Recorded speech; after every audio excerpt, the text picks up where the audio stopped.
Robert Knepper with Stacy Keach as your narrator was adapted for radio by Dennis Etchison and written for The Twilight Zone by Rod Serling from a story by Sam Rolfe. Heard in the cast were Roderick Peoples, Kip Karstedt, Jeff Lupetin, Joby Cerny, Roddy Chong, Joseph Arunda, and Doug James. This copyrighted radio series is produced and directed by Carl Amari and Jason Mallow for Falcon Picture Group. Doug James speaking.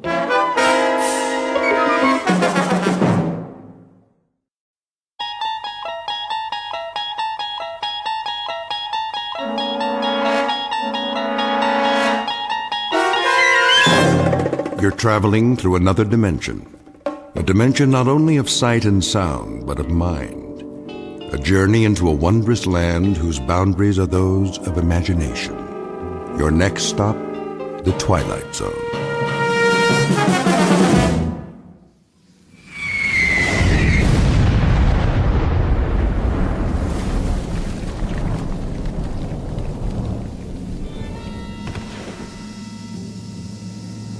Man, oh man. They get it? Way off. What are they doing? Lobbing them in by hand? One more time.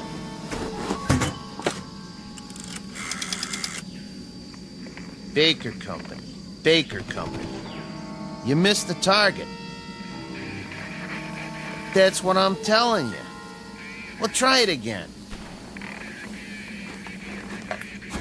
Short. 500 yards. Sergeant Caserano says it was 500 yards short. That's right. Still. Tell him to raise it up. Sergeant says to elevate it. They say they can't elevate it anymore.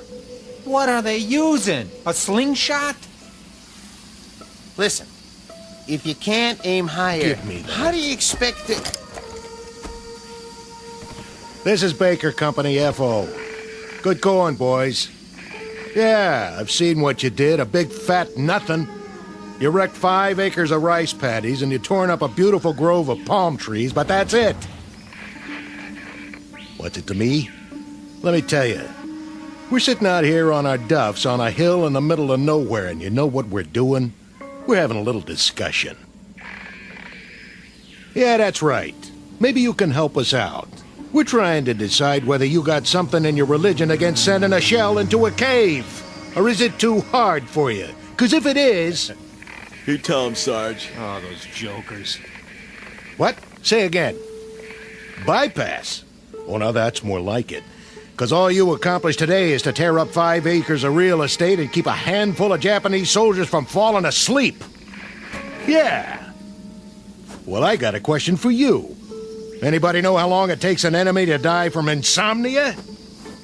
Same to you. Oh, we'll keep in contact, all right. You sure they're on our side? Makes me wonder sometimes. Give me a light. Here you go, sir.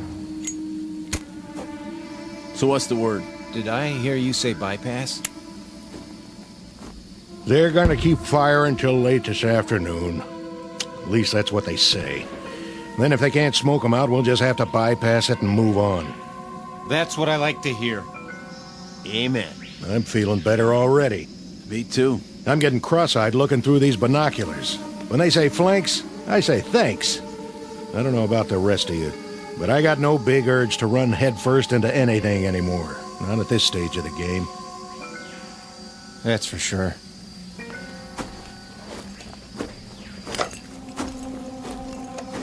Still there. Nothing but a hole in the side of a mountain, looking right back at us. They can see us, but we can't see what's in the cave. And we're supposed to take that thing?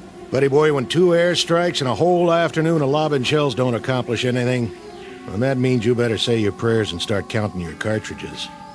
But, Sarge, I thought you said... Put it this way.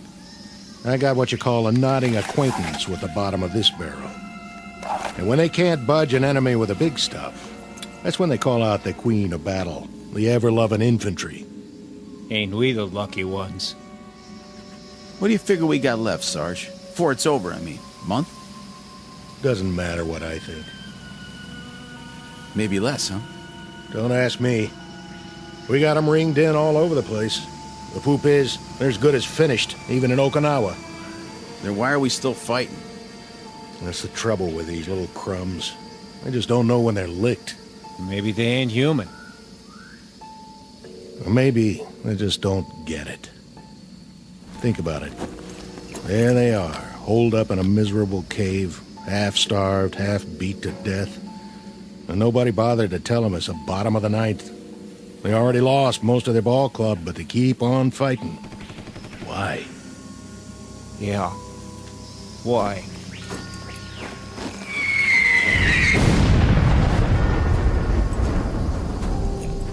It's August 1945, the last grimy pages of a dirty, torn book of war. The place is the Philippine Islands. The men you've just met are what's left of a platoon of American infantry. Their dulled and tired eyes, set deep in dulled and tired faces, can now look forward to a miracle, the moment when the nightmare comes to an end. Or so it appears.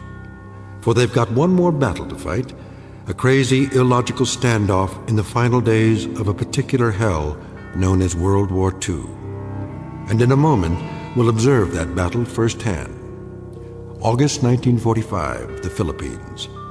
But in reality, it's high noon in a place called the Twilight Zone. And now, The Twilight Zone and our story, A Quality of Mercy, starring Robert Nepper, with Stacy Keach as your narrator.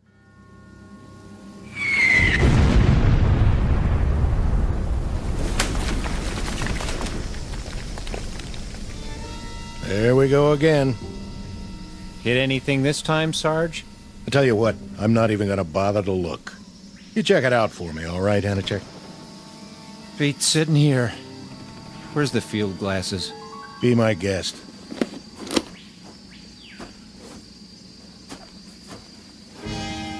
Well, well.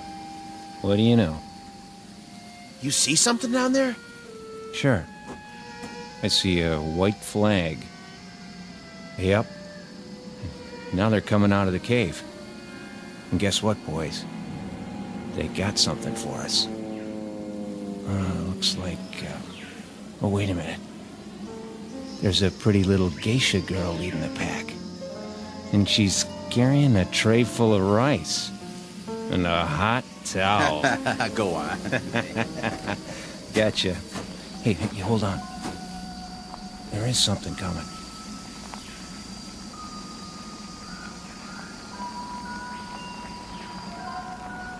Who is it? Don't know. Uh-oh. Think I see a gold bar on his helmet. Give me those glasses. Oh, man. Just what we need. A brand new Louis. All spit and polish. Ain't he handsome, though? All right, men. Try at least to look like Army. What for? He won't last long.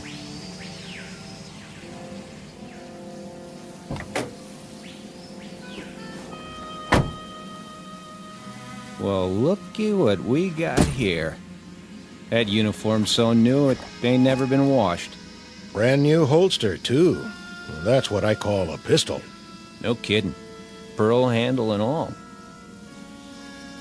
Son, it's a real tiger this time. $5 says it's never been fired.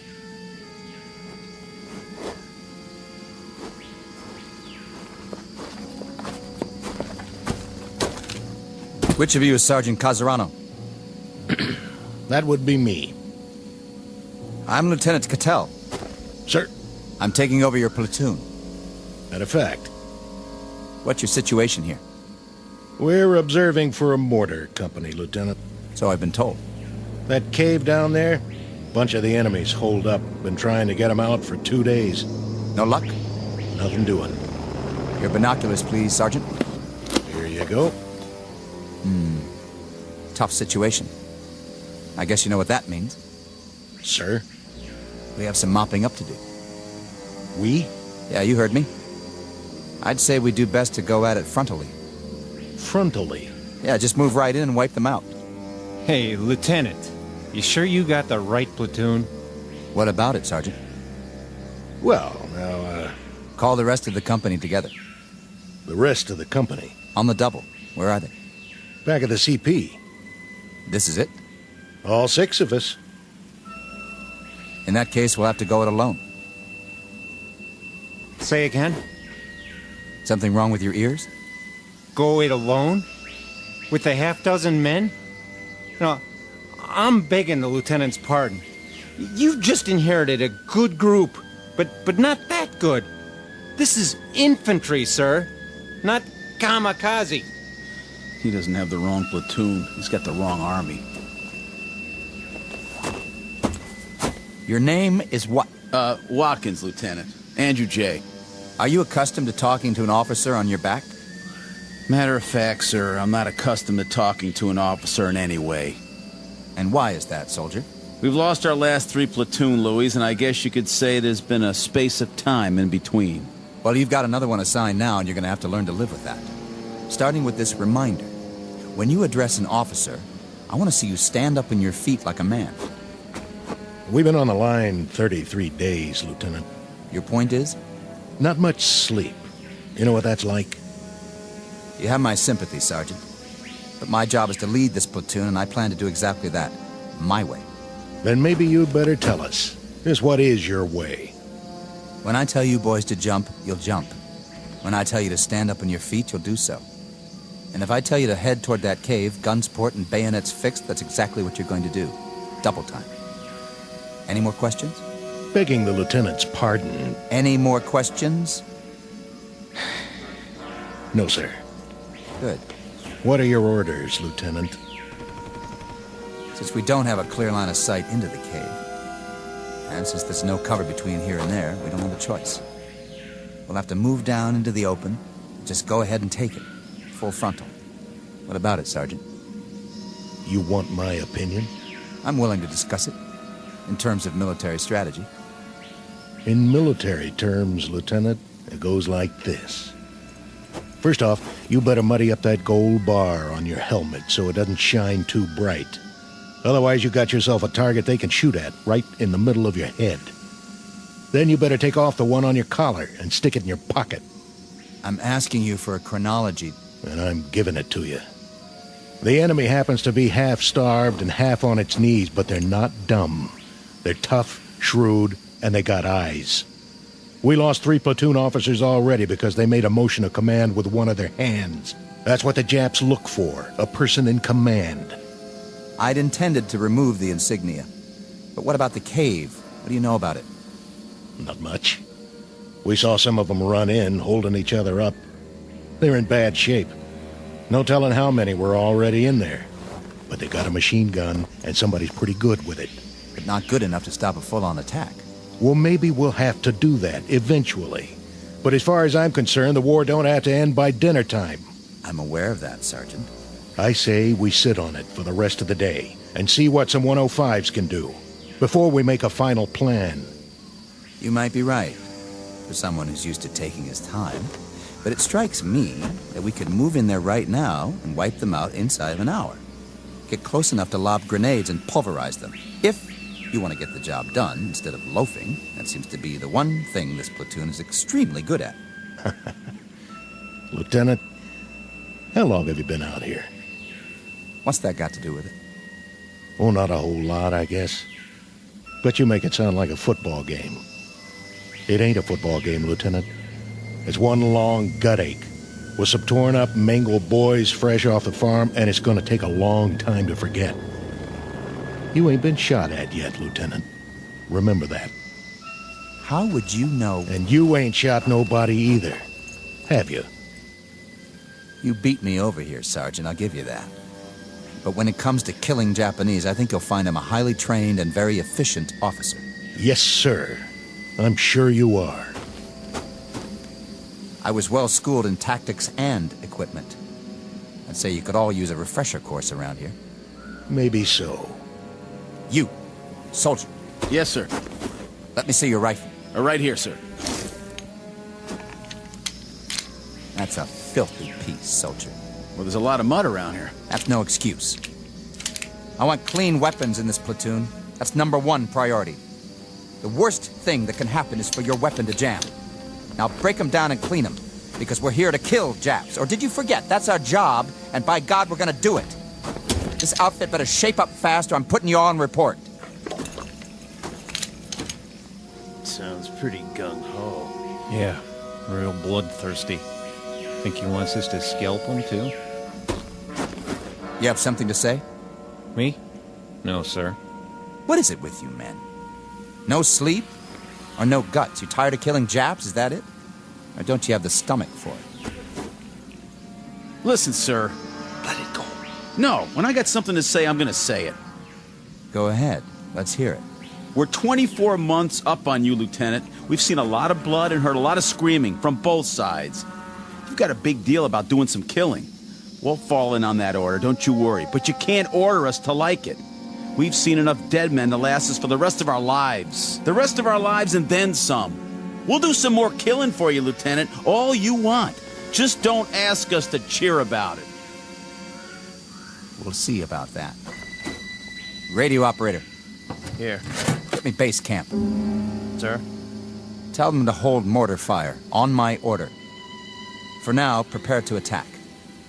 We're going to take that cave head on, whether you farm boys like it or not.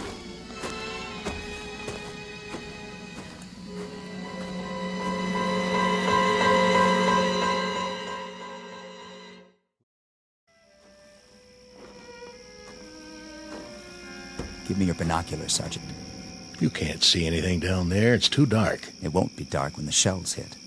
I want to see how close they come. You think they're gonna make it this time? I'm betting on it. I told them to elevate exactly 3 degrees. Oh, why didn't I think of that? With the side of that mountain blown out, they won't have any place to hide. The cleanup will be easy, Sergeant. Even for you. Piece of cake, Lieutenant. Piece of cake.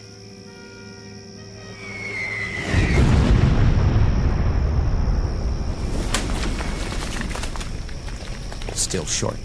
Yep, that's what it looks like. Casarano, those flamethrowers arrive?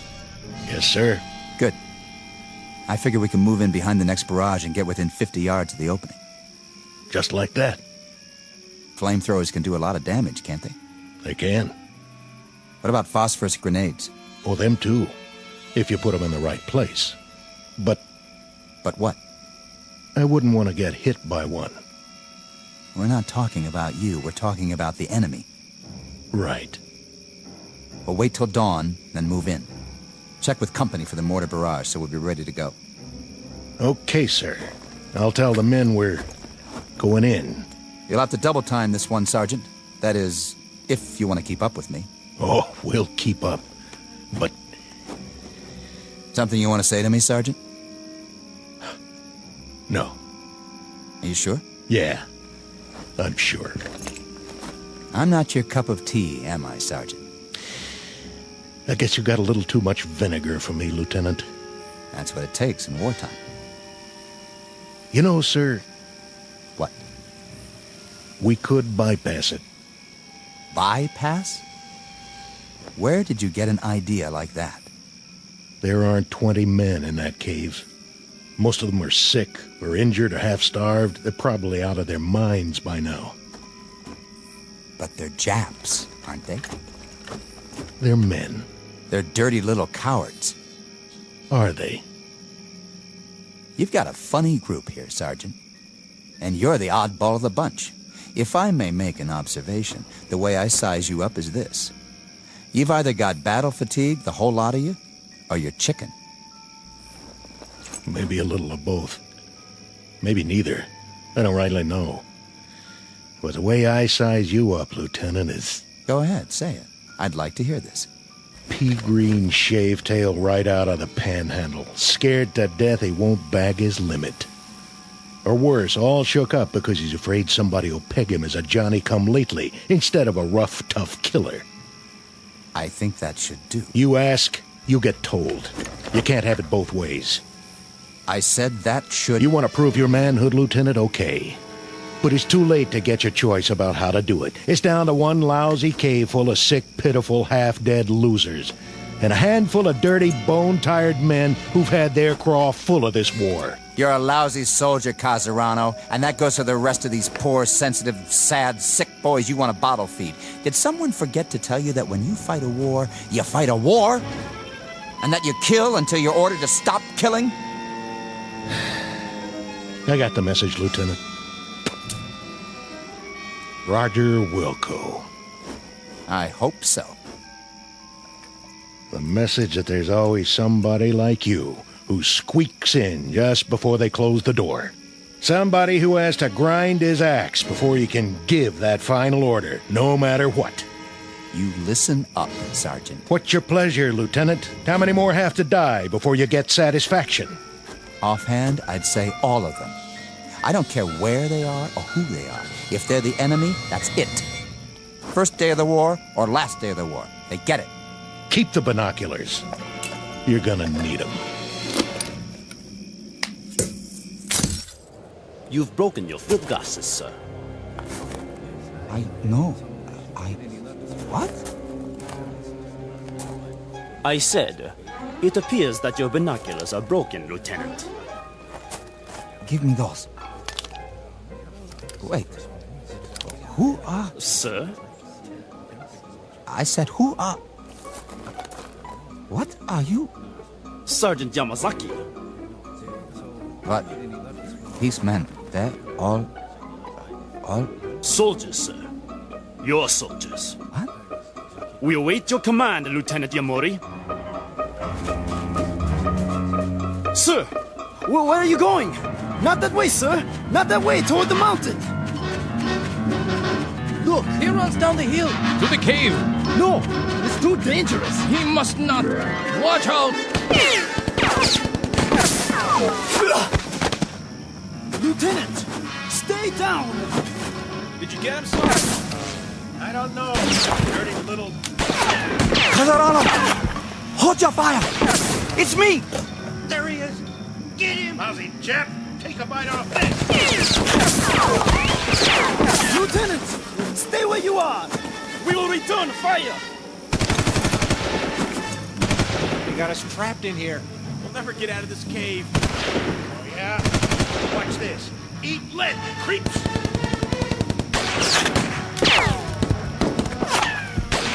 Lieutenant Yamori, run back now. Keep your head down.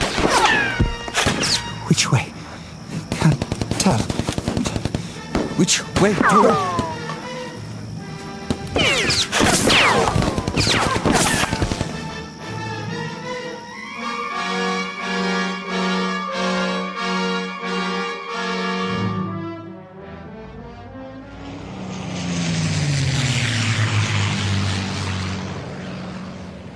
He's here. He made it back. All the way up the hill. Is he hurt? Lieutenant Yamori? What? That was exceedingly brave, sir. To attack the Americans single-handedly. Americans? What are you talking about? The Americans in the cave. 20 or 30 of them. Most of them wounded, but nonetheless armed. Very dangerous. Like animals. There aren't that many. Are you all right, sir? Where are we? In the clearing, sir. At the top of the hill. I've seen you before, but I can't... Who are you? Who am I, sir? Sergeant Yamazaki. Are you all right, sir? Are you feeling well? I asked you a question. Question? What are we doing here? What is this place? Why Corregidor, sir? Corregidor. When? When, sir? You mean... What is the day's date? May 4th, sir. May 4th. Can't be May 4th. No? It's August. Don't you understand? August. August the 6th. I humbly ask the lieutenant to forgive me, but I must correct him. The date is May 4th. May 4th, when? What year? The year 1942, sir. Is the lieutenant all right? A bump to the head? Uniform I'm wearing. It looks just like all your uniforms. Perhaps a touch of malaria. Did you call me? Lieutenant, sir. Your rank. You called me something else. You called me by a name. Yamuri. Your name, sir. Lieutenant Yamuri. No. No. No! What happened to me?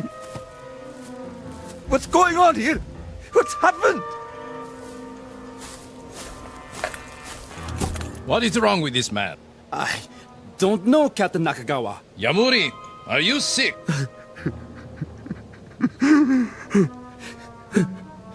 No. No. I require an answer, Lieutenant. I asked if you were sick. Yes, I'm sick. We will be moving out soon. If you are too ill to move, you leave me no choice. We shall leave you here. Leave me? We have no transport for the wounded, as you well know. So, we will very shortly move forward, and you shall remain here. My name isn't... On your feet when an officer speaks to you. But my name isn't Yamuri. I swear to you.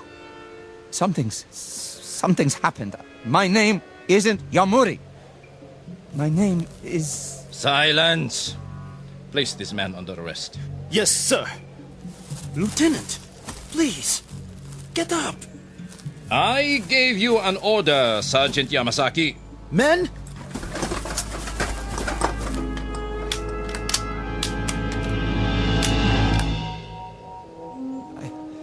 I'm all right. Forgive me, sir. You what? I was feverish for a moment. I forgot where I was. Huh? I'm all right now. You're sure of that? Yes, sir. I'm sure. I'm very sure. Very well. Sergeant, we move out in 15 minutes. 15 minutes, sir. Unfortunately, the artillery was unable to do its job. We shall attack the cave in force. Ready to move out.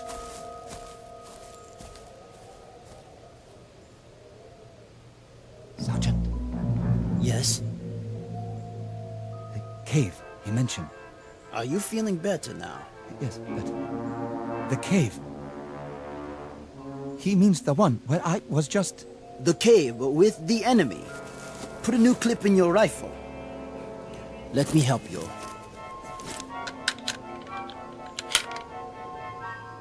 Which enemy? The American enemy, sir.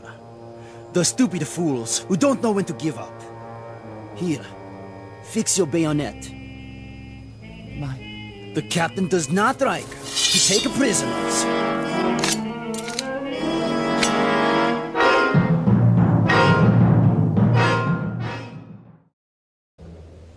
Captain? Yes, Sergeant. Prisoners, sir. What? What about prisoners? You know my policy. Yes, sir. But what if they surrender? What about the wounded? I doubt that there will be any left to surrender when we are finished. Yamuri, Sir, you will take the first section. Move forward as quickly as you can. Then drop down 50 yards in front of the opening. but sir, Watch for my signal. We will cover you with automatic fire for 2 or 3 minutes before you make the frontal attack. Sections 2 and 3 will follow. Understood? yes, sir. I didn't hear you. I understand, sir. Be very sure that you do. Now, go and prepare your men. Your section, sir. Which? Over there. The captain expects you to lead them into victory. Come with me for a moment. Where, sir? Away from the others. Look down there. The cave. Yes? You said something about there being wounded inside? I think so, Lieutenant. When they ran inside, they were carrying each other. I don't think there are more than 20 or 30 men. Not even that. It shouldn't be too difficult. They are only Americans, not good fighters. And they are very weak. Poor, starving soldiers. Please, you mustn't speak that way. The captain... Don't they know when to quit? If they have wounded, what's the point? They can't go on this way. If they surrender now, there might be a chance. What did you say? Nothing, Captain. I didn't hear. What did you just say? Repeat it. Just if they're wounded, sir, perhaps. Perhaps what? If we gave them a chance to surrender first, or Or what? if we left them there, Left them. bypassed the cave completely, and moved on. Bypassed them. Is that a tactical judgment? I think it is. Or is it some nugget of compassion for the enemy unearthed by your fever? They are wounded. They're running out of supplies. They can't do much harm. Neither can they sink a battleship from this position. But their forces can. That is why we must destroy them. But if they have no more strength to fight, A reminder, Lieutenant. The identity of the men in the cave. They are Americans. They are enemy. Wounded, healthy, walking or lying down. They are enemy. The Japanese army does not bypass. The Japanese army attacks. The Japanese army wipes out its opponents to bring an end to this war. they're wounded. They're beaten and they're wounded. Their forces have suffered heavy losses. The rules of war... Rules. Lieutenant Yamuri, it is odd that you should require this reminder. But the comparative health and well-being of the enemy, his comfort or his discomfort, the degree of his anguish or his incapacities have no bearing on military action. These things have no more to do with a tactical move or a decision of command than the fortunes of an anthill that you step on when we move forward to attack. But they're not ants. Correct? They are enemy. If when we enter the cave they are lying on the ground, crying in agony, pleading for mercy, I can assure you I will have no more compunction about making them a head shorter than I would about stepping on that anthill. Captain, they are men. You are not listening. They are enemy. This is war, and in war you kill. You kill, Lieutenant. Do you understand? You kill until you are ordered to stop killing. No! Now, pick up your broken field glasses and prepare to attack, or I will have you shot. Sir, Sections, assemble! Sergeant Yamazaki, Sir! you will handle the first section. Sergeant Hino, Hi! take the second section. Lieutenant Ishimoto, Hey! yours is the third section. Now, we move out. Lieutenant Yamori, let me help you to your feet. I will take care of him, Sergeant, when we return. Yes, sir.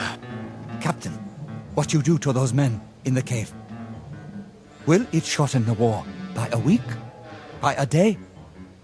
An hour? Enough. May I ask the captain, what is his pleasure? How many have to die? before he receives satisfaction. Offhand, Lieutenant Yamuri, I would say all of them. I don't care who they are or where they are. If they are the enemy, they are to be destroyed. First day of the war or last day of the war, we destroy them. Rest now, Lieutenant. I will be back. Your field glasses are broken. I will take new ones from the Americans.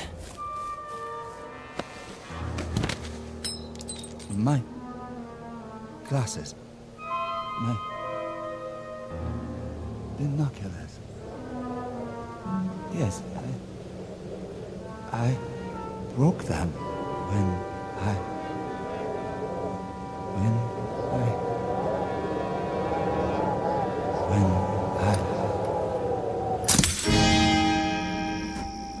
Anytime you say, Lieutenant. What?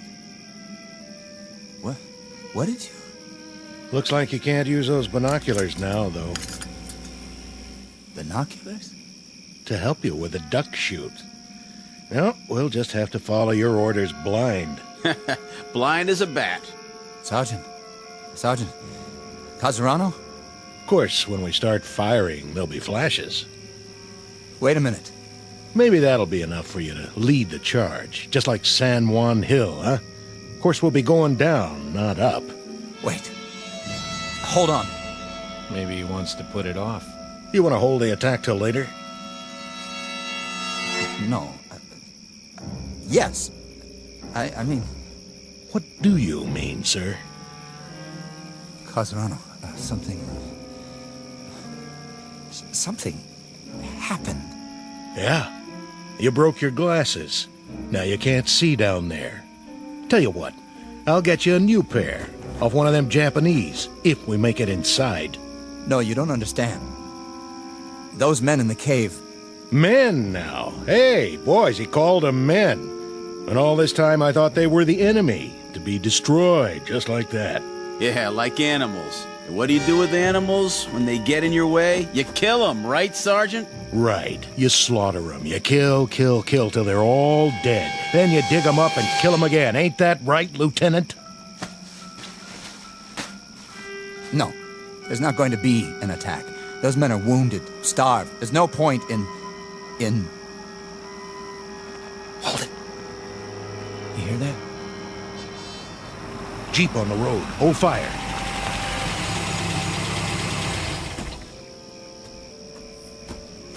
Lieutenant Cattell here?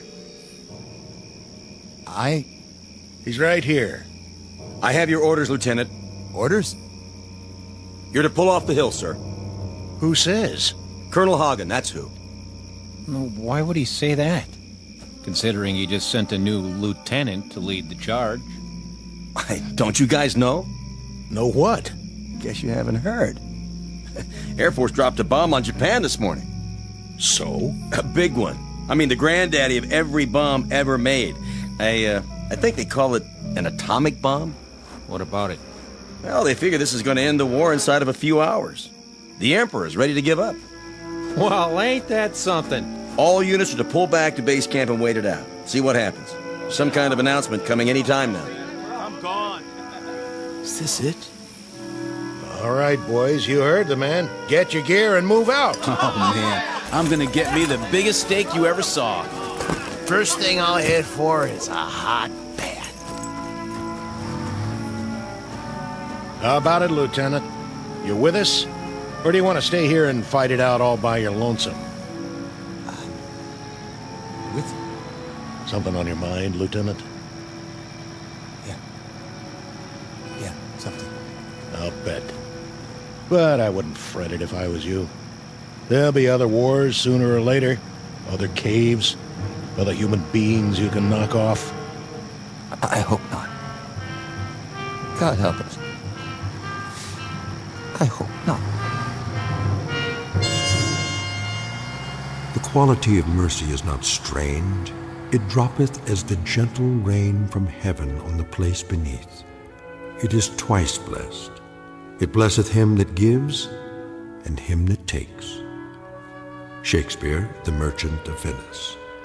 But applicable to any moment in time, to any group of soldiery, to any nation on the face of the earth, or, as in this case, to the Twilight Zone.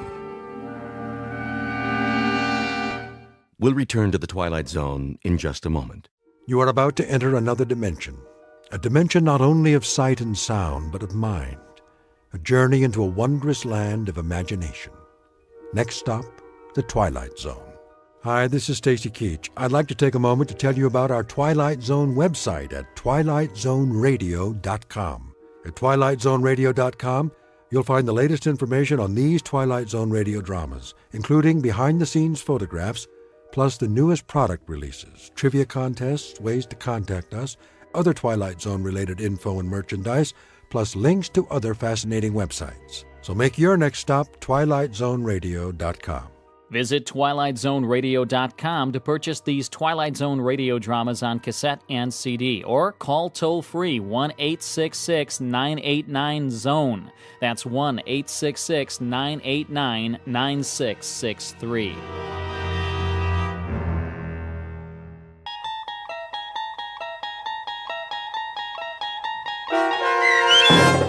The Jeopardy Room with Stacy Keach as your narrator was adapted for radio by Dennis Etchison and written for The Twilight Zone by Rod Serling.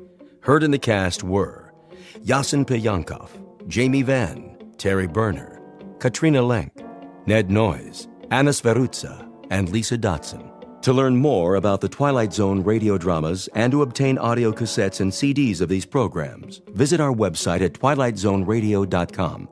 The producers of The Twilight Zone wish to thank CBS Enterprises, Carol Serling, Dennis Etchison, Dick Brescia Associates, Claire Simon Casting, Terry Jennings, XM Satellite Radio, Sirius Satellite Radio, our sponsors, and our radio affiliates for helping make this series possible. This copyrighted radio series is produced and directed by Carl Amari and Roger Wolski for Falcon Picture Group. Doug James speaking.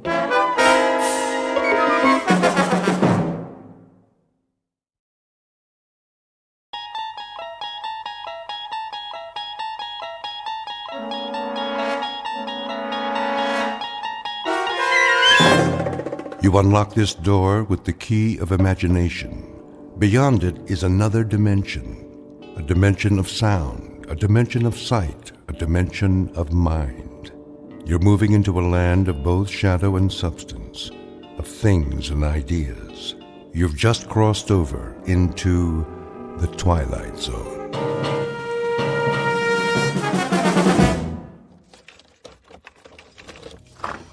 Here is your room, gentlemen. Thank you. I'll turn on the lamp. Leave it off for now. As you wish. I am sorry it's so small, sir. It suits our purposes. Where is the bath? Down the hall. The hall? I can give you one with a private bath if you prefer. No. I said this will do. I'm afraid the dining room is closed at this hour, but you may take a meal at the cafe down the street. We're not hungry, my friend and I. Then I bid you good evening. Good night. Check the window, Boris. You chose the right room. Of course. There is Kuchenko, in his room, across the alley. Binoculars?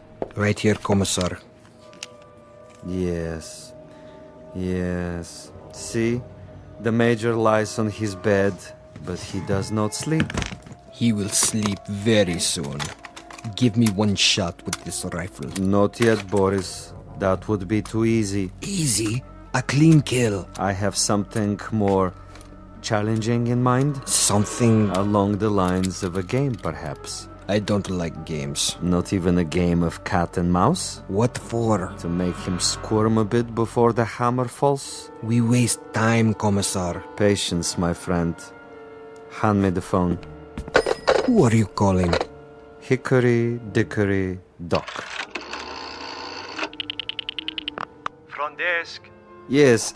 Excuse me, but do you have a Mr. Kuchenko in your hotel? One moment. Sorry, no one by that name. But I happen to know that my friend is staying there. Perhaps he's registered under another name? Andreev? I'll check. Yes, Mr. Andreev. room 963. Very good. Will you connect me, please? Yes, sir. Look, he hears it. Of course he does. He rises from the bed to answer.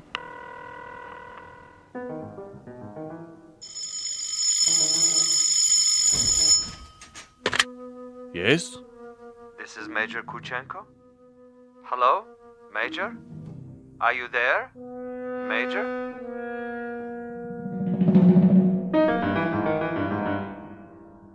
The cast of characters in our drama: a cat, a cat's assistant, and a mouse.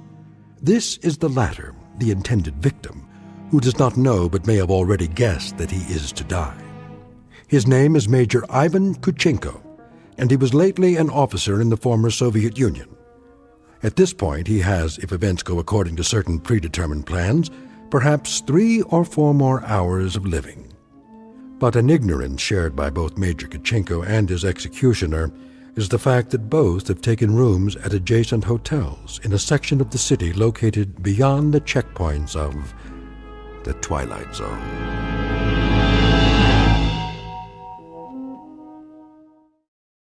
And now, The Twilight Zone and our story, The Jeopardy Room, with Stacy Keach as your narrator. This is Major Kuchenko. Who is calling? Major Kuchenko, you don't know me, Who is this? but I have heard of your recent arrival here. You have the wrong number. And I wanted you to know that you have friends in this city. Friends, you say. And they would be... Good friends, Major. Staunch friends. I know no one in this city.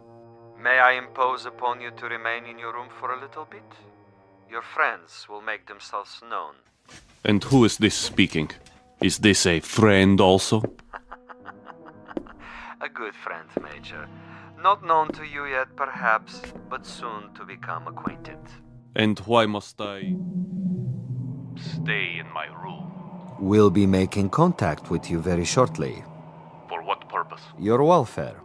Your well-being is our deepest concern, Major. Now, Commissar. Not yet, Boris.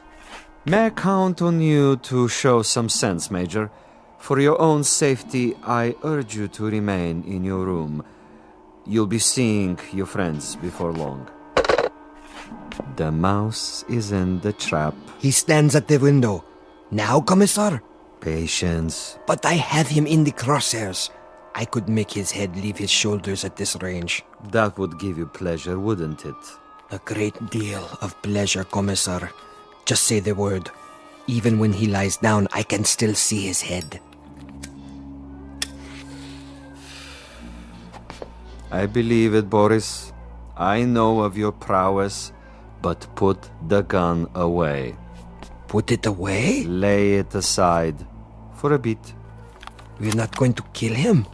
Ah, the eagerness of the young. They do not sip wine. They gulp it down like a soft drink. They do not fondle women. They devour them. They do not sniff at the essence of a perfume. They try to jam it into their nostrils. But now, consider the window across the way. The gentleman will die without question. But I want him to die, Boris, with finesse, with subtlety, with a degree of thought and care. A killing is a killing.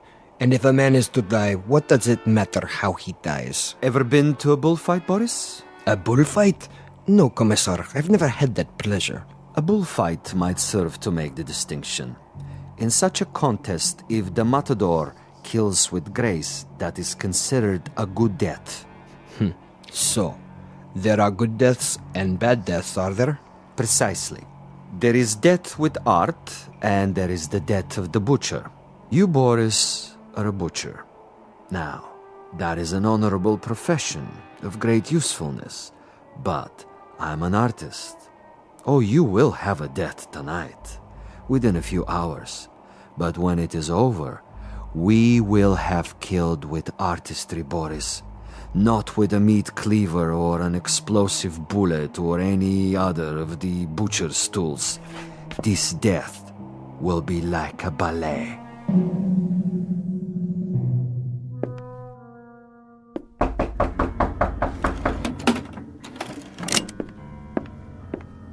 Yes?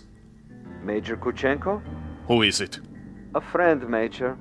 If you prefer, you can turn off the lights and find a hiding place. I'll come in with my hands up, palms open. Major Kuchenko? And you are? I am a friend. May I? For a moment. I would prefer that you put the gun away. Not a chance. Were you the one on the telephone? We had a brief chat earlier. Quite a place you have here. Who occupied it before you? A rat? I have no luxury of choices. Indeed not. In this respect, you are a very poor man of late. However, you have a bed, you have some pictures on the wall, and the floor without so much as a throw rug. An adequate accommodation, and a view of a brick building alongside. I suppose there are worse places to spend an evening, Major? I know. I've been to many of them. Indeed. Indeed you have. Siberia is cold this time of year, is it not, Major? I'm told it's a most uncomfortable climate. You've been told quite correctly. It's a freezing jungle. A freezing jungle. Marvelous. Lovely imagery. Siberia is a freezing jungle. It was. When it was part of the Union. You make reference, of course, to the people who inhabited it. I make reference to some people. Those who were in charge of that private resort. It must have been unpleasant for you? At least sufficiently unpleasant to motivate you to renounce your native land and try to seek asylum elsewhere? For a time. Asylum is no longer necessary under the new regime. But of course the old ways die hard. Some of the same people remain in charge, and they might be concerned about their public perception in this new world. To the victors go the spoils, and that includes access to certain, let us say, sensitive information? I don't know what you're talking about. Really? But I think you do. You were a political prisoner. You served a term of 12 years. You escaped and you moved quickly when the borders were opened. To bring us up to date, you have made your way to a neutral country, somehow avoiding an official debriefing. You have made contact with certain foreign agencies, and now you're desperately trying to get on an airplane that will take you to a Western nation. But for some reason, you feel that you're still under surveillance? Oh, it's more than a feeling.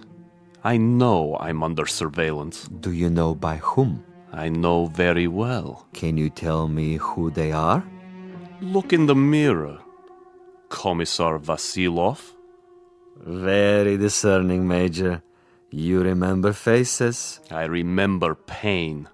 I remember some interrogations that went on for many weeks. I had no calendar, but I made marks on the wall of my cell. How resourceful. I remember one particular man who smoked Balkan cigarettes in a long holder and stood in the corner of the room, smiling and nodding, making jokes, while I went from agony to agony. So, Major, now we may dispense with the amenities. The masquerade, the little give and take of two strangers feeling each other out. Agreed. Now we get to the point. Do you honestly think that we would permit you to book passage on an aircraft out of here? That would be quite impossible. As a former member of the military, even as far back as 12 years ago, you have information that we would find embarrassing were it to be released elsewhere. Why, if the government we worked for no longer exists? Because the new government contains many of the same players reshuffled into different positions, and they have their new careers to consider. Consequently, Major, it is not to our advantage that you leave. It would, of course, be simpler and more convenient if you accompany me back to our embassy. I am sick, tired, and torn, Vasilov. But I am not insane. I would sooner cut my wrists over a sink and bleed to death. That would be my choice in the matter.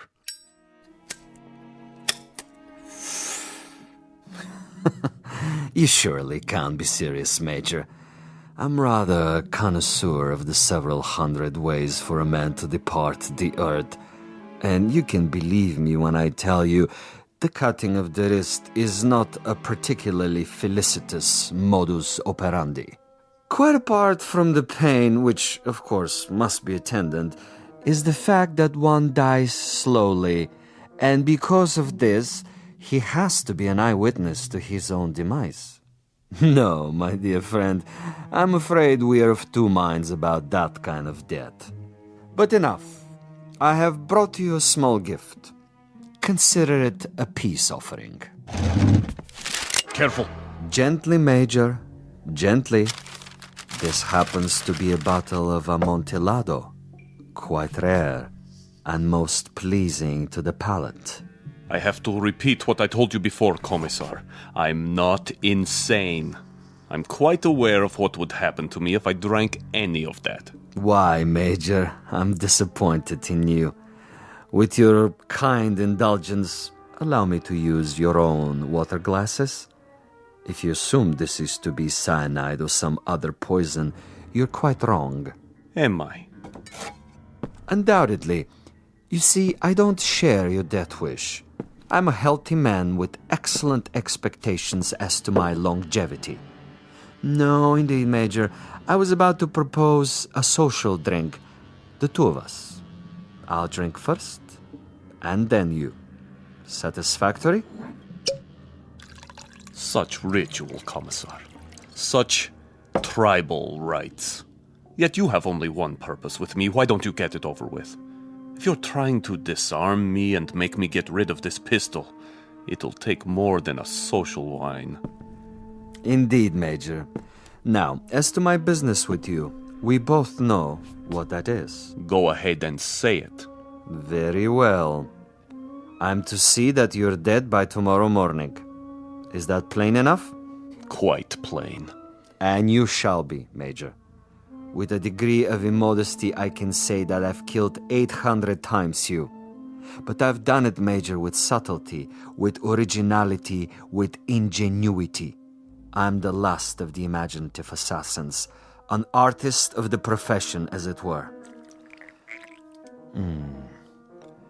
Excellent. Flavor. Bouquet, just the proper dryness. Really quite an exceptional wine. Join me, Major? And now? And now I will tell you something else. I will tell you something about you and me. Please. You, Major, are a malcontent, a genuine curiosity, a rebel with no cause to speak of. You have to go to prison camps, to interrogation centers, or hide in filthy little rooms. You can never accept that which is ordained. And you? I, on the other hand, am a survivor. I adapt to my situation. I haven't a large salary, and my job, at least the way it's laid out, is a rather dull one. Finding defectors and traitors and subversives and doing away with them. Now, I could do that with a high-powered rifle. I could do it with a homemade bomb. But I choose to exercise imagination and taste. In your case... In my case? In your case, I choose to prolong the game. And in the process of this prolongation, I've come up with what I think is a most bizarre and novel method of execution. One designed especially to challenge your talents. For we are worthy adversaries, you and I. I feel weak. I feel... Tell me what you feel, Major. Exactly. I want to know. Why, you monster. You drugged me after all. Indeed I have. And that poses an interesting question, doesn't it? How How is it that we both can drink of the same wine, and yet I'm unaffected? Isn't that an interesting question, Major? Major?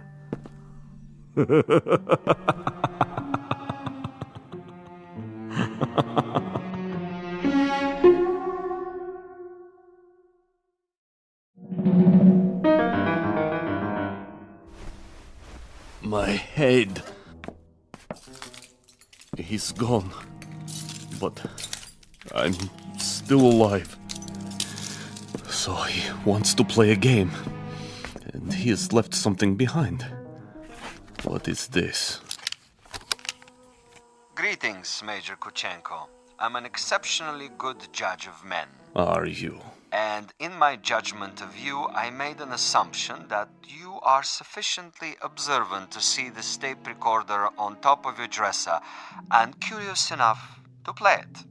How could you resist? This will also suggest to what complicated ends I'm willing to go to make a simple execution different and imaginative. First of all, to clear up one point, you may remember our discussion. Before I left you, I proposed a question. Isn't it odd that we both drank of the same wine, and how different the effect? Isn't it odd? Really quite incredible and bizarre. How can it be? In all honesty, Major, how do you explain it? Go ahead. I'm listening. You... Perhaps you have figured it out already. The truth is, I have been imbibing this particular drug for many years, a sort of experiment with myself as the subject. I have now reached a point where my physical tolerance has risen so that I can drink it by the gallon and remain quite unaffected. This in itself is a rather common and uninspired trick, a phenomenon well known to the scientific community. But you will also note, and I hope with a degree of pleasure, that you have not been poisoned. You're very much alive. Where are you? As you've probably perceived, I'm rather a gamesman when it comes to killing. I adhere to my own rules and ethics.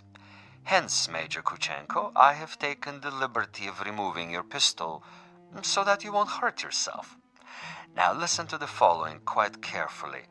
This is the game, and these are the rules. You have been asleep for roughly 3 hours. During that time, in addition to dictating this on the recorder, I have done the following. I have placed a booby trap in your room. It is not visible, but it is attached to a very common object that is in the room. If you trigger this object, it will detonate and you will immediately be blown up. Why not get it over with now? Sadist. Now, for a proposition. If during the next 3 hours you are able to find this booby trap and cut the wire, you will be permitted to leave the room alive and unharmed. This is a guarantee. You have my word on it. Your word. But the following conditions are of the essence, Major. You must actively search for this booby trap and you must find it and render it inactive. It goes without saying that, as of this moment, you are being observed. How? Attempt to turn out the lights and you will be shot. The moment you stop an active search, should you refuse to play the game, you will also be shot. If you are unable to find the trap within 3 hours or attempt to leave the room at any point during that time, I am afraid the same conditions apply.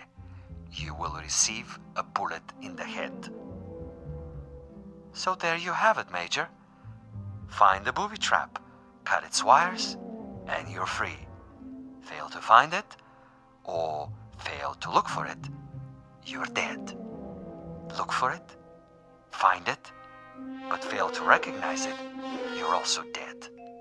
Needless to say, Major Kuchenko, it is this latter occurrence that I rather expect and look forward to.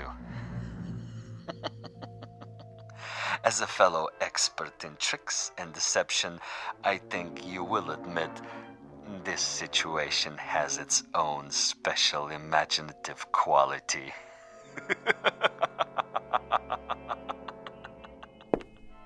Where are you?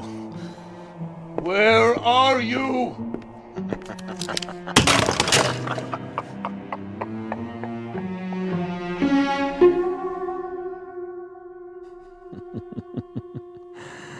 Over here, Major. Just across the way. So near and yet so far. Can't you see me? Doesn't the light reflect in my binoculars? Look, Major.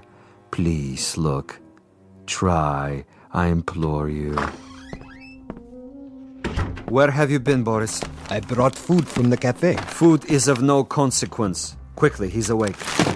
Don't worry, Commissar. I have a clear shot anywhere in the room. Hold your fire until I tell you. But why? Such an easy target. Too easy. That is the difference between us, Boris. You are a marksman, but I am a gamesman. And the game is afoot. The picture frame? No. Too obvious.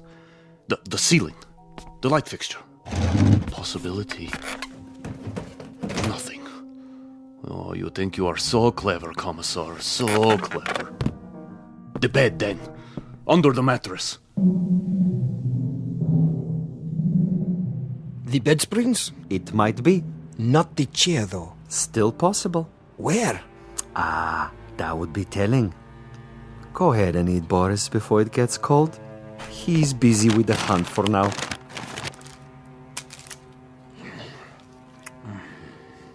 What did you bring? Sandwiches. Have one, Commissar. I never eat while I'm working. I'm like an athlete, Boris. Food is a distraction. Food is good. It makes one sluggish, affects the concentration. The morning will come soon enough. Over here, Kuchenko, just across the alley. Don't you see? He sees nothing. But surely a fragment of light, a stray reflection. Perhaps he has seen us. Yes, he must know, but he refuses to acknowledge. He is too proud. He knows he must do this on his own and will not give me the satisfaction. The bookshelf. Or the books themselves. Which one? An atlas? A novel? The Bible, of course. It's already been moved an inch, 2 inches. But the wire? Where? One way to find out. The bookcase itself, then. Behind the books. In the wood, the nails. Or under the floorboards. Wait, think. Where would I put it? You want a real battle of wits, Vasilov? You've got it. Think. 4 walls. Ceiling. Light fixture. Floor. A picture. Bed with frame. Box springs. Mattress. Headboard. A night table. Bookshelf. Dresser. Window. Desk. First the drawers. The top one. Slowly.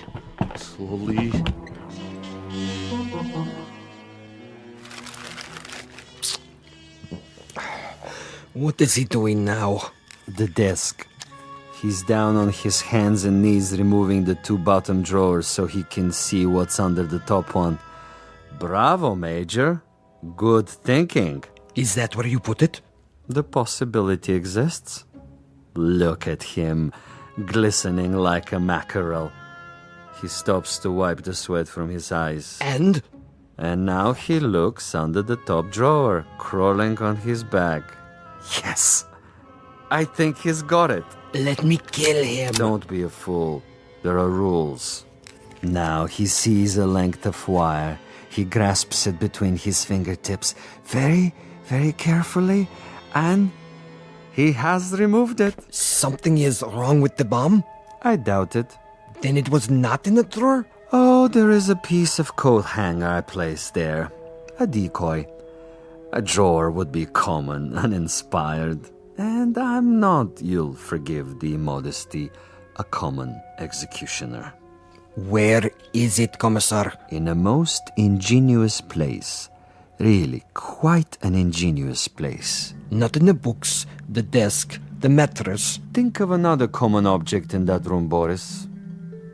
I have it. Yes? The doorknob. Interesting idea. Then where? I'd rather not tell you at the moment, Boris. I think you'll enjoy the next few minutes more if you share the Major's ignorance. You seem very sure. Sure? That he'll find the trap. You take a risk. Not at all. That's not what I'm sure of. That is to say, I'm reasonably sure he'll find it, given his mental capacity, but he'll find it too late. He's looking toward us. But he can't see us. It's quite dark in here, and it wouldn't matter if he did see us. Now he's returning to the table. You're getting warm, my young friend. The ashtray. Extremely warm, but not hot. Where then? Please, Commissar, please tell me. Take the glasses. What do you see? He stands over the telephone. He is reaching out. Hot now, Boris. Extremely hot. Oh, he has picked it up. I thought for a minute there... You thought what? The telephone. Precisely. The telephone. But he just lifted the receiver. Indeed. He lifted the receiver to call out. If, on the other hand, the Major's telephone were to ring and he were to answer it... That's it, isn't it? If he picks up the phone after it rings... You have it now, my friend. When the Major's phone rings and he answers it, I have placed a tiny bottle of nitroglycerin inside the mechanism. The explosion will only occur after the ring and the lifting of the receiver, at which point the electrical contact will be made, and Major Kuchenko will not even have time to say hello. But what if no one calls? Oh, someone will. I promise you, someone will.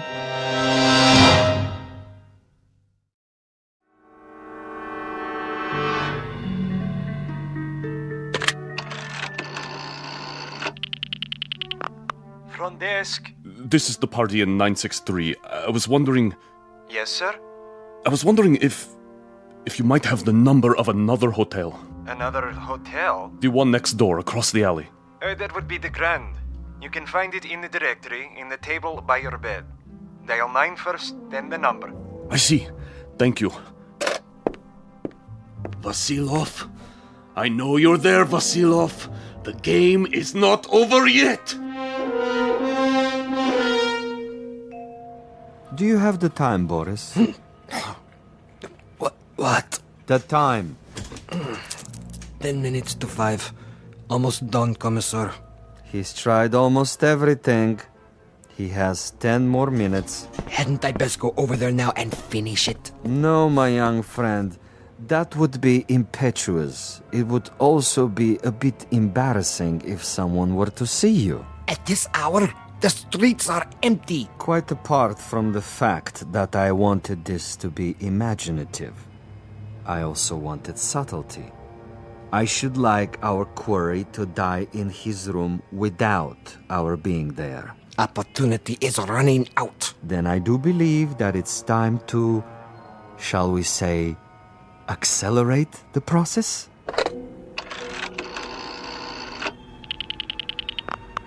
Hotel Mont Blanc? Would you dial room 963, please? Thank you. I'll wait. There it goes. He's walking toward it. What's the fool doing? Why doesn't he answer it? I can't tell. He has his back to the window. Turn around so I can see. Now, Commissar? No.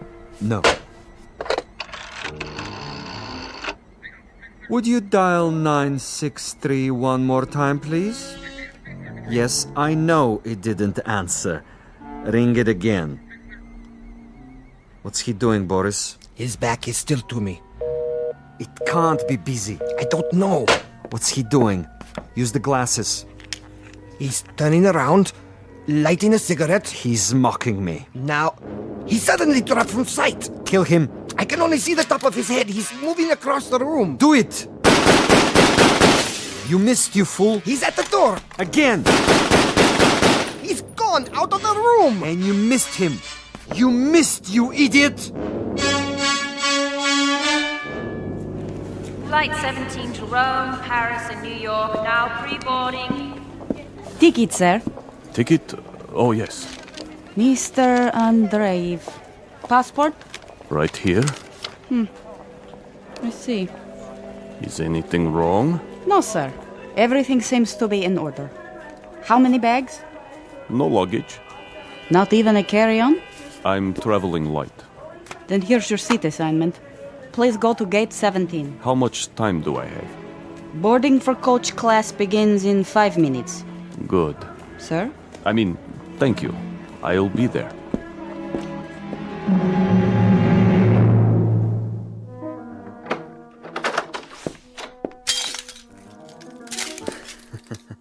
What a mess he left behind. Like a pigsty. He tore the bed apart.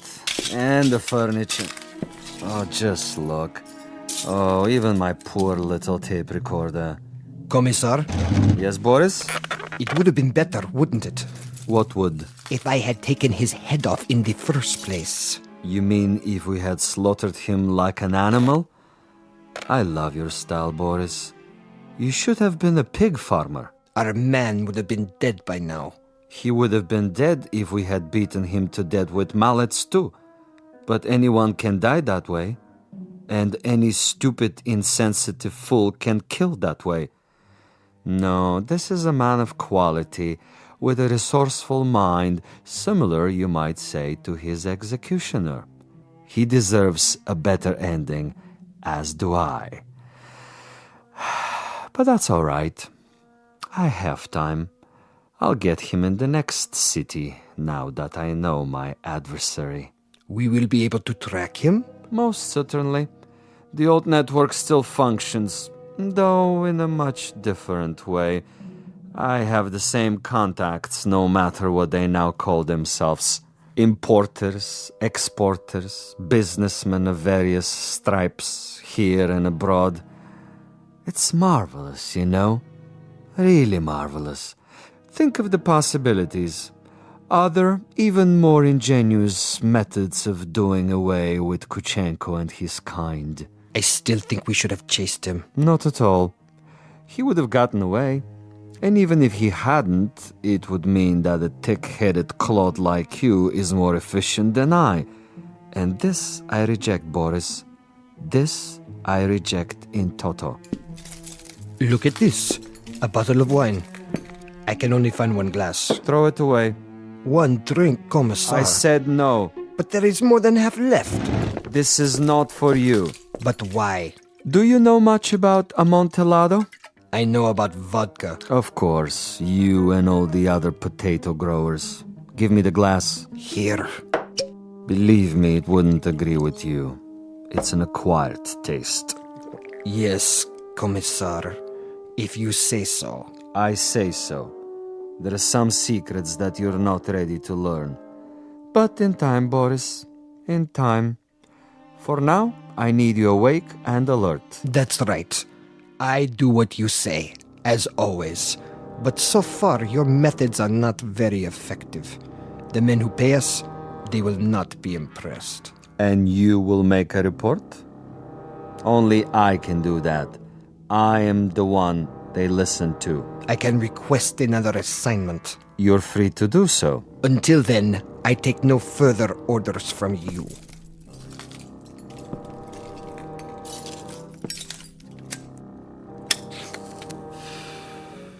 As you wish. You might want to reconsider, though. The resort in Siberia may be closed, but there are others. We have allies. All it would take is a single phone call. Comrade Boris, uncooperative, recalcitrant, unwilling to follow instructions. In this new order, there are not many positions for the uneducated, the blockheads with families. I... Yes? Well, You want to say something? I withdraw my complaint. What's that? I didn't hear you. I am tired, Commissar. I say many things when I am tired. You wish to apologize? Yes. Very well. I will take it under advisement. In the meanwhile, see if Major Kuchenko left anything behind.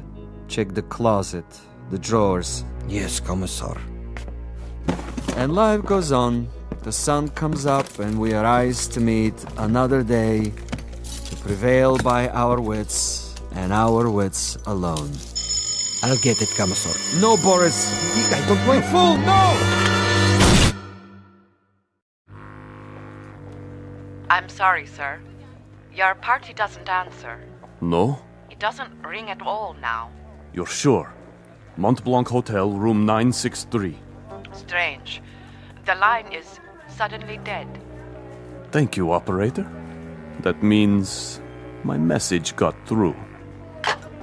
Flight 17 Transocean Airways now departing for New York City via Belgrade, Paris, Rome, London, final call.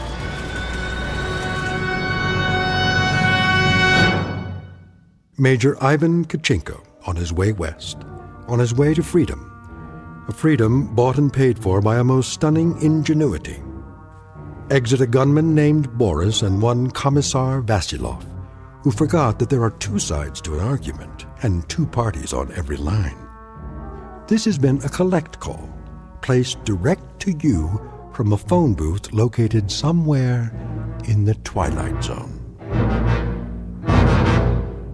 More from the Twilight Zone after this. You are about to enter another dimension, a dimension not only of sight and sound, but of mind, a journey into a wondrous land of imagination. Next stop, the Twilight Zone. Hi, this is Stacy Keach. I'd like to take a moment to tell you about our Twilight Zone website at twilightzoneradio.com. At twilightzoneradio.com, you'll find the latest information on these Twilight Zone radio dramas, including behind-the-scenes photographs, plus the newest product releases, trivia contests, ways to contact us, other Twilight Zone-related info and merchandise, plus links to other fascinating websites. So make your next stop twilightzoneradio.com. Visit twilightzoneradio.com to purchase these Twilight Zone radio dramas on cassette and CD, or call toll-free 1-866-989-ZONE. That's 1-866-989-9663.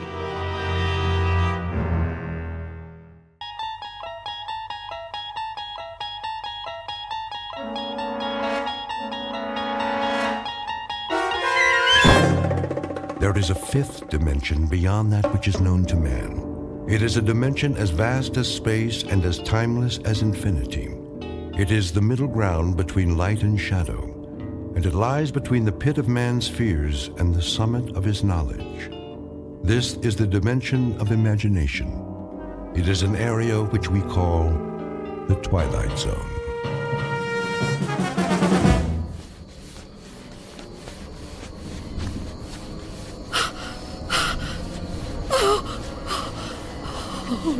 Oh, no, where am I?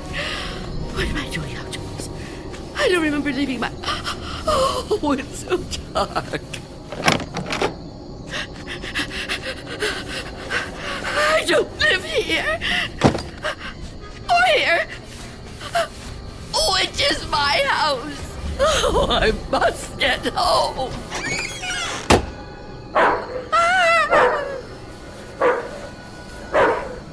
May I assist you, madam? You startled me. I've lost my way. My home is somewhere around here, I'm sure, but I don't know where. Perhaps I can help you find it. Oh, thank you. Thank you. I don't even know how I came to be out here. It's certainly not safe at this time of night. Oh, at any time. Well, surely the daytime when the streets are crowded. No, that's when it's most dangerous. For me. So you see, I never go out. Never? Never. But, dear lady, why not? I'm afraid. Afraid? Of something or someone? Someone. It's difficult to explain. Please, try me. Oh, I'm not sure you'd believe me. You'd think I'm just a senile old woman. I'd believe you, Wanda. What did you call me? Wanda. That is your name, isn't it? Yes, but I didn't tell you that. You didn't? Are you certain? Yes, I'm certain. How do you know my name? Because I've been looking for you for a long time, Wanda. Oh, no. You've kept me at bay for many years, but no longer. No! Get away from me! There's nowhere to turn, Wanda. You don't know where you are, remember? You certainly couldn't run from me, a frail old woman like you. Please! No, I won't let you! Say that again. It amuses me. You won't let me? How do you imagine you're going to stop me? You really have no choice, Wanda. There's nowhere for you to go now. Come to me, old woman. Take my hand. No! Take my hand. No!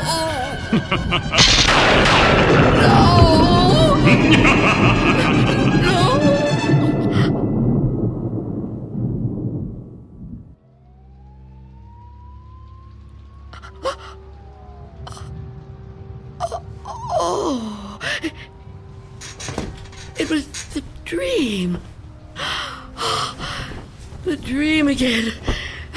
I'm home. Of course I'm home. Where else would I be? But is it night or day? Oh, that's right. The clock is broken. It's been broken a long time. And I can't get it repaired, can I? Not without going. No, I can't. I mustn't. I have to resist every temptation. Oh, really, Wanda? How could you be so careless? How could you fall asleep before... Oh, I must check.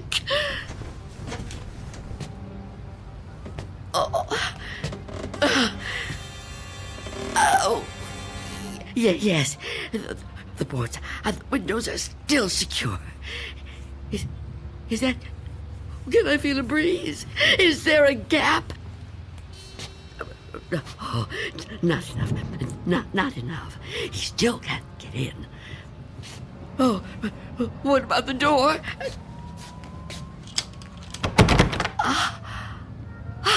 Chain is on. And the door is locked. Good. He can't come in that way either. Yes, I'm safe. Safe for another day. But I've been careless. Really, falling asleep before checking. I mustn't take chances. I can't take chances. Not while he's out there. And he's always out.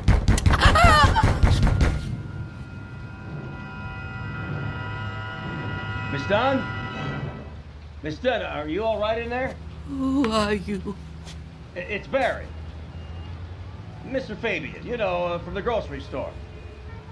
I know we've actually never met, but, well, we've spoken on the phone, Miss Dunn. At least we used to.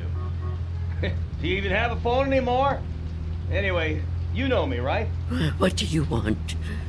I'm delivering your groceries, Miss Dunn. You remember? Charlie, the kid who works for me, was supposed to bring them, I know, but he called in sick. Yeah, kids these days, huh? No sense of responsibility. Anyway, I thought I'd better get them to you now instead of waiting till tomorrow. I figured, you'd be waiting for them. Is that all right? Put the food through the letterbox. The letterbox, right. Okay. Oh. Thank you, Mr. Fabian. Your money is coming under the door now. Under the door. Here it is. Miss Dunn, wouldn't it be easier to just... $6 and...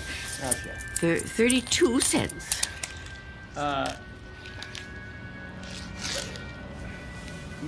Many thanks, Miss Dunn, but, Good day to you, Mr. Fabian. Miss Dunn, are you still there? Yes? What is it? I've been thinking. I just wonder... Miss Dunn, does anybody else bring you food? I really don't see what business of yours that is, Mr. Fabian. Well, no, it's nothing like that, I promise you. I mean, this isn't anything to do with business. I'm just concerned for your well-being. I mean, it seems to me a person can't live on food big enough to fit through a letterbox. I can assure you, Mr. Fabian, I'm in no danger of dying as long as I observe this strict regimen. Oh, well, I'm glad to hear you talk like that, but I don't know. Maybe if I could come in for a minute. Come in? Yeah, I just want to talk, Miss Dunn. I mean, I can't do that so well out here. I really think you need to see a doctor. Out of the question. No one is coming in here, Mr. Fabian. Not a doctor, and not you. Miss Dunn, could you open the door, please? Go away! Miss Dunn, I just want to help you. I know what you want. Leave me alone. Miss Dunn, all I know who you are. You do? Well, that's good. That's very good. Myself, I have a very bad memory. Every morning, you know, my wife gives me a pen. Every day I lose it somewhere. So, will you let me in? Stop trying to get in here. You won't get me.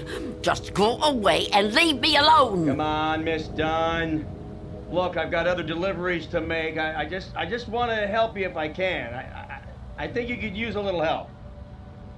Ah, the heck with it. Good luck living here in this neighborhood. What's left of it.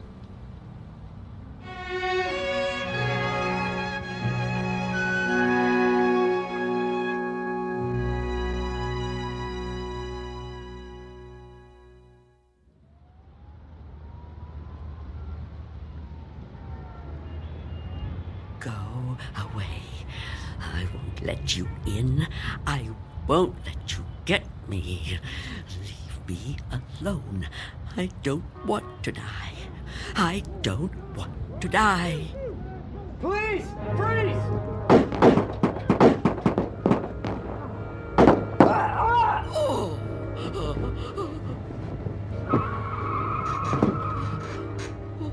What's going on out there?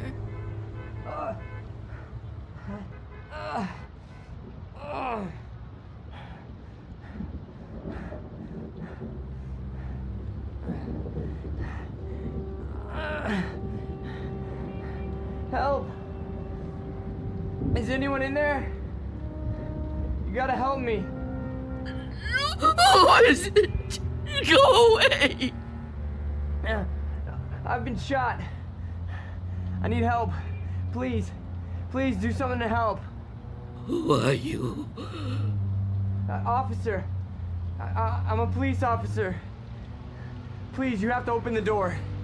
I need help. I've been shot. You're lying to me. I know you. You can't fool me. No, I'm not trying to fool you. Please. I think I'm dying. You can't trick me so easily. You're no policeman. Why can't you just leave me alone? I know who you are. I know what you are.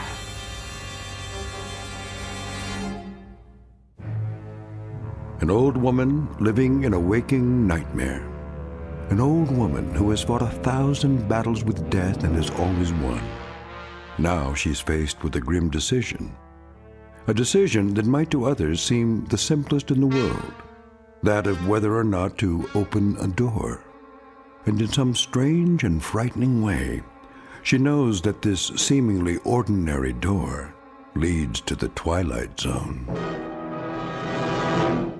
And now, The Twilight Zone and our story, Nothing in the Dark, starring Marshall Allman, with Stacy Keach as your narrator.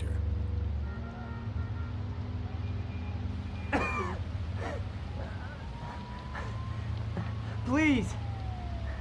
Why won't you help me? Stop this! Why must you do this to me? I'm losing a lot of blood. It's so cold out here. Listen to me. I'm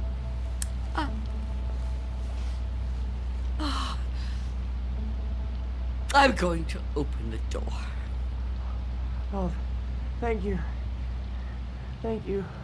But I'm leaving the chain on. Don't even try to touch me. I won't let you. Don't worry. I'm not gonna hurt you. I couldn't hurt anybody. Oh.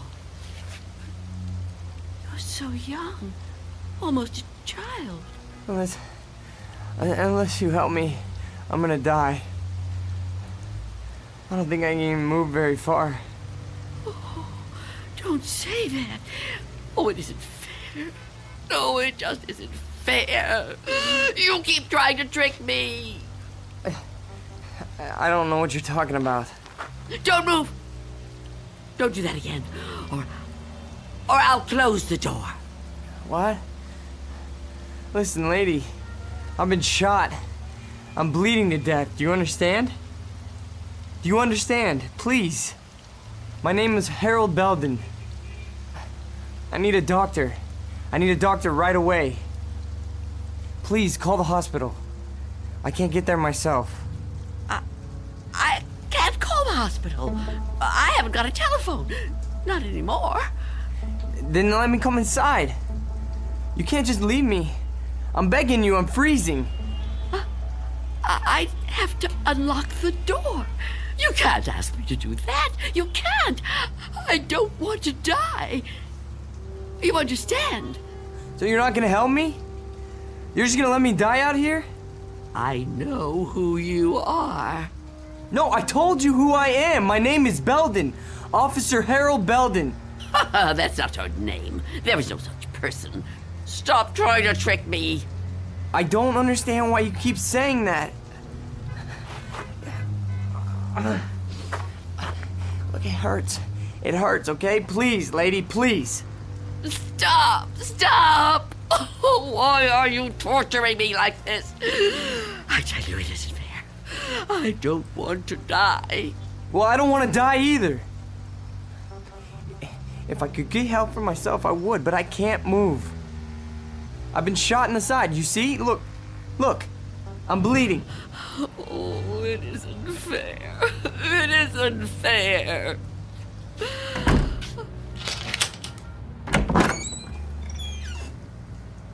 Will you help me? Yes. Yes, I'll help you. Thank you. Take my hand. What? Take my hand. Pull me inside. No, I won't. I mean, I can't. Oh, can't you? Can't you crawl in? Well, I don't think so.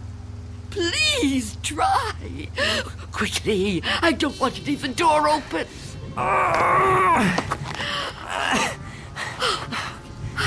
That's it. Come over here. Into the bed.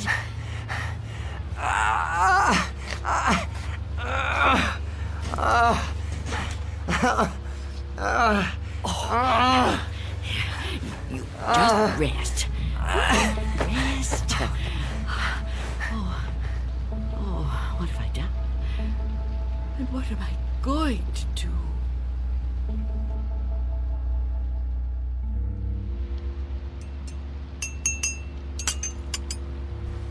Officer? Officer? Officer? Oh, I'm so sorry. What a...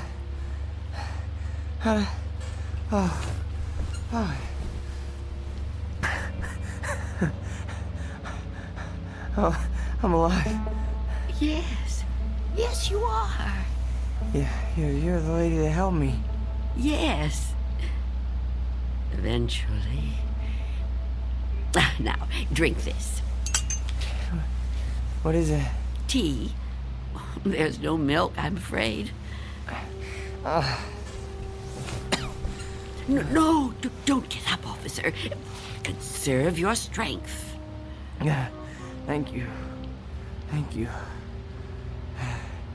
Please, call me Harold. You saved my life. I owe you at least that much. Is it good? It's fine. Thank you. How long have I been out? Hours. What time is it? I'm not sure. Morning, I think. What do you think? I don't have a clock. I guess it is morning. It's hard to tell. What happened to your windows? Who boarded them up? Well, I did. A long time ago now. But they're still as strong as ever. What? Why would you do that? Oh, I have my reasons. Well, we all have our own reasons for doing things. Why would you want to be a policeman? To be in a job where people try to kill you? Well, why would you want to court death like that? Court death? I don't know that I'd put it that strongly. I do what I do because there's just some jobs that have to be done. You mean it's a sort of vocation? Yeah, I guess you could say that. Listen, Mrs. It's Miss Dunn. Listen, Miss Dunn. You should try to get some rest yourself. You need it more than I do. No, really, I feel much better. When the doctor gets here, he'll take me off your hands for good. The doctor? Yeah, sure. He'll check my wound, take me to the hospital. You didn't call the doctor? No, I didn't. Why not? I told you last night. I haven't got a telephone. Don't you remember? No, I don't. I was kind of out of it last night, I guess. Oh, of course. Perhaps you could use your radio to ask someone to come get you. Well, you could wait outside for them. No, I busted my radio when I fell on it. You see?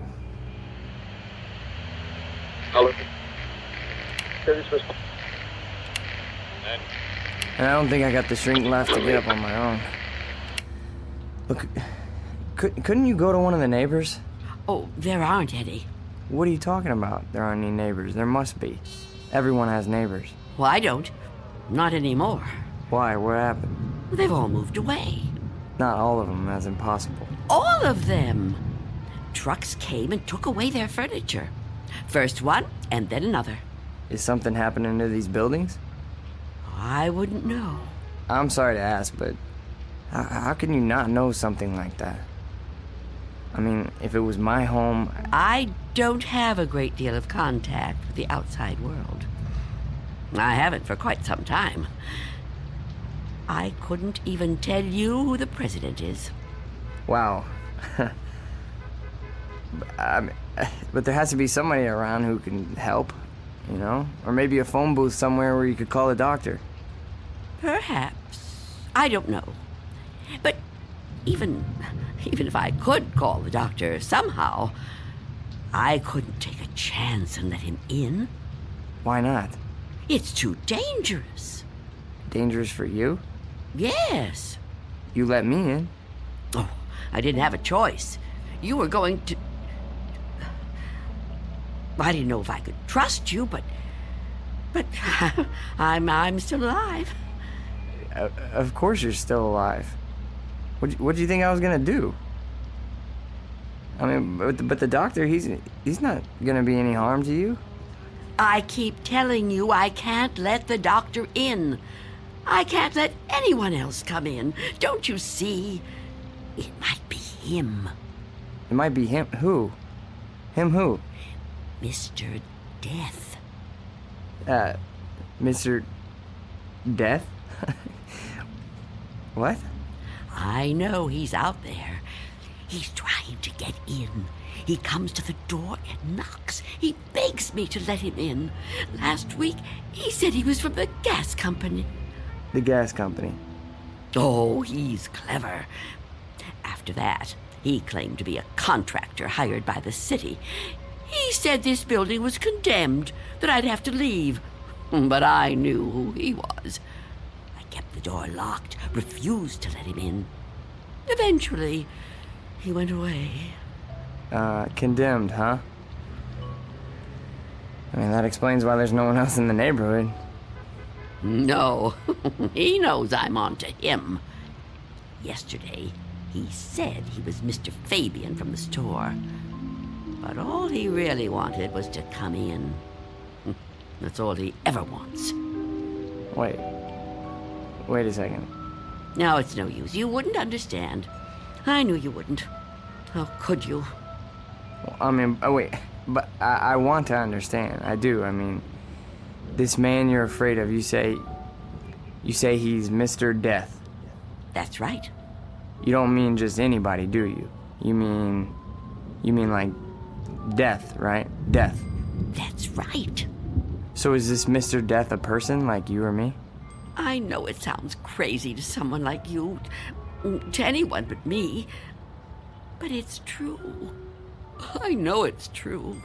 Okay, I understand what you're saying, but, I mean, people die all the time, all over the world.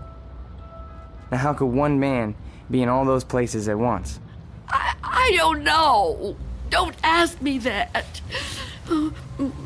Maybe there's more than one of him. Maybe.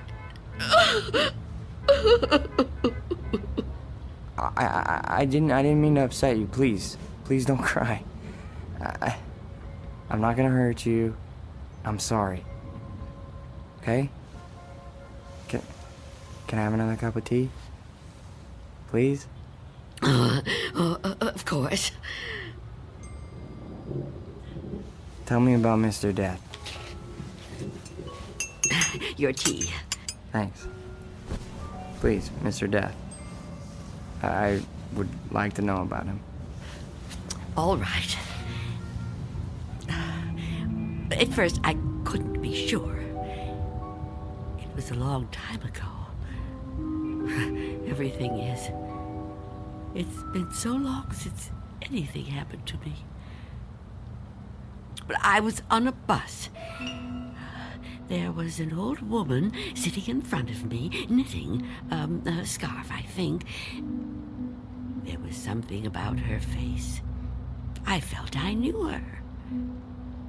Then a man got on the bus. He wasn't special in any way.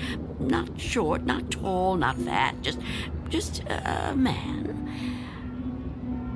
I remember that there were empty seats, but he sat down right next to the old woman. He didn't say anything to her, but I felt that his being there upset her in some way. I couldn't understand why. He seemed like such a nice man. When the old woman dropped her ball of yarn, he bent down and picked it up, right in front of me. He held it up to her.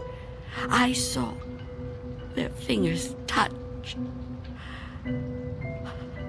He stood up and got out the next stop. I couldn't move. It was as if I knew what had happened. But I couldn't do anything. I was just so frightened. When the bus finally reached the end of the line, the driver came over to the woman. He thought she was asleep. But I knew she was... What, dead? Dead. And right then and there, I knew it was his touch that killed her. Okay, but you said it yourself. She was an old woman. Okay, just because this man touched her... Mr. Death. Just because he touched her hand, it doesn't mean he killed her. Maybe what you saw was just what it looked like. A man trying to be helpful. I mean, the real cause of her death might have been, a heart failure or a stroke or something. I don't know. No, he killed her. Okay, I'm a cop. I've seen dead bodies. I've seen people that were killed by guns, knives, but never by a touch, okay?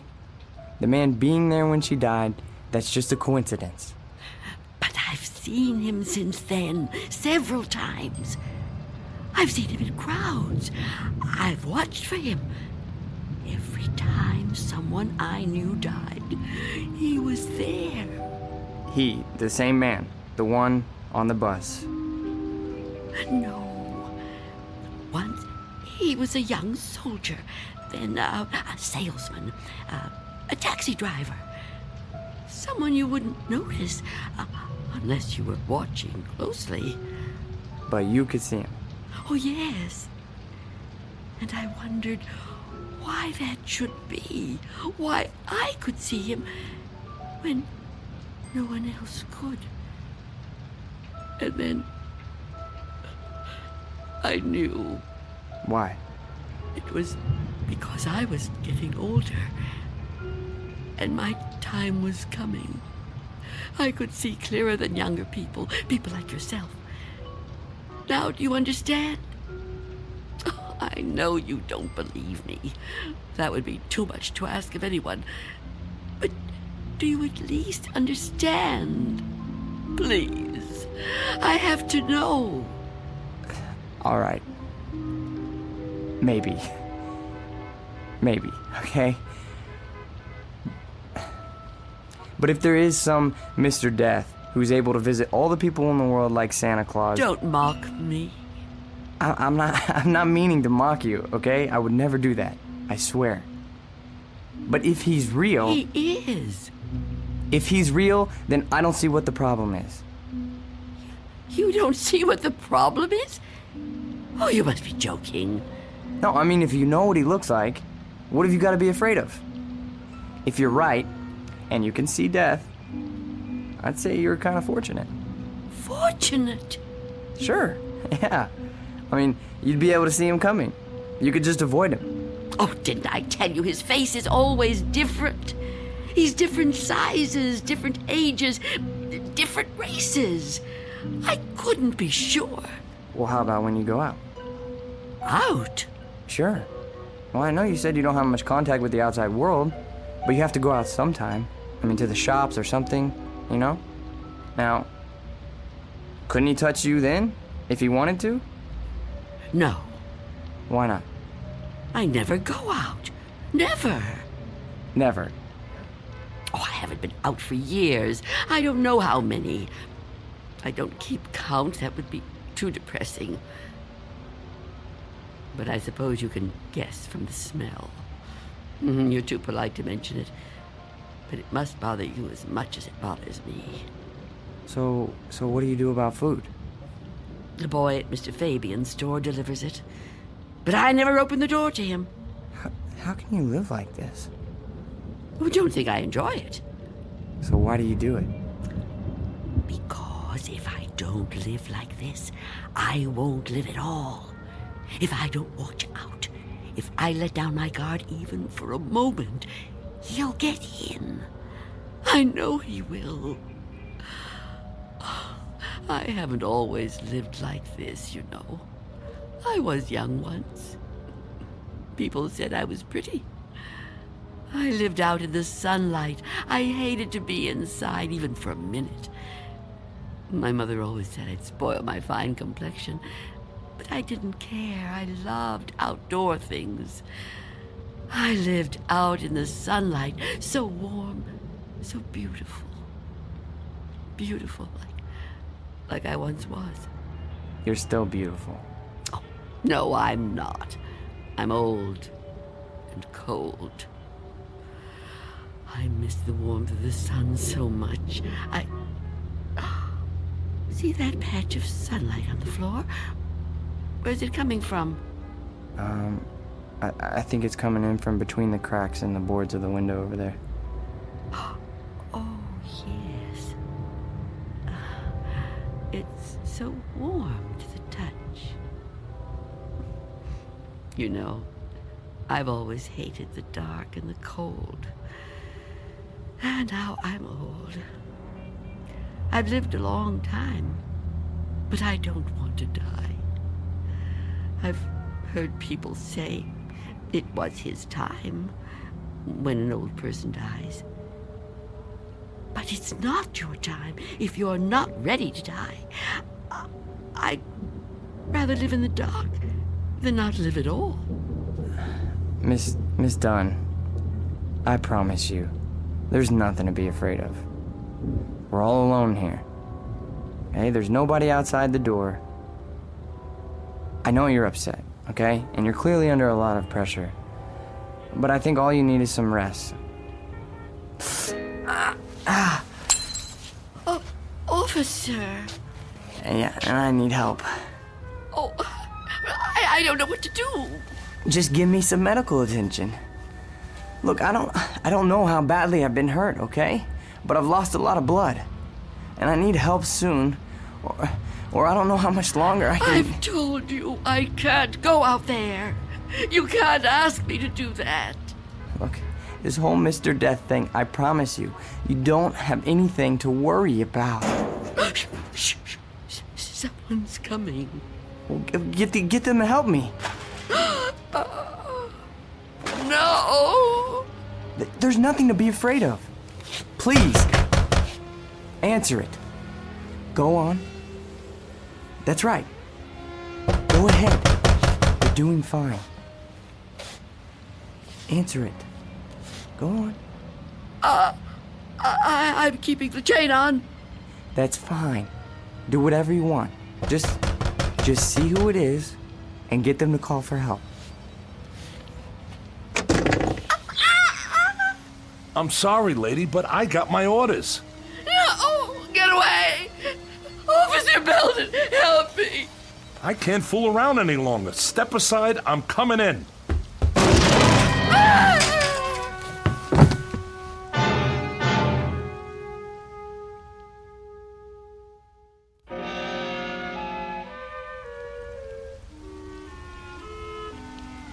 Take my hand.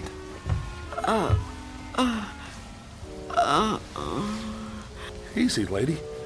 Just lie quiet there till you get your strength back. What? You gave me quite a scare there when you fainted like that.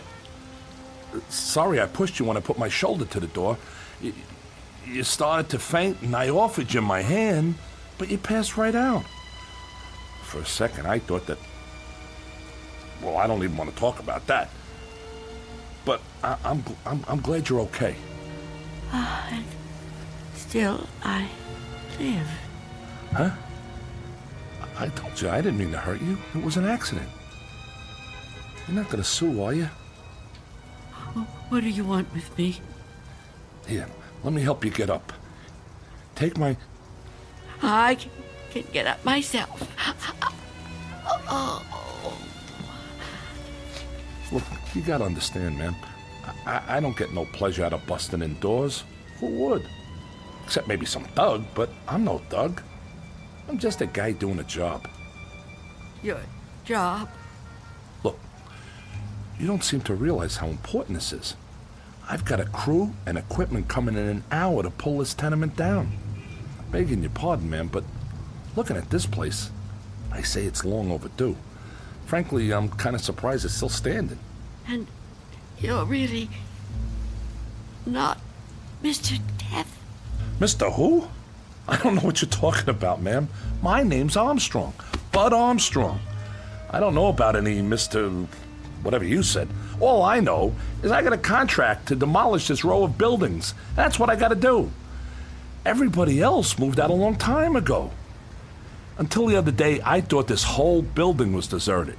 I seen them windows boarded up, and I figured you moved out when the rest of them did. Thank goodness I met that guy from the grocery store, that Mr. Fabian. Oh, Mr. Fabian.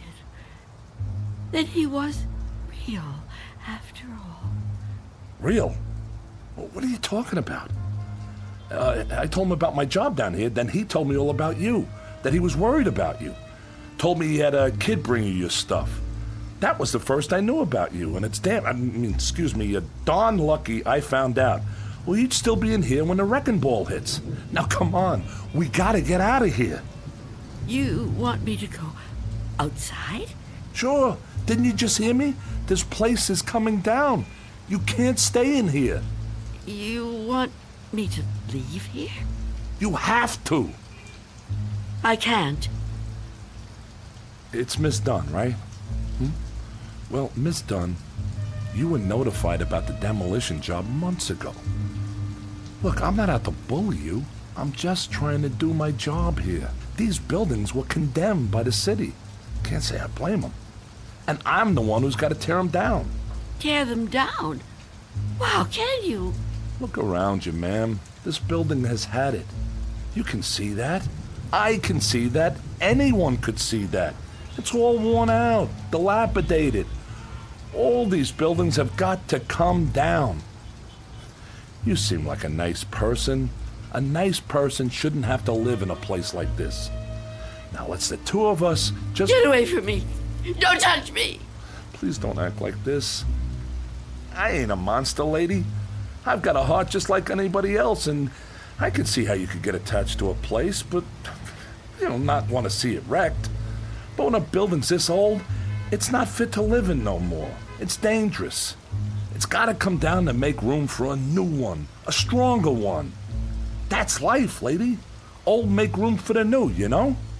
No. People get the idea that I'm some kind of destroyer. They think I get kicks out of tearing stuff down. But that ain't the way it is. No, that ain't the way it is at all. I just clear the ground so other people can build on it. In a way, I guess I kind of help them to it. Can't have one without the other, am I right? Look around you. It's just the way things are, like when a big tree falls in the forest and a new one grows right out of the same ground. Old animals die and young ones take their places. It's just nature. That's how it is. Even people step aside when it's time. I won't. When I finally kick the bucket, or when I get too old to contribute, my son-in-law will probably take over The door! What about it? Oh, yeah. Sorry about that. I didn't realize the chain was on when I put my shoulder to it. Door's okay, but the chain's had it. You left the door open! Hey, there's no need Get to... out of my way!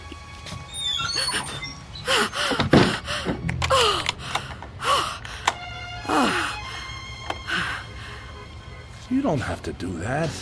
What's the sense of locking a door that won't even be here in an hour?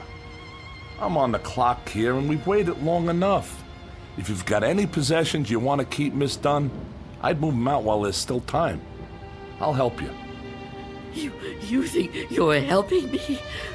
I'm not going to leave here. Not with you. Not with anyone. Don't try to touch me. I don't want you anywhere near me.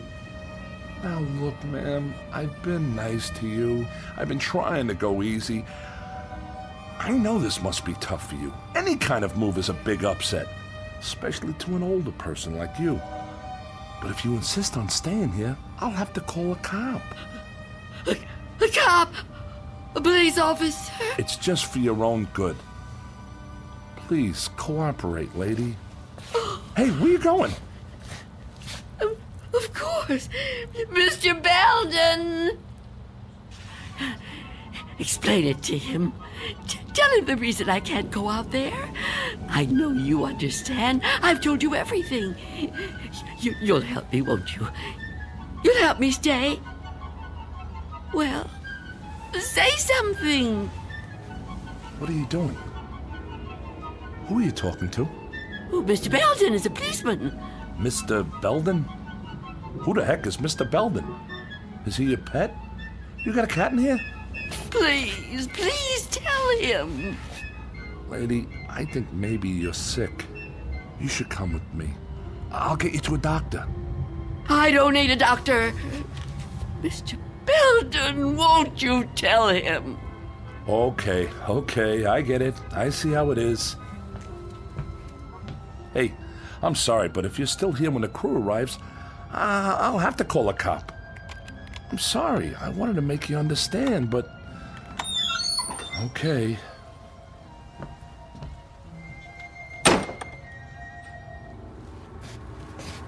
What's the matter with you?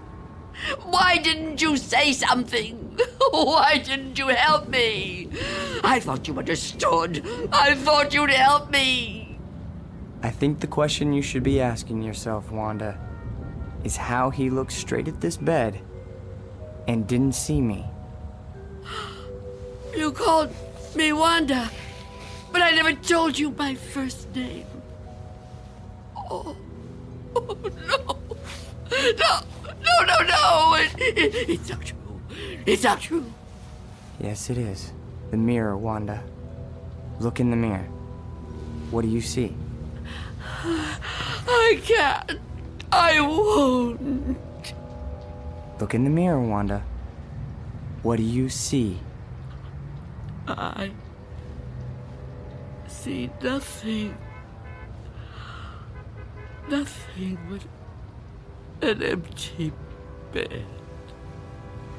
Turn around.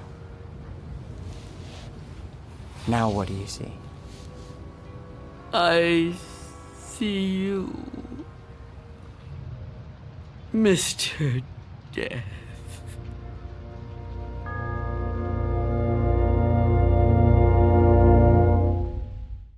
We'll be back to the Twilight Zone in just a moment. And now, Act 3 of Nothing in the Dark, starring Marshall Allman. It was you. It was you all the time. Yes. It was me. Oh, don't get up. You're still... Oh. You're not hurt. No. No, I'm not. But you were shot. Those men... Did you see me get shot? No, but you were bleeding. Do you see any bloodstains now? No. And the men? Did you see them? You were never hurt, were you? I can't be hurt. You tricked me. Yes, Wanda. I tricked you. It was all an illusion. One I created just for you. If it helps, I'm sorry. I would have preferred to avoid it if I could. But why? Why did you do it? The moment I let you inside, you could have taken me any time. Yes, I could have. But you were nice. You made me trust you. But I had to make you understand, Wanda. You see me now, and you've seen me before. Many times before. Starting with that day on the bus. Oh, I was right. It was you. The old lady's name was Iris. I knew then that you were upset. Upset? I thought it was important that you got to know me. What I said to you before, it was true. What you said? And you thought I was a policeman. You asked me why I did what I did. And you said there were some jobs that had to be done. That's right. That it was a kind of vocation. Actually, Wanda, you said that. But I suppose you're right in a way. Now ask yourself, am I really so bad? Am I really so frightening? You've talked to me. You've confided in me. Have I tried to hurt you?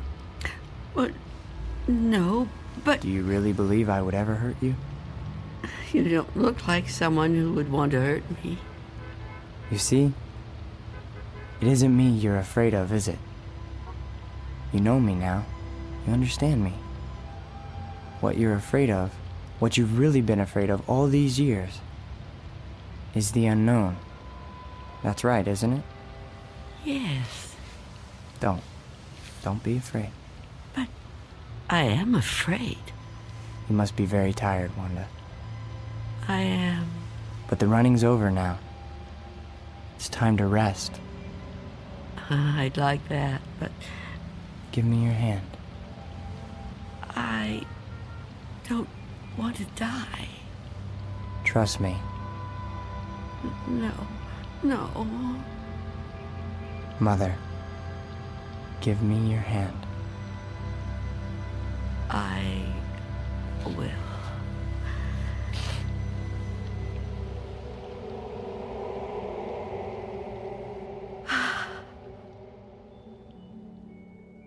There.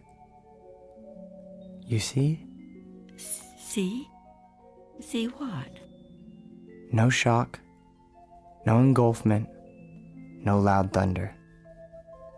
What you feared would come like an explosion, is like a whisper. What you thought was the end is the beginning. When will it happen? When will we go? Go. Yes. I'm ready now. Look over there, on the floor. What is there to... Oh. Now do you understand? It's me. It's you. My body. I look so calm. You see? We have already begun. Come with me. Yes. Please. I'd like to.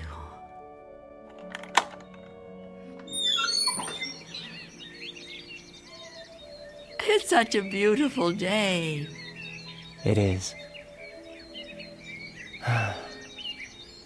It surely is.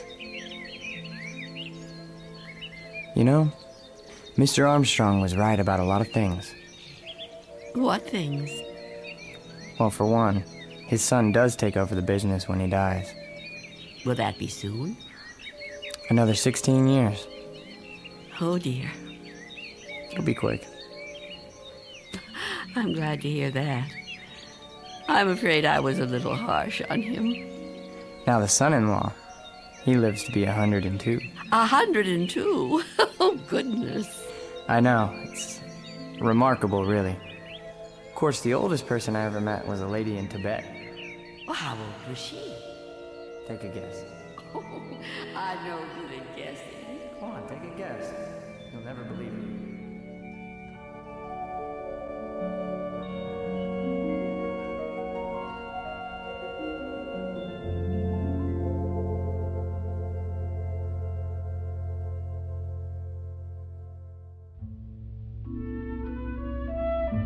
There was an old woman who lived in a room, and like all of us, was frightened of the dark, but who discovered in the minute last fragment of her life that there was nothing in the dark that wasn't there when the lights were on. Object lesson for the more frightened amongst us. In or out of the Twilight Zone.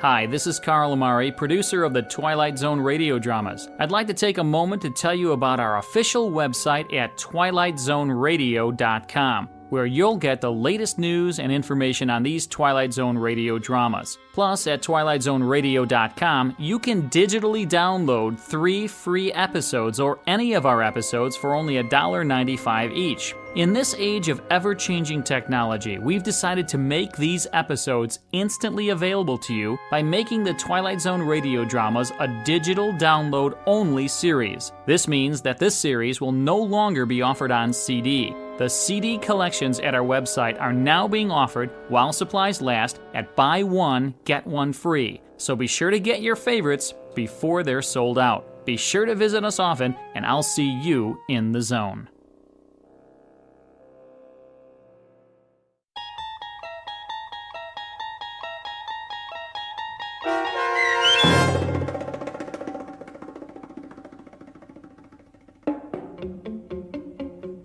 Nothing in the Dark, starring Marshall Allman, with Stacy Keach as your narrator, was adapted for radio by M.J. Elliott and written by George Clayton Johnson. Heard in the cast were Roz Alexander, Jeff Morrow, Doug James, and Mike Starr. This copyrighted radio series is produced and directed by Carl Amari for Falcon Picture Group and Westwood One. Custom Foley effects, sound design, and mixing are done in the Cerny American Sound to Picture Theater by Cerny American creatives Matt Sorrow, Bob Benson, Todd Beyer, and Tim Cerny. To learn more about the Twilight Zone radio dramas and to contact us, visit our official website at twilightzoneradio.com. Miss Dunn, it's Doug James speaking.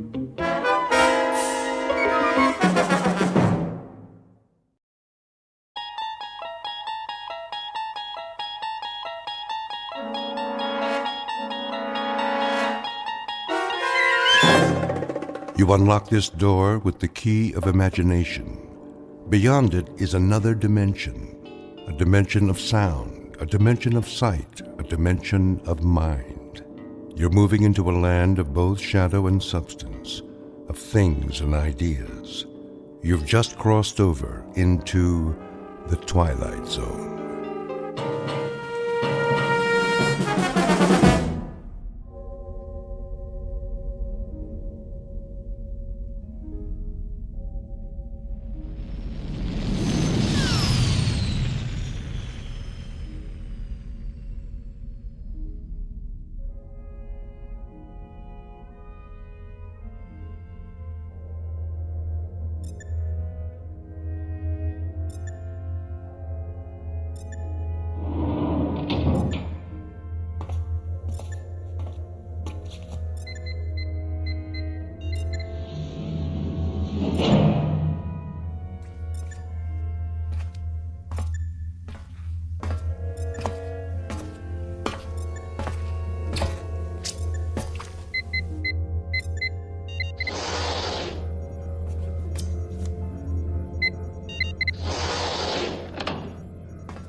Probe 7, log entry 1411. Another waking period. Ship seems to be functioning perfectly as usual. Wish they could make cars this reliable back home. Oxygen supply, right on the button. Food supply, a little over. Something wrong with my appetite. Not enough exercise, I guess. I know. More workout time. Gotta stay in shape. Never know who I might meet in space.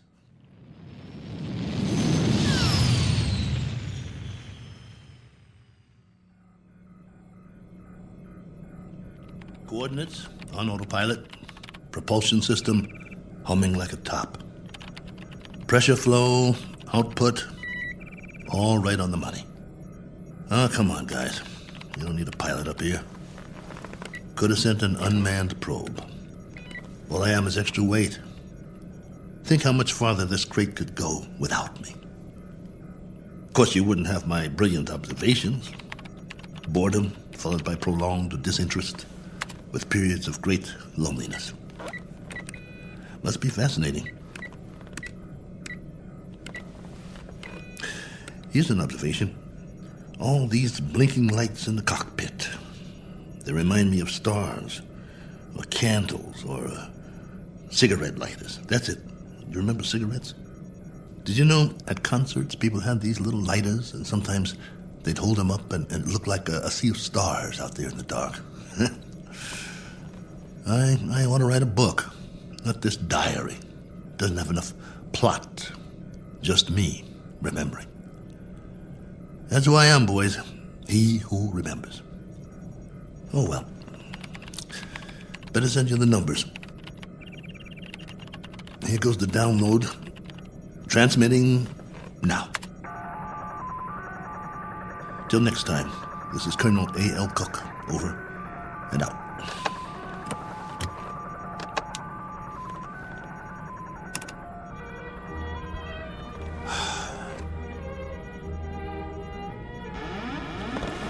Hold on, I think we've got a malfunction here. Some kind of overload. Yep, there's a power drain. Initiating diagnostics. No time for that. Switching to manual override.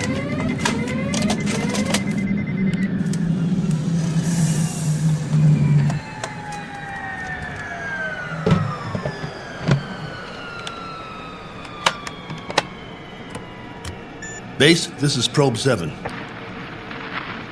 Probe 7, calling base. Come in. I've just lost a rocket tube. Can't handle this baby. Controls won't respond. Losing power fast. Have to set down on the nearest planet.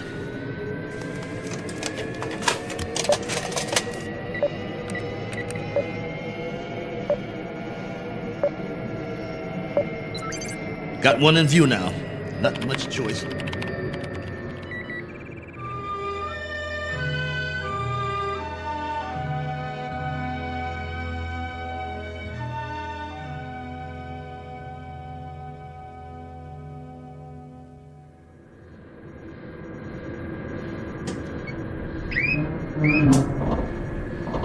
Entering atmosphere.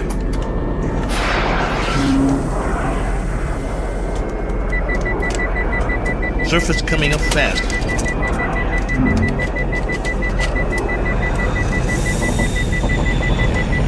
Can't slow down. No retro rockets.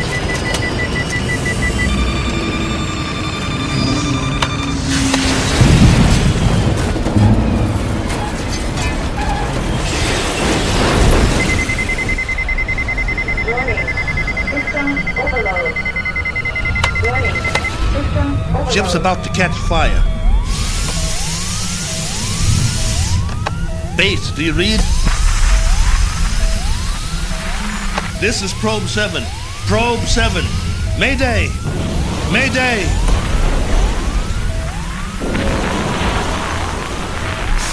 Mayday! Mayday!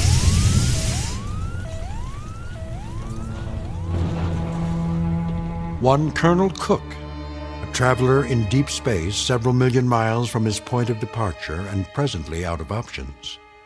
He set a course across an endless ocean in a one-man lifeboat, now scorched and broken on an alien shore. But even if he should survive, his greatest ordeal is yet to come, for he must face a far more dangerous challenge, an opponent more menacing than the cold, lifeless vacuum of space. He must face what awaits him on the other side of the bulkhead and do battle with the unknown. As soon as the dust settles, he will take stock of his plight with very little effort, a single 360-degree movement of head and eyes. For Colonel Cook has come to rest on a small, undistinguished planet not on any chart, one that is actually an outpost in the Twilight Zone. And now, The Twilight Zone, and our story, Probe 7, Over and Out, starring Lou Gossett Jr., with Stacy Keach as your narrator.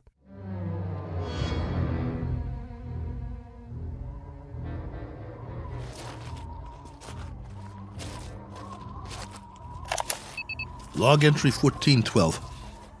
I'm alive. That's all I know for sure. The ship is wrecked pretty badly. It might be possible to realign the main drive, but not without help.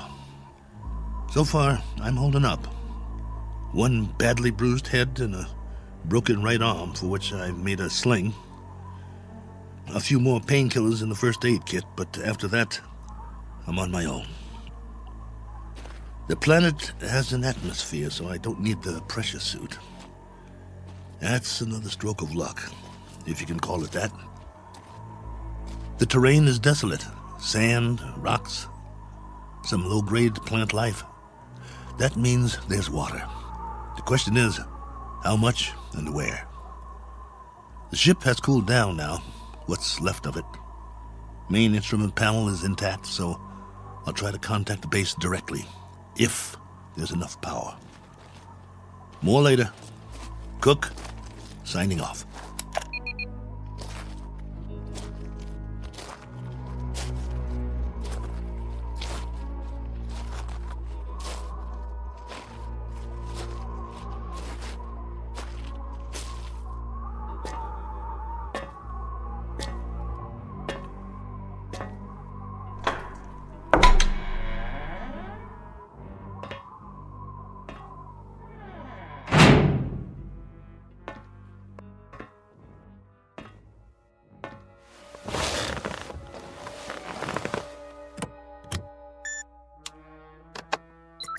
This is Probe 7. Do you read? Probe 7. This is Probe 7, calling base. Probe 7, with a landing report and damage assessment. Over to you, base.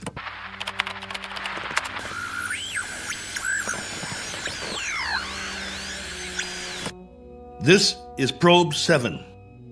Come on, base. I'm waiting.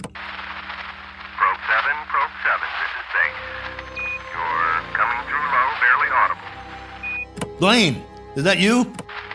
Yes, this is Lieutenant Blaine. We read that you're... This is Cook, Probe 7. I'm glad to hear you. Cook? Cook, we thought we'd lost you. Your transmission Everything was interrupted. I'm lucky to be alive. Probe 7 made unscheduled landfall approximately 7 hours ago. What? Come again. Can't hear. I thought you said... I've crash-landed, Blaine, in another planetary system. Didn't have much choice. One of the thrusters broke off the ship. This planet is 92,900,000 miles from the nearest star. Good Lord, Colonel.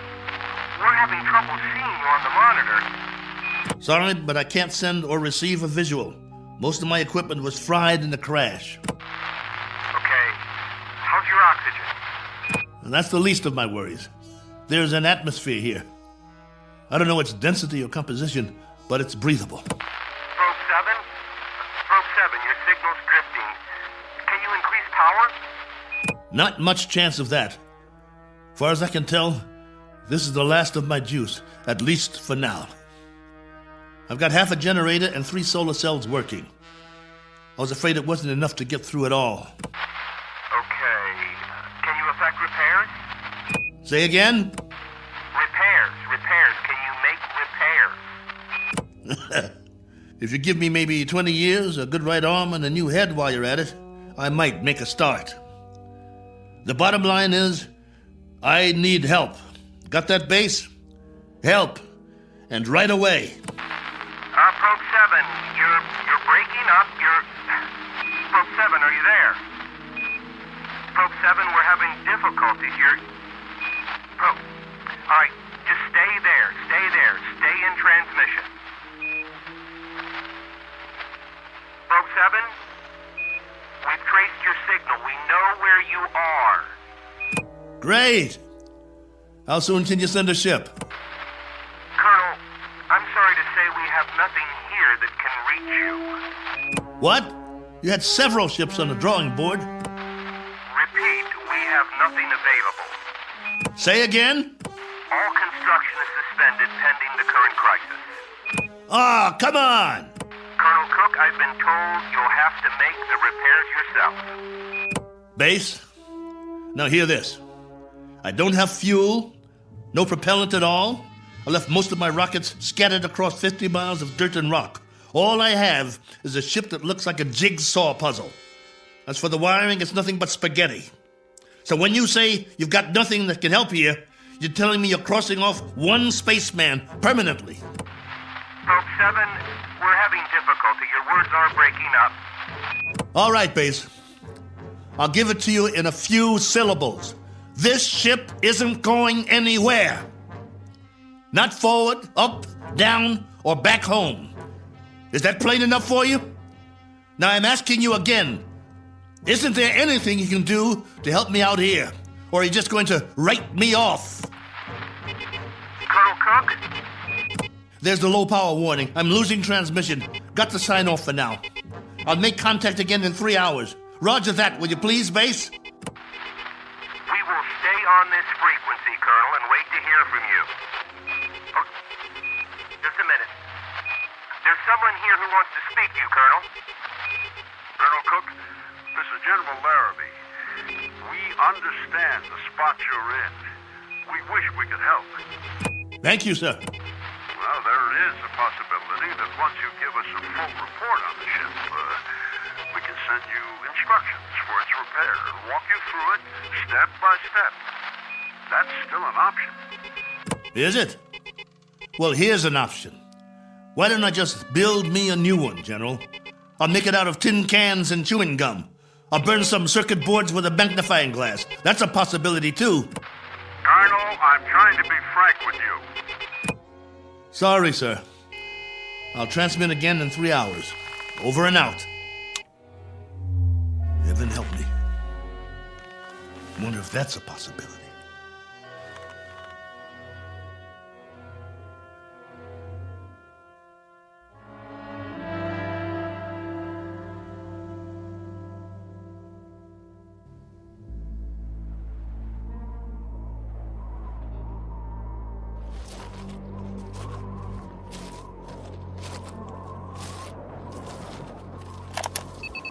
Log entry 1413. I'm standing on a hillside a few meters from the ship.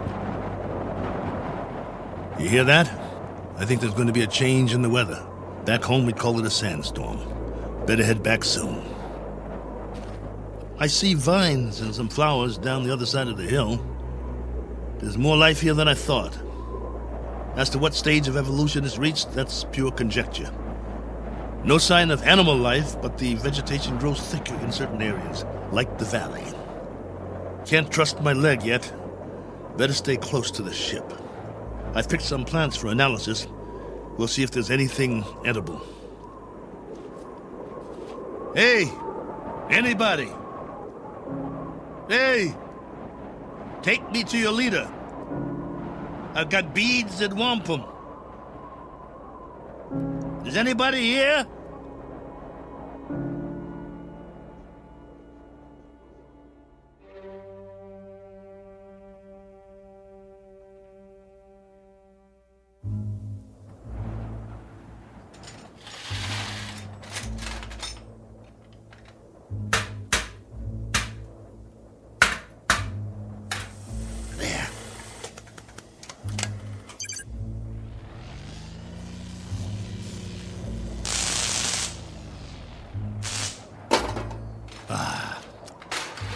That's just great. The last good wires in the whole ship. Here comes that sandstorm. I'm gonna get the hatch shut. Close, will you? That's it. A little bit more. There. That'll have to do.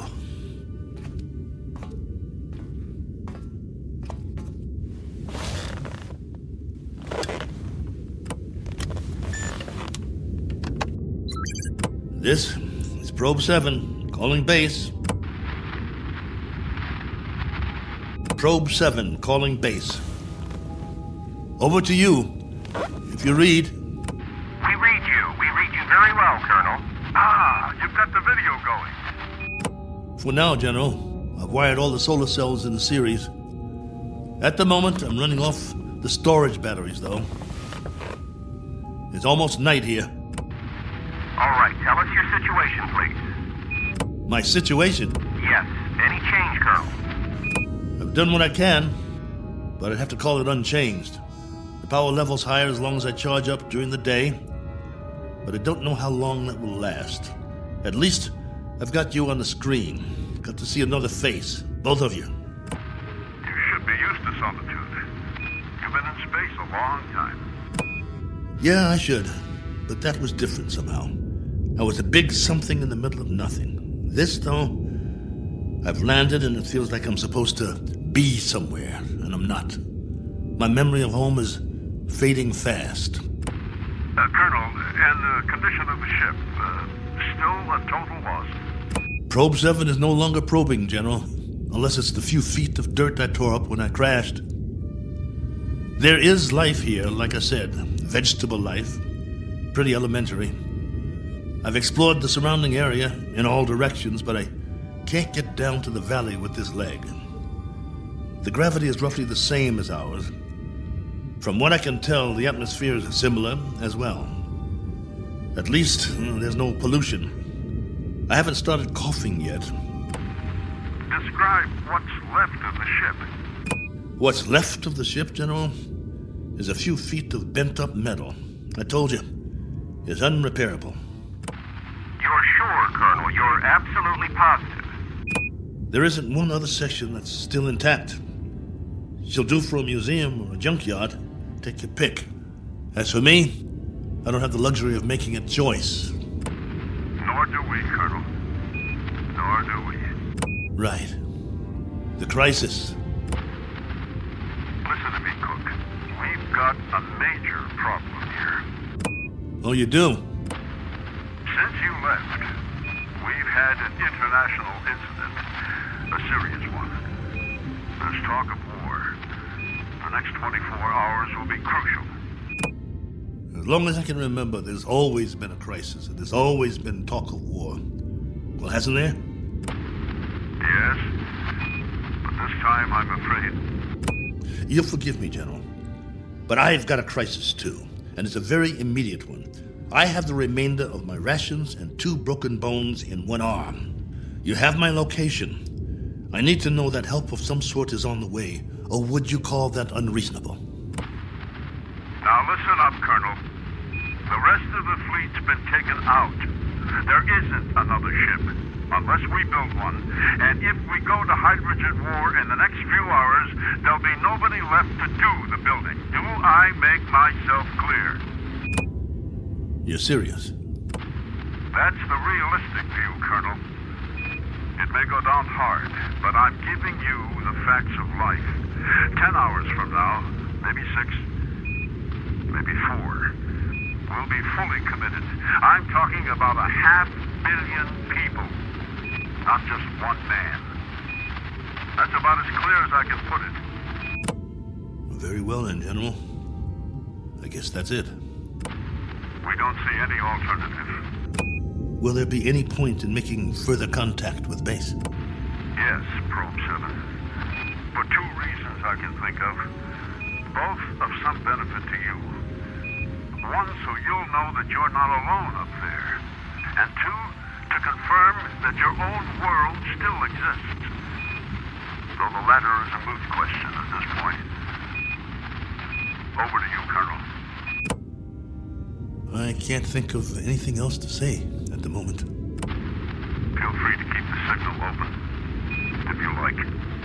Can't do that, General. I need to charge the batteries when it's light again. Here's that storm. Don't know how strong it'll be or how long it'll last. But I'll try to get through it. Nothing else I can do. Then, for whatever it's worth, know that we're still here. For now. Over to you, Probe 7. Roger, base. And out.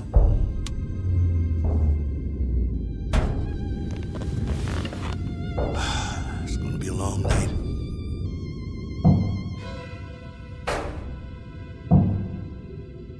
Wait. What's that? Hold on. Blaine? General?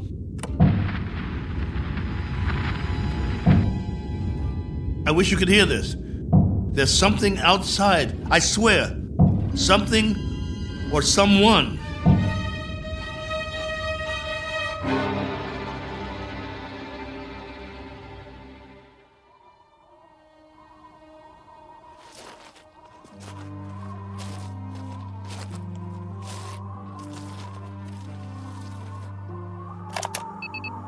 Log entry 1414.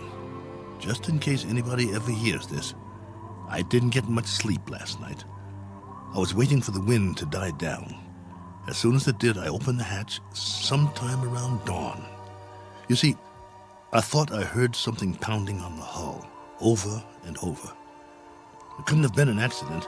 It had to be something intelligent trying to signal me, to let it in from the storm. That was what I thought.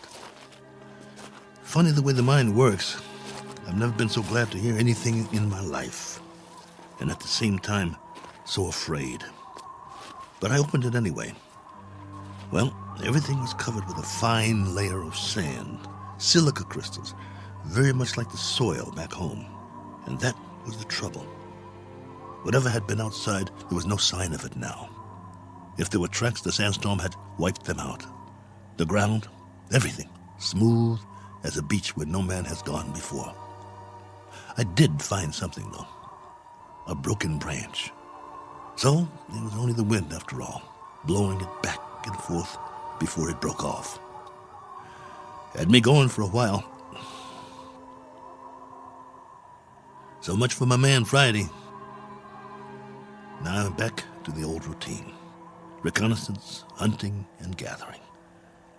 Just think, a few million years from now, something on 4 legs, or 2, or 8, may actually walk this barren planet again. A few million more years, and it will grow a bigger brain so the species can start doing the same things I'm doing. Foraging for food, trying to survive.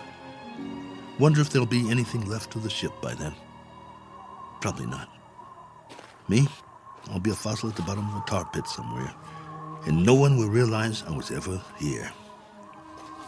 Well, onward he marched, for want of anything better to do.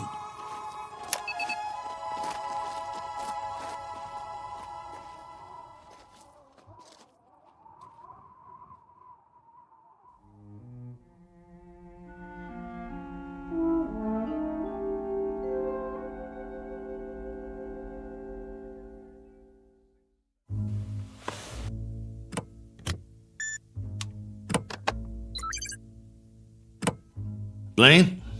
General Larrabee? Are you still there? Here, Colonel. Go ahead. Well, you look like you haven't slept. Not much. And you? Not really. Up at dawn to do some hiking, north, east, south, and west. I had been hoping. Yes? Just a crazy dream I had. No sign of anything? It's a primitive planet. I'm very much alone here, after all.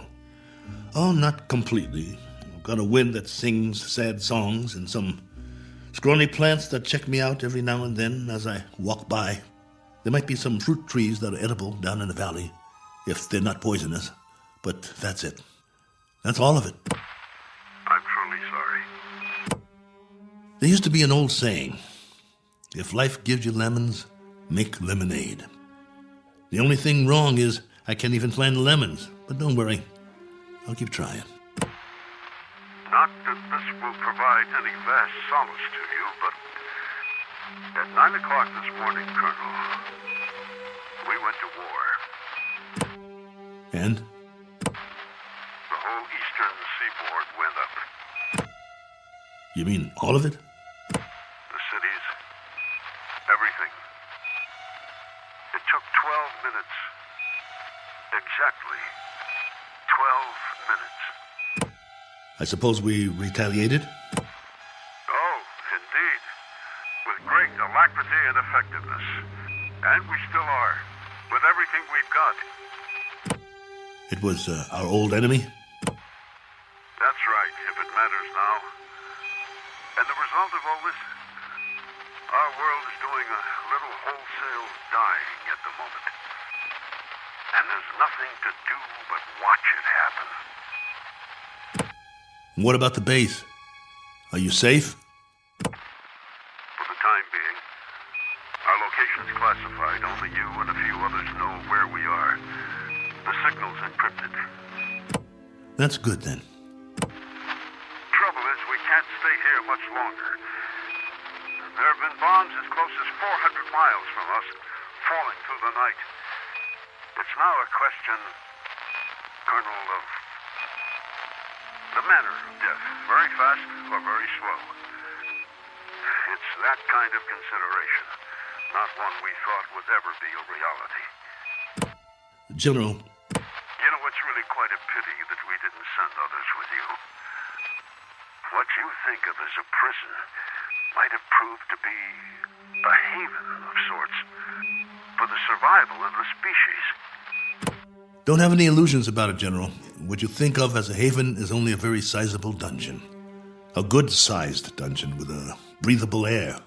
But that's what it is, and there's no way out.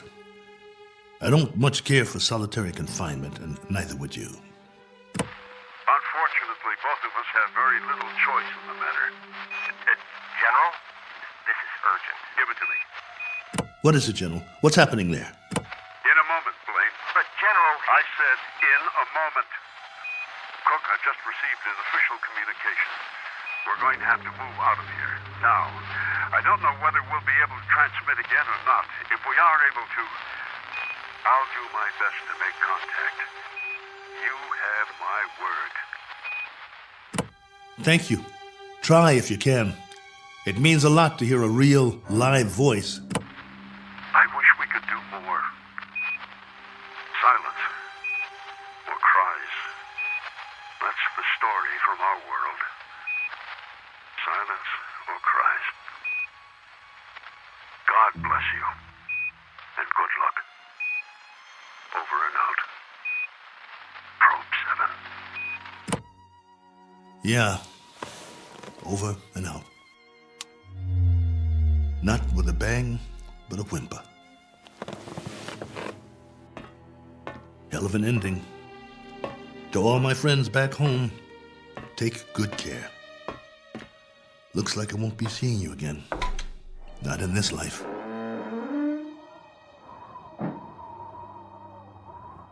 Time to start a new project. Chapter 1.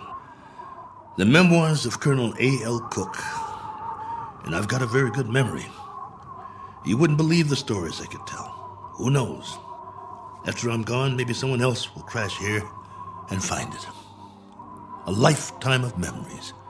Every sight, every sound, all the way back to the beginning.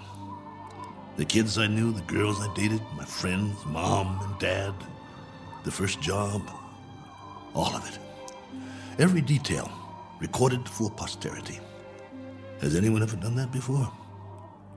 Maybe people who keep diaries their whole lives, except that no one ever got it all down. Didn't have the time, but I do. All the time in the world.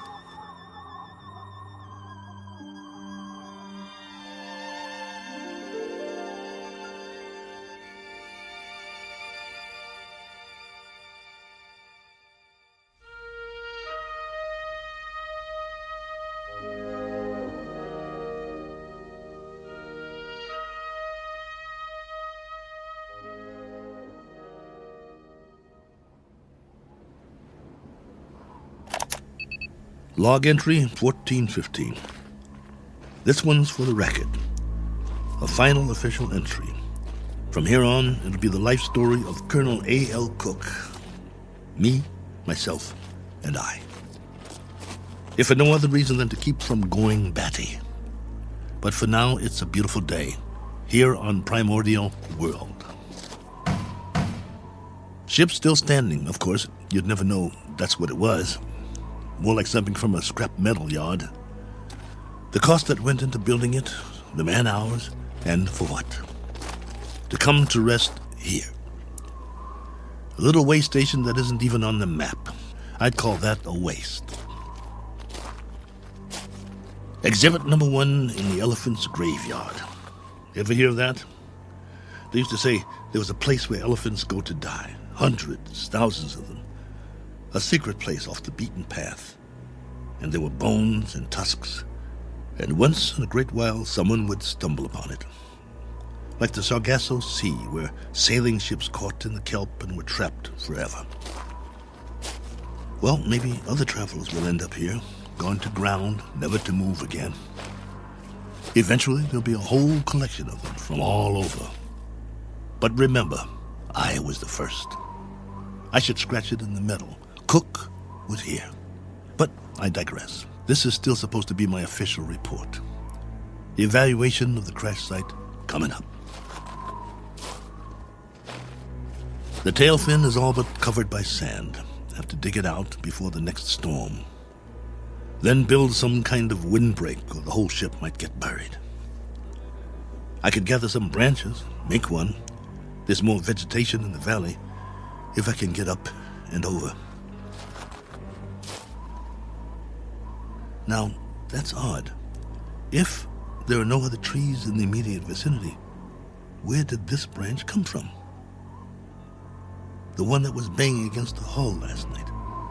Unless something carried it here. The wind or Oh well, maybe I just didn't notice before. That must be it. Rocks to the left of me, rocks to the right of me. One very dry, broken off branch in the sand. And what great sand it is. None better in the known universe. On sale at closeout prices. Note the fine crunch under my boots as I walk the proud land. The rare texture, the superb body. Why, it's positively... What in the name of... It can't be. It looks exactly like... No, I must be hallucinating. But this... impression... I could swear it's a footprint, A boot print, to be precise. A lot like my boot, in fact. But it's not one of mine, about 4 inches shorter. But that's what it is. It is! Now hear this. Now hear this. I've got company. I've got company. Hey! Whoever you are, come on down. It's open house at my humble abode. It isn't much, but it's home. Drinks on me. Meet your genial host. Please. Please let me see you. Here's another footprint. And another. And another. Where do they lead? Up the hill? Has to be since the storm, so there was something here. I knew it! Hey! I don't care who you are or where you're from. Let's shake hands and be friends. Don't you need a friend? I do. Come on, friend. We can talk. I've got some stories, believe you me. Where you hiding? Behind that bush?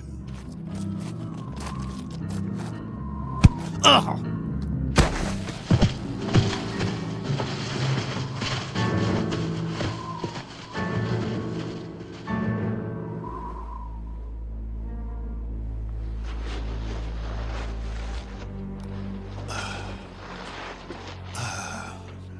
Blood on my head. Something hit me. Why'd you do that? Probe 7, come in. Got to get inside.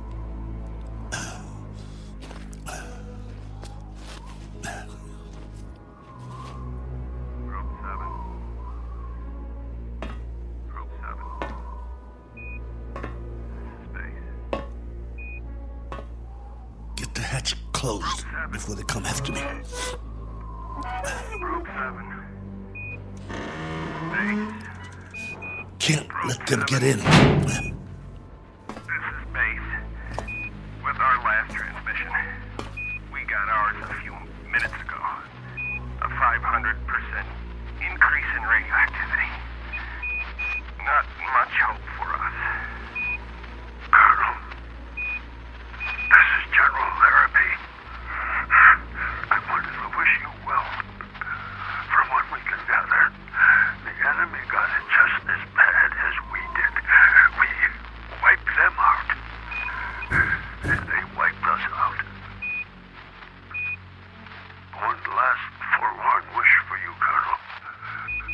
If you ever meet someone where you are, whoever they are, and however it happens, in whatever circumstances, I hope it can come without fear. I hope it can come without anger. That's what they're going to have to put on the stone. The one we'll all be buried under on our world.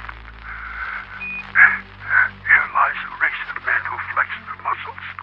One time too many. I hope your new world is different, Cook. I hope there's no such word as hate. I hope there's...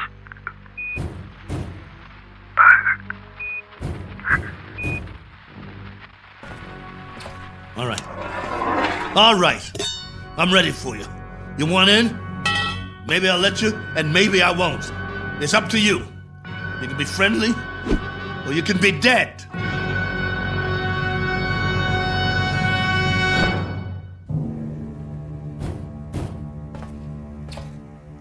Hey, friend. You want to come in? Must be lonely out there. I hear you. What's the matter? Hungry? You're going to get a lot hungrier. Or don't you eat, friend? What do you say? Speak up. Can't talk, huh? No. You only know how to hit. Take more than that to put me down. What'd you use, a tree branch? Not very friendly, if you ask me. Well, I've got a nice piece of metal in my hand, and I know what to do with it. Won't catch me again. This has been going on for hours. I don't know about you, but I need sleep. I really need it. Understand? Sleep. And this king-size bump on my head doesn't help. Tell you what, we'll make a deal. I give you one more chance to get away. Go hide, I don't care. You may not understand the language, but maybe you get the message. I'll wait a while and catch some sleep. Then when I wake up, I'm going to have a nice freeze-dried dinner. If I don't hear you out there, we'll forget the whole thing. You stay up the hill, and I'll stay down here. Just remember to keep your distance. Otherwise, I might have to come up there and teach you a lesson. A man's got to have his boundaries. Oh, God, I hurt. I want to sleep just for a while.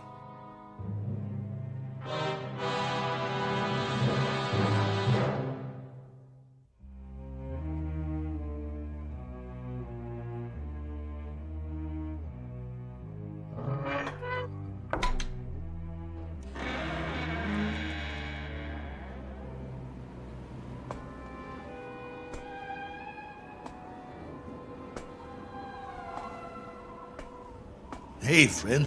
Gotcha. Stay down.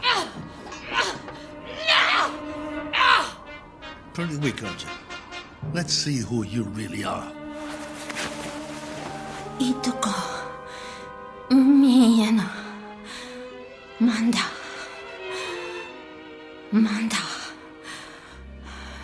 No. You're a woman?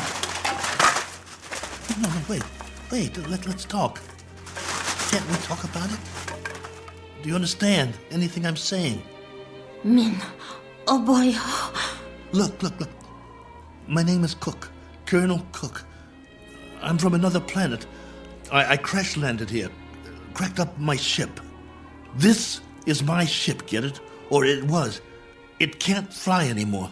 Now I'm just a wingless spaceman with no place to go and all the time in the world to get there. All right, be that way. I'm not going to hit you. I'm putting my weapon down, see? Oh, what difference does it make? You're probably an illusion, and those prints you left on the ground, they're illusions too. I've been fighting a running battle between fear and loneliness, and loneliness took the prize. You can disappear any time now. Any time at all. Go on. Poof! In a puff of smoke.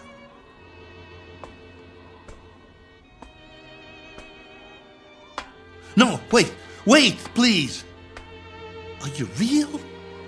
This knot on my head certainly is.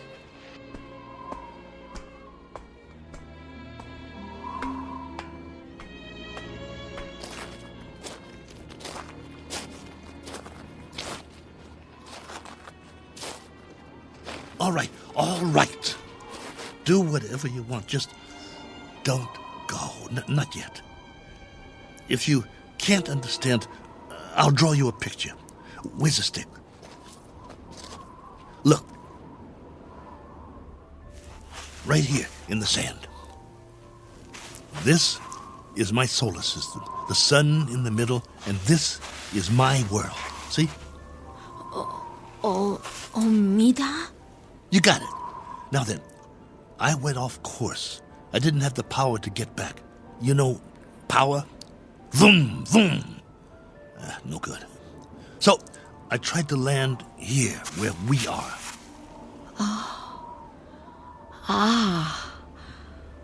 Omida korum. Go ahead, you draw. Korum mistum. Oh, that's your solar system and your world. You came from there. Let me see now. It went out of orbit. Is that it? Your planet left its orbit and moved away from the sun. And the line, that's where you went and where your world went, right? I'm sorry. What about now? Where's your planet now? I understand. Gone. Disappeared. Probably frozen by now.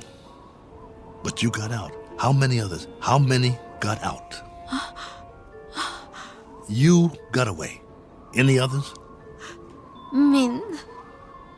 One finger.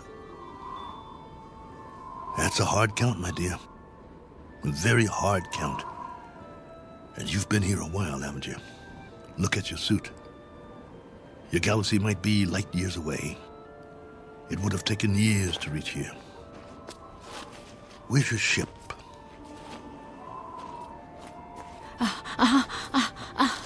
Ship. Where's your ship? It crashed too, didn't it? So you've been here a long time. A very long time. Me, Cook. Colonel Cook. You? Korava. Korava? Korava.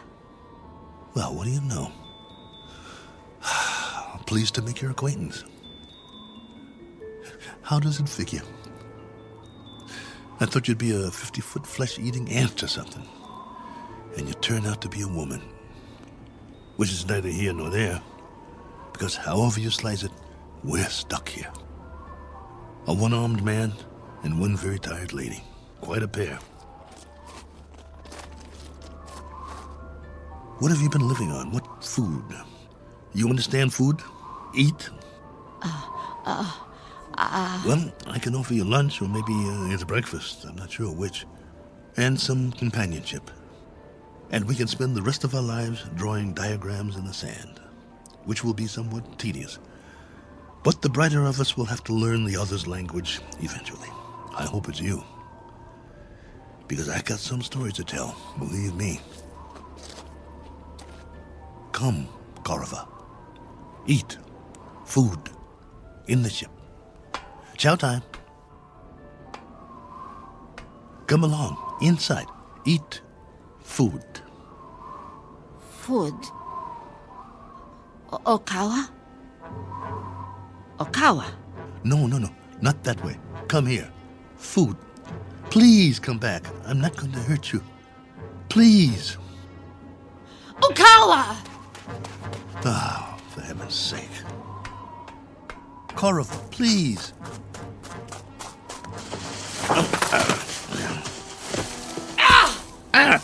You scratched me. What did you do that for?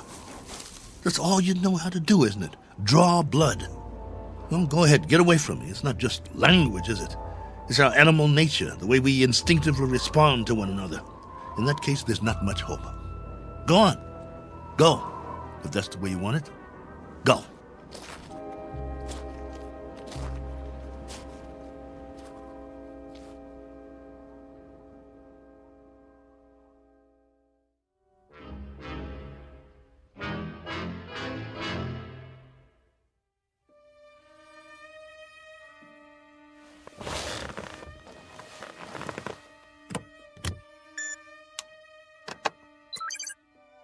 Base, this is Probe 7. The following is sent on faith, which is appropriate since this transmission is in the nature of a fairy story. I don't know under what heading you would classify it. Very likely space medicine or space opera. The long and the short of it is that I'm not alone here. There's a woman from another planet. Her name is Korova. I don't know much about her. I do know that she comes from another planet in another galaxy. A planet that left its orbit and moved out of space away from its sun. I suppose the inevitable happened. They just froze. She's not very old, so she must have been sent in a spaceship as a little girl. But now that ship is no more. They probably sent others too. God knows what happened to them. Died en route, lost their way, landed elsewhere, who knows. But somehow or other, she made it. Perhaps as a child on a preset course. She was here alone until I came. If by some chance you're still there, I can't send you any soil tests. I can't send you data about plant species or anything like that. But I can give you an observation about the psychological makeup of the animal kingdom. They're a frightened breed, a very frightened breed. It must be a universal trait wherever there are advanced life forms. Though it's questionable how advanced we really are, so I guess we aren't alone in that regard, which is really quite a pity, as you may understand all too well if any of you survived. Base, this is Probe 7. Last call. Absolutely, positively, the last. Over and out.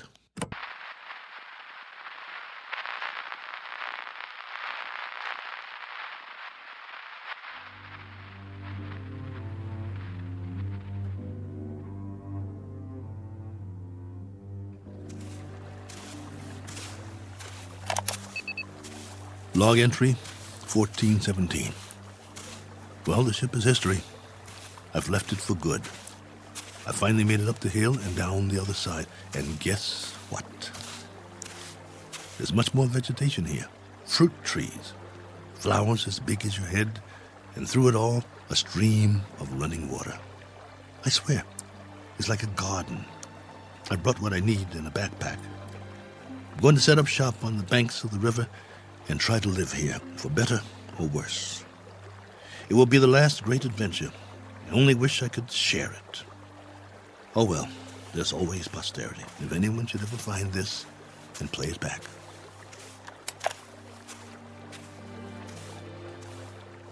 Cook. Oh, you. Never mind. Talking to myself. But you wouldn't understand. Why don't you just keep your distance? Cook? Ah. Cook. Not going to hit me, are you? No? That's a surprise. Well, you're just in time to say bon voyage, friend. I'm going that way. There are even more fruit trees over there. No reason to get in each other's way. Cook. You want to come? You may, if you like. We'll eat and we'll live. I don't know how or for how long, but we can try. Cook. What? Dirt? Soil? What do you call it? Earth. Earth? What does that mean? Earth. Is that the name in your language? All right. We've just given this place a name. We'll call it that. We'll call it Earth. Cook. Korava. Earth. That's right. My name's Cook. My first name is... But there's plenty of time for that. No need to rush things. Okay, Korava. This is our home now. This is Earth.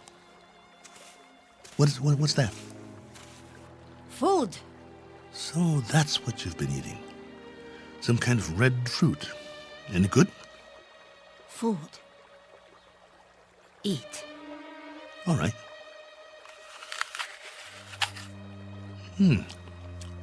Not bad. We'll take some with us. If you think it's all right. Come on. I wanted to tell you something, but now I've forgotten. I guess we'll have plenty to talk about, though. This place, a new life after all. And after a while, we'll have new memories to talk about. Things we can share. Come along, then. Let's go.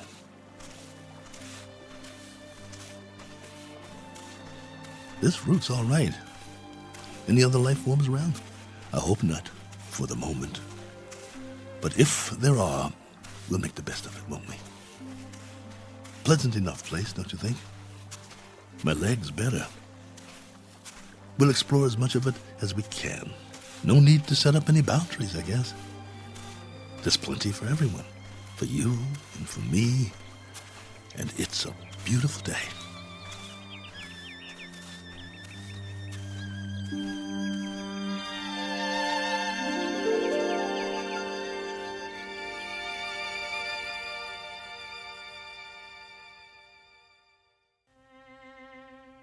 Do you know these people? Their names might be familiar were you to hear them. They lived a long time ago. Perhaps they're part fable, perhaps they're part fantasy. And perhaps the place they're walking through now is not really called Eden. That's for you to decide. We offer it only as a possibility and a presumption in the Twilight Zone.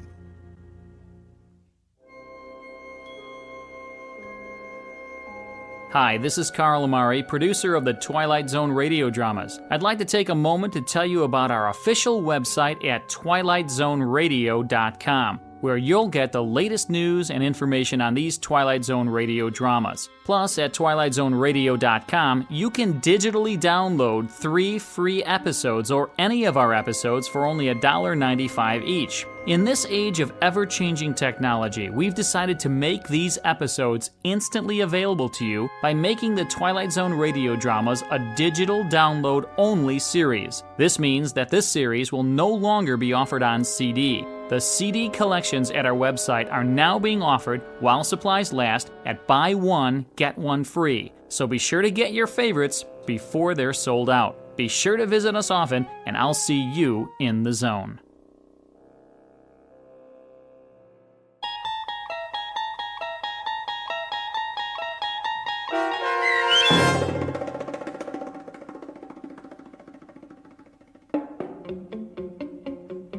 Probe 7, Over and Out, starring Lou Gossett Jr., with Stacy Keach as your narrator, was adapted for radio by Dennis Etchison and written for The Twilight Zone by Rod Serling. Heard in the cast were Tony Maka Sr., Sam Darrence, and Oksana Fedanushin. The producers of The Twilight Zone wish to thank CBS Enterprises and the Rod Serling estate for making this series possible. This copyrighted radio series is produced and directed by Carl Amari and Joby Cerny for Falcon Picture Group and Westwood One. Sound design and custom Foley effects for The Twilight Zone by Cerny American creatives Bob Benson, Craig Lee, Matt Sorrow, Tim Cerny, and Todd Beyer. To learn more about The Twilight Zone radio dramas and to contact us, visit our official website at twilightzoneradio.com. James speaking.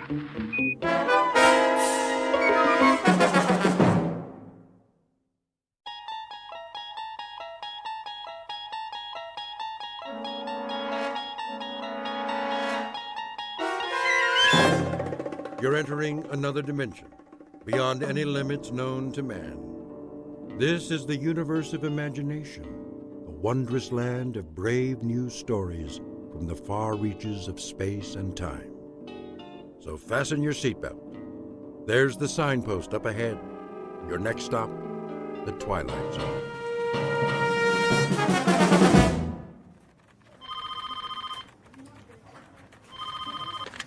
Starlight Magazine.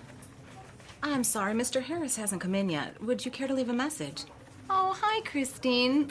Lunch at the Cock and Bull? 12 o'clock. I'll remind him. Paula? Yes? Did you proof the feature story yet? Give me 20 minutes. Make it 10. I need to double-check the whole issue before pickup.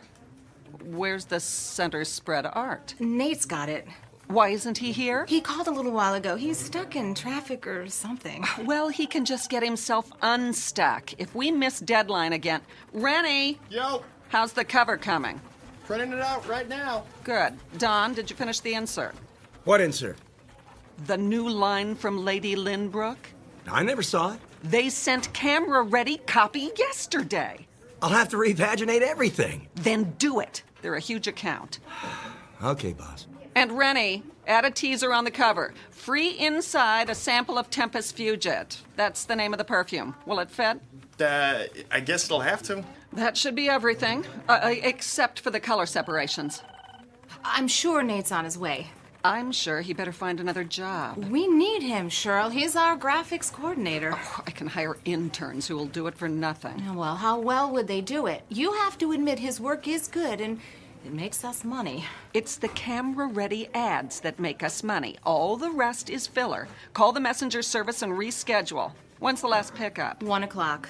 Tell them we're running late. Maybe they can stretch it. I'll try. Sorry. I got hung up. Hi, Nate.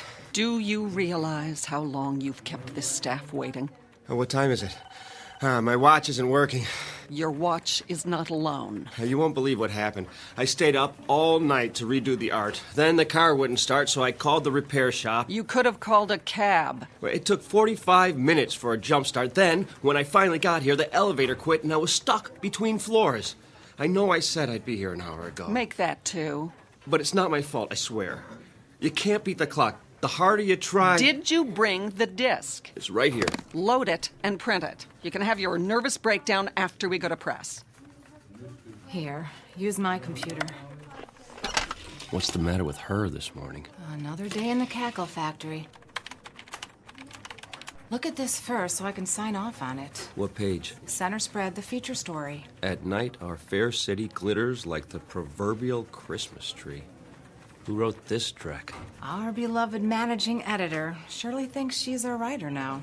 That's because she won't pay real writers. Whose phone is that? At least put it on vibrate. Hello? Oh, hi, Chris. Oh, she called before about lunch. Yeah, we're still on... I'll be there, I promise. No cell phones in the office. It's Christine. Tell her you'll call her back. Honey, I'm here. Listen, we're on deadline. Now! This is a bad time. Can we talk about it later? Give it to me. What did you do that for? So you won't have any distractions. Get back to work. You know what, Shirley? I don't need this. That makes 2 of us. I'm out of here. You can mail my last check. Don't let the door hit you on the way out. Box up all my stuff and leave it with Paula. If I have the time. Right now, some of us have a magazine to put out.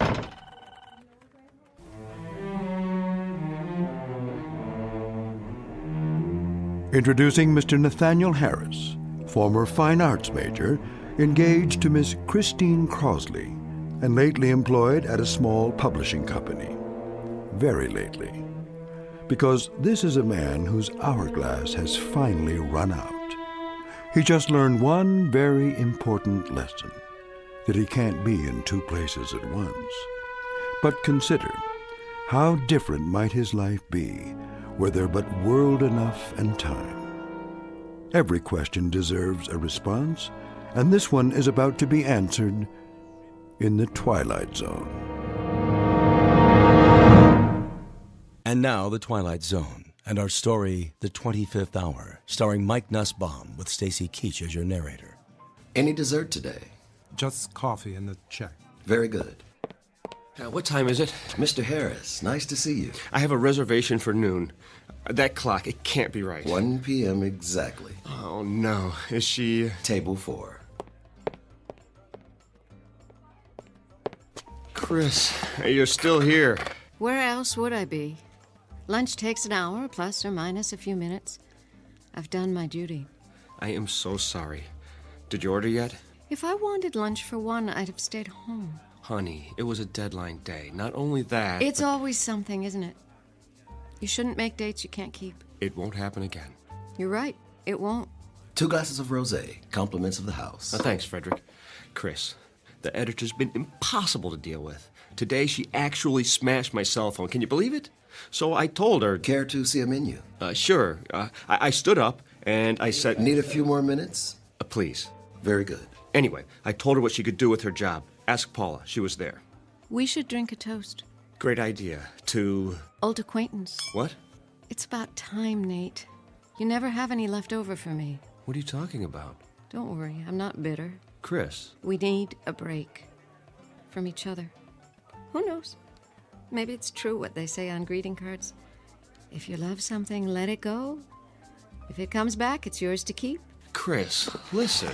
Goodbye, Nate. I'm trying to tell you... It's all right. Think of how much more time you'll have now. To tell you that I won't ever have to go back to that miserable job again. For you, sir. I didn't order it. From the gentleman. He thought you might like something stronger. Which gentleman? The corner booth. The old guy in the brown suit? Yes, sir. He's one of our regulars. Oh, why not? Very good. Thanks. My pleasure.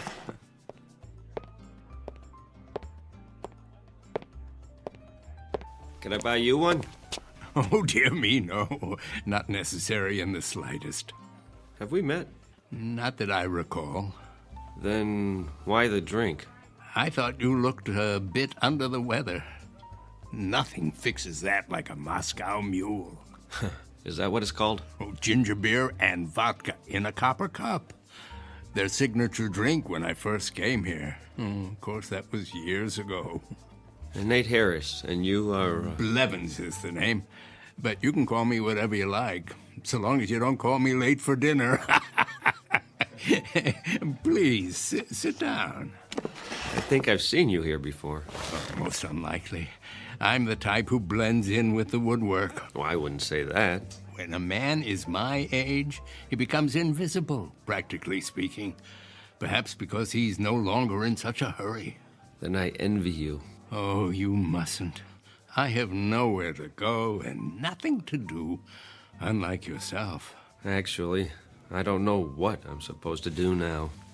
Something will present itself. It always does. I saw the way you came in. Your features a blur of energy like hummingbird wings. It's nerves. I haven't had a free minute all day. I was like that once. But now I have so much time. Well, I don't know what to do with it. You're lucky. Don't be so sure. You have a schedule to keep, a job. Not anymore. Oh, is that right? I was 2 hours late to work this morning. One time too many.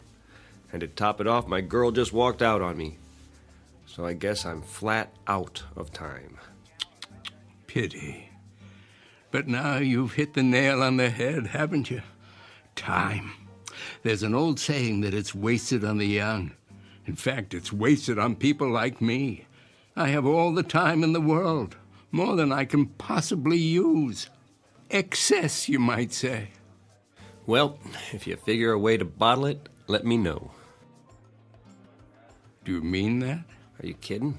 I'd pay anything to have a little extra. Anything. Oh, no need for such a sacrifice. That's easy for you to say. If I could have what you have, I'd hock everything I own.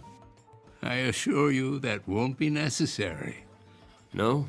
Let me tell you about myself. As I say, I've reached the point where I have too much time on my hands. That means the opportunity to read, to study, to speculate, and to tinker. What's unimportant falls away, and all that remains is what truly matters. What are you getting at? Simply this, Mr. Harris. I'm about to share something that may sound incredible, but it's really quite straightforward, at least in principle. You see, nothing is created or destroyed in the universe. It merely changes form, moves to where it's needed, so to speak. Sometimes that requires a little nudge, of course. I'm not sure I follow. Consider rain falling on arid land, air flowing into a vacuum. The process is the same. Surplus redistributed to maintain a certain equilibrium. The truth is that nature abhors waste. Now you've lost me. Consider what happens in a typical day. As soon as you have a free hour, new tasks flow in to fill the gap. The result is that a busy man never quite manages to stay ahead of the game. You got that right. But what if you could add another hour, or another, and another, until the pressure is drained off, equalized? Tell me, what would you do with that extra time? Travel? Write the great American novel?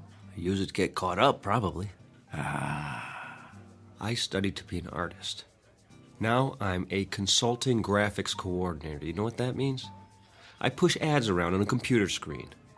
Don't ask me how it happened. No real mystery. You needed to earn a living, and time got in the way.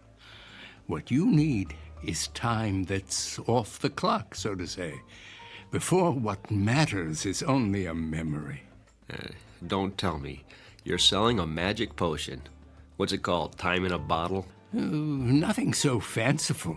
The product of my tinkering is purely scientific.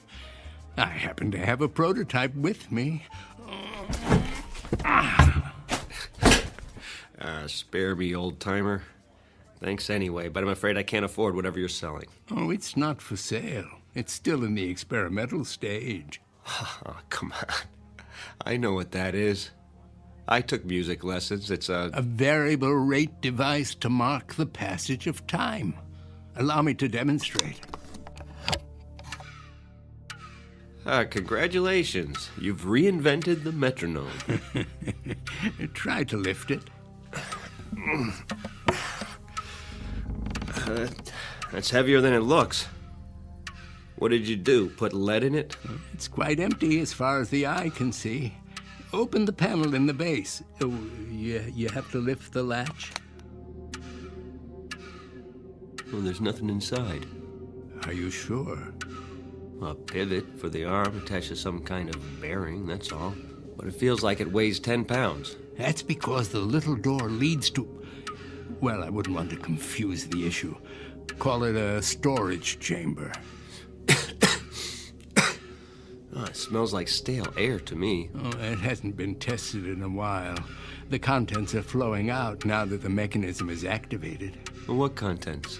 That which is beyond price and invisible to the eye. Go ahead, examine it. There must be a layer of iron under that veneer. Only the thinnest of plywood. Oh, where'd you get it? From a magic supply company? It took me years of trial and error. This is the 81st and final model. Or is it the 82nd? If my calculations are correct, it possesses certain unique properties. Listed on eBay. You'll find a buyer. As I said, it's not for sale. But it is available on loan. What would I do with a thing like that? Put it on my coffee table? Well, I need someone to field test it. Test it? How? To be sure that it's ready. Think of it as a kind of temporal storage battery, operating on the principle of equalization. I've infused it with some of my time, the excess I told you about. Say you're running late and you need a few extra minutes. Take it out and start it ticking. When you've had enough, one touch stops the arm. Wouldn't that be something? You almost had me going there for a minute. If it were real, you could name your terms. Oh, it's quite real. I suppose you can prove that? If I do, will you agree to a test? Here comes the con. Put it back in the case and take it home. Use it at your discretion. All I ask is that you return 1 week from today and report your experience in detail. And what sort of experience might that be? Why, the natural principle of equalization. It's already begun to work. You asked for proof, hmm? What does the clock on the wall say? Oh, I can't see from here. Then feel free to stand up. Check it carefully. I don't have to.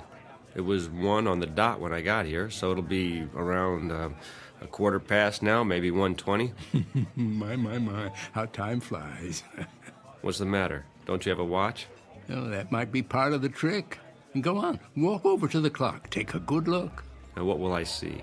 The principle of equalization at work. Temporal redistribution on demand. Proof positive that my time is now your time. You're on.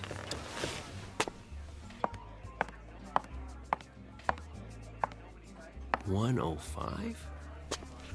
Hold on.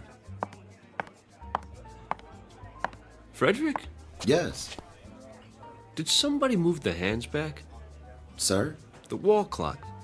Did you see anyone go near it? Why, no. Then it's broken. No, sir. It keeps perfect time. Well, let me ask you. How long have I been here? How long? Answer the question. You met Miss Crosley very briefly, then the gentleman sent you a drink. And how long ago was that? A minute or two? Come off it. Did he put you up to this? Who? The little man in the booth, whatever his name is. Blevins? He bought you a drink and departed. Oh, he did he? Then why is he...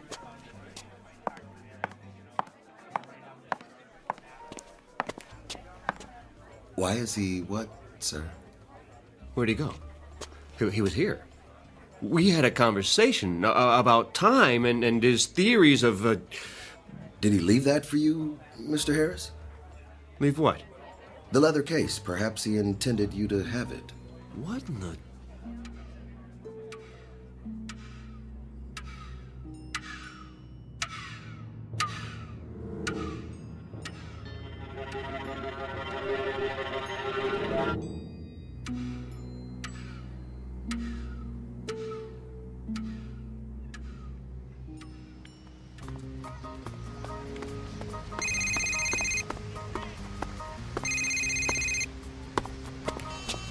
Hello? Nate? Hey, Paula. You finally got a new phone. Had to. I've been busy. You sound out of breath. At my morning jog in the park. You? I don't believe it. A man's got to get in shape sometime. Have you found another job yet?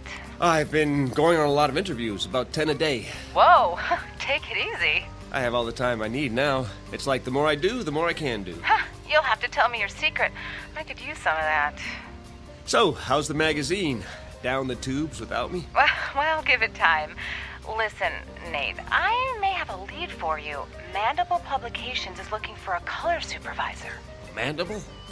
Too big for me. They do a dozen titles a month. The pay is double what you made here. No more publishing.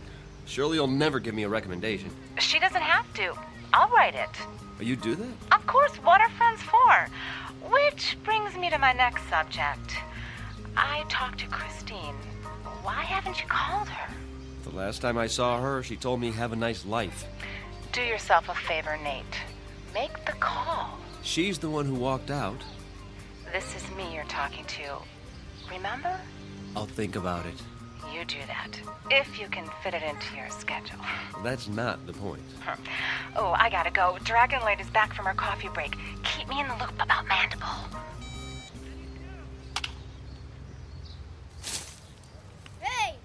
Hey, mister!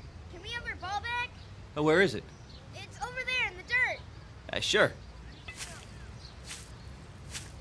Here you go. Thanks. Oh, wait. Yeah? Can I see that bat for a minute? Okay. A nice one. A Louisville Slugger. My dad got it for me. Did he show you how to use it? Nah, he's too busy. Now look, when you hold it, be sure the trademark is pointing up. See the circle where it says Louisville? Otherwise, when you hit the ball, the wood might break. Gee, mister, you know a lot of stuff. And my dad taught me when I was your age. I wish you could show us. You kids play here every day? You don't have time. You're always running. Well, let me tell you something. Time is, well, it's, Yeah? I don't know what time is exactly, but I've learned one thing. We can all do a lot more with it than we do. It's a question of priorities. Okay, I guess, only... Yes? What are priorities?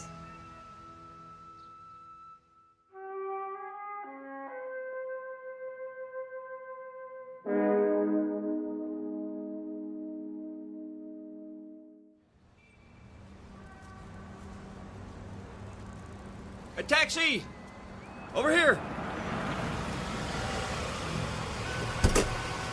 Where you headed? Uptown, the Mandible Building, and step on it. Sure thing.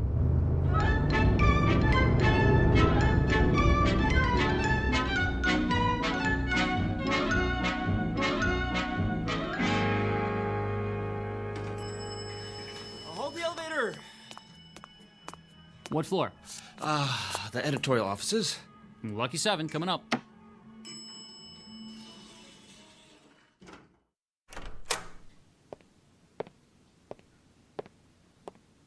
I'm here to see the publisher, please.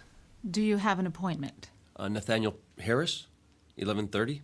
I'll tell him you're here.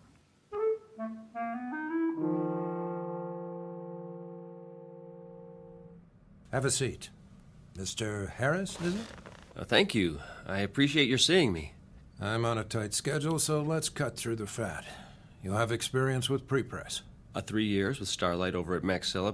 Before that, I was production coordinator for Carcosa Press. Impressive. Paula told you about the position?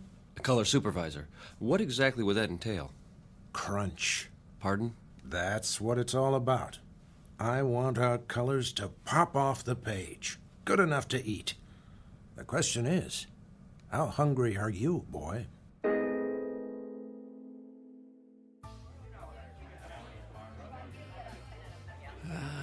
Right on time, Mr. Harris. It works. You seem surprised. Mind if I have a look? Oh. It's undamaged. And the little door above the base?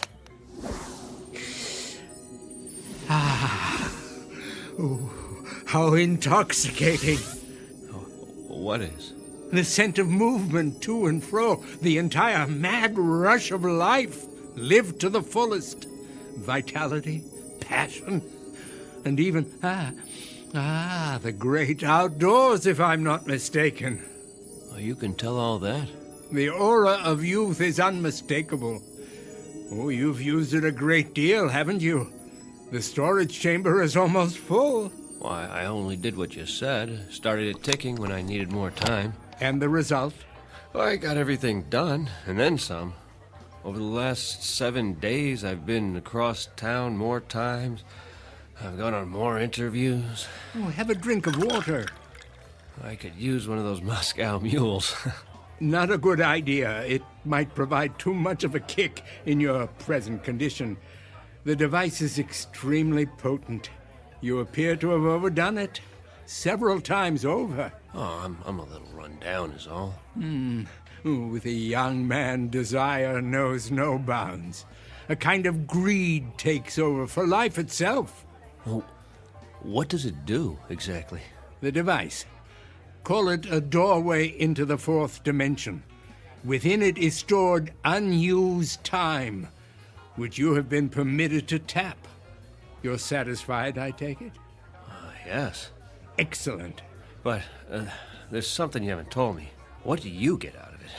Oh, I suppose a certain poetic justice, quid pro quo and all that.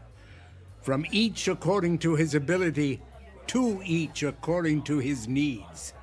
Nature's method of redistribution in its purest form, with a little help from the equalizer. Glad to have been of service. Oh, wait. Don't take it yet. You didn't find a job? I start the end of the week. I might need this for backup. Just in case. You're sure?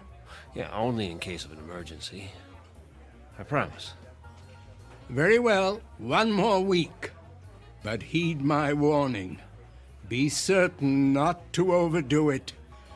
I'm not responsible for the consequences.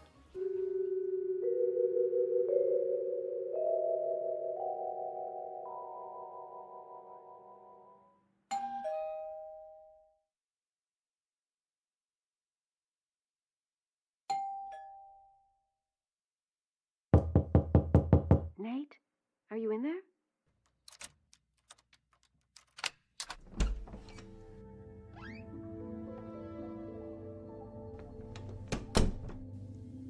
Nate?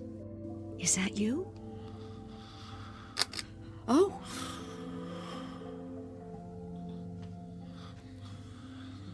Go on, sleep. You must need it. Look at you on the couch like that. I just stopped by to drop off my key. Your key.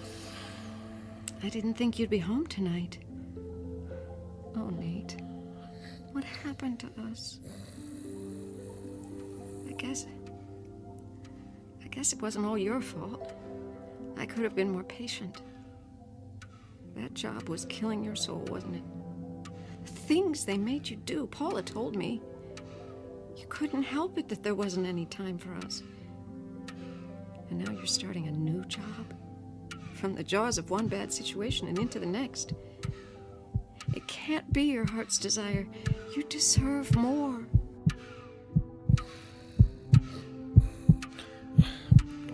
Shh, now.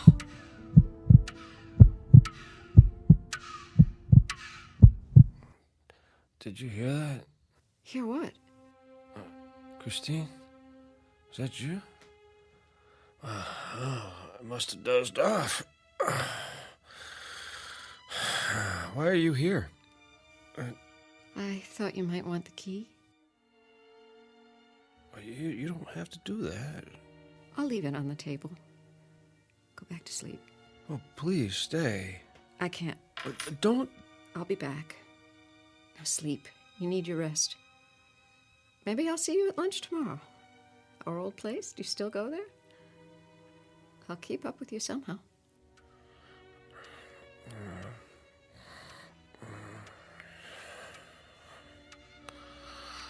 Until then, good night, my love.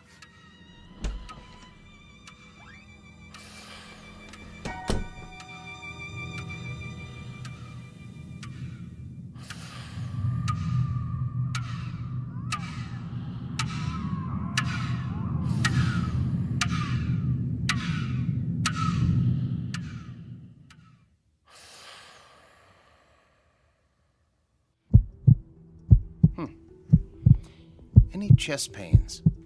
No. Your pulse is a little fast. How about headaches? I wouldn't call it that. What would you call it? I just ache all over. I've never been so tired in my life. Look straight ahead. Try not to move your head. Follow my finger with your eyes. I'll do my best. Okay, I'm going to switch off the overhead light and shine this directly into your eyes. Now, first one, then the other. You'll see a flash of red. Now, don't worry. It's perfectly normal. Ready? Okay. Okay, I'm turning off the lights. There you go. Now. All right. Wow. What do you see, Doctor? Some new broken blood vessels on the retina. Any trouble focusing lately? Blurred vision? In the last few days. Floating blind spots? Shadows at the edges of your vision? That too. So what's wrong with me? You want it straight, or you want it with sugar on it? I can take the truth. There's evidence of accelerated macular degeneration. The sort of thing I'd expect to see in a much older man. All since your last checkup. What does it mean? Well, it's hard to say by itself, but it's part of a cluster of symptoms. Slowed reflexes, general weakness. Have you noticed a ringing in your ears? Well, not a ringing, but I do hear something. Not voices, I hope. More of a throbbing. It feels like a pounding in my head. Your blood pressure could be a lot better. So, tell me, what's been happening in your life? I mean, stress on the job? Well, I had a job. But not anymore. I found a new one. I start this week. A big life change, no matter how old we are. Getting enough sleep? As much as I can. That's a no. You don't leave the window open at night, do you? What? Pale skin, circles under your eyes. Good to be a vampire. Like Dracula.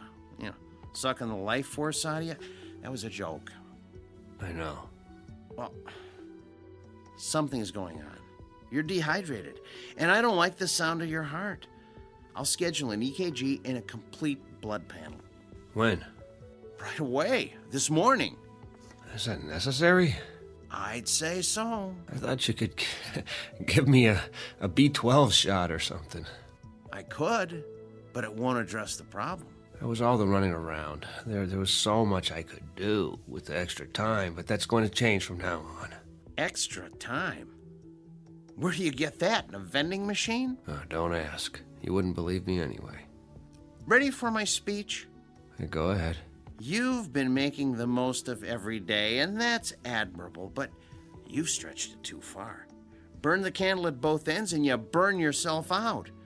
You know the old saying, live fast, die young.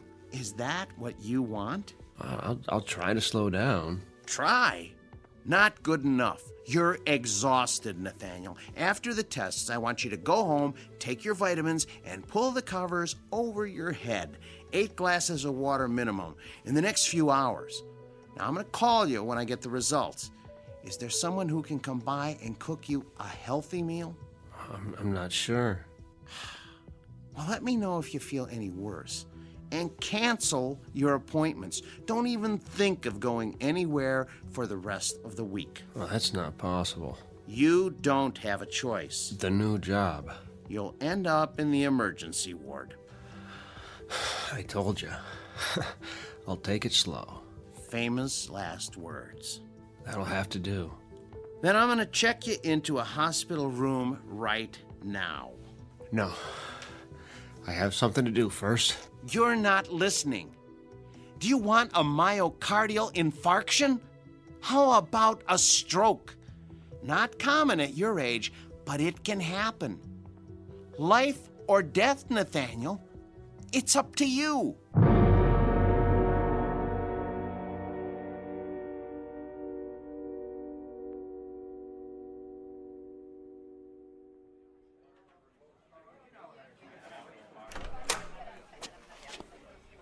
Mr. Harris, are you all right? Oh. Where is he? Let me take that for you. Where? Who, sir? The old man. You mean Blevins? I don't see him. He hasn't come in yet. He's always here this time of day. Would you like to wait at his booth? Just give him this. The briefcase? Tell him I couldn't wait. Let me call a cab for you. I have to get rid of it. Now.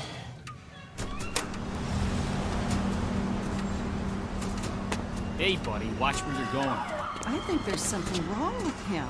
I'm sorry. Look, Mommy, that man. I have to get away. Shh, looks like he's crazy. Far away.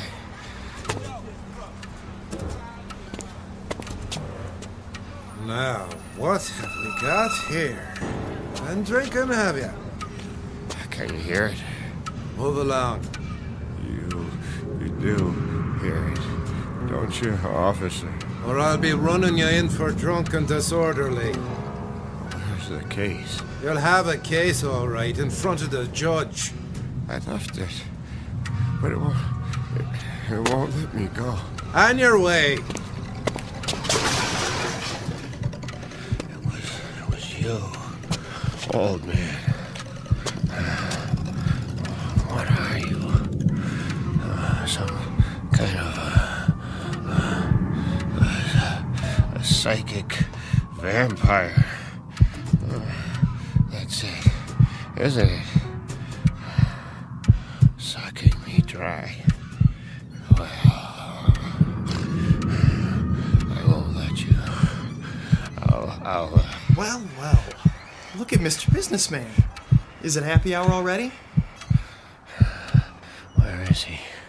I'll tell you what, old man. Just give me your wallet, and I'll tell you. Now, if you just hand it over, we won't have any trouble. You have to help me find him. What? What are you babbling about? You don't understand. He has to take it back. What? Are you for real? I mean, what's the matter with you? Stop. Are you having a fit or something? Make it stop. It hurts. My heart. Please. Forget it, you old geezer. I'm out of here.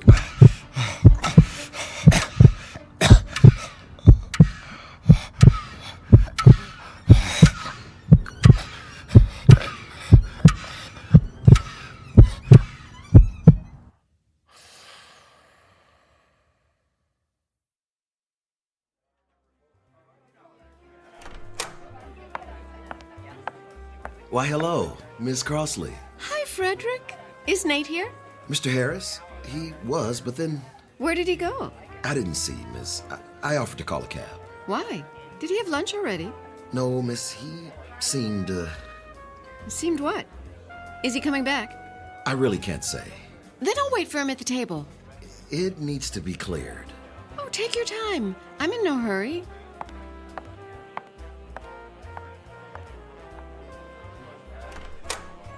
Oh, hiya, Blevins. Freddie, my boy. Didn't mean to be late. So much to do. Oh, do you like my new sport coat? It's the latest style. They call it hot plaid. I held your booth. Oh, and this is for you. He didn't wait. No, sir.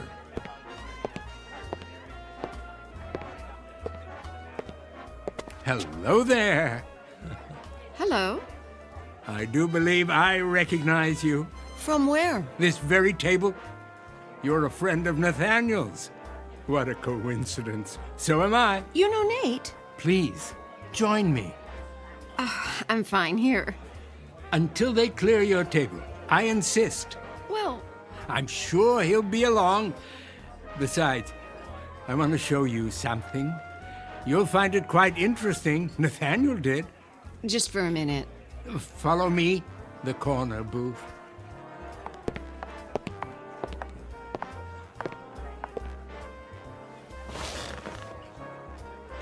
What's in the case?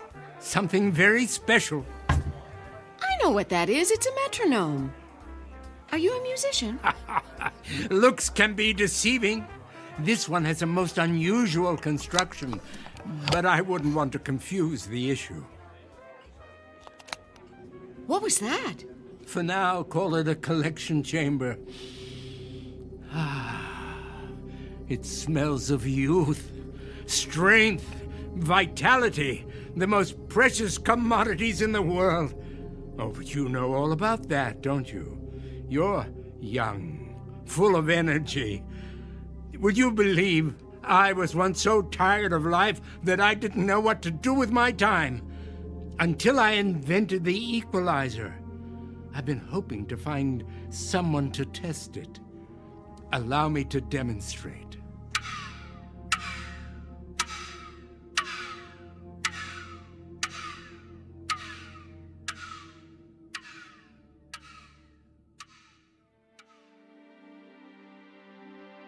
A story about a man named Nathaniel, a victim of the adage that it's better to burn out than to rust. Unfortunately, everything has a price, and Mr. Harris learned too late just how steep that price may be. A man whose hourglass ran out to the last grain of sand. But consider, how different might his life have been had he lived it somewhere other than the Twilight Zone.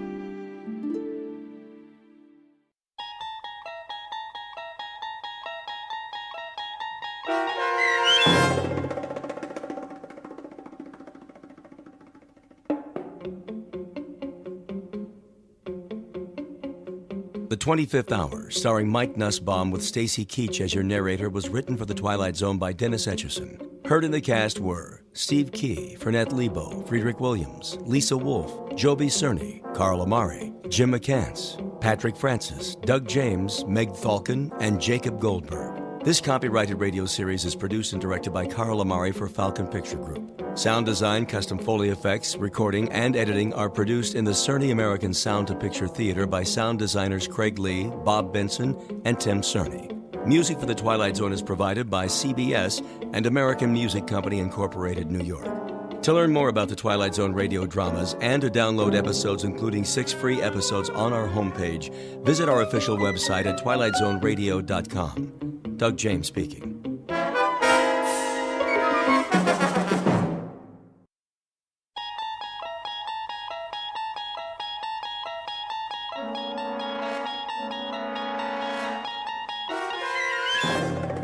You unlock this door with the key of imagination. Beyond it is another dimension, a dimension of sound, a dimension of sight, a dimension of mind.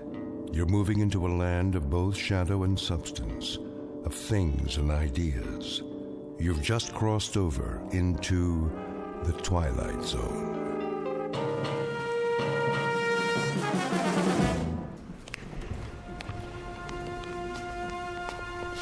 Here we have the famous temptress from ancient Egypt, Cleopatra.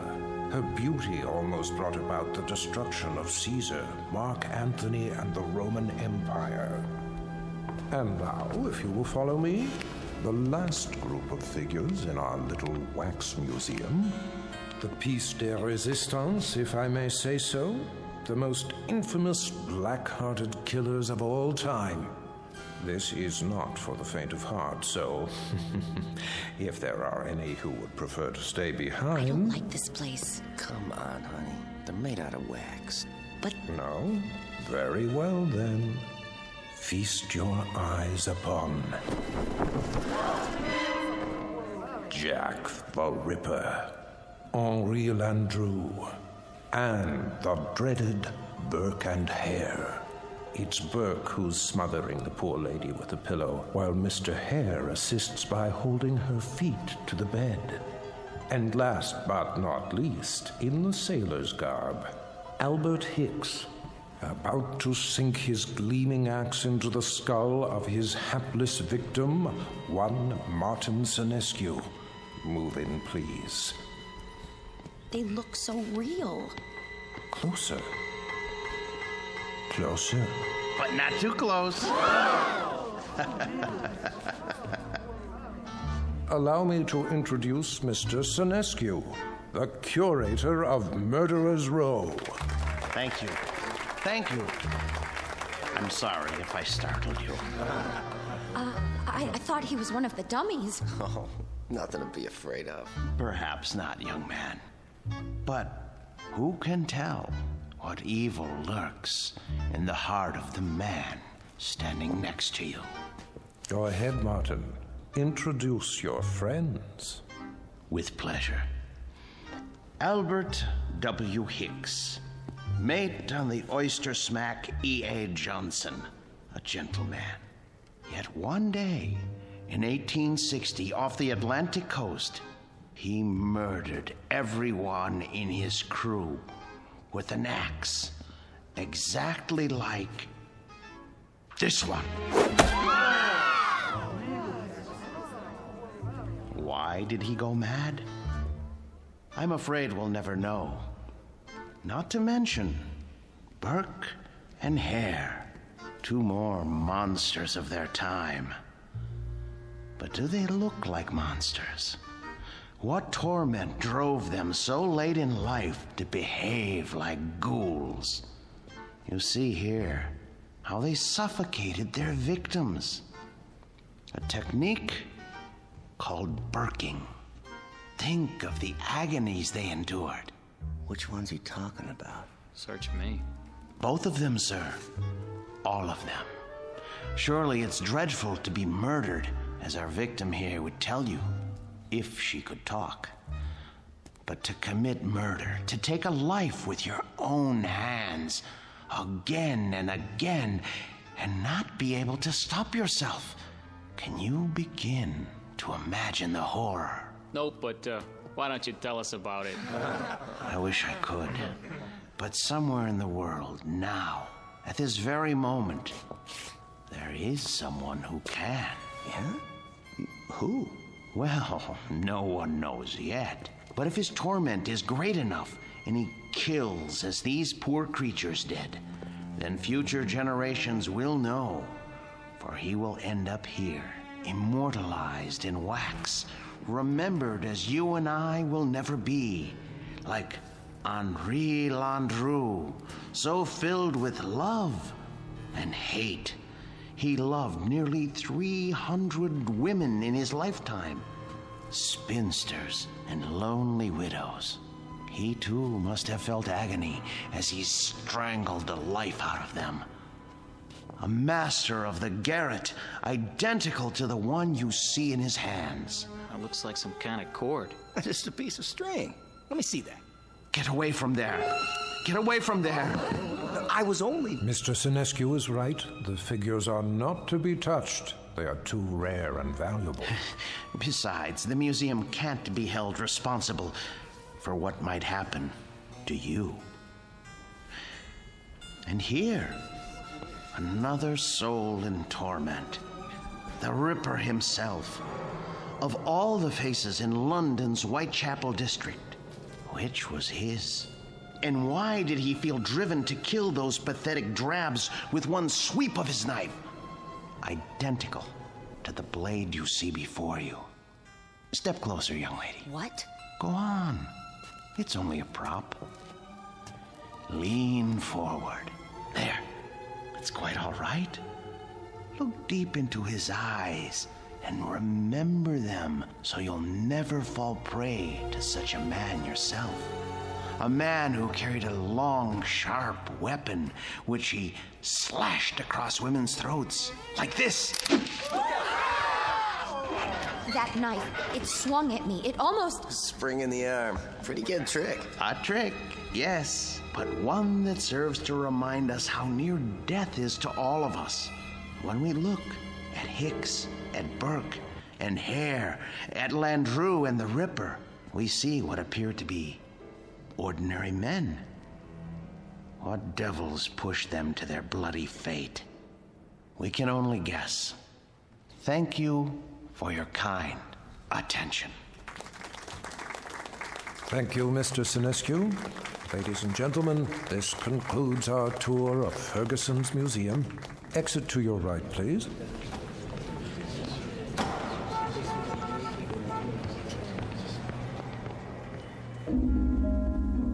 Mr. Martin Sinescu, a gentleman and the curator of Murderer's Row in Ferguson's Wax Museum.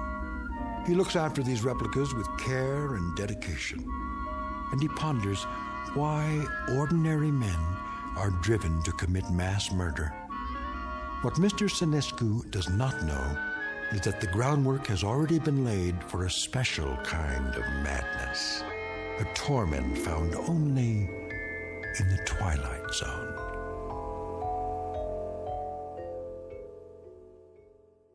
And now, The Twilight Zone and our story, The New Exhibit, starring Joby Cerny with Stacy Keach as your narrator. There now, Mr. Landru. Collar turned up just so.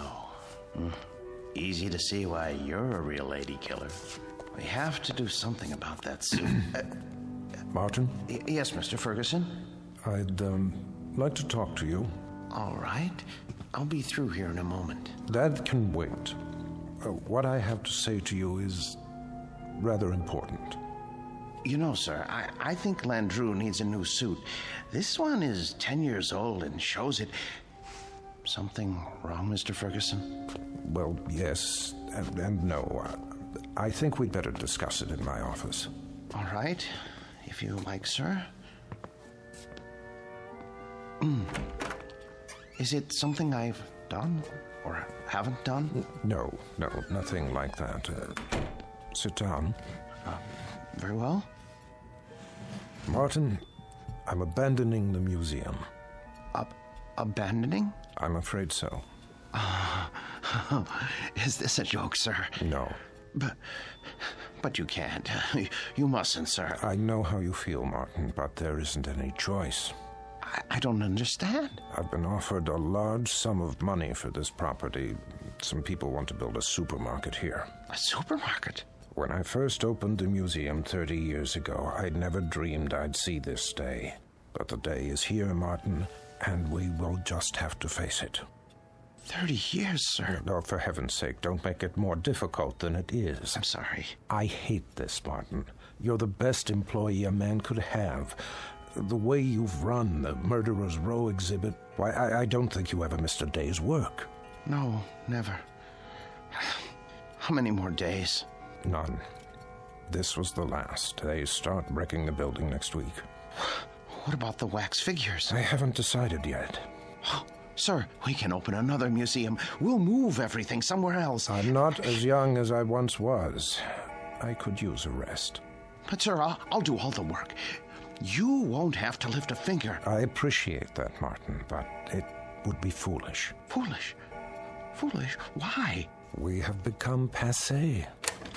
People aren't interested in wax museums anymore. Look at the numbers. It's all here. Our attendance figures, our profits, but mostly our losses. This year has been the poorest of all. There's even a news story about the closing of the Grand Guignol. Surely not. The handwriting's on the wall. Seriously, what do we offer? The great lovers of history? The discovery room? Scientists? That isn't why people came here. That isn't why at all. What they really came to see was your Murderer's Row. We've always known that. But they've been coming in decreasing numbers. And you know why? Because the evening news offers them fears we could never match. The wars, the atrocities, the perversions, they've all ruined our chamber of horrors. People are blasé. They think they've outgrown the need to be frightened. They already live in fear day in, day out. It's the world, Martin, and the world has changed. No, it would be foolish to open another museum. Maybe it's the location or the exhibits.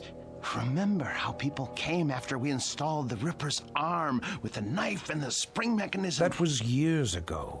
They're simply not interested anymore. But what's going to happen to them? Landru and Hicks and the others? If I could sell them, I would. But there is no market for wax figures. Mr. Ferguson, you're not thinking of destroying them, are you? I mean, they were meant to live forever. Martin, I tell you, I don't know what I'm going to do. You're forgetting something. Come with me. Martin... Look at Landru. His eyes. Don't you see the shy, frightened little choir boy he once was? The bookkeeper who so longed for freedom. Of course, but... Even the cheek feels real, like flesh, with pores, and the mouth. Isn't it about to say something? Oh, Landru was an elegant man, full of tenderness. It's right here, in the lips. The way... What are you trying to say? Mr. Ferguson, you seem to have forgotten that these figures are the work of the great Henry Guillemond, the only ones he created outside of Europe. I haven't forgotten. There was genius in everything he did. They're not just so much candle wax. It's as though they were alive. I'm afraid it doesn't make any difference now. I don't think I could stand it if these figures were destroyed. It would be like losing 5 close friends. I won't destroy them, Martin. I give you my word. But where would I store them? You know how vulnerable they are to changes in temperature. I could take them. You? Yes. What would you do with them? I wouldn't put them in an ugly warehouse, I'll tell you that. They need constant care. I'll put them in my basement. That's ridiculous. Think about it. What would Emma say to having the figures of 5 famous murderers in her basement? Oh, she wouldn't mind. She rarely goes in the basement. It's my space. She'll understand. I'll put air conditioning down there and a heater for colder days. Oh, you'll see. I'll take care of them, just as I always have.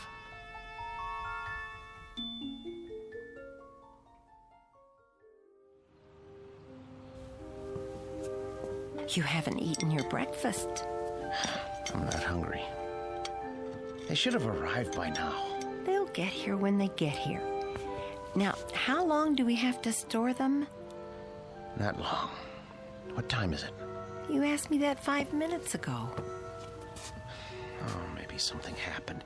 It's not like moving furniture, you know. They should have let me ride in the truck. What if they dropped one of the crates? There they are now. Just relax. You Martin Sinescu? Yes, are they all right? The boxes? They okay. They didn't break, right? Nope. No bumps? No bumps. What do you want? Look, carry them to the rear of the house and down to the basement. Carefully. Take your time. Well, wait a minute, how much time will it take? I don't know, an hour maybe. You gotta pay by the hour, you know. Sign here. With pleasure, and please, hurry. You see? All here, safe and sound. Easy! Please, don't jiggle them. Will you stop worrying? It's getting warm. What? I say, it's getting warm outside. They're very delicate. They can't stand more than 80 degrees. I didn't think they were so big. They're not. The boxes are big. The actual figures are not any bigger than you or I. See? Landru's in the first one. The next is Jack the Ripper. Oh, Emma, I'm so sorry I got mad. But it's gonna be like opening Christmas presents. Mr. Sinescu? Yes? Miller's Appliances. Got your air conditioner in the van. Where do you want it? Oh, good. I'm glad you're here. Look, put it there. There, the basement window. Oh, please, hurry. I'll do my best. Thank you. You bought an air conditioner? I had to. They can't stand the heat. How much did it cost? Don't worry about that. Well, I am worried about it. Please, leave me alone. Just leave me alone with my friends, all right? Now, if you don't mind, I have to go downstairs.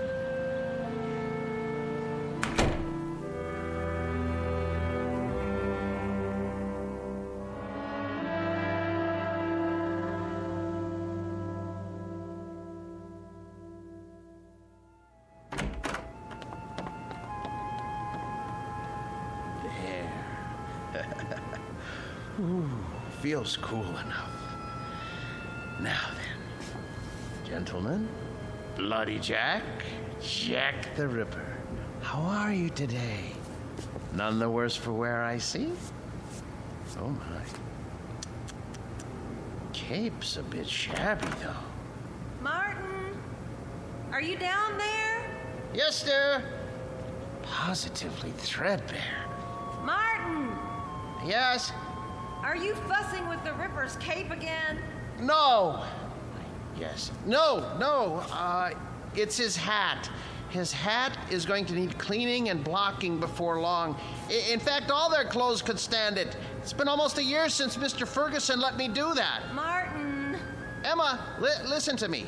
The truth is, these men need clothes. But the Ripper here, his are the worst. Part of his coat back's come undone and... Martin! What is it, dear? We're not buying them any clothes. Oh, Emma, listen. It's not just buying. It's tailoring to fit their bodies. I don't care, Martin. Oh, you don't mean that. Yes, I do. No, you don't. Honestly, Martin, you pay more attention to those murderers than you ever did to me. Oh, Emma, listen, that's not true. You practically live down there. Emma, they're a trust, a sacred trust. These figures were made by Guy Lamont. They're masterpieces. All right, so they're masterpieces. But you told me it would only be for a few days. Now, they've been here for weeks. I've been nice about it, Martin. You can't say I haven't. How long is this going to go on? I'm sorry, dear. I didn't lie. I thought they'd be here only a little while. I really did. But, well, I can't find anybody to finance the museum. How can you find anyone if you spend all your time down there? Well, I phoned, but everyone I talked to never even has heard of Henry Guillemont. Can you imagine that? What's that? The electric bill. You see how much this air conditioner is costing us running around the clock?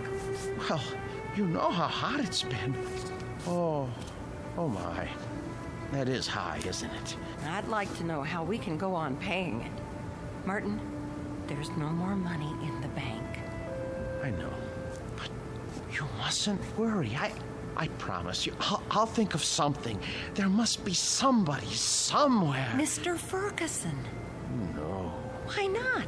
You've told me he loves these things as much as you do. Besides, isn't it up to him to take care of them?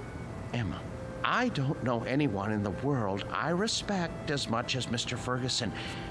And I would never trust these figures to him. I couldn't be sure they were cared for properly. I don't even think I could sleep if I... So we're stuck with them. Stuck? Emma, it's an honor, a privilege. For you, maybe. But how do you think I feel? I am afraid to go into the basement because of these monstrosities. I mean, I just about get a heart attack, Martin. The way they stand there and stare at me, they're frightening. They're supposed to be frightening. Live with them as long as I have, and you'll come to love them. Love them?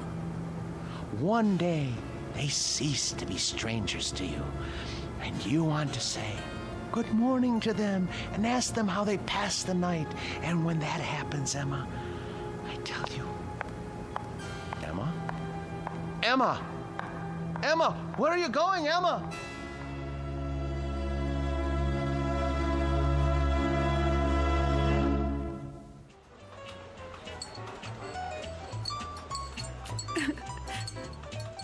So I just don't know what to do. I mean, we can't borrow any more against the house. That's true. There's no chance for a refi without proof of income.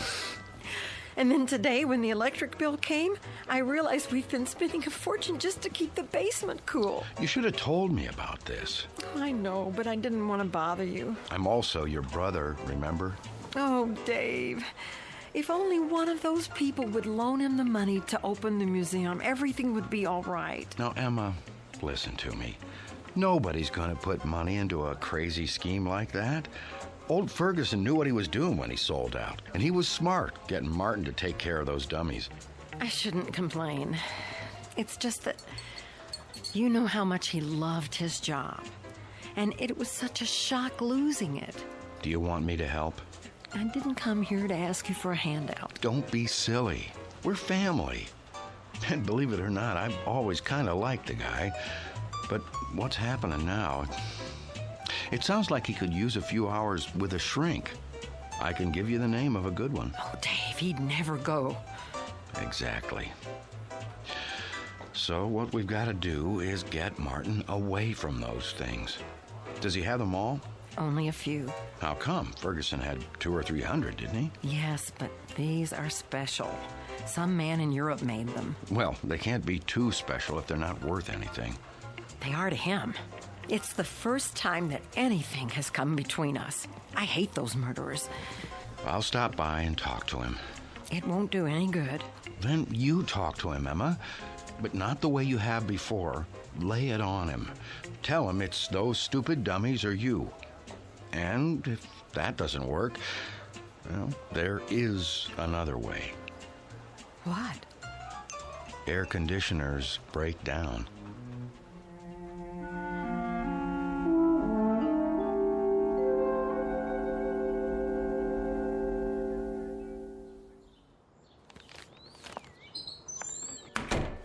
Emma?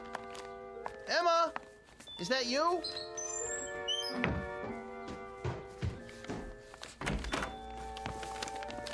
Where have you been?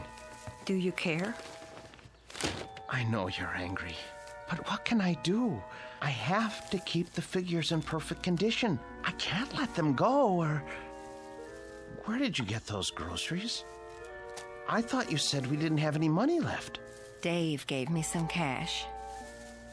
Oh, no. Oh, my, oh, my, oh, my. You told your brother. Martin, we can't go on living like this. I'll borrow some money from Mr. Ferguson.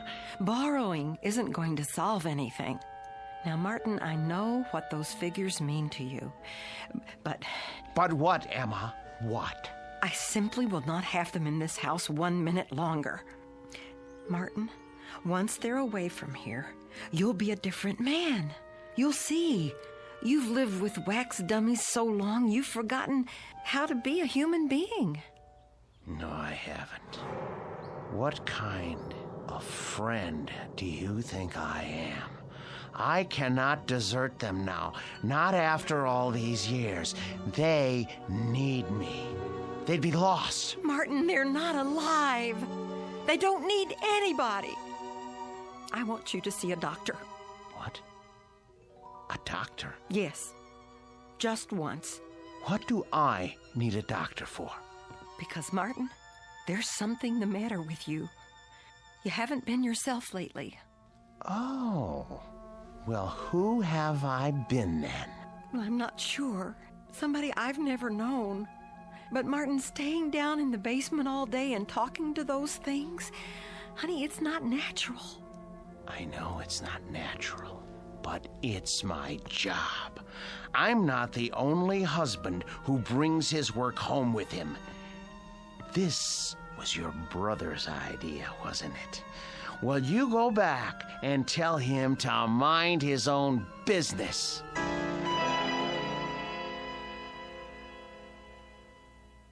So it's hard to know where it's heading.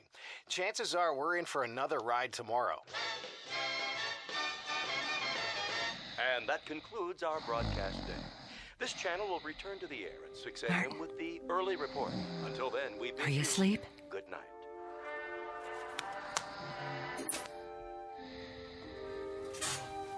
God forgive me.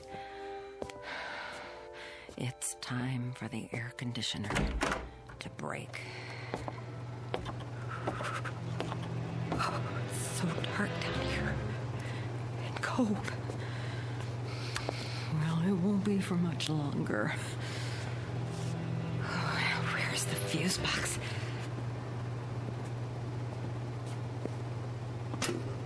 Let's see now. Which one is for the air conditioner?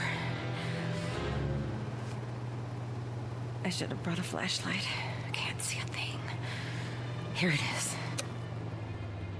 Good.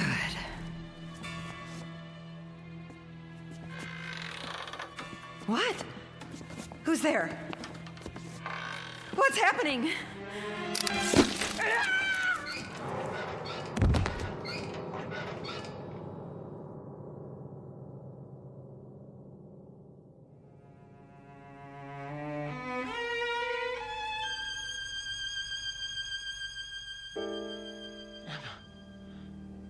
Where are you?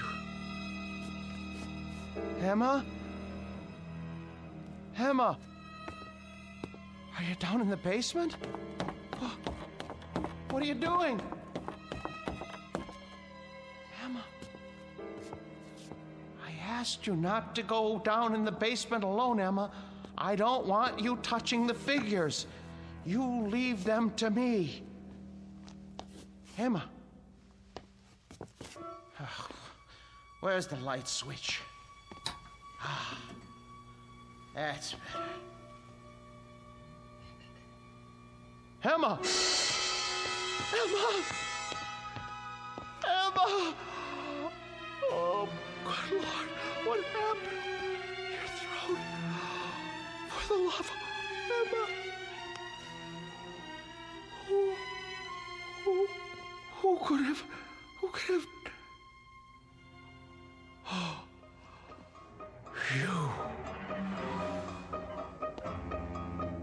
The Ripper's knife? The blood? Oh, so no. No.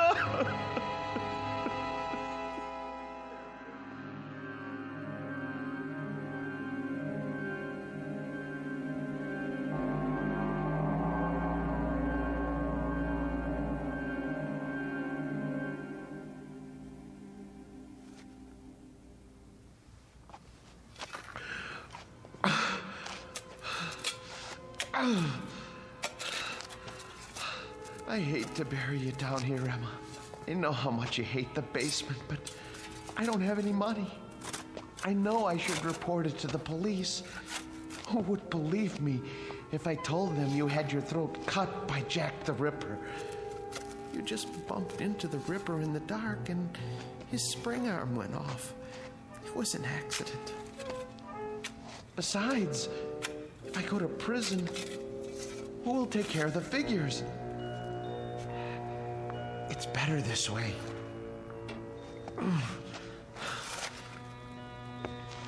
They didn't like you, you know. You said some very unkind things about them, and they heard you. You have to be careful around Jack. He has such a temper. I should have warned you. There.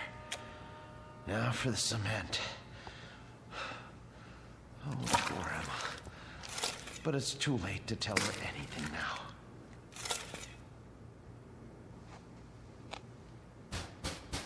Yes, man. Come back later.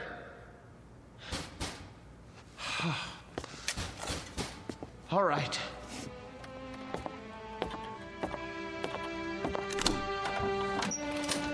Hi, Mr. Snesku.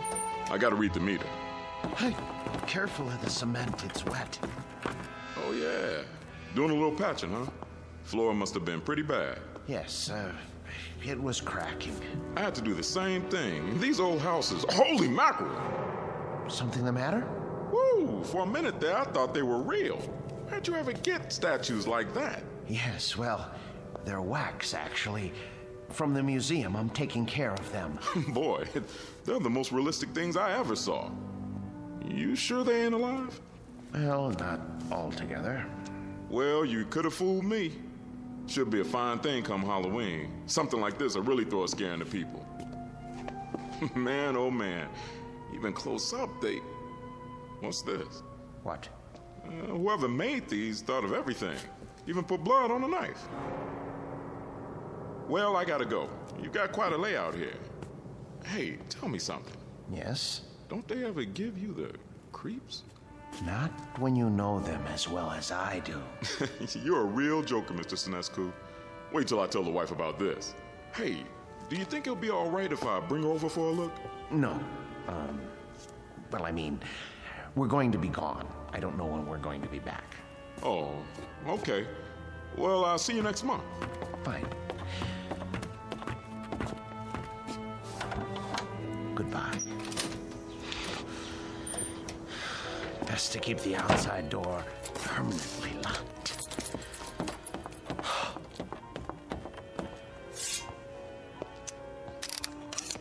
Jack, I'm surprised at you. I really am. How did you manage all those murders without being caught by Scotland Yard? Any killer knows you can't leave blood on the murder weapon. And I don't mean to make a joke, Mr. Ripper. It's a dead giveaway. There. Knife's good as new. Now behave yourself. Emma? Oh, no. It's her brother. Martin, you in there?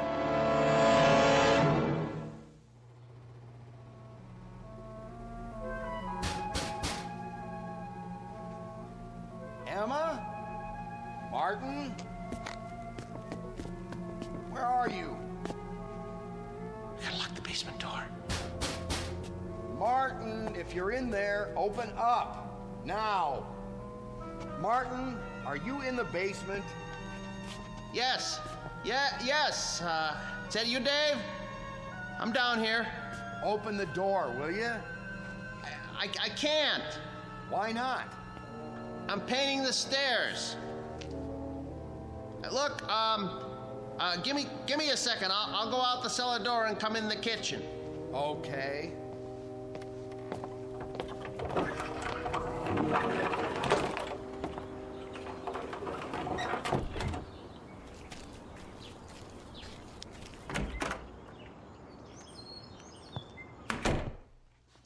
Where's Emma? She went out to get some air. Just as well. Mind if I sit down? Why? What do you want? You sit down, too.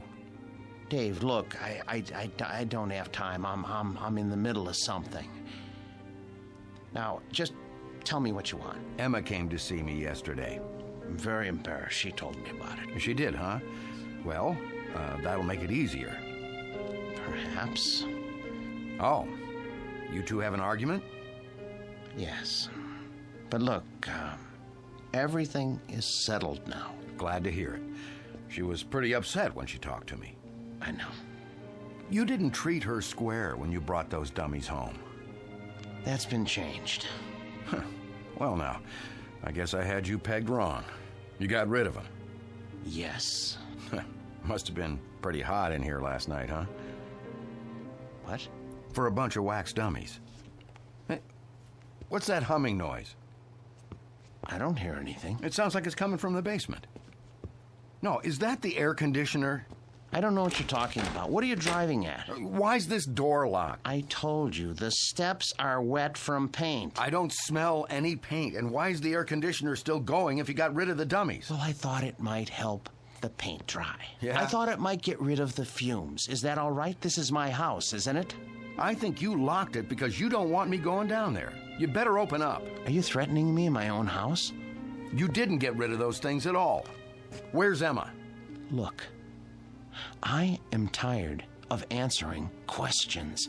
I've had a busy day. I'll thank you to leave now. All right. I don't want to cause trouble for Emma, so I'll go. But have Emma call me when she gets back, here? I will.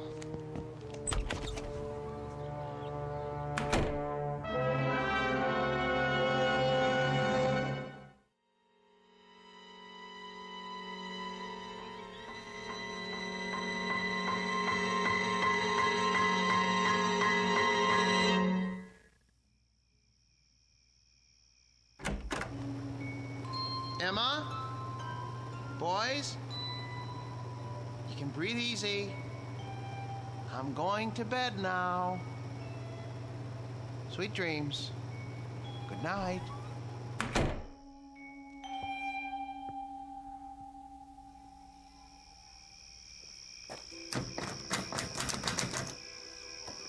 Huh. Locked up tight as a drum, huh? Now, what's so important down there he didn't want me to see? Ugh, window's too dirty to see in. So, I guess I'll just have to force it open. Whoa, air conditioner's on all right. Cold as a tomb down here. It's so dark. Now, let me light a match. Oh, a dummy in a sailor suit with an axe. Oh, Martin, old boy, you need help. You really do. Ugh, when you look at these two, plug ugly. And two more big ones. Oh, some knife. Looks real. What the heck? Oh, a shovel. Fresh cement. What is he trying to cover up? Blasted match. Who's there? Who's there? Wait. What the? Where's the axe?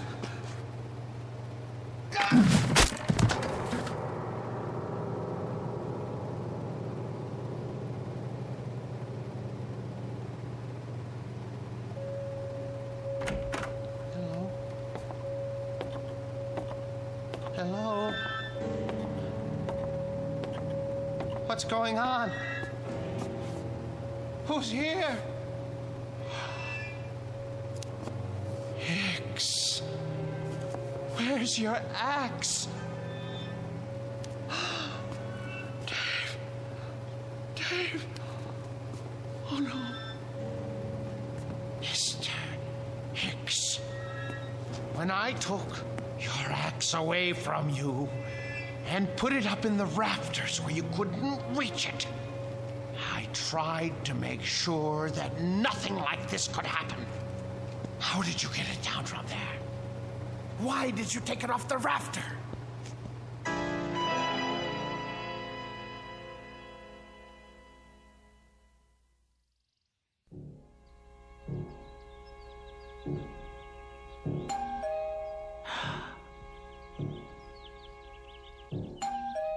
Martin? Martin! Mr. Ferguson? Mr. Ferguson! Martin, let me in, would you please? Just a moment. Hello, sir. Hello, Martin. Waking you is like raising Lazarus. Don't you answer your doorbell anymore? I was sleeping. Actually, I overslept. I was, doing a lot of cleanup work in the basement. Well, it's nice and cool down there with the air conditioning anyway, right? Yes, sir. How's Murderer's Row? Oh, fine, in rare form. Good, let's go see. I would have come 2 days ago when you first called, but things hadn't been finalized yet. What things? I must say, you've kept him up well. But I have done my best. We get along so well. You don't know what a relief it is to see you. They've been threatening to cut off the electricity because I haven't paid the bill.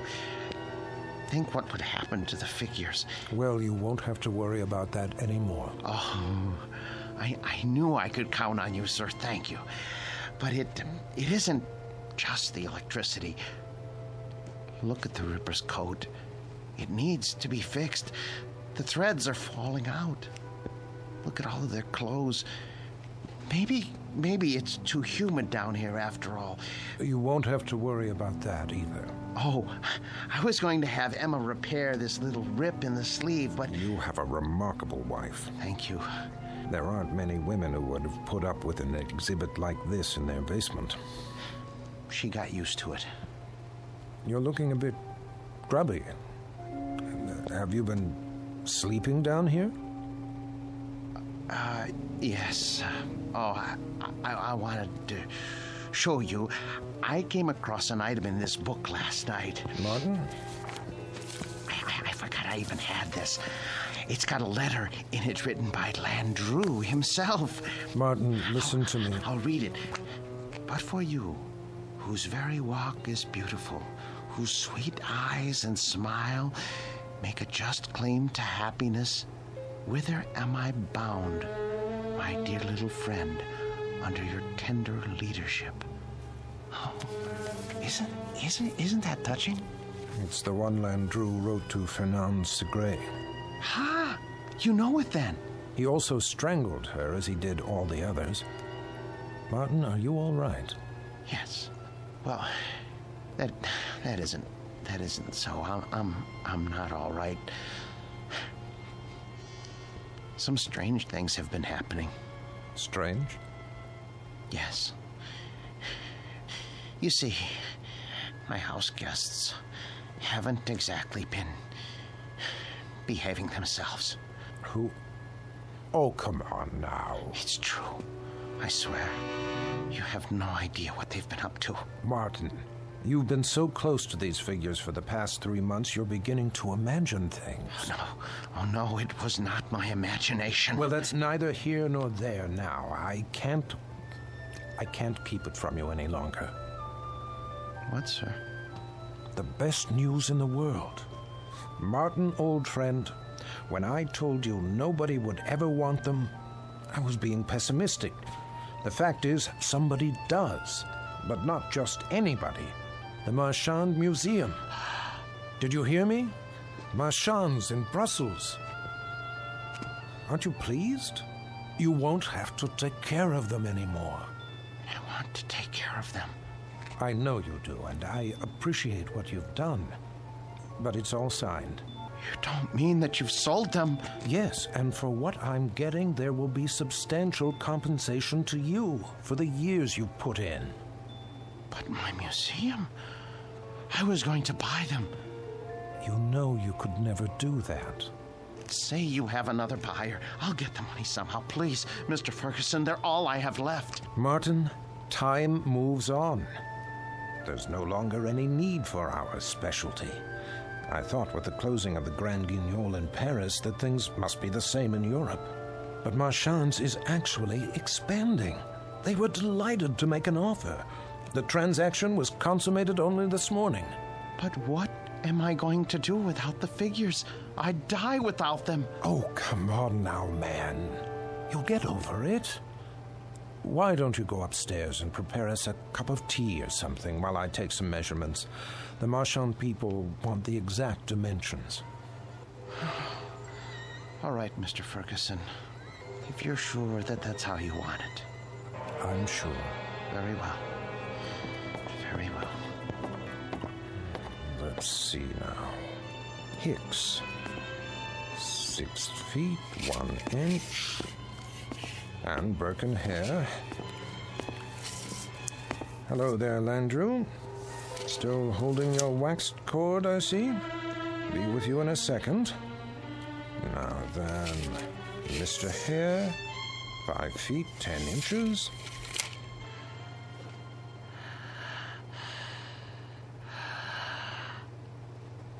What?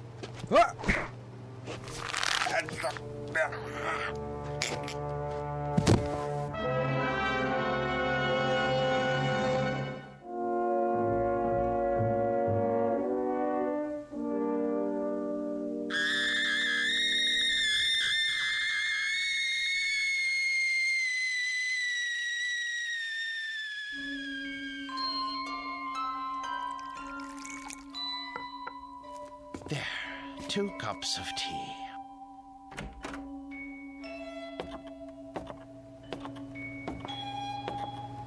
Mr. Ferguson, I don't remember whether you take cream and... Mr. Ferguson? Mr. Ferguson! Your throat. The cord.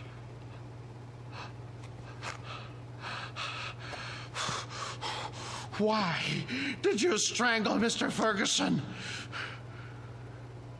And the rest of you?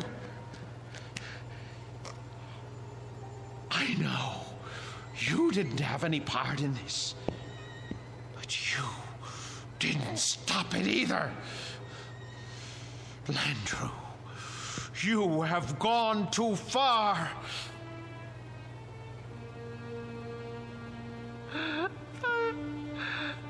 I gave all of you my best years. You wanted for nothing. I washed you. I cleaned your clothes. I waxed your shoes.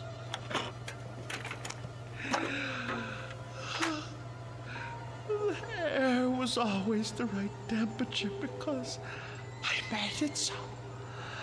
I defended your deeds against the thousands who came to see you. And when Mr. Ferguson sold the museum, who spoke up for you? Who wanted you? And now what have you done to repay me? Murdered Mr. Ferguson? He was a good man. The books were right. You are monsters through and through, and for that I am going to punish you.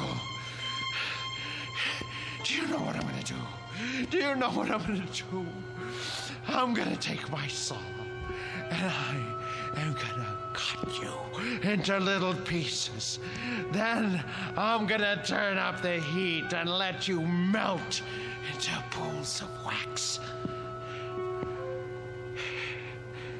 It's no more than you deserve. Who's going to be first? You, Landru? Because it was you who murdered Mr. Ferguson. It was not I, Martin Sinescu, who strangled your friend. It was you. No, it was you. You killed him while I was upstairs making tea.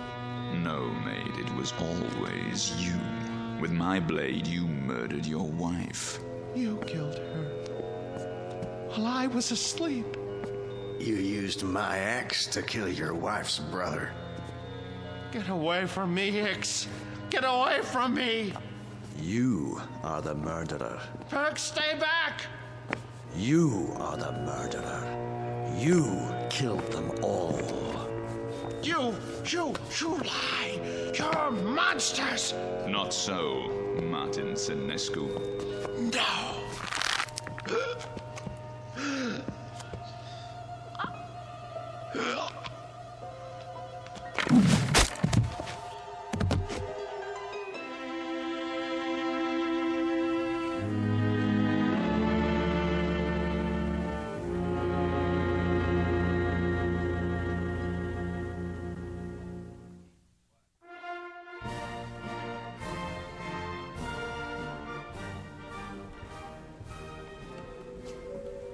And here is the latest addition to Marchand's Wax Museum, Murderer's Row, complete with its newest cast member, Martin Lombard Senescu. A remarkable and most versatile man. Who knows what thoughts went through his mind as he dug the grave for his wife, Emma, whom he killed with a knife. His brother-in-law, David, whose skull was split with an axe. And his friend and employer for 30 years, Mr. Ernest Ferguson. We'll never know. We can only guess what fierce devils tortured Senescu's soul and drove him to his destiny. But he has taken his place with the infamous and depraved. Next to Albert X, Burkander, Landru, and Jack the Ripper himself. This way, please.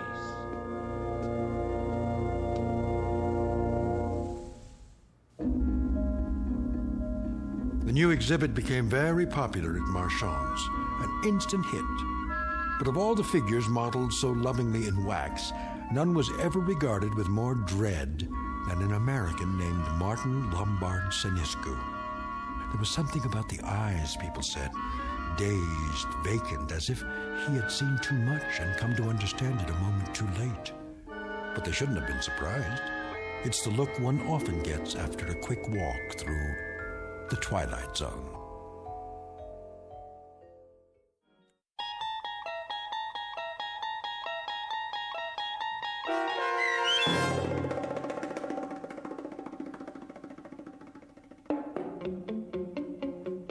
The New Exhibit, starring Joby Cerny with Stacy Keach as your narrator, was adapted for radio by Dennis Etchison and Joby Cerny, and written for The Twilight Zone by Jerry Soule and Charles Beaumont.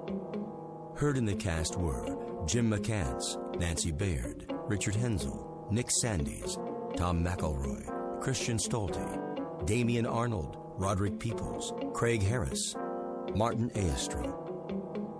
This copyrighted radio series is produced and directed by Carl Amari for Falcon Picture Group. Sound design and custom Foley effects for The Twilight Zone by Cerny American creatives Bob Benson, Craig Lee, Michael Slaybach, and Matt Sorrow. To learn more about the Twilight Zone radio dramas and to contact us, visit our official website at twilightzoneradio.com.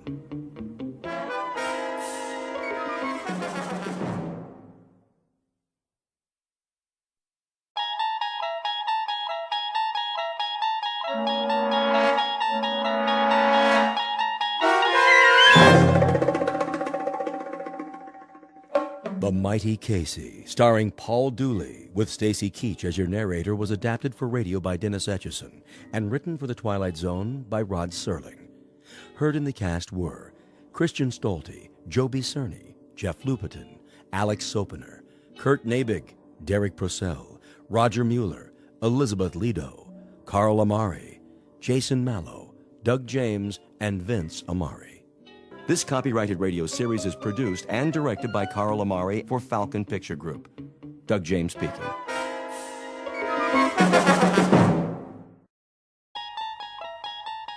There is a fifth dimension beyond that which is known to man.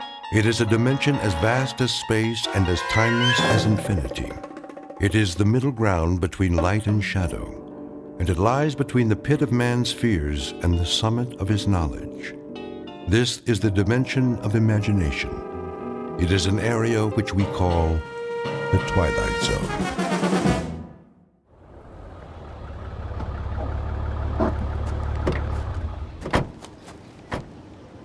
Okay, Pete, let's mark it off. Starting where? The dugout. Run a chalk line in front of the fence all the way to the gate so they can bulldoze it flat. Wait, what's the dugout? Where the team would wait. They'd sit on the bench, shoot the bull. Sometimes McGarry'd chew 'em out but good. Oh, I know what a dugout is. But why'd you call it that? I don't see any bench. Not now, you don't. Used to be right over there, under the bleachers. Near home plate. Okay, I get it. This place used to be a ballpark. Of course, that was before my time. Yeah, I'll bet it was.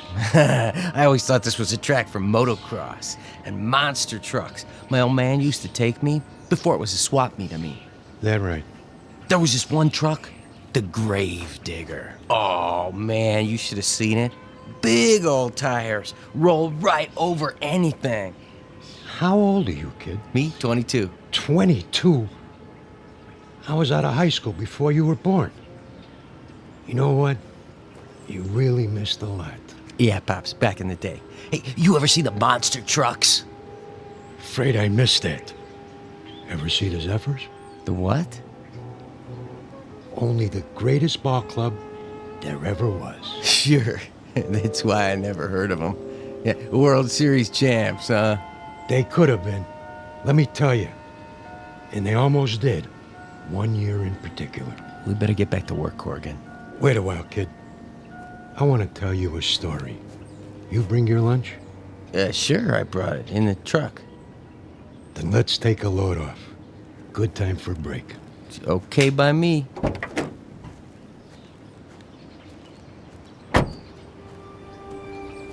We can sit over there in the pitcher's mound. Of course, you can't see it anymore, but it was there. Fletch was the regular pitcher. He was a nice guy, but he had an arm like an old lady. Then one day out of the blue. Oh, you're not going to believe this. Oh, one day what? Well, it was, must have been July. Yeah, that's it. Middle of the season, everybody was talking about the Giants, how good they look, what a lineup, blah, blah, blah. The Zephyrs were stuck in a toilet. Then one day McGarry, that was the manager, he called for open tryouts. Why not? Couldn't be any worse than what we had. And that was when he came along. Didn't look like much. But when he wound up, man, what an arm. Who? I'm getting to it. Better start at the beginning. It was a hot one that year. No rain, the sun beating down.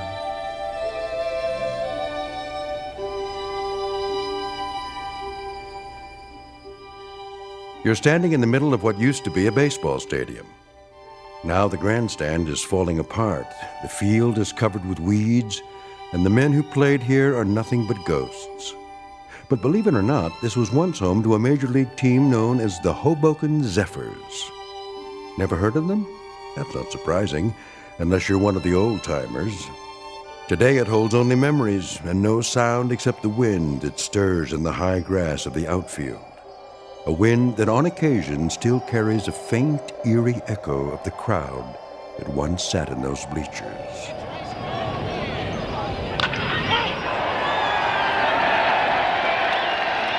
We're about to travel back in time to a day when the Hoboken Zephyrs were still a part of the National League, and this mausoleum of memories was an honest-to-Pete attraction. But since it's strictly a story of make-believe, we must begin this way. Once upon a time, in New Jersey, a most unusual event happened on the way to the ballpark. In a moment, you'll meet the cause of that event, a left-hander named Casey. Not the most original of monikers, but that's what he was called. So sit back, grab a hot dog and a bag of peanuts, and get ready for the playoffs. Because this particular broadcast is brought to you live from the Twilight Zone. And now, The Twilight Zone and our story, The Mighty Casey, starring Paul Dooley, with Stacy Keach as your narrator. All right, new guys, let me see what you got. Give me 50 jumping jacks. Make it 100. Make it 100. Then take a lap around the field. 2 laps. You got it, McGarry.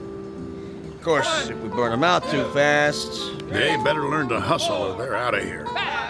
Okay, Mel, if you say so. Let me hear you count. 9, 10, 11, 12, 13, 14, 15. Morning, McGarry. Beasley. 4 great-looking boys, huh? The one with the black socks and the floor shimes brought a note from his mother. Who are you expecting, the All-Stars? Post a sign for open tryouts in a last-place club that happens to be 31 games out of first place, and this is what shows up. You never know, I guess. Might be some talent out there. Yeah, and you might be Yogi Berra. I can't make something out of nothing. You're the owner of the club. You gotta give me some ball players. Think you'd know what to do with them if I did? 20 games out of 4th place, and the only big average we've got is a manager with the widest mouth in the business. When the Zephyrs win 1 game, we gotta call it a streak. Buddy boy, when contract time comes around, you don't have to. Sure. You let me go. Who you gonna get? Now think of something. You can always manage the team yourself. One more time, Fletch. Ugh, trying to get it over the plate. You okay, Muck? I must have slept funny on my arm last night. How's the team doing? Are you kidding? Last week, Fletch pitched 4 innings and only gave up 6 runs. That makes him our most valuable player of the month. Hey! Hey! Okay, let's see some sweat out there. New guys, take a lap. We gotta do it. Jeez, it just goes on forever and ever. I get it. Dugout. What? Who? Just a minute, I'll ask him. McGarry! Yeah? You want to look at a pitcher? You mean someone besides Fletcher? Now, why would I want to do that? Send him down. New boy? Gotta warn you, he's a lefty. Lefty, schmefty. If he's got one arm that works, he's for us. Hey, Monk! Yeah? Fletch can take it easy now. I got a new boy coming in. Catch a few for him? Yeah, sure, Moth. Yeah, okay, Fletch. Go on, shower up. Check.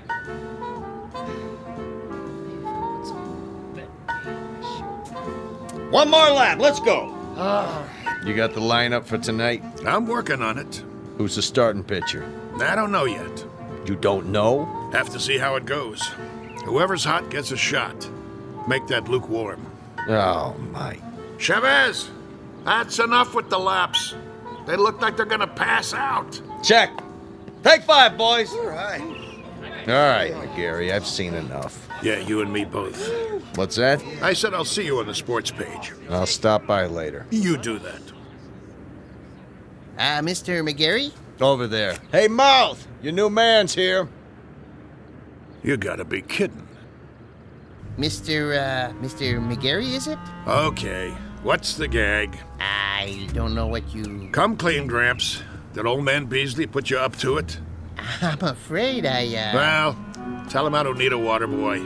Thanks for coming by. Leave your name at the office. There must be some misunderstanding. I'm here about the pitching position. Right. Hardy har har. Oh, I'm not a pitcher, though I've thrown a few baseballs in my time. Of course, that was before the war. Yeah? Which one? The Civil War?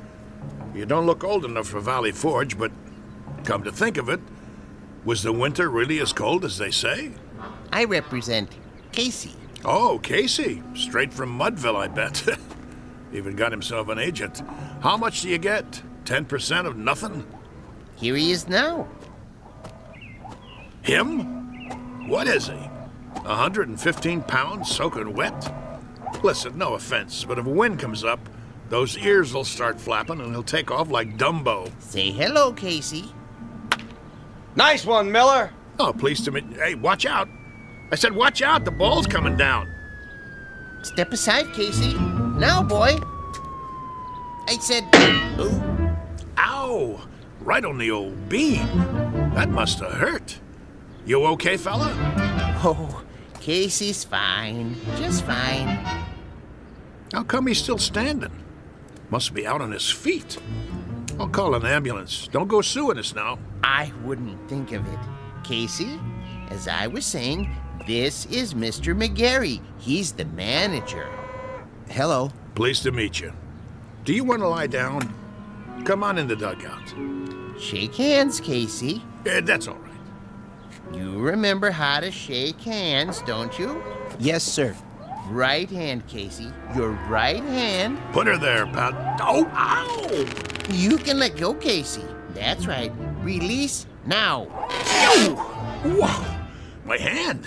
What a grip. Sorry, Casey doesn't know his own strength sometimes. Some arm. Never would have guessed it. Well, let's see what he can do. Mind if I try him out? That's what we're here for. Right, Casey? Correct. Okay. See that guy over there with the great big mitt? Yes, we see him. He's what's known as a catcher. His name is Monk. Ah. Go out there and throw him a few. Thank you, Mr. McCary. This I gotta see. Quite. You his father? Casey? Oh, no, he has no father. An orphan, huh? Not exactly. I guess you'd call me his creator. That a fact. It is, actually. Come from around here, does he? You might say so. Uh-huh. How old is he? Well, that's a little difficult to say. What's difficult about it? It's hard to discuss Casey's age in chronological terms. He's only been in existence for a brief time. What I mean is, he has the mind and physique of roughly a 22-year-old, but in terms of how long he's been here, the answer would be 3 weeks. Huh? Approximately. Would you mind going over that again? You see, I'm an inventor. I made Casey. You made? In my workshop. Well, that's swell, pal. There ain't too many homemade left-handers in the league. You don't understand. I'm serious. Sure you are. Anytime you're ready. Yes, sir.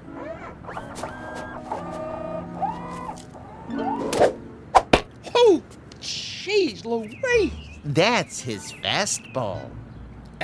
Try a curve now, Casey.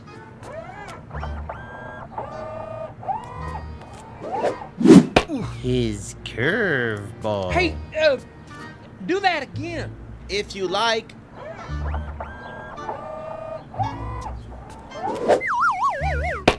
Hey! What was that? We don't have a name for it yet. Go ahead now, Casey. Don't hold back.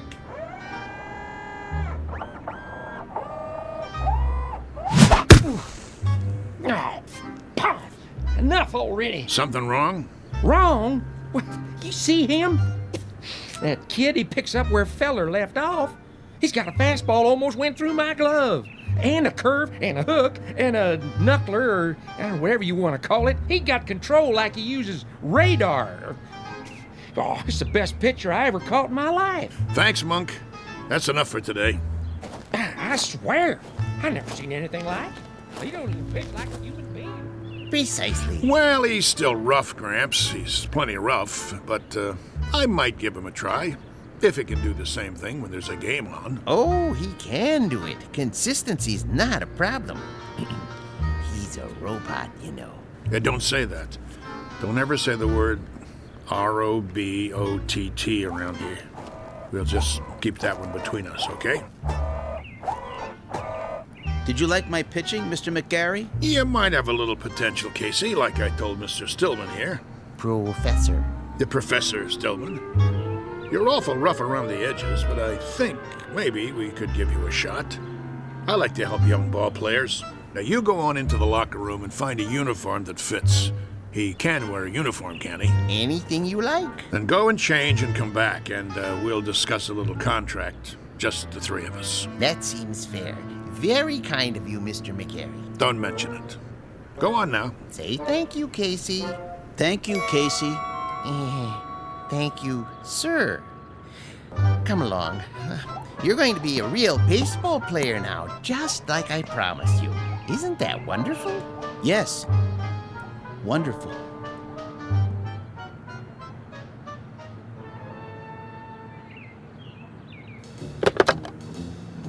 General Manager's office? This is McGarry. Now listen. Draw up a contract. New pitcher, name of Casey. No, I don't know his last name. Leave that part blank. Just do it. The only thing that's between us and a pennant now is if this guy's battery goes dead or he rusts in the rain. Never mind what I mean. Draw up the contract before he gets away.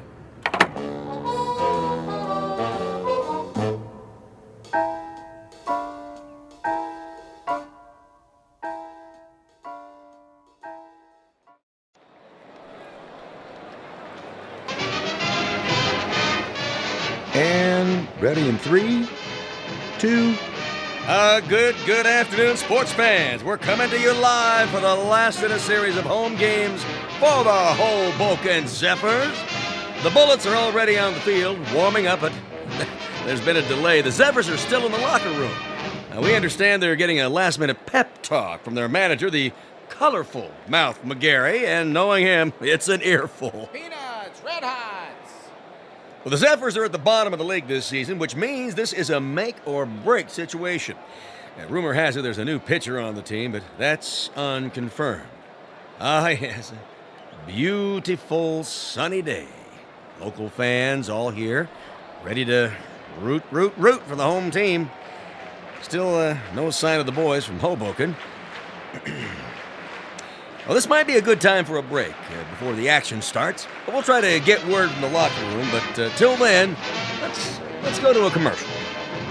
And you're off. 60 seconds. How much longer do I have to fill? Beats me. What's with these losers? Well, if I was on that team, I guess I wouldn't want to show my face either. 45 seconds. Beer here, get your ice cold beer. Somebody get me a beer. I'm dying out here. What am I supposed to do? Play tiddlywinks? It's going to be another slaughter anyway. Hey, ask him if he's got anything stronger than beer. You can always read him the stats. There are no stats. If this team was any lower, they'd get stuck in the grass. What am I doing here? Get me another gig. Little League. The weather. I don't care. Just get me out. 20 seconds. The Zephyrs are charging onto the field. No. The Zephyrs look hungry this afternoon.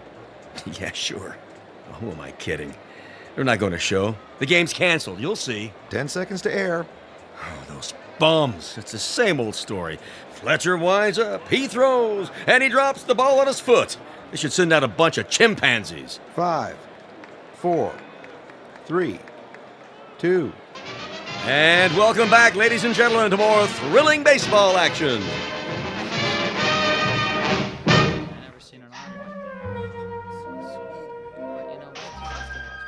All right, you got the signals down now, kid? Okay, when you're ready to throw, you watch my fingers. See, I'll give you the hand signals, just like we practice. Remember the one for the fastball? This one. Yes. And a curve? Show him the one for a curveball. Yes, right here. Well, what are we waiting for, Mouth? This ain't a training session. This is for real. You're telling me? All right, kid. You got the signals down. Look, the main thing is walk out there like you own the place. But be cool. Nice and steady. Cool? He means don't be nervous. Nervous. Yeah, that's right. Whatever you're feeling, don't let it show. Pull your cap down over your eyes like this. You got nerves of steel. You know what I mean? Not steel, exactly. You know what nerves are, Casey. Oh, yes. Neurons, axons, and dendrites. This case, nerves means ill at ease. As if one of your electrodes were corroded and, Nervous, Casey. Like as if it's 2 out in the 9th and you're 1 up and you're pitching against Joe DiMaggio. He comes up to the plate, looking intent, eyes straight ahead. That wouldn't make me nervous. No? Why not? I don't know anyone named DiMaggio. What? You never heard of... I know what he said. He's a great kidder, ain't he? I love this guy. All right, fellas, this is it. Let's get going. It's time, Casey. Yes, sir. Mr. McGarry? Yeah? Are you coming? Yeah. Yeah, I'm coming. Something the matter? I was just, thinking about the Giants. We're not playing the Giants today, are we? No, but I can't wait to knock them off. For that matter, I'd love to knock off the Phillies and the Cards, too. Or the Braves in Cincinnati. Or even the Hanksville Bullets. Them especially. Those bums beat us 11-0 in spring training. I think that will happen. Casey will come through for you, Mr. McGarry. Most definitely. You never told me. What have you got riding on this? What's your angle? With Casey? My interest is purely scientific. I know he's a Superman of sorts, but I need to have that proven under test conditions. You mean you can't guarantee he'll work? Oh, I have no doubts. Once I built a home economist to run my house. Marvelous cook. I gained 46 pounds before I had to, dismantle her. Now, with a model such as Casey, with his strength and accuracy, I knew he was destined to play baseball. And in order to prove my point, I had to have him pitch in competition. As an acid test, I settled on the absolute worst team I could find. Nothing personal. Nah, of course not. Very nice of you to think of us, Mr. Stillman. Professor Stillman. Professor, I really appreciate it. No kidding.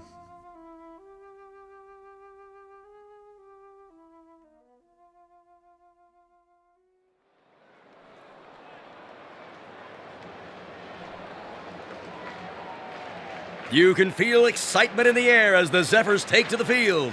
Hey, you bums, do something. The pressure's on the home team, tensions are high, and there's a groundswell of support as this new pitcher approaches the mound. Well, it's do or die today. Fletcher's on the bench, and the new man, the only name I have is Casey, and frankly, he doesn't look like much. But his metal's about to be tested, to coin a phrase. Go home, kid, your mother's calling you. The umpire signals for the start of the game. Play ball! The ball is whipped around the infield, and now the second baseman is hand-carrying it over to Casey. He rubs it off on his jersey and hands it to him. The pitcher is, yes, he finally takes it. He turns to face the batter, waiting for a signal. Here's the windup. He throws. The batter swings. Strike one. I must have missed that one, folks. It looks like the batter missed it, too. He went over the plate so fast, he swung a full 360. Good gravy, was that a fastball? Lucky pitch. Let me see you do that again. Take your best shot. Second pitch. Here's the windup. Whoa, Nelly! Halloran tries to take a bite out of it and misses. He's off his feet. Looks like he threw his back out, twisted around like a pretzel. Good golly, Miss Molly, we got ourselves a pitching machine.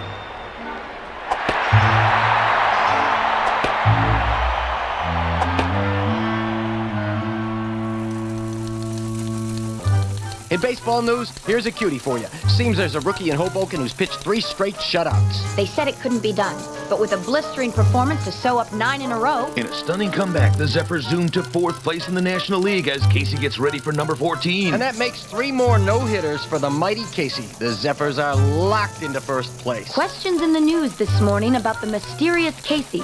Where does he get his superhuman ability? Playoffs temporarily suspended as the Baseball Commission orders an investigation. Today's headline, the mighty Casey. Is he on steroids? Good day.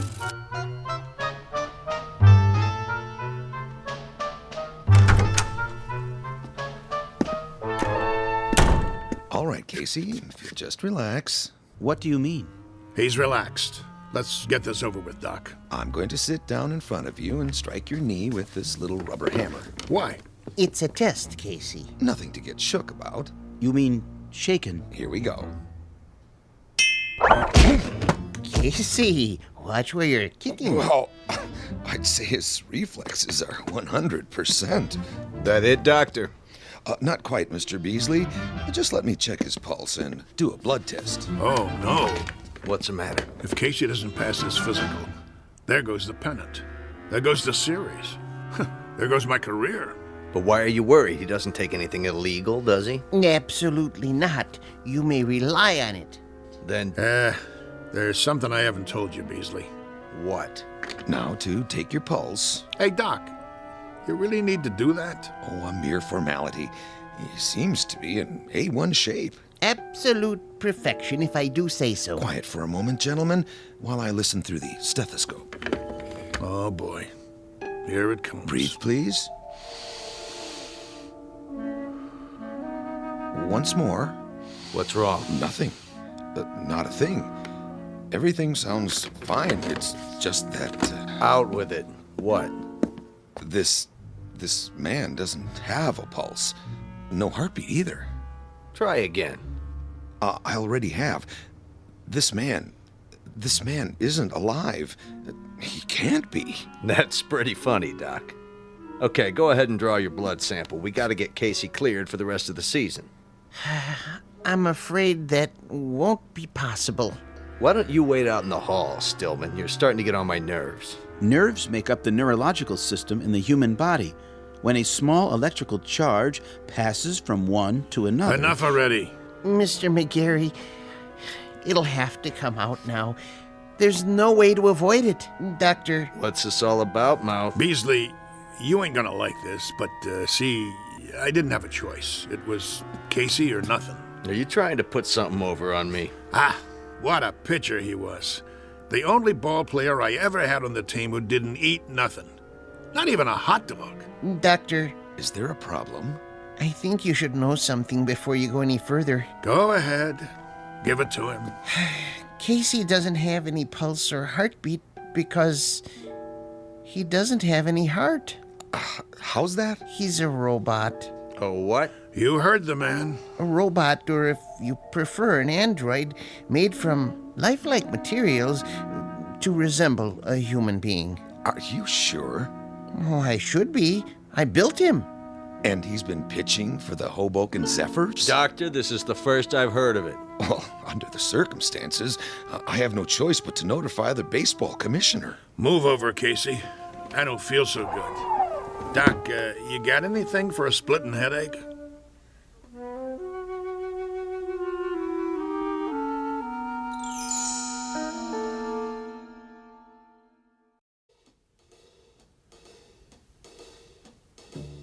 McGarry, you gave me your word. Yeah, that the team would win. I didn't say nothing about Yes, you did. You brought me Casey and I said I never seen anything like him. Did I lie?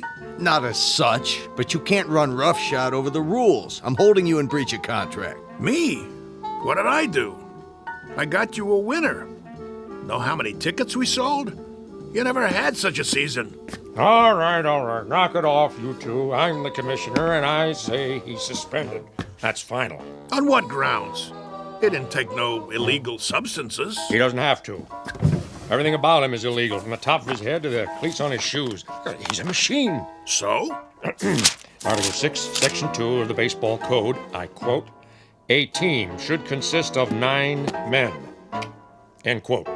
Men, understand? Not robots, or vacuum cleaners, or mix-masters. Commissioner, perhaps there's another way of looking at this. For all intents and purposes, he is human. Casey, would you mind saying a few words?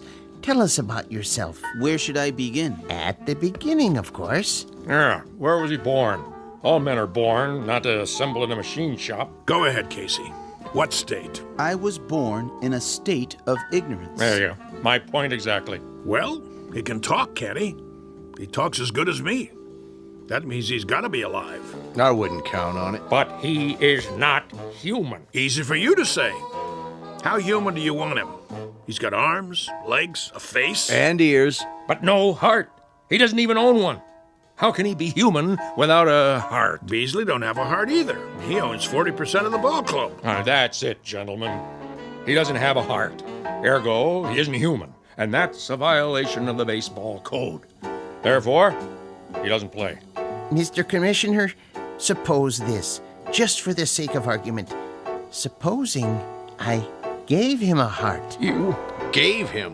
Where will you get one? At the local parts store? Hear me out. If that essential is the only thing that renders him different from the norm, I could try an operation. I think I could do it. In fact, I'm sure I could. Supply him with a self-contained mechanical heart, that is. Now you're talking, Prof. How about that, huh? What do you say? Well, it would be very irregular.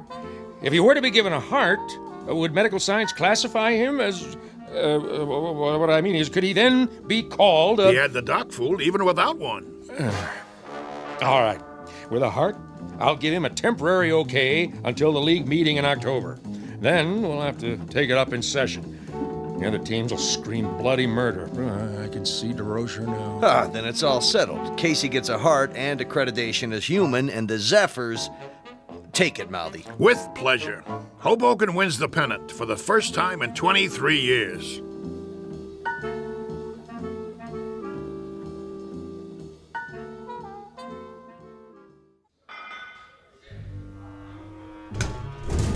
So, where's Casey? Search me.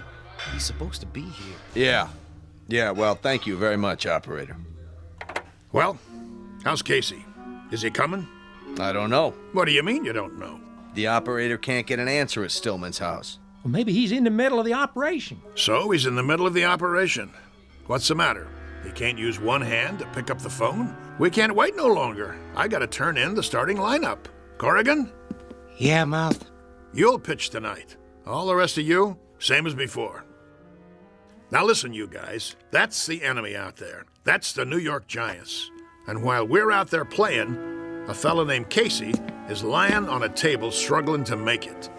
And I know that the last words out of his mouth before the knife went into his chest were, "Go on out there and win one for me." And I'm going to tell you something else, fellas. From now on, there's going to be a ghost in that dugout.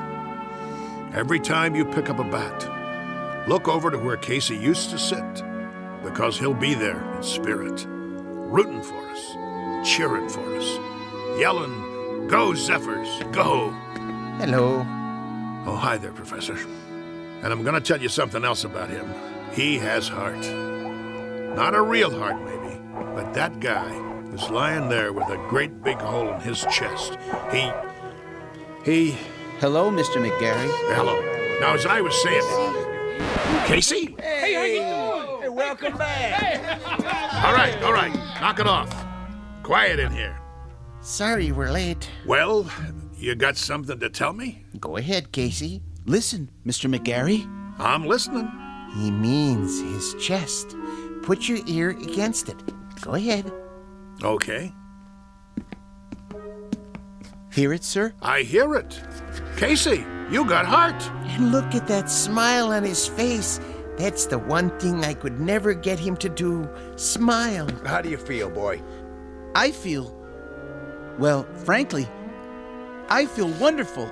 Just wonderful. I feel togetherness with everybody. Then, let's go team! Yeah. Casey starts tonight. The new Casey.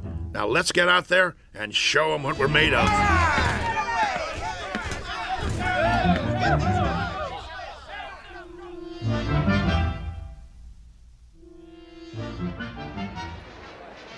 Here, get your red hot. Ladies and gentlemen, boys and girls, this is what we've all been waiting for, the big one. Oh, there's joy in Hoboken tonight, let me tell you. I wouldn't miss this one for the world.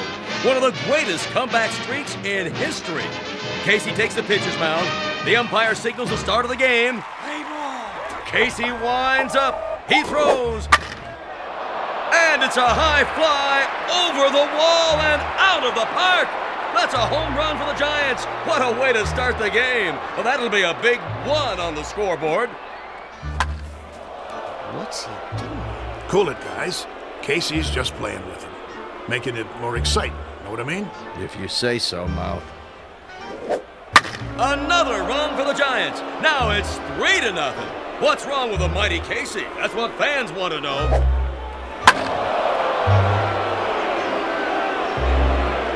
And it's all over. A shutout for the Giants. Looks like Casey's streak is history.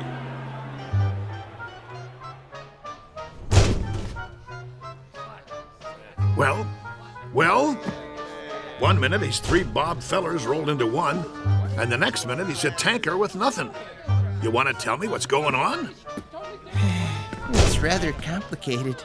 Then you tell me, Casey. Start by explaining how one pitcher can throw 9 balls and give up 4 singles, 2 doubles, a triple, and 2 home runs. I don't know what to say, Mr. McGarry. Shall I tell him? Tell me what? It's because Casey has a heart now. So? He has heart. Big deal. The thing is, Mr. McGarry, I just couldn't strike out those poor fellows. I didn't have it in me to do that, to hurt their feelings. He felt compassion. What? That's what he's got now. Compassion. See that smile on his face? Give an individual a heart, Mr. McGarry. Particularly someone like Casey, who hasn't been around long enough to understand things like competitiveness or drive or ego. And it's bound to happen. Oh, my aching back. I'm sorry, Mr. McGarry. I just couldn't hurt their careers. Professor Stillman thinks I should go into social work. I'd like to help people. That's what happens to you. Should I tell you what happens to me? I get shipped off to a baseball farm system that consists of one silo and a McCormick Reaper. The only thing we get come spring is a wheat crop. Right now, I'm gonna go have me a drink.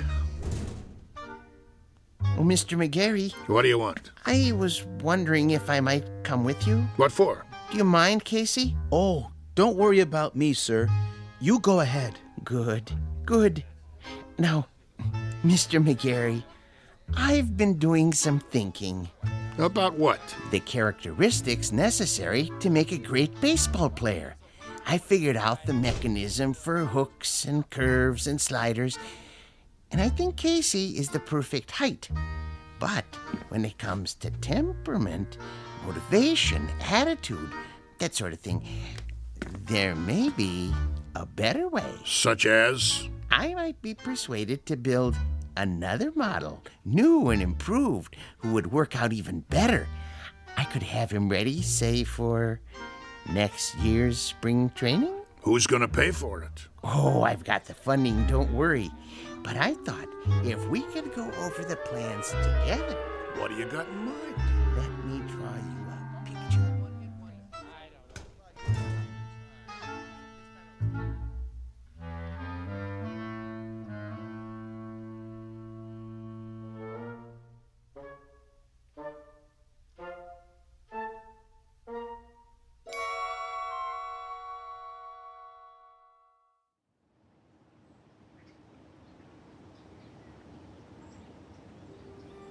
Geez, that's a heck of a story. Yep. Of course, it didn't work out. The professor didn't have the money, and he wanted certain, well, perks that old man Beasley wouldn't agree to. So it fell apart after that. But for a few weeks there, a bright, shining time it was. We didn't just have heart, we had hope. How do you know so much, Mr. Corrigan? Because I used to play with him when there still was a team called the Zephyrs. No kidding. Come on, we better get back to work. You finish your lunch? Yeah. Then let's go. They're gonna flatten this place to the ground tomorrow. We gotta get it marked off. I guess so.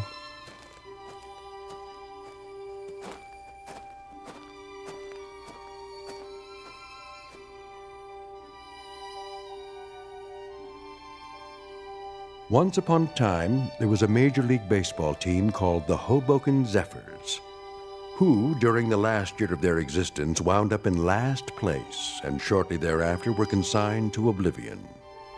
There is a rumor, unsubstantiated of course, that a manager named McGarry took some of them to the West Coast and wound up with a pennant and a World's Championship not long after.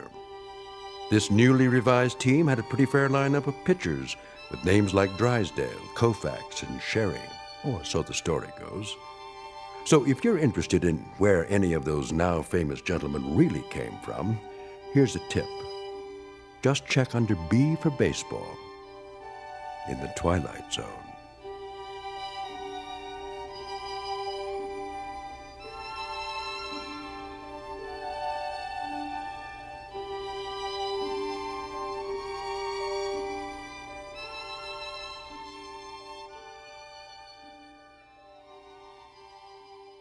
We'll return to the Twilight Zone in just a moment. You are about to enter another dimension. A dimension not only of sight and sound, but of mind. A journey into a wondrous land of imagination. Next stop, the Twilight Zone. Hi, this is Stacy Keach. I'd like to take a moment to tell you about our Twilight Zone website at twilightzoneradio.com. At twilightzoneradio.com, you'll find the latest information on these Twilight Zone radio dramas, including behind-the-scenes photographs, plus the newest product releases, trivia contests, ways to contact us, other Twilight Zone-related info and merchandise, plus links to other fascinating websites. So make your next stop twilightzoneradio.com. Visit TwilightZoneRadio.com to purchase these Twilight Zone radio dramas on cassette and CD, or call toll-free 1-866-989-ZONE. That's 1-866-989-9663.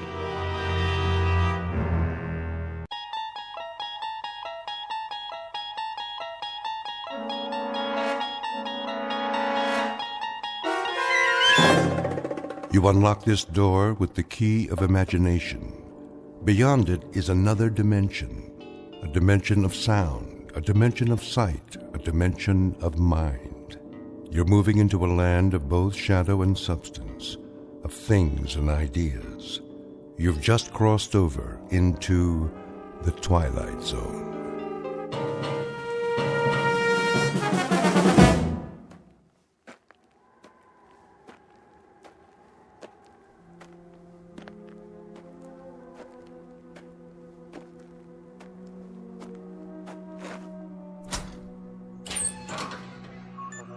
Hank? Hank! Oh, morning, Captain. Anything on the radar? Not yet. No signal at all. Try 4.0, true. It'll probably come from that direction. I had her on that all morning, sir. Still nothing. You're past your time, aren't you? Who's your relief? Al Baines, Captain. Baines? I'll see what happened to him. Yes, sir.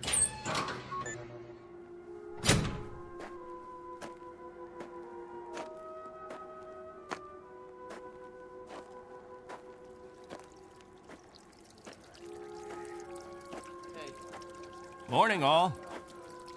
Anything yet? Afraid not.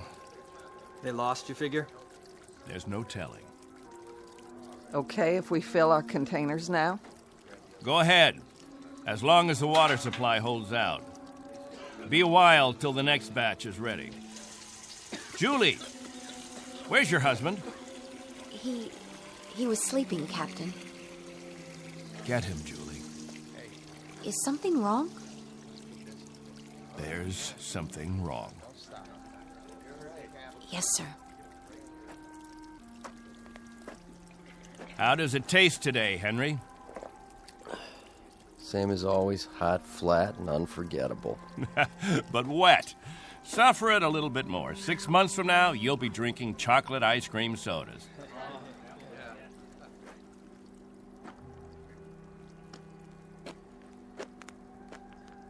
You want to see me, Captain? There's a man in the radar tower who'd like to see you, Al. He would have liked to see you 2 hours ago when you were supposed to relieve him. I overslept. Tell that to Hank Parker up there in the tower. Tell him you overslept, and then be good enough to tell him, Al, that you'll stand his watch all day tomorrow. That's not fair, Captain. It doesn't happen often. Once is too often, Al. More than once is intolerable. And many more than once is a case history of Albert Baines who likes his sleep. I prefer it to a stupid game in the hot sun, both of them. A game, Al? What are we listening for? 30 years of 2 shifts a day. What have we ever heard? Wind noise. And what have we ever picked up on the radar screen?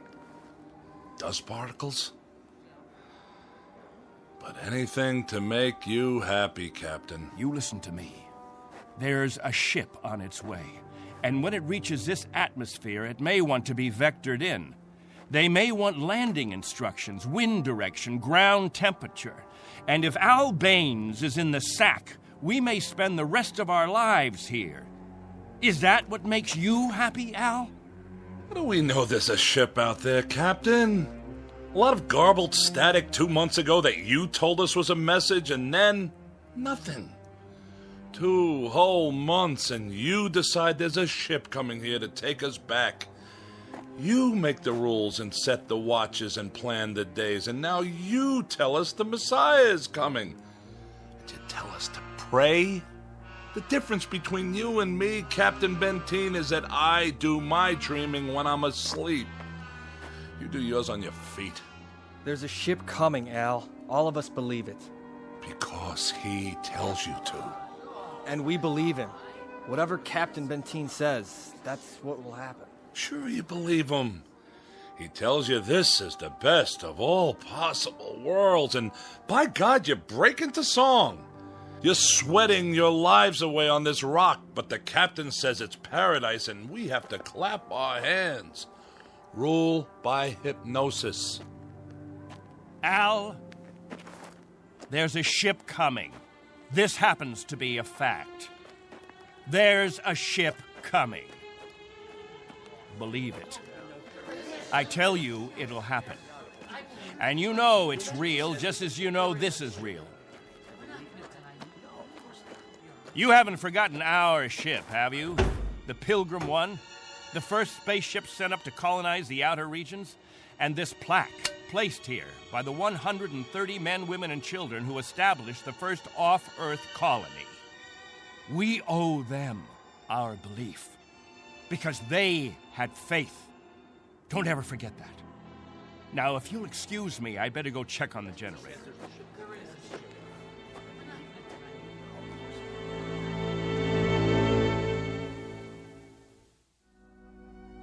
This is William Benteen, who officiates on a small outpost in space.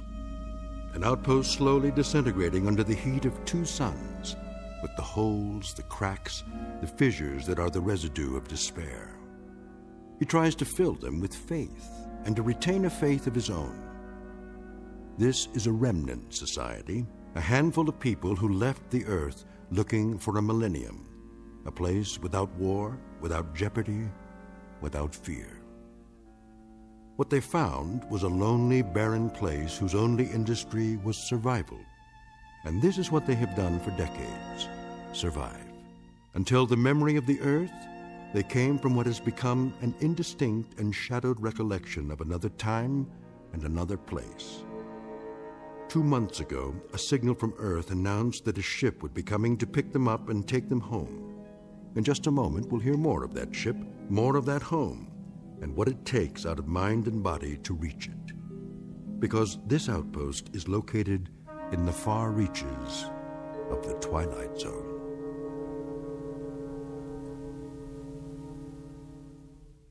And now, The Twilight Zone, and our story, On Thursday We Leave for Home, starring Barry Bostwick with Stacy Keach as your narrator.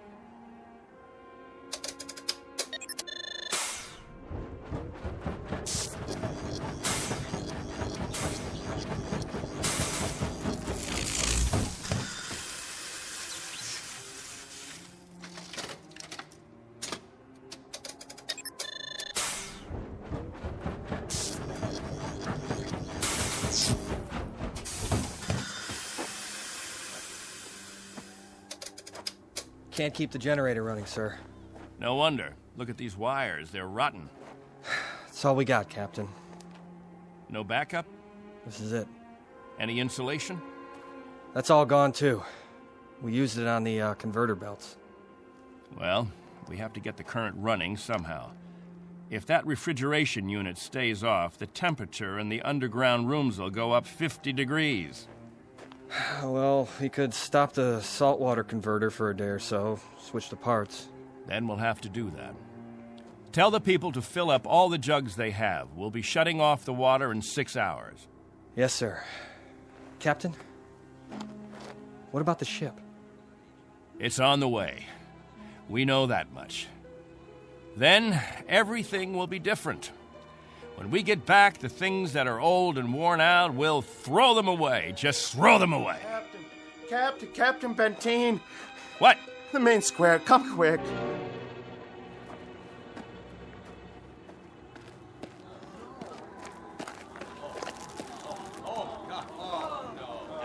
It's Mrs. Rodale.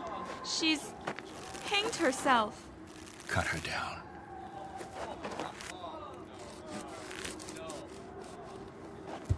Oh! Mommy, what happened? Is that lady all right? Get them out of here. Come, children. God have mercy on her. You men there, prepare her. We'll bury her in an hour. Yes, sir.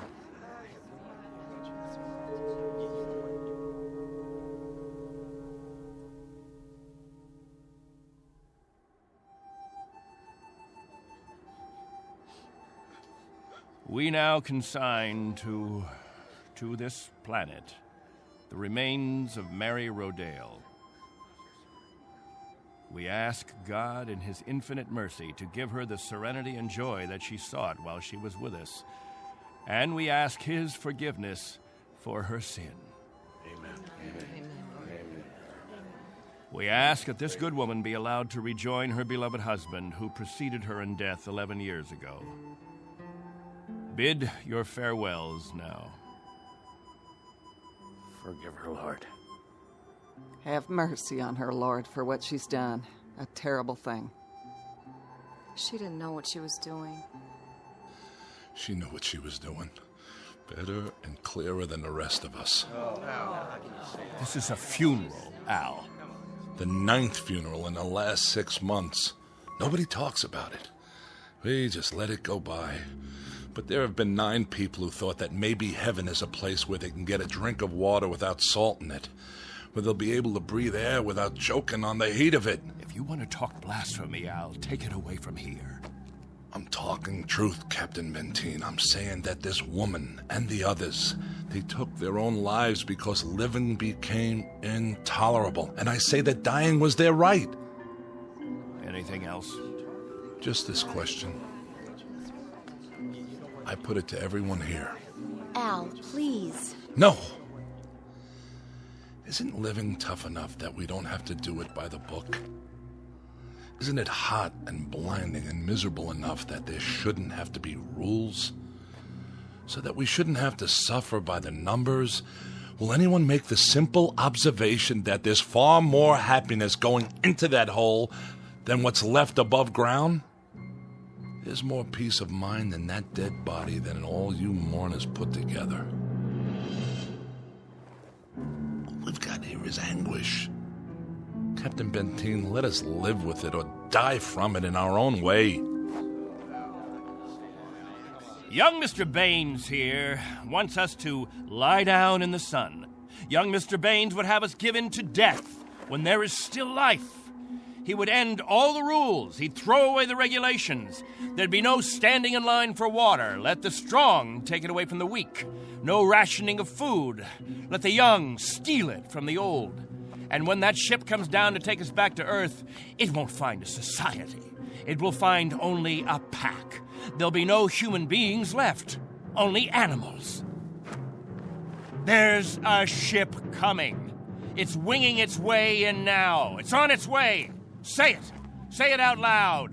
Let me hear you say it. There's a ship coming.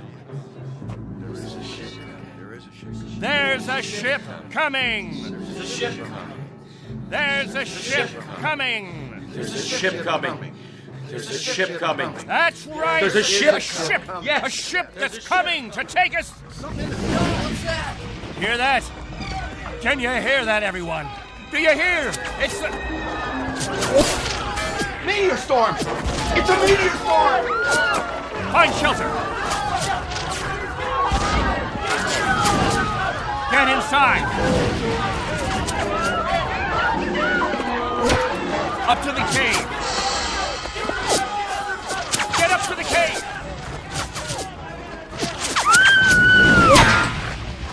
Julie! It's Julie.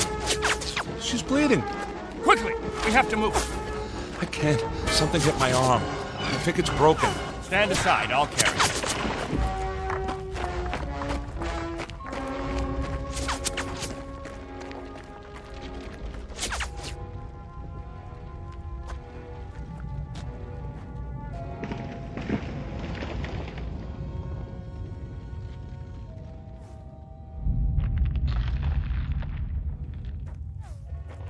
How is she? It's just a cut to the forehead, not very deep. But keep this bandage on it. Julie? Julie, honey? Can you hear me? Al? Don't let her move just yet. She may have a concussion. How's your arm? It's not broken. Must have been a rock that hit it. Captain, thank you. For a little first aid. No thanks necessary. I deliver babies, too. you might want to keep that in mind. Now, I'd better go see to the others.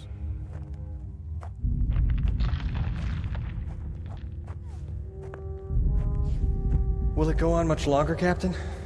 I wish I knew. It sounds like it's spending itself. I've seen meteor storms before, Captain, but nothing this size. What about the damage, Henry? 2 underground cells destroyed. At least, that's what it looked like from out front. Everybody accounted for? I think we're all here, Captain. I've checked. Nobody's missing. Thank God. Everyone try to stay calm. The worst of it is over.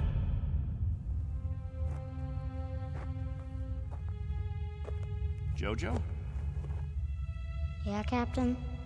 You're not scared, are you? Well, kinda. Now, we can't have that. Mind if I sit for a minute? We'll talk, you and me. Captain, tell me about the Earth. Would you, Captain? Tell us what you remember. Yes, do. Well, all right, I guess I can do that. We'd like to hear. You, over there, is that you, friend? Yes, Captain. And you, Buck. Yes, sir. You fill in the holes if I leave out anything. Straighten me out if I'm wrong about any of my recollections. Jojo, I was a boy of 15 when we arrived here. But I remember Earth. I remember it as a place of color. I remember that in the autumn, the leaves changed. They turned different colors, red, gold, orange. And I remember streams of water that flowed down hillsides, and the water was sparkling and clear.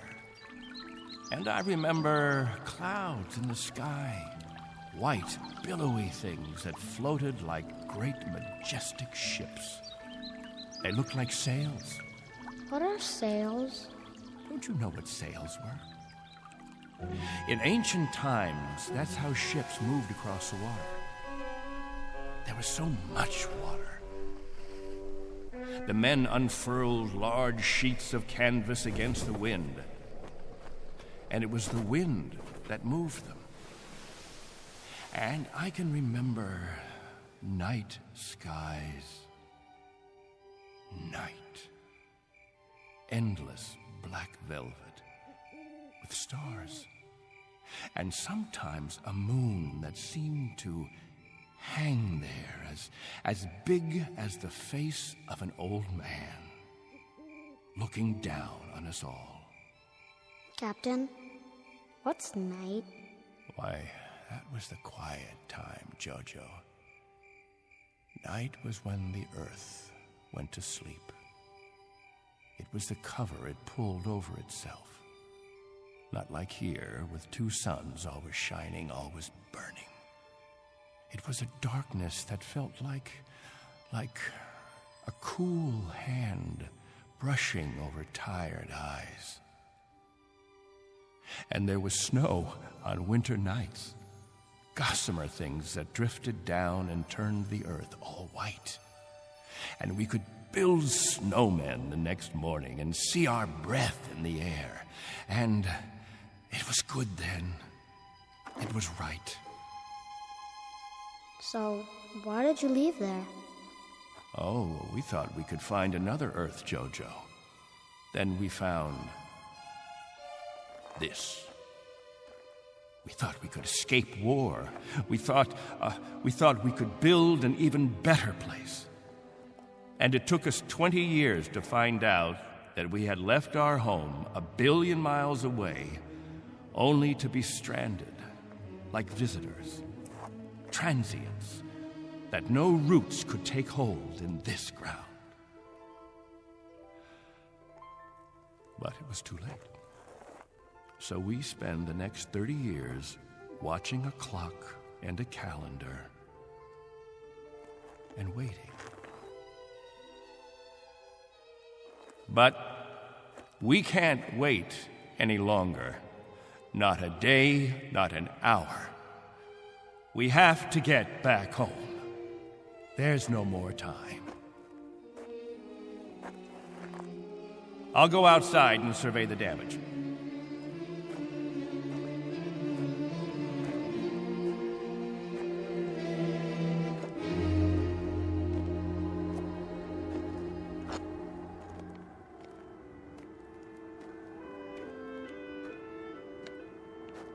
Not much harm. Radar tower's still standing.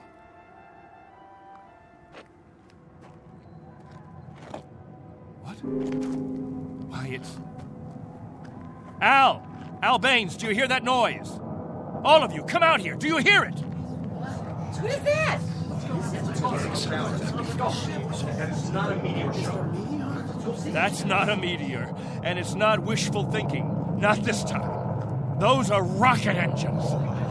Look, I remember the sound of them. That's the ship. The ship has come at last.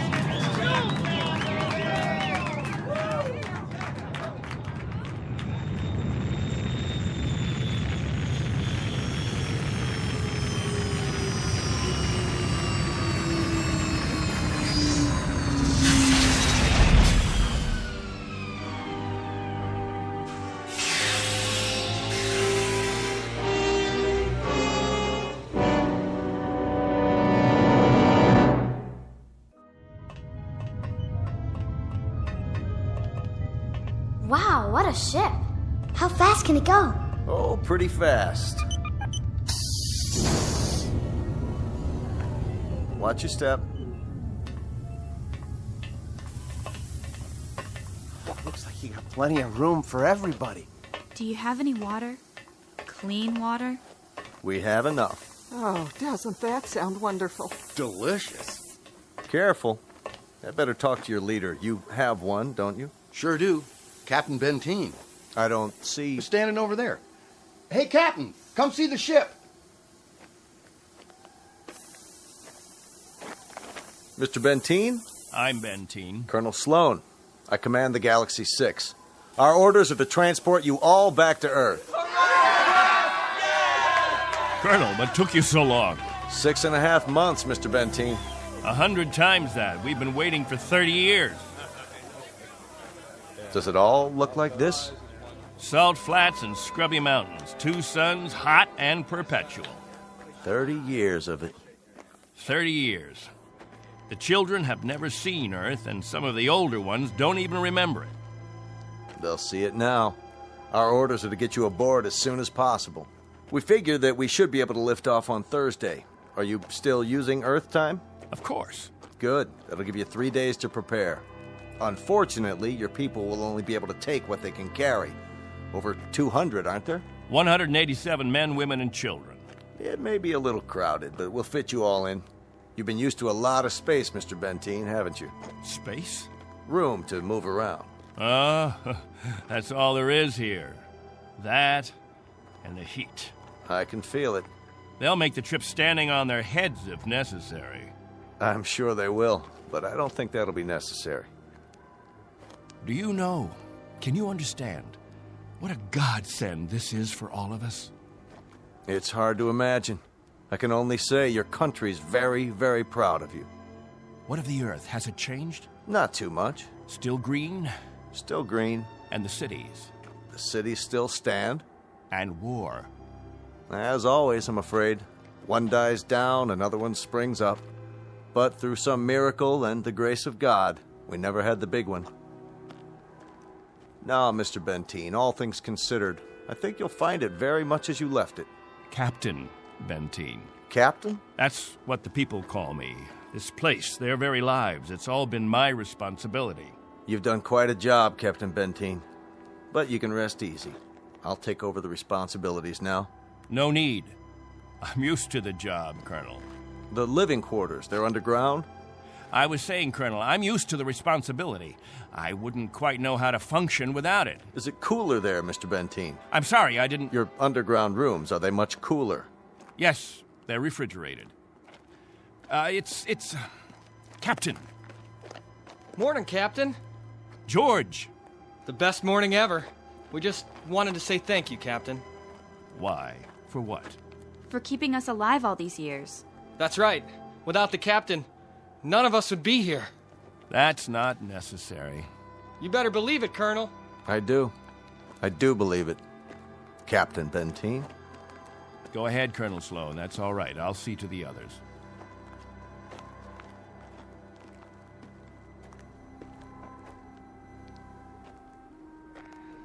You know, I don't need this. I'm not gonna take this. Hi, Captain. Julie, where's your bandage? Oh, I don't need it anymore. But we put one around your head so the cut would heal. What's this? Isn't it incredible? It's called a medicinal patch. You wear it for 24 hours. It accelerates the growth of new skin. Look at her forehead, Captain. You can hardly see the scratch. Better put the sling back on your arm, Al. I don't need a sling. Just this metal band. It's magnesium. Colonel Sloan said my arm would be perfect by the end of the week. Well, I seem to have had my practice taken away from me. But while we're here, I'd use that sling.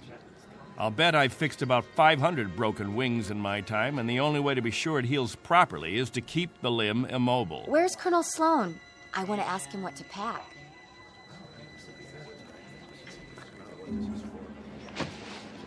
Eleanor, let me help you with that bundle of clothing. Thank you kindly, Captain. I'll carry it for you. No, thank you, crewman. I've got it. Here you go, ma'am. I don't know how to thank you. Are all the crew as strong as you? That's our job, ma'am. Nothing to it.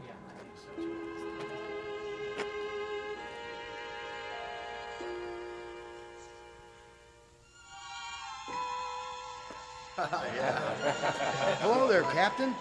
Will. I'm so excited. How much longer? Not long. Be patient. May I have your attention, everyone? Good question. Quiet, please. What is it, Captain? As all of you know, we have less than 36 hours before we depart. And as I told you earlier, there is a maximum allowance of 14 pounds per person.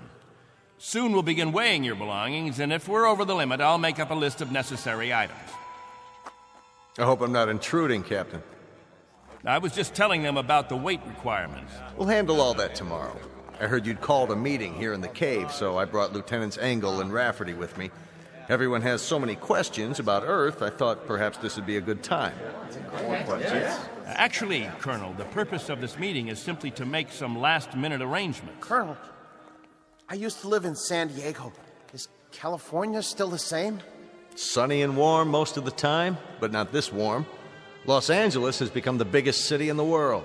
These kinds of questions, we could just as well handle them when... Colonel Sloan? Are there still major leagues? My dad used to tell me about baseball and the World Series. The leagues are just as before, American and national. What about the Dodgers?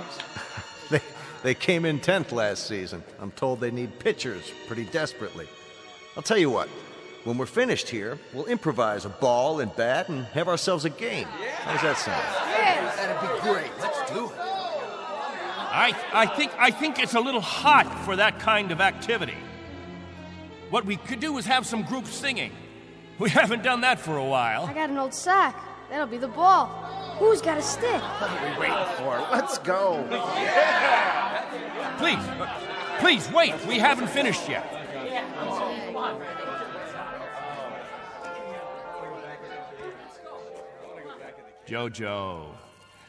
Jojo, I haven't told you a story in a long time. How would you like to hear a story about... What have you got there? This is what they call candy. One of the spacemen gave it to me.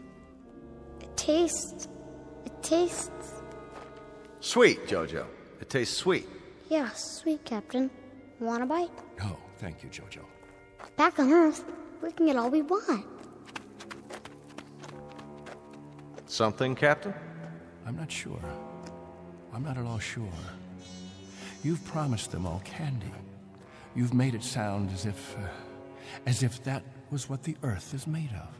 Sugar and spice and everything nice.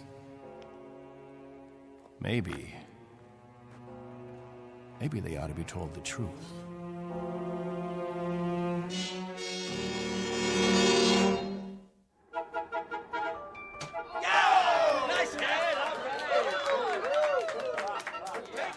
The universal language. Baseball. You have a limited vocabulary, Colonel.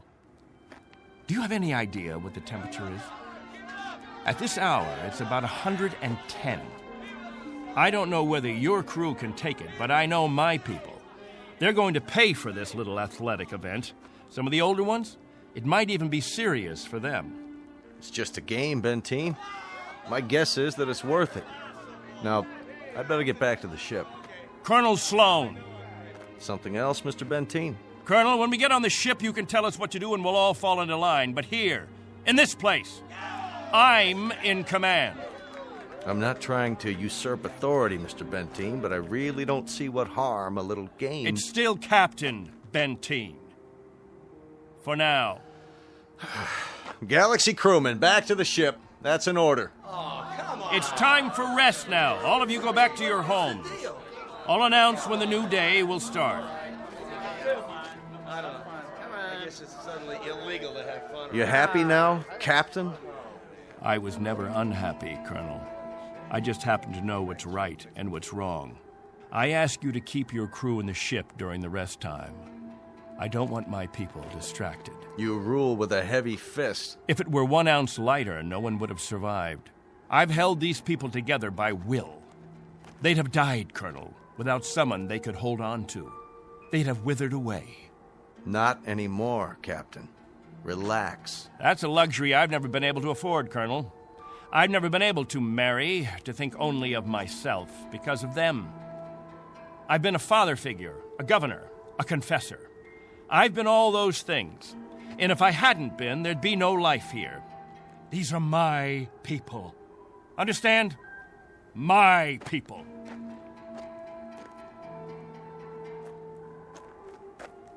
What's with him, Colonel? I'll bear with him a little bit longer, fellas. He's really quite a man. He's got just one minor aberration. And what's that? He believes he's God. As far as he's concerned, we're booting him out of heaven.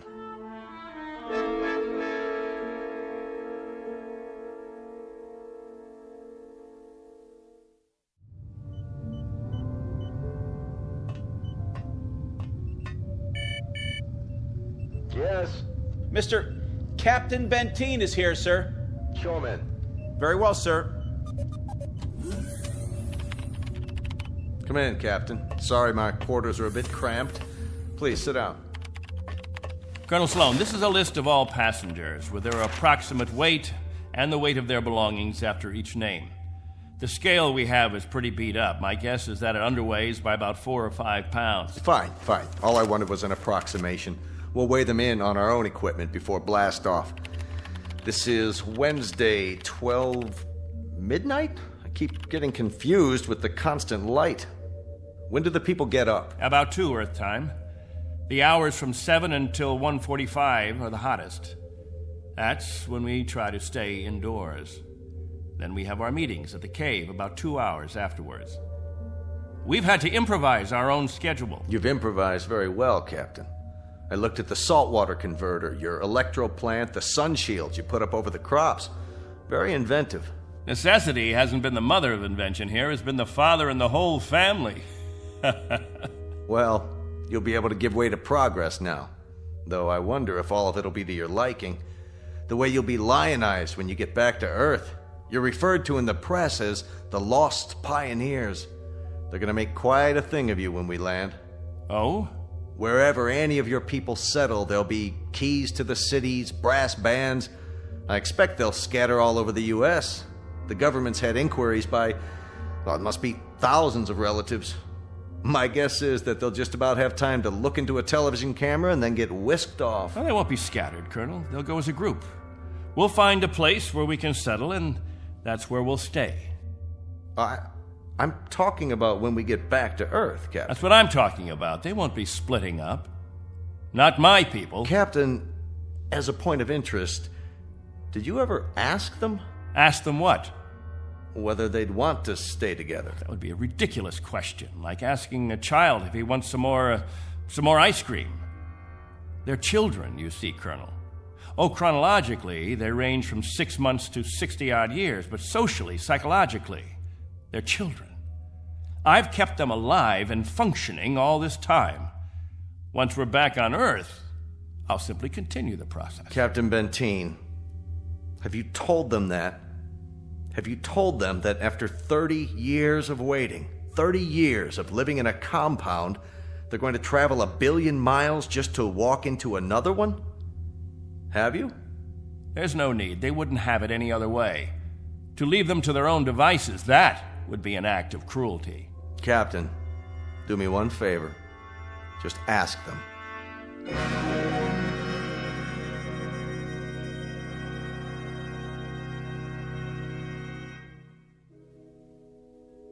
Naturally, we won't have to concern ourselves with the colder climates. The northeastern states, the upper regions of the Great Plains, will find an area much farther to the south, perhaps Florida or Texas.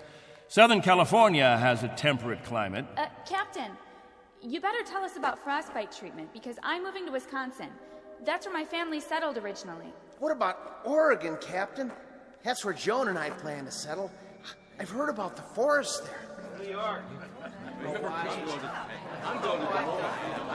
Please, wait a minute. You don't understand. Let me make this clear. All of you will have a chance to meet your relatives. I see no reason why visits can't be arranged, perhaps even for a week or more. But naturally, we'll remain together as a community in whatever land grant we obtain from the government, or whatever given area we can arrange. I can assure you of one thing, and I hope put all your fears to rest. I'll remain as your guide, your consultant. And I guarantee that no one will lack for my help or my advice.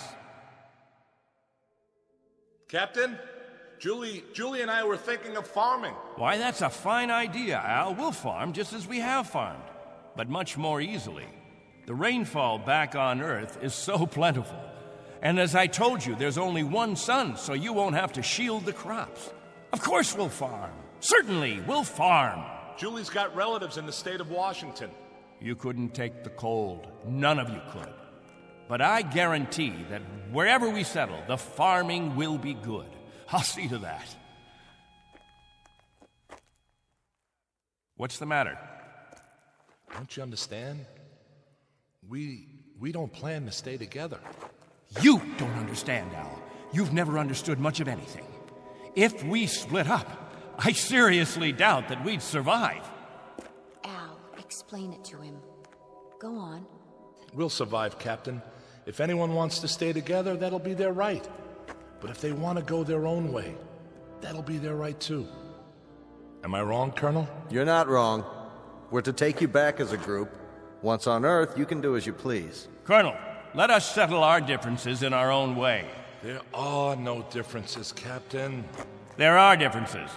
There are. Changes that have taken place on Earth. Things we aren't prepared for. Oh, the Colonel has made it sound like a big holiday. The good life just plucked off a tree. Well, friends, I don't want any of you disillusioned. Wherever men live, they grub, they scrabble. They have to dig to stay alive. It's a fact. But together, that's the word, together. We've got to stay together. Think of that word now. Let's say it out loud. Everybody, now. Together. Together. Together. Together. Together.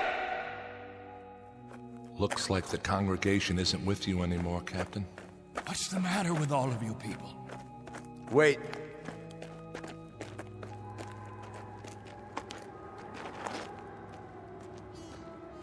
I've made the compartment assignments. I'd like to go over them with you. Assignments? There's not much time, and there's some things we have to check off.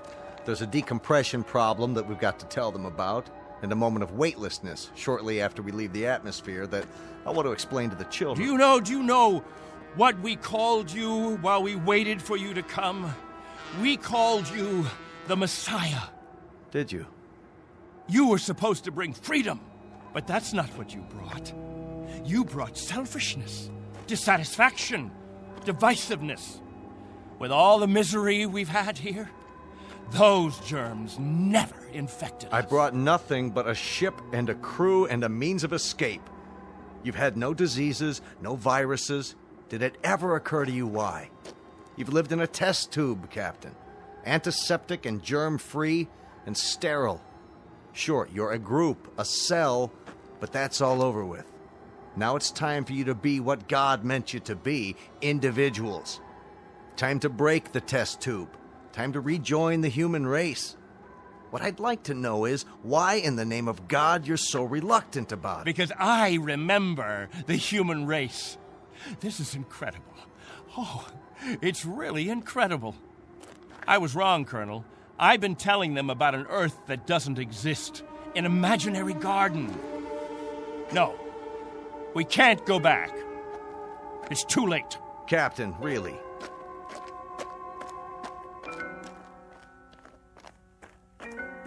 Everybody, gather around. I've got something to tell you.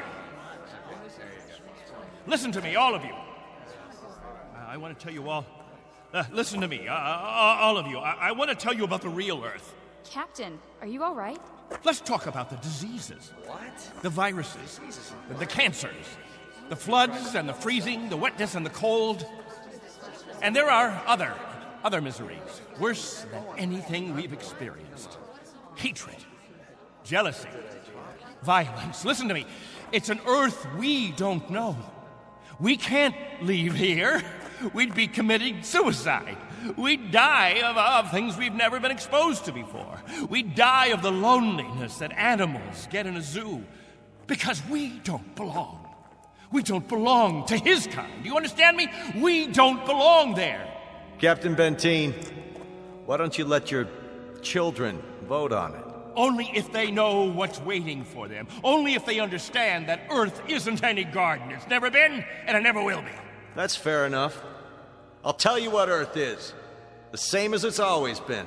It's a race struggling to survive, just as you have survived.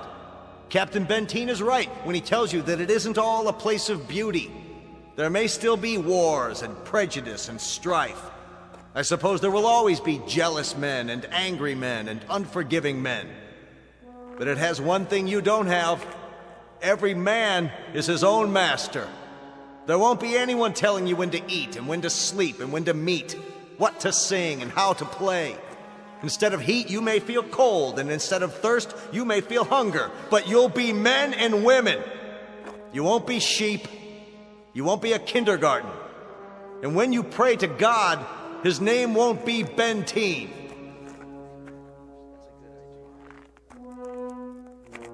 A vote now, Captain, and the majority wins. Those of you who want to be on the ship 10 hours from now, heading back to Earth, step forward. All right, I'm going. Let's go. Go! That's it!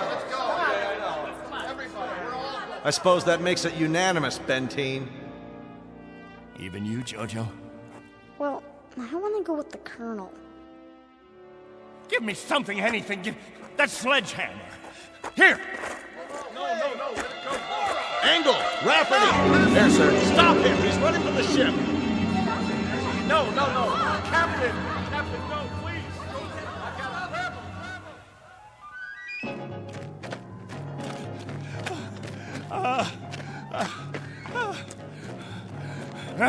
We'll see how far you get. Without a tail fin. Put it down!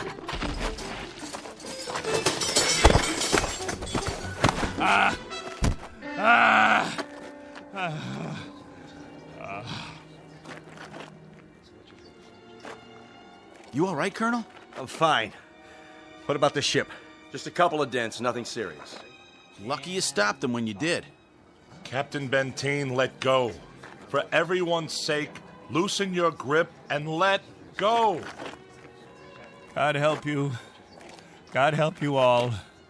Tomorrow you think you're getting on a ship headed for paradise. What you don't realize is you're heading for hell. What about you? I'll stay here. That's right. This is my home. This is where I belong. This is where you belong. You just don't have the brains or the guts or the sense to know it. This ship leaves at 0800 tomorrow. If you're not on board... I want no special privileges, Colonel Slow. No special treatment. If you're to blast off at 8, you blast off at 8. As for the rest of you, you can go on the ship or you can remain here with me. I'll be at the cave. Any who want to remain can meet me there.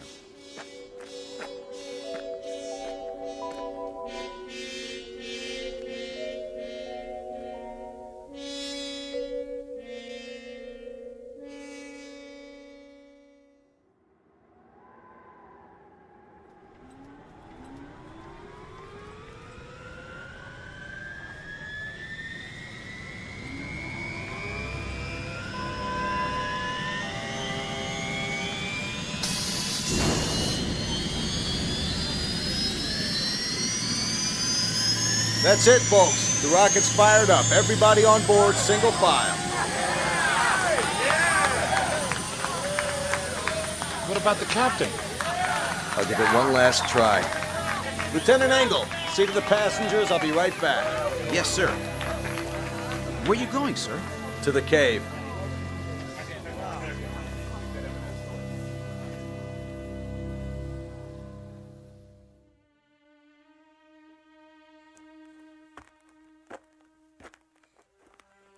Captain?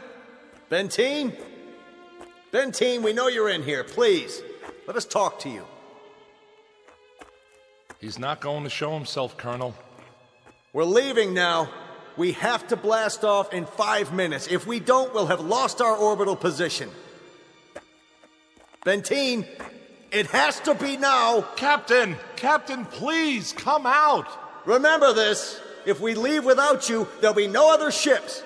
This is where you'll live the rest of your life. And this is where you'll die. All right, Benteen. As you prefer. Let's go, Baines. Goodbye, Captain.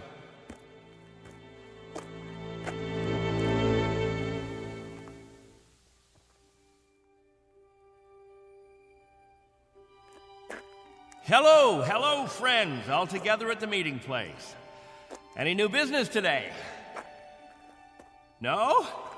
Jojo, I'll bet you want to hear about Earth, about the rivers and the seas, the blue skies, or the night, the stars and the moon.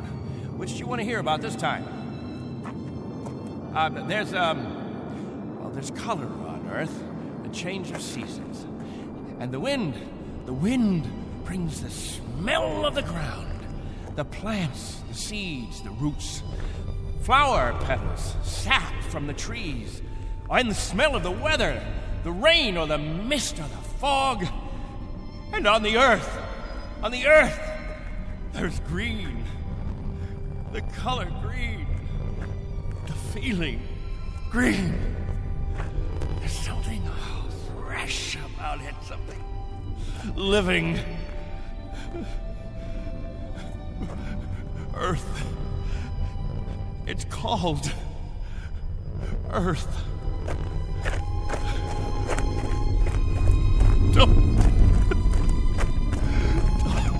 Don't leave me. Please. Oh, don't leave me.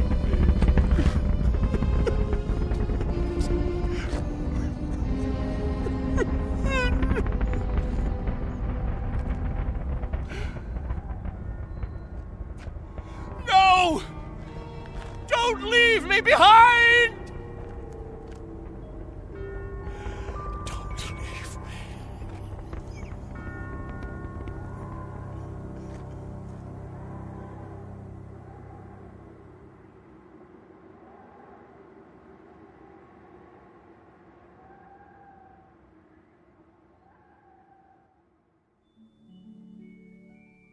A man named Benteen, sometimes known as Captain, who had certain prerogatives.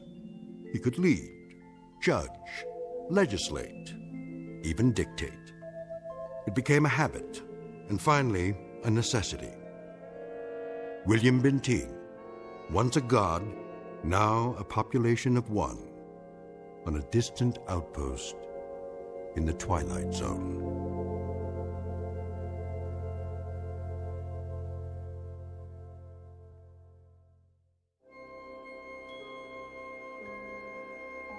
Hi, this is Carl Amari, producer of the Twilight Zone Radio Dramas. I'd like to take a moment to tell you about our official website at twilightzoneradio.com, where you'll get the latest news and information on these Twilight Zone Radio dramas. Plus, at twilightzoneradio.com, you can digitally download 3 free episodes or any of our episodes for only $1.95 each. In this age of ever-changing technology, we've decided to make these episodes instantly available to you by making the Twilight Zone Radio Dramas a digital download-only series. This means that this series will no longer be offered on CD. The CD collections at our website are now being offered, while supplies last, at buy one, get one free. So be sure to get your favorites before they're sold out. Be sure to visit us often, and I'll see you in the zone.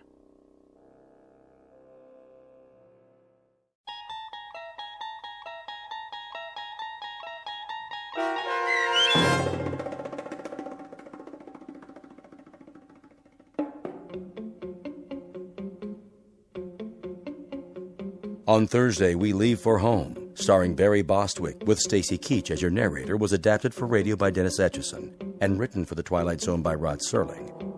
Heard in the cast were Mike Starr, Christian Stolte, Elizabeth Lido, C.J. Amari, Richard Hensel, Justin Kaufman, Kurt Nabig, Joby Cerny, Jennifer Joy, Meg Thalken, Tracy Hernandez, Jake Salins, Doug James, Jeff Lupetin, and Amanda Amari. The producers of The Twilight Zone wish to thank CBS Enterprises and the Rod Serling Estate for making this series possible. This copyrighted radio series is produced and directed by Carl Amari for Falcon Picture Group.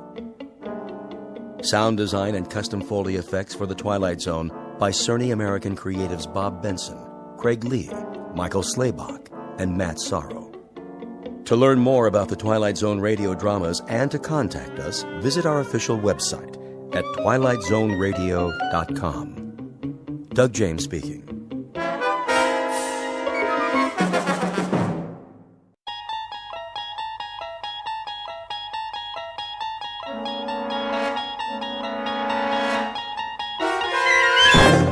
You're traveling through another dimension. A dimension not only of sight and sound, but of mind. A journey into a wondrous land whose boundaries are those of imagination. Your next stop, the Twilight Zone.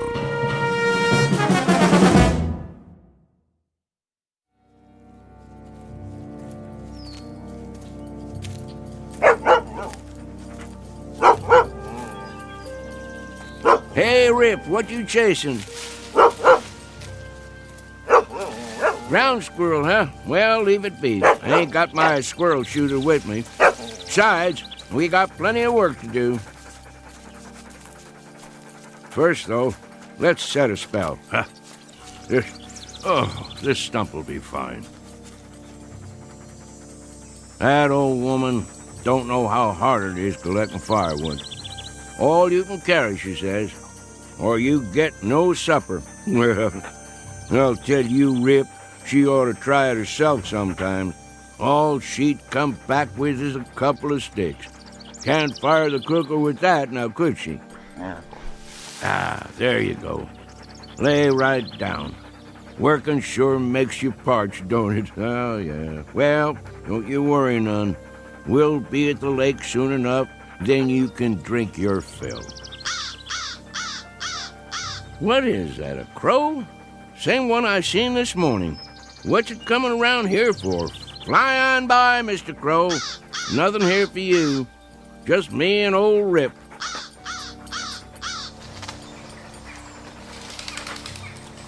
Hold on, dog, while I roll a smoke.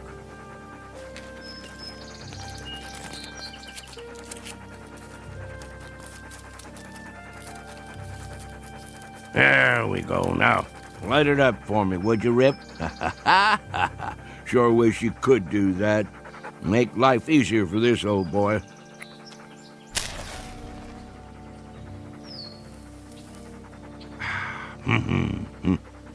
Better get me another pouch in town. See if Earl has his rig hitched up. Of course, that old nag of his might not make it. And then we'll just walk the trail, won't we, boy? You and me, same as always. Come on, we better get on home before it's dark. Maybe we'll do us some coon hunting tonight. Would you like that? Sure you would. Well, let's go back to work. Where's that firewood, Rip? Go find us some now. Gotta get me a good armload. Easy, boy. What is it? What you got there?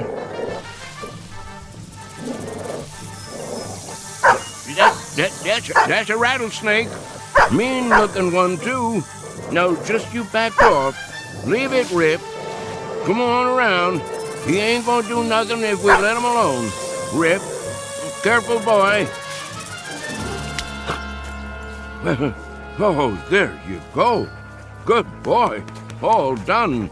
By golly, you took care of him, didn't you? You broke his neck clean in two. Well, thank you kindly, Rip. If it weren't for you, I might have stepped right on it. You would have had to suck the venom before it reached my heart. Think you could have done that? Oh, that's a good old hound. Yeah, you sure are. Best friend a man ever did have.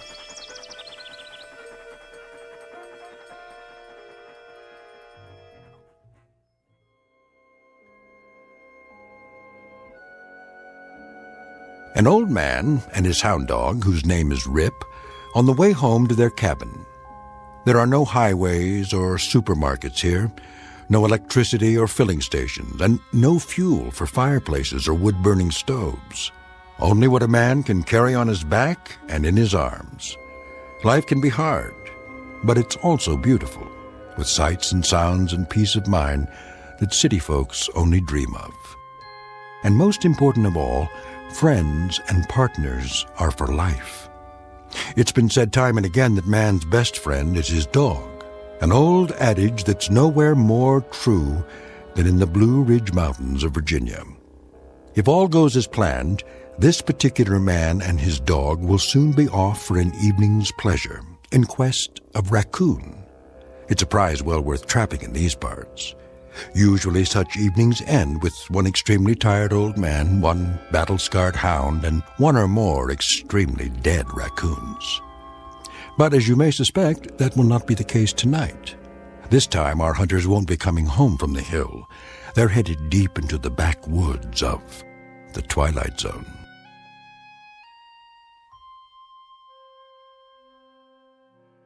And now, The Twilight Zone and our story, The Hunt, starring Shelley Berman and Karen Black, with Stacy Keach as your narrator.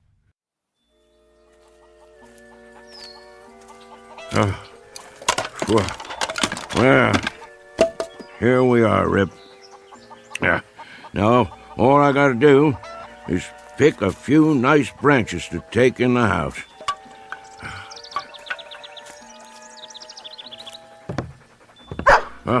Rachel, open up. What is going on out there? I can't get the door with my arms full. Hold your horses, old man. Rachel, I'm warning you. What's all the hollering about? You want your firewood or don't you? Oh, come on in with you then. You're gonna suffocate for lack of air one of these days. Why don't you leave that door open? Got to keep the dog out of the house somehow. Come on, Rip. Oh, no you don't.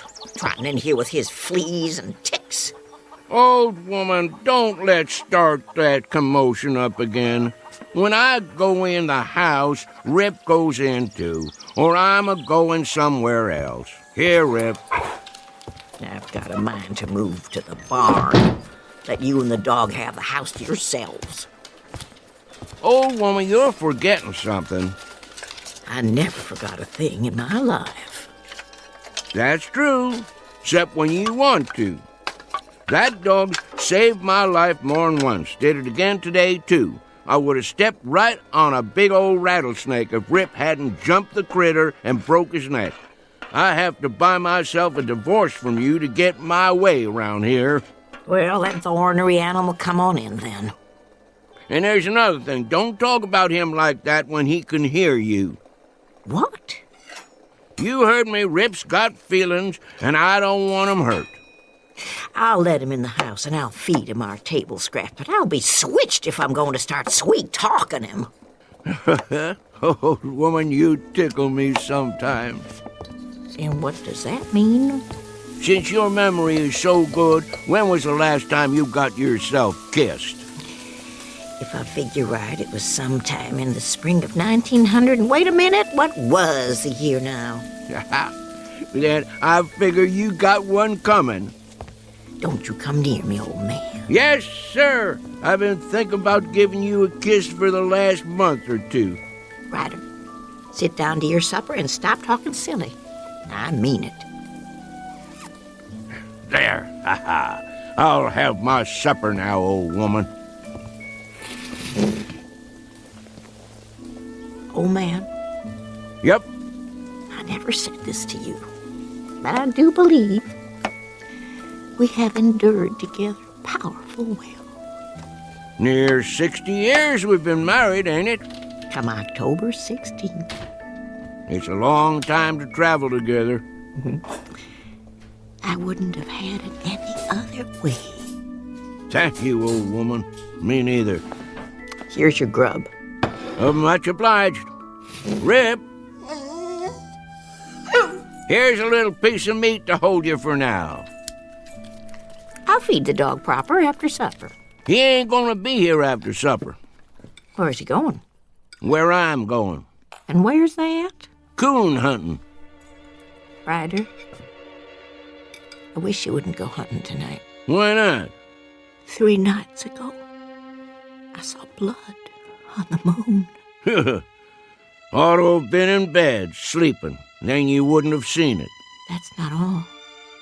2 days ago, a bird flew in the house and lit on the foot of your bed. It scared the life out of me. Wasn't a crow, was it? No. A little brown bird. The kind I never saw before. One of these days I'll put up some screens. Keep the pesky things out. And last night... What about last night? I couldn't get to sleep. Laid there in my bed, tossing, turning, wondering, worrying. At midnight, that mockingbird in the lilac bush woke and sang 3 times. There you go, trying to spoil a good meal. Go ahead, eat. I'm almost finished. Not going to spoil a good hunt, though. I'm going anyway. Them signs don't bother me at all. They bother me. Well, don't let 'em. I can't help it. You should listen to me. Women folk know these things. And I know I don't aim to start thinking about dying till I'm 100 years old. I come from a line of long livers. Wouldn't be surprised if I lived so long they have to shoot me to get rid of me. Where's my shotgun? Ryder, please. Come on, Rip. We got man's work to do.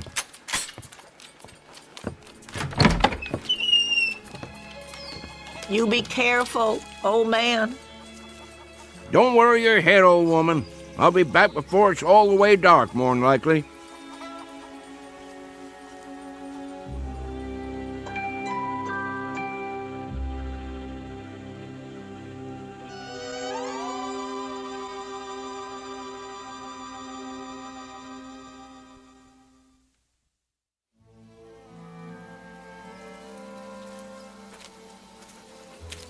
Smell him out there, Rip? Well, I almost can. He's around here somewhere. Take your time, boy. We'll get him. Yeah, here's our stump. Let's set a spell. Oh, my favorite time.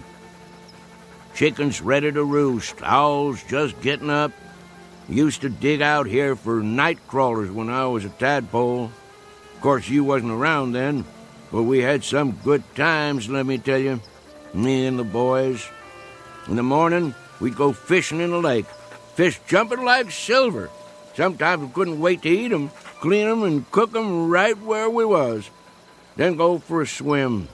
Even had me a dog, too. Oh, not a hound like you. But it was a good old boy. Little bit of a thing. Called him Skipper. Just went missing one day. Must have fell in the lake. That, or a bear got him. Oh, don't you go getting spooked now. No bears anymore, just coons. Big old raccoons, good for meat and hides. Catch a right bushy one and I'll make a dog bed for you. Would you like that, Rip? Gonna be cold come winter. Shh. There he is. Hear him? Big fat one. Looking for a snack. Want to get him, boy? Well, go ahead, do your work. You tree him, I'll catch him. Soon as I light the lantern.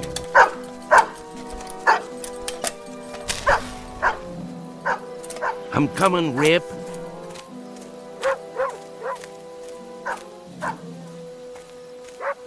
That's it. You got him, boy. I'm on my way. Up a tree, is he, boy? Yep, he must be. Let me shine the light and have a look. Rip, I don't want to doubt your word, but there ain't no coon up there. Nope. If there was, I'd see his eyes in the dark, big as $50. Tricked you, didn't he? I knew it. Now you can't get the scent, 'cause he run up the tree and crossed over to another one. Probably down by the lake already. Don't you go there, boy. He wants you to. Let him go, Rip. You let him go now. I see him. He's out on the end of the log, and now he's going to jump in. He's only tricking you. Don't try going after him. He's too good a swimmer. No, boy. He'll pull you under. Come on back here. Oh, now you've done it. Rip, come back here, boy. That coon got you right where he wants you. Get back here before he pull you under. I'll reach down and grab you. You darn fool. Don't let him bite you. Swim on over here. That coon's gonna drown you in a minute. Uh-oh. Coon's got him down. And I'm a-losing my balance. Hold on, boy. I'm a-coming.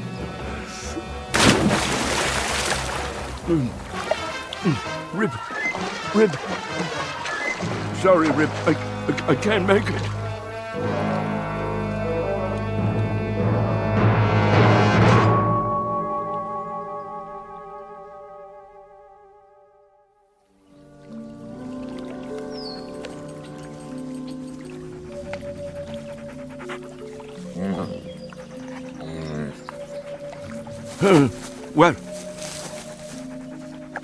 Well, what do you know, Rip? We made it after all. Guess I could swim better than I thought, and you could too, even with an old coon dragging you down. Did you pull me out, or did I pull you? By golly, take a look, morning already. Right beautiful day, too.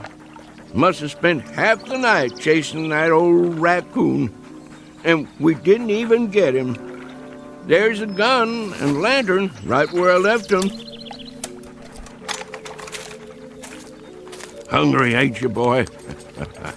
Yeah, me too. Let's mosey on home and see what Rachel's got for breakfast. That old woman is going to give us Hail Columbia for staying out all night.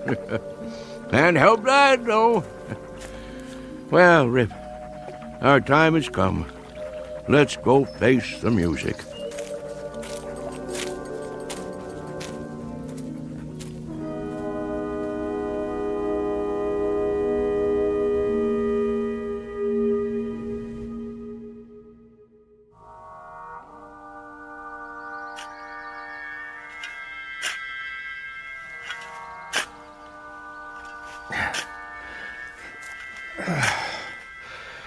Well, that should about do it. Do what? Deep enough, I figure. Let me see. Man, that hole ain't more than 4 feet. So what? So you can't bury nothing in there? Sure you can. Box will fit. Won't fit proper.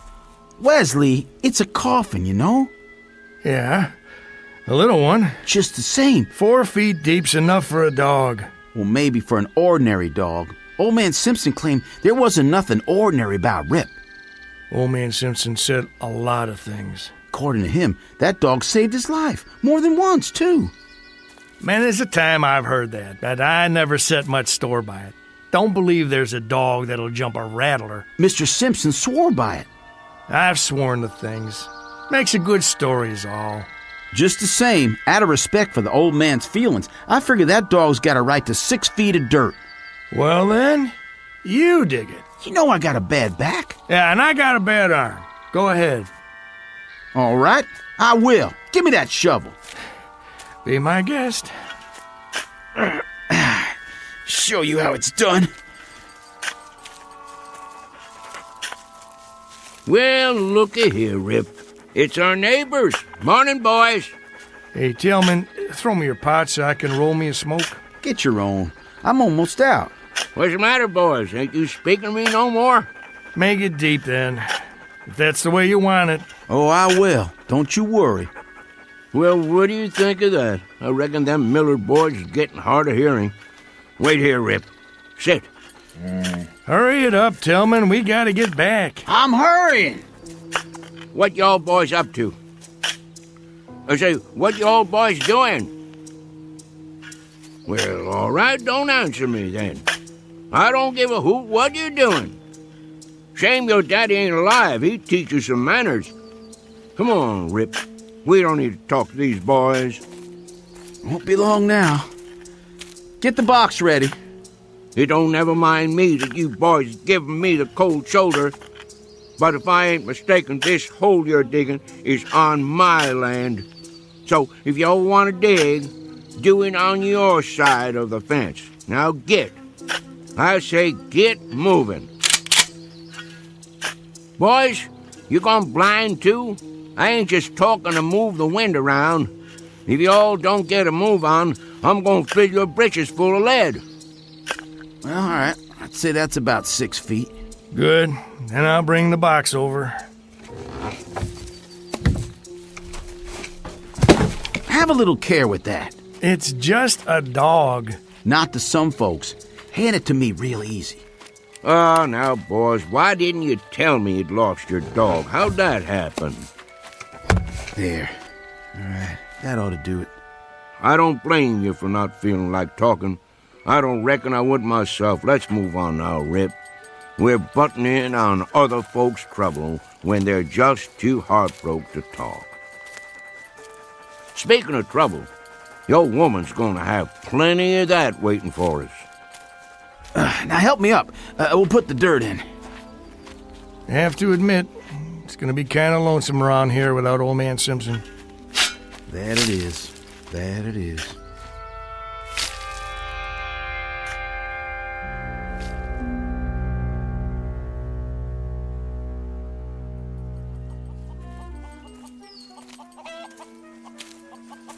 Where is she? Looks to me like maybe we've had a stroke of luck, Rip. Could be that old woman is still asleep. Hadn't even done the washing yet. Well, we'll just walk in big as you please and see what comes next. Wait a while this time, boy. Just for a minute. Let me clear the way.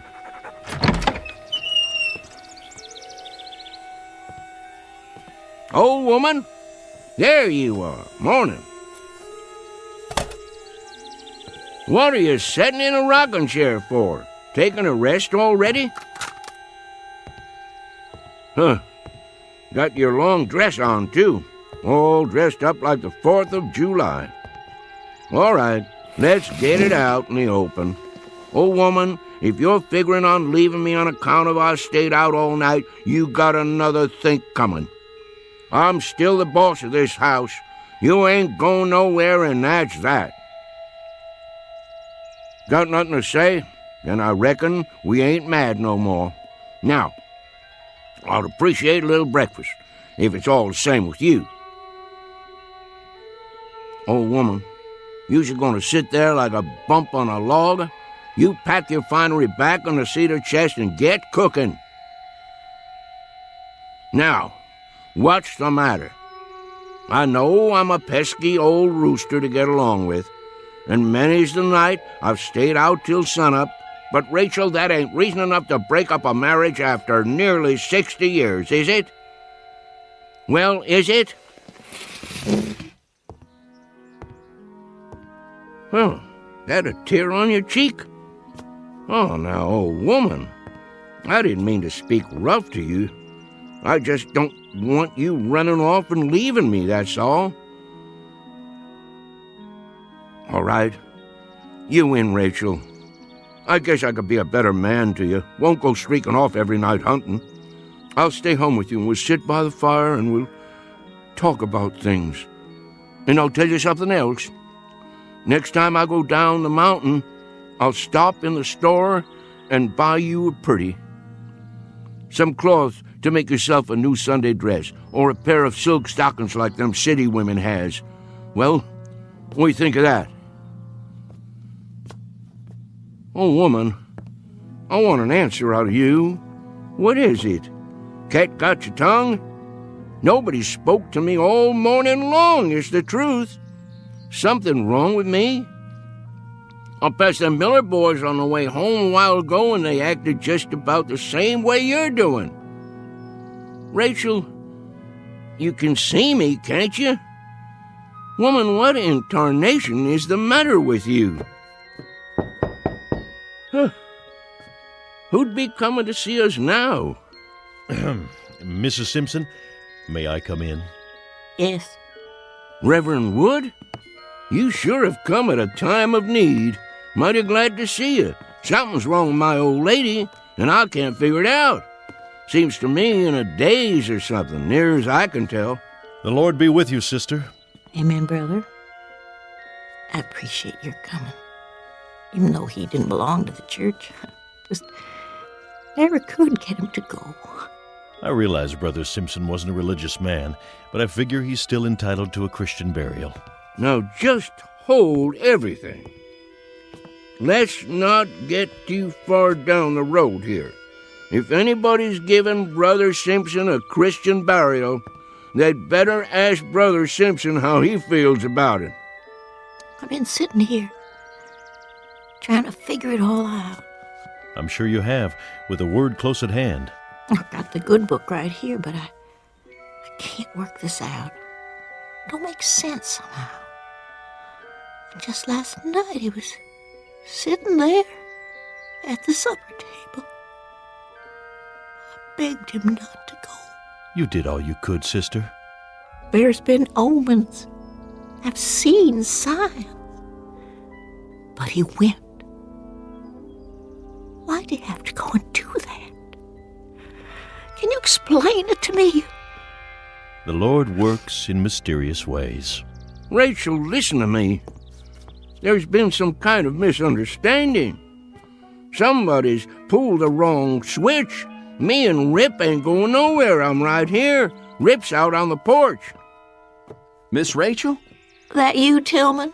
Yes, ma'am. Thank you for coming. What is the matter with that dog? Rip don't take kindly to people coming right on in, but it didn't so much as make a sound. If you're ready, ma'am. Hello, Wesley. Ma'am. Where's the, I mean... Give us a moment, son. No need putting it off. He's in the other room. What are you talking about? Who is? Yes, ma'am. We'll treat him right careful. Don't you worry. They're good boys. He's in good hands. And now, if you're ready, may I offer you my arm? Oh, Reverend, it's all happening so fast. Don't take on, old woman. It's just a dream. Has to be. We'll wake up in a little bit and everything'll be like it ought to be. You'll see. Careful, Wesley. I got my hand. Not too fast. That's a mighty big box. What y'all boys got in there, huh? Watch the door. It'll fit. What y'all taking outside? Mrs. Simpson, I'm afraid it's time. If you're ready. Reverend, if I could just get through this day, for his sake. I asked you a question. What's in the box?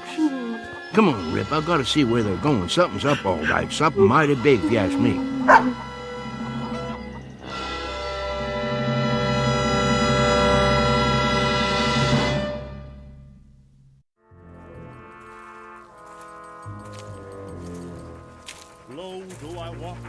Where are they going? All the way to the top of the hill, looks like. Getting pretty steep.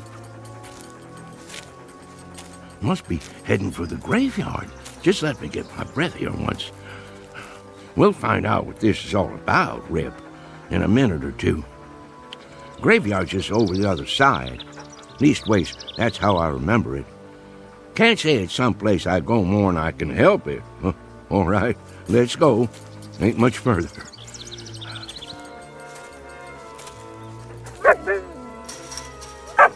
Well, will you look at this now? Who in tarnation built a fence up here? No call to do that. Don't know why they would have bothered. Can't even see the sun over there anyway. Just fog coming down from the top of the hill. How'd Rachel and the Reverend and the Miller boys get through? Gotta be a gate or something. Rip, I don't know what to tell you. I must have taken a wrong turn somewhere along the line. I don't memorize ever seeing this here fence before. Oh well, just follow it, I guess. We're bound to come out sooner or later. What you see, boy? Well now, looks like you found it. Here's the gate. All locked up, though. Chain and everything. Hello? Anybody home in there? Howdy, neighbor. Oh, howdy. Think you could open this for me? Sure enough. Wasn't expecting nobody this morning. Don't let me put you in no trouble, friend. Seems like I lost my way. Everybody says that at first. Easy to do. Who put this gate up, anyway? The owner. The owner? Well, who's that? He don't like to use his name. Make him sound high and mighty. What's your name, friend? Simpson. Hyder Simpson. Ah, yeah. Think I heard of you. Just let me check it in my book here. I belong to that bunch of Simpsons over on Wales Mountain. Lived there all my life. I got it. Yep, you're on the list. Guess you can't see it from here, though. Rip and me, we traveled a far piece. I don't never recollect coming so far we couldn't see the top of Wales Mountain. And how old are you, Mr. Simpson?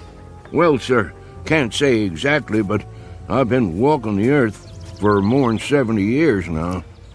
Arrived at the gate 10:45 a.m. Nice watch you got there. Thank you kindly. It's none of my business, friend, but could I ask you something? Oh, go right ahead. What are you writing down in that book? Oh, this and that. You know, for the record. I just need to know one more thing, Mr. Simpson. And that would be? How'd you die? I was born with a cheap set of ears, friend. I ain't sure I heard you rightly. I said, how did you die? Well, who claims I'm dead? Oh, there ain't any argument about that. You wouldn't be here if you wasn't dead. Then let me pinch myself. Man, that's solid flesh and bone. Want to feel it? Now think back, neighbor. Well, now, my memory's none too good lately. What did you do last night? In your own words. Well, that's an easy one. I'll tell you exactly what I done. Me and Rip left the house long about supper time.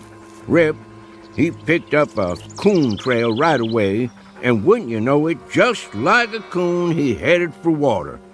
And Rip didn't do a thing but go in that water after him. I see. Just about that time I got there, and I moseyed out on this log, and, say, let me ask you something else. Sure thing. What's on the other side of this gate, anyway? Must be pretty all-fired important if you keep it locked up. Well, you see that pasture right up there? Yeah? They call it the Elysian Fields. You don't say. You cross that and you come to the Golden Street. And that takes you to the Celestial Palace, where the old master's got his headquarters. You wouldn't be pulling my leg now. Oh, Why'd I want to do that? Then I take your name to be St. Peter. I keep the gate, that's a fact. I'm proud to meet up with you. Well, just as proud to have you here, Neighbor Simpson. Something wrong? I was just listening. To what? I thought they did a lot of singing and dancing in heaven. How come I don't hear no music? 'Cause you're on the outside. Minute you step inside the gate, you'll hear your favorite hymn. Don't much care for hymn singing. Favorite guitar music myself. Well, don't stand out there in the cold, cold world. Come on in and reap your heavenly reward. You've sure earned it. Mighty nice of you. Rip? Hold on, Neighbor Simpson. You can't take that dog in here. And why not?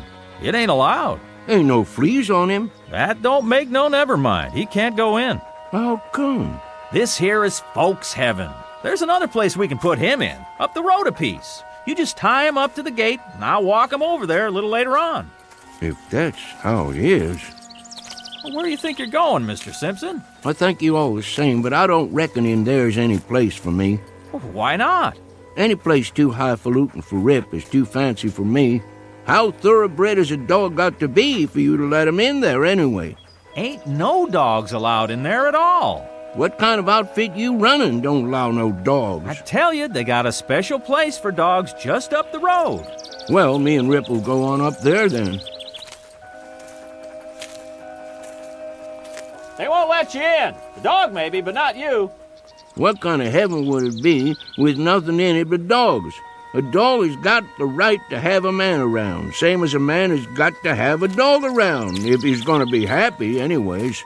Neighbor, let me make you a little proposition. What is it? See this place in the fence?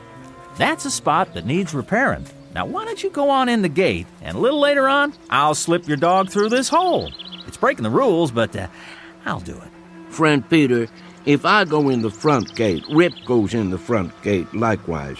I don't want him getting the feeling he ain't welcome. Well, I got another idea. Here, boy. What's going on there, mister? Let go of his collar. Well, I thought maybe I'd hold on to your dog and let you go in and take a look around. See how you like the place. I ain't got to see it to make up my mind. Let me ask you a practical question. How do they expect me to do any coon hunting in there without Rip? Man, they don't allow coon hunting. You don't say. Rip, heel. Now, where do you think you're going, Mr. Simpson? Me and Rip is going somewhere else. There ain't no place else to go. I'll go wherever this road takes me. That don't lead nowhere. It's Eternity Road. Just keeps on, never stops. Me and Rip will be all right. Neighbor, this is a right serious step you're taking. I'd say the best thing for you to do is sit out there and think it over. You got all eternity to make up your mind. Good day to you, sir. Well, if you change your mind, just let me know. Much obliged. I'll do that.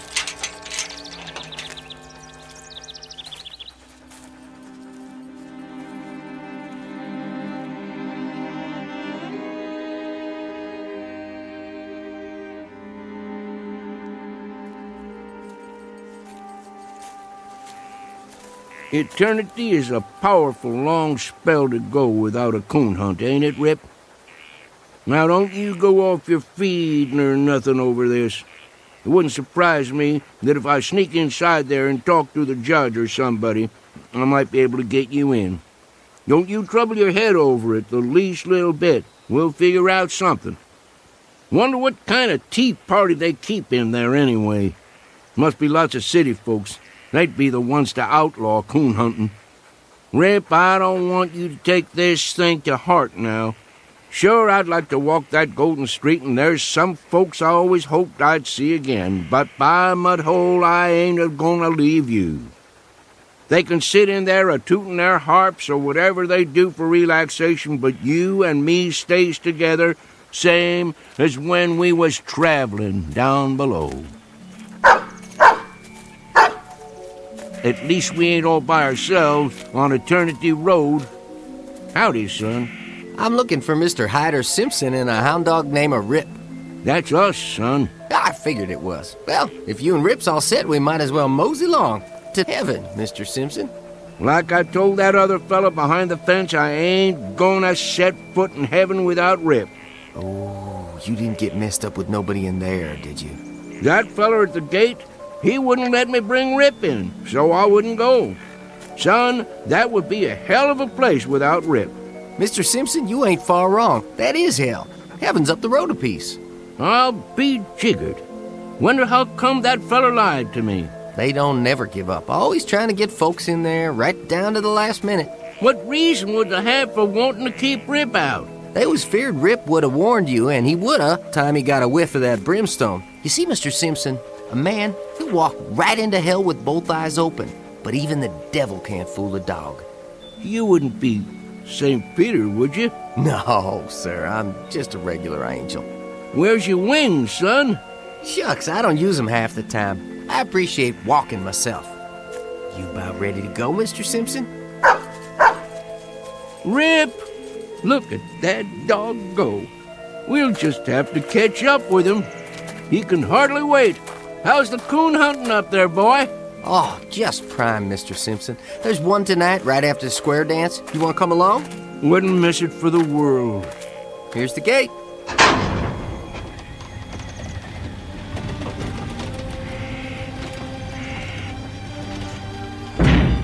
Mighty nice one it is, too. Welcome to heaven, Mr. Simpson. Thank you, son. I'm right proud to be here. Let's go, Rip.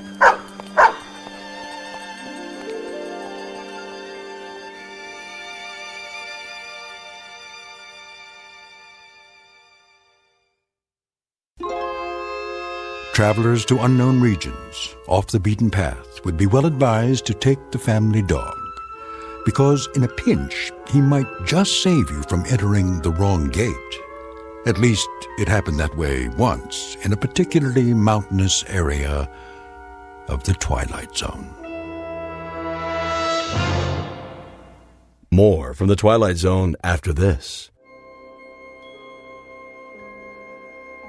Hi, this is Carl Amari, producer of the Twilight Zone Radio Dramas. I'd like to take a moment to tell you about our official website at twilightzoneradio.com, where you'll get the latest news and information on these Twilight Zone Radio dramas. Plus, at twilightzoneradio.com, you can digitally download 3 free episodes or any of our episodes for only $1.95 each. In this age of ever-changing technology, we've decided to make these episodes instantly available to you by making the Twilight Zone Radio Dramas a digital download-only series. This means that this series will no longer be offered on CD. The CD collections at our website are now being offered while supplies last at buy one, get one free. So be sure to get your favorites before they're sold out. Be sure to visit us often, and I'll see you in the zone.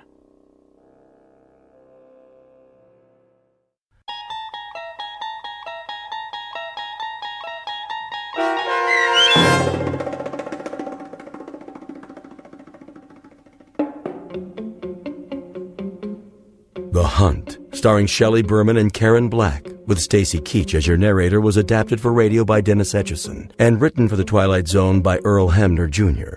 Heard in the cast were Mike Baccarella, Jeff Lupetin, Darren Stevens, Craig Brawley, and Kurt Nabig. The producers of the Twilight Zone wish to thank CBS Enterprises and the Rod Serling Estate for making this series possible. This copyrighted radio series is produced and directed by Carl Amari and Jeff Lupetin for Falcon Picture Group and Westwood One. Sound design and custom Foley effects for The Twilight Zone by Cerny American Creatives Bob Benson, Craig Lee, Matt Sorrow, Tim Cerny, and Todd Beyer. To learn more about The Twilight Zone radio dramas and to contact us, visit our official website at twilightzoneradio.com. Doug James speaking.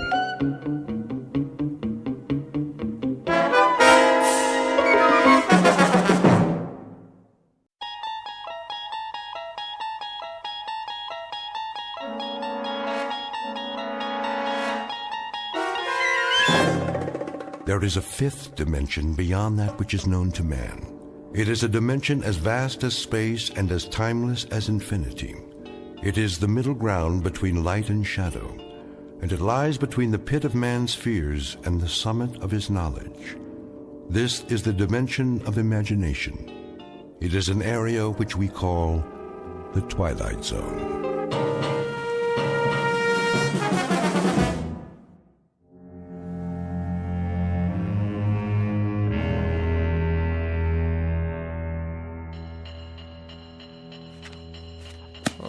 For the love of... What's the matter, dear? Don't you hear it? Of course I hear it, Walter. It's that nice janitor fixing the pipes. Why don't you go on reading your book until he's finished? And when, pray tell, might that be? I'm sure it won't be much longer. Then the radiator will get just as hot as you want it. Isn't that what you told him? Yes, I know what I told him, but why does he have to make so much noise? I'm sure I couldn't say. The decibel level in this apartment is beyond human endurance. Well, I suppose it's what they have to do with steam heating, that sort of thing.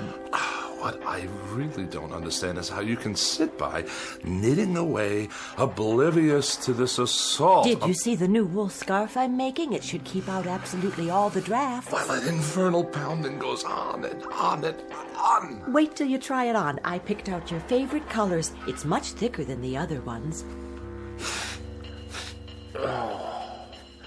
If I live that long. You wanted more heat, that's what you said. Well, now you'll have it and then some. Yes, I did. I certainly did say that. Won't that be nice? Hope springs eternal. The question is, at what price? Are you sure you're comfortable, darling? Am I what? Oh, certainly. I am just comfy, cozy. I'll fluff up the pillows. Did you take your aspirin? I'm on the verge of being hospitalized for pneumonia. Oh, now, really? It's not that bad. And that ape of a janitor out there is smashing my brain and ruining my sleep. But you weren't sleeping. You're reading 5,000 Common Ailments and How to Treat Them. Is it an interesting book? First he tries to freeze me to death, and then he tries to destroy my brain. Shall I plug in the vaporizer? That helps sometimes. It doesn't help at all. If it did, I wouldn't be in this condition. Yes, dear. Well, I won't stand for it. Lie down, Walter. No, I will not lie down. How can I? If I'm to die, at least it's going to be in comfort and peace. You there, Mr. Ape!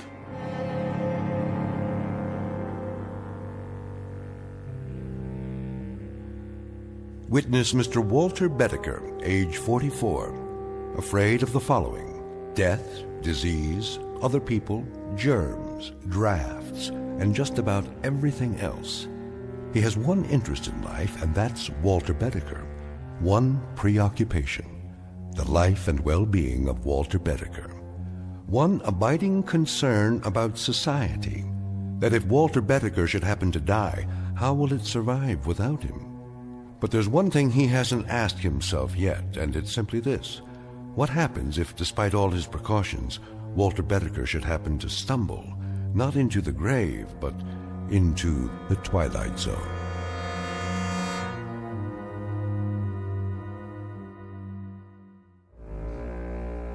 And now, The Twilight Zone, and our story, Escape Clause, starring Mike Starr, with Stacy Keach as your narrator.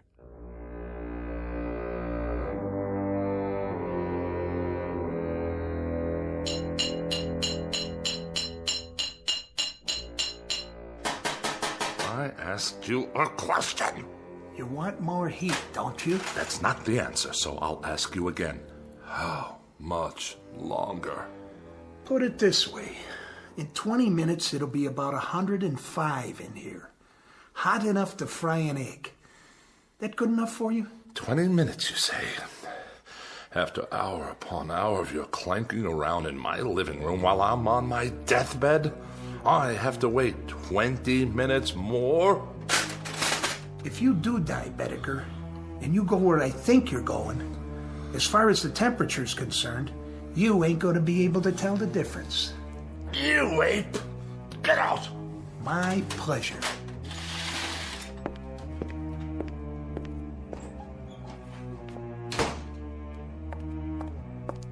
Are you all right, dear? Quick, Ethel, get the doctor. You mean again? There's a tightness in my chest. It must be my heart. Come back to the bed. Call him now. Tell him to hurry. I don't think I have much time.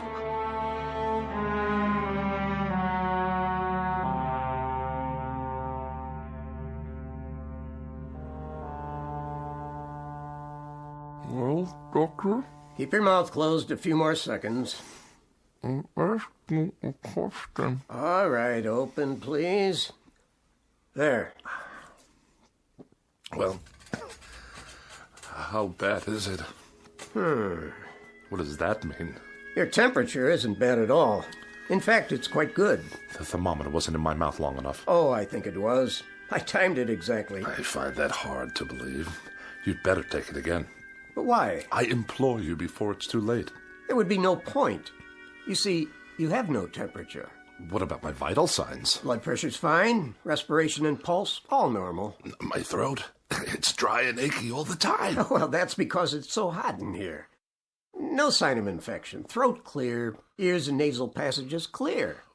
What about the pains in my back and my side? Well, what about them? And 4 sleepless nights in a row. Is it 4 now? How about that? Well, what do you want me to say? The truth. The awful truth. I can take it. The truth, Mr. Bedecker?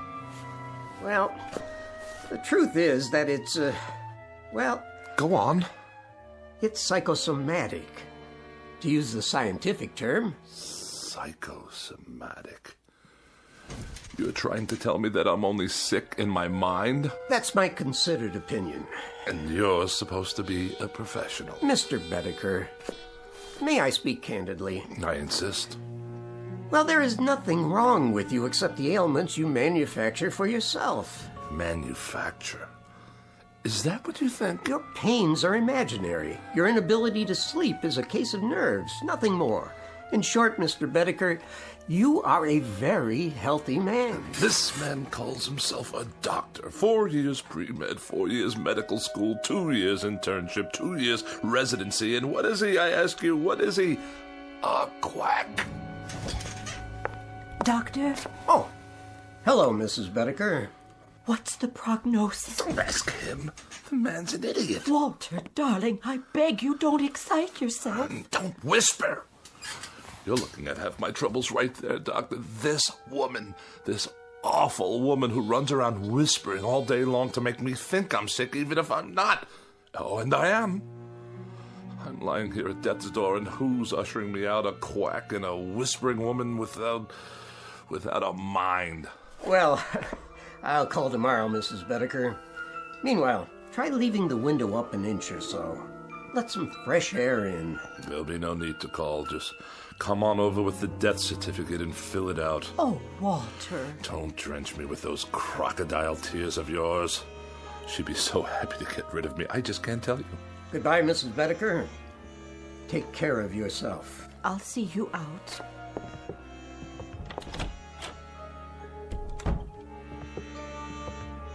No need to show me the way. I know it by now. Doctor, how is he, really?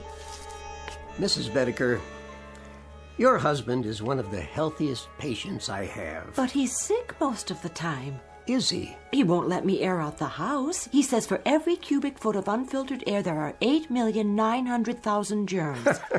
Well, he's probably right. And he's just quit his job. The 5th job he's quit since the first of the year. He says they make him work in a draft. Well, I suppose I'm oversimplifying it when I say there's nothing wrong with him, because in a sense, there really is.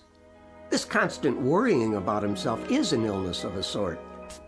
Has he always been this frightened a man? Ever since I can remember. When he was courting me, he told me he was in the final stages of TB and only had a week to live. I only married him because I felt so sorry for him. Oh, I don't mean that was the only reason. I think I understand. Do you? You see, people change. Sometimes for the better and sometimes in ways that aren't entirely healthy. We all assign blame. Your husband is taking it out on those nearest him. It's not your fault. But it must be. He never stops complaining. The problem isn't physical. He's getting older, so he sits here spinning his wheels. He needs to get out, do things, prove he's still strong, that there's a place for him in the world. Oh, Doctor, I'll do what I can. I'm sure you will. You already have. It's up to him now. I'll give you a call tomorrow. I don't think it would be a bad idea if you took some vitamins yourself. You look run down, Mrs. Bedecker. I do? Just a little too pale. And though there's There's a draft in the air, and I feel a coma coming on. Yes, darling, I'll be right in. Now, you remember about those vitamins. Promise? I promise. Here's a prescription. Get some of these items from the drugstore for yourself. Thank you, I will. You're very kind. Goodbye, Mrs. Bedecker. Goodbye. Did you say there's a draft? I did. From where? The window. But it's only open an inch. Freezing air blasting into the room. I'll close it for you. Do you know how many germs live in 1 cubic foot of air, Ethel? I think I do. 8,900,000, that's how many. I know you want me gone. Walter! Gone from your life, and that's why you leave windows open all over the place. But as a point of common human decency, couldn't you find a way to do it more subtly? The doctor said you needed air. He said it was stuffy in here. Oh, the doctor said. Tell me one thing. Yes? What is going on between you two? Nothing, Walter. I saw the way he looked at you. Oh, now you are imagining things. What's that slip of paper in your hand? What do you mean? Oh, it's only... Give it to me. Oh, now I understand. Well, if you'll let me explain... When did he give you this? Just now, before he left. If you'll listen... I'm not sick, he says, but nonetheless he gives you a prescription for medicine for me? Not a thing wrong with me, he says, but while I lie here helpless, he's out there telling you that I've got a life expectancy of 20 minutes. He said nothing of the sort. Don't deny it, Ethel. I smelled the collusion the moment he left the room. Now I suppose he's making time with you behind my back. The two of you can hardly wait for me to expire. What a great day that will be. But just remember, it will be on your conscience. Yours and that quacks. The prescription was for vitamins, Walter, not for you, for me. Vitamins for you? I lie here while the life seeps out of me and that charlatan prescribes vitamins for you? What has he done for me? Not a nil. A big fat goose egg, that's what. He comes whenever you call. He's very interested in your condition. Very interested. Oh, isn't that nice? I'm dying and he gives her vitamins. Sit up. I'll turn on the vaporizer. Never mind. Go on, get out of here. Leave me to die in peace. All right, Walter. What? I meant I'll let you alone so you can take a little nap. Then maybe you'll feel better. I can't nap. Why does a man have to die anyway? I'm sure you're not dying. Oh, are you? I asked you a question, Ethel. Why does a man have to die? I don't know, Walter. The world goes on for millions and millions of years, and how long is a man's life? This much, a pinch, a drop, a microscopic fragment. Why can't a man live 500 years or 1,000 years? Why does he have to die almost the moment he's born? I told you I don't know, dear. No, you wouldn't. Go on. Get out of here. Yes, dear. I have to take my own pulse. Give myself a checkup. A doctor couldn't care less. My sinuses. It's moved from my chest to my sinuses. After that, it'll be my brain, and then poof. As if I never existed at all. What's the point? The point, indeed. It's a crime for a man to live such a short span of years. A crime. What I wouldn't give to live a decent number of years. 200, 300. Why not 500 or 600? Yes. Why not? Or 1,000. What a miserable thing to contemplate. A handful of years and then eternity in a casket down under the ground. The dark, cold ground. With worms yet? Of course, with worms. And bacteria in the soil, and all manner of filth and decomposition, toxic waste. Who are you? Cadwallader's the name. And immortality's my game.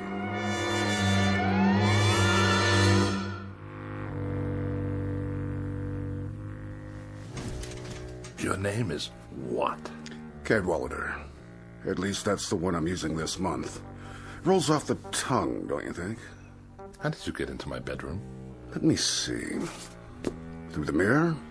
That would be a nice touch. Or through the walls? Too prosaic. Look here, The truth is, I've never been gone. I've been in here for some time. I must have a fever. I'm hallucinating. Not at all.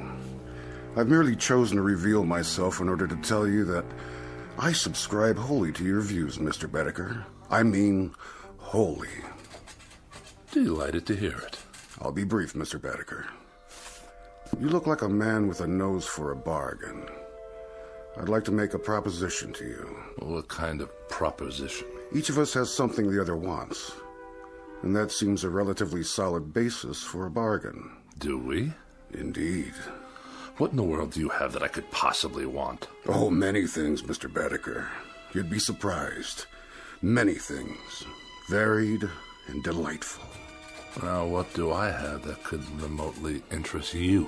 Actually, a minor item. Minor? Extremely. Are you sure? Smaller than minor. Insignificant. Of no importance whatsoever? Absolutely none. Microscopic? Teensy-weensy.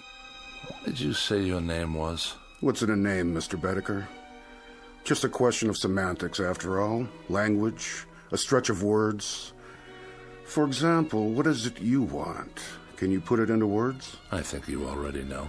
You want an extended lifespan. Doesn't everyone? A few hundred years to play around with. Some people would call it immortality of a sort. But why give it that kind of description? Why make it sound so imposing? What would you call it then? Let's call it some additional free time. After all, what are a few hundred years in the grand scheme? Or a few thousand? A few thousand? Or 5,000? Or 10,000? What's the difference? The world will go on ad infinitum, so what's a few thousand years more or less, give or take, add or subtract? And this little item I'm to give you in exchange, or what do we call that? What do we call it? That's a linguistic conundrum. We could call it a little piece of your makeup. A little crumb off the crust of your, structure. A fragment of an atom, so to speak, from your being. Or a soul. Or whatever. After all, what is it? And when you're gone, thousands of years hence, what will you need it for, practically speaking? Yes? You're the devil. What's in a name? I'm at your service. Good Lord. How about it, Mr. Bedecker? Why not? There must be a good reason. There must be. You'd deed me over your so-called soul, and I'd give you immortality. Life everlasting. Or as long as you want it to be everlasting. And indestructibility, Mr. Bedecker. Complete and total indestructibility. Nothing can hurt you ever. Now that part's fun, let me tell you. Nothing can hurt me? And I live forever? Why not? Certainly. Forever. Again, Mr. Bedecker, just terms. And everything's relative. For you, it's forever. For me, it's a walk around the block. But we're both satisfied. Think about it. Oh, I am. I am thinking about it. To be without fear of dying. To be indestructible. Invincible. Not to have to worry about disease, accidents, pestilence, war, famine, anything. Governments and institutions disintegrate. People perish. But Walter Bedecker goes on and on. Walter Bedecker goes on and on. The ultimate dream, is it not?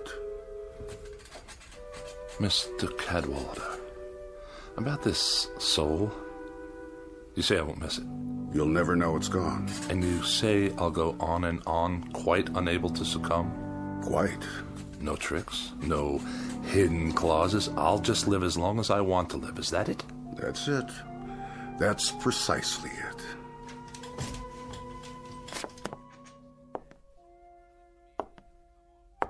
How about my appearance? I'm afraid I can't do much about that. Oh, I see what you mean. You should look pretty much the same. But in 500 years, I don't want to look like any dried-up old prune. Oh, Mr. Bedecker, you drive a mean bargain. A most difficult bargain. But you'll find me a cooperative, man. All right, you win. We'll throw that into the bargain. Say it. Whatever aging takes place in your features will be more or less imperceptible. Mr. Cadwallader, I believe we're close to making a deal. Mr. Bedecker, you'll never regret this. Not to your dying day. Hey? Which by rights should not be for several thousand years. You'd better say that. There is something. Aha! Aha! Aha! Now it comes out. For your benefit, I assure you. Where did you get that? The contract? Oh, one always seems to turn up when it's needed. Let's see. Article 93, right here. What about it? It's in the nature of an escape clause. Read it to me. Your escape clause. Whereas the party of the first part, upon due notification of the party of the second part, and so on and so forth. Go on, I want to hear it. Well, I'll just give it to you thumbnail. It's simply that if you get tired of living, Mr. Bedecker, you can exercise the clause by calling on me and requesting your... My what? Oh, there goes the embarrassing terminology again. Shall we say, your demise? At which point I will personally see to it that you are given a rapid and uncomplicated, how to put it, departure? I can assure you, Mr. Cadwallader, that I'm not the sort of man to kill the goose that lays the golden egg. I'm much relieved to hear that. When you talk immortality to me, brother, I mean immortality. Indubitably. You're going to have a long, long wait. Mr. Bedecker, nothing will please me more. And I think we've got... Yes? A deal. No further qualifications? None that I can think of. No ifs, ands, or buts? None whatsoever. Absolutely? Positively. Done. Oh, no fires in here, please. Only a small one to heat up my seal. My cartouche, as it were. Do I get a copy? This is your copy. Where's yours? Already on file, in a very safe place. If you say so. You sure keep it hot in here. Mm-hmm. Quirk of mine. I think the wording seems to be in order. Cadwallader, where did you go? Walter, did you call for me? What? Oh, no. I was only... Only what, dear? Talking to myself. You were? Not that I make a habit of it, mind you. What are those papers? Nothing. I was just looking over my life insurance policy. Whatever for? To be sure you're protected if anything should happen. Ever, to me, that is. Don't be silly. Your health's going to improve. It's already improved. Hit me. What? Hit me. As hard as you can. In the stomach. Or anywhere else you like. Anywhere at all. But why? I want you to see how strong I am. Strong as a bull. As a bull, dear? And as indestructible. 10 bulls, 100. Walter, you're not yourself. Come sit with me in the other room. It's warmer there. The radiator's going full force. Is it? See for yourself. Yes, I think I will. Watch this. What are you doing? Don't touch it. See what I mean? Walter, your hands are burning. No, they're not. That's just it, Ethel. They're smoking, yes, but they're not burned at all. I'll get some bandages. Sit down.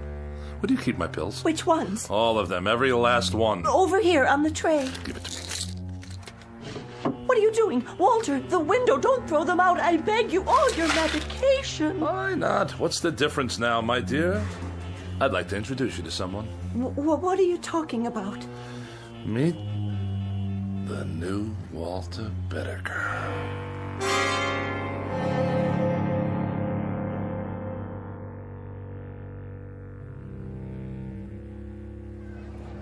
Get your paper! Boy rescued from well, lives to tell about it. All the latest news, right here. Let me see that. Sure, mister. 2 bits. A little boy, huh? Yeah, the one that fell in the hole. They got him out alive. Ain't that something? It's something, all right. A 10-year-old boy, and he's on the front page of every newspaper. He was down there for 18 hours. Can you believe it? And everybody thought he was a goner. It's amazing is what it is. Of all the news stories in the world, this little nobody makes the headlines. You think that's amazing? Wait right here. I'll show you amazing. Hey, where you going, mister? You owe me 25 cents. Watch this. Watch where you're going. Excuse me? Hey, buddy. I must get to the corner. Some people are so rude. I don't want to miss the crosstown. Wait your turn, do you mind? Look out! Get back on the curb, there's a bus coming. That man, stop!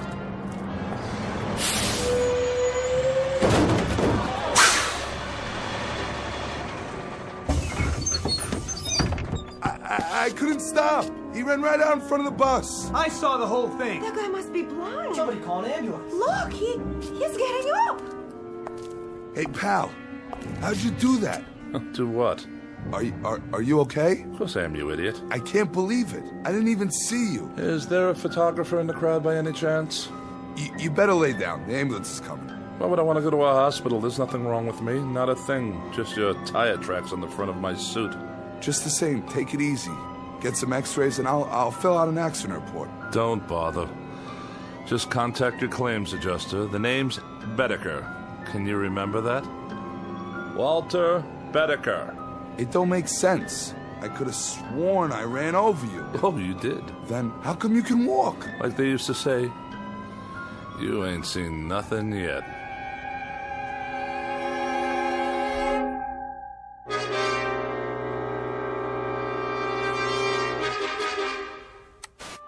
One survivor, Walter Bedecker. By now, these words should be familiar. You've heard them before on the Eyeball News, and if the past is any indication, you'll hear them again and again. It started when he was hit by a bus, then a car, and finally a subway train, but that wasn't enough for Walter Bedecker, the man whose luck never runs out. After an explosion at a construction site, what else could happen? Last week's plane crash killed 23 people, but not Mr. Bedecker. He's certified as the unluckiest man alive and the most indestructible. Is that you, Walter? He's all right, ma'am. Aren't you, Mr. Bedecker? You're all right. When you didn't come home, I was worried. This is my wife. Wait in the other room, dear. Are you sure? I can make you some hot tea. And your friend? He's no friend. He's a claims adjuster. In the other room, Ethel. Now. Yes, dear. You want to sign this now, Mr. Bedecker? $5,000, is that all? For falling down an elevator shaft? Well, considering that you're not even scratched, Mr. Bedecker, I think the company's being very fair. Just keep your mouth shut, will you? I'll sign it just to be done with you. And can I expect the check by tomorrow? Well, first thing in the morning, by special messenger. Just sign here. Waives all claims.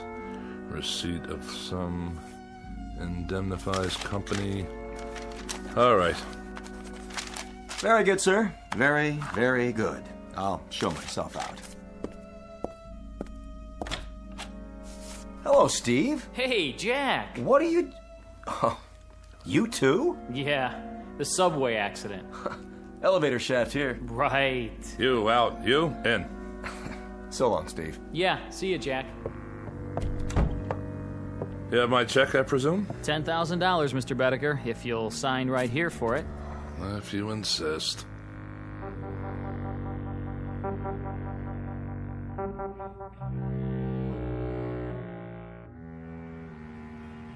"14 accidents. More than anyone should have to bear. Now, wouldn't you think that there would be an element of thrill in 14 accidents? I'd appreciate it if you'd step away from the window, Walter. It's open, you know. 14 accidents in which you know nothing can happen to you? I guess so, dear. Well, it's a fact. There should be an excitement to this sort of thing. Well, there isn't. It's dull. It's absolutely without the remotest bit of excitement. In short, I'm bored stiff with it. Walter, dear, you should count your blessings. After all, there is the money. And you should shut your mouth. You look for all the world like a small gray mouse waiting for a piece of cheese. Walter, you can be so terribly cruel. Ethel, please. I'm thinking. I swear he's cheated me somehow. I don't know exactly how. What are you talking about? Who? Mortal schmortal. What's the good of it when there aren't any more kicks? Any more thrills? Anything to let a man know he's alive. Walter, do you feel all right? At least when I was concerned about my health, there was an element of risk, of danger. I mean, of course. That's it. What is? Iodine. Iodine? Have we got any? What for? Did you cut yourself? Do we? I suppose in the medicine cabinet. Get it. Now? And rubbing alcohol. And ammonia. Walter? I'll get it. You find me a drinking glass. A large one. There's one right there. I'll mix them all together like so. And stir them up. Wait! And drink it. Oh.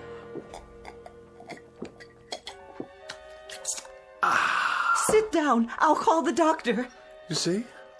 What I just drank should kill a dozen men. To me, it tastes like lemonade. Walter. Yes? What's this all about? You really want to know? All right, I'll tell you. In a word, I am immortal. Walter, don't joke like that. It's true. I made a pact with a guy named Cadwallader, who's given me immortality and indestructibility in exchange for my soul. Your soul? More succinctly than that, I couldn't put it. Why don't you sit down? I'll make some tea and then we'll call the doctor. You will not make tea and you will not call the doctor. Why not? If you had any imagination at all, you could tell me what there is I might do to get a little excitement out of it all. I've been in subway crashes, bus accidents, major fires, disasters, one after another, and now I even drank poison. Nothing. You know what I've been thinking? I've been thinking I'll go up on the roof and I'll throw myself down the light well. Smack dab through the light well, 14 stories down, just for the sheer experience of it. Oh, Walter, darling, please. Ethel, darling, shut your mouth and get out of my way, please.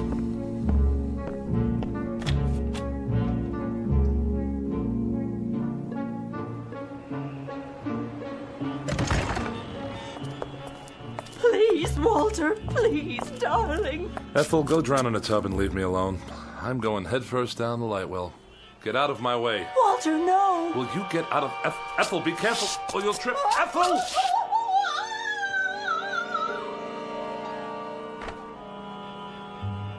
I wonder what that felt like.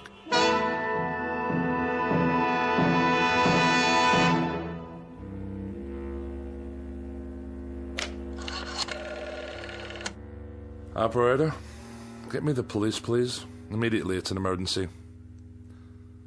Hello? Is this a police station? This is Walter Bedecker, 11 North 7th Street. That's right. Apartment 14B. Will you please come over here right away? No trouble. I just killed my wife. That's right. Yes, I'll stay right here. Goodbye.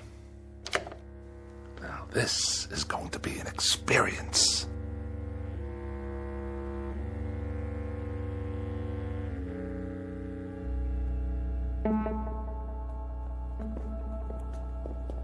Hey, Bedecker, you got a visitor. Cooper, the legal beagle. Right in here, Mr. Cooper. No longer than 15 minutes, please. How are you holding up? As well as can be expected. Prisons are boring places, you know. Very, very boring. And you? How am I? I'm miserable, Mr. Bedecker, and I've been miserable since I took your case. I've had tough clients before, but nobody like you. Really? What disturbs you? What disturbs me is that for 5 days in that courtroom, you've acted like a man desperate to get himself convicted. Oh, whatever would make you think that? When the prosecuting attorney cross-examines you, you act like you're betting on him to win the case. The truth will out. Now look, Bedecker, tomorrow's the last day of the trial. There'll be the summing up and it'll go to the jury. And as things stand now, you don't have a chance in hell. That a fact? That is a fact. Now, tomorrow, this is what I want us to do. Cooper, do me a favor, will you? Put it away. How's that? Bedecker, didn't you get what I was trying to tell you? You're about 12 hours away from a guilty verdict on charge of first-degree murder. Oh, What will the penalty be? The penalty in this state for first-degree murder is death in the electric chair. Death in the electric chair. Bedecker! And if I were in California? What? How would they try to kill me if I lived in California? Capital punishment there is the gas chamber, but I don't see... And in Kansas? In Kansas, it's hanging, but I'm gonna tell you something, Bedecker. No, Mr. Cooper, I'm gonna tell you something. The only thing they'll get for their troubles if they try to electrocute me is a high electricity bill. Good night, Mr. Cooper. See you in court. Guard! I don't know, Bedecker. I just don't understand you. The psychiatrist says you're sane, and you say you killed your wife. But way down deep, I know you didn't. So tomorrow, when I sum up for you, I'm gonna lead from a terrible position, a position of weakness. But I'll do the best I can. Mr. Cooper, really, don't bother.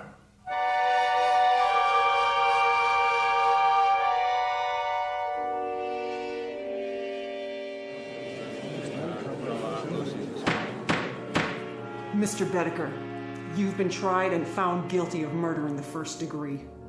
Have you anything to say before the court pronounces sentence upon you? What? Oh, I don't have anything to say, Your Honor.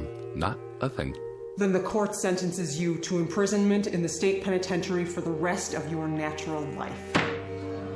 I knew we could do it, Bedecker. I knew we could get you off without the death penalty.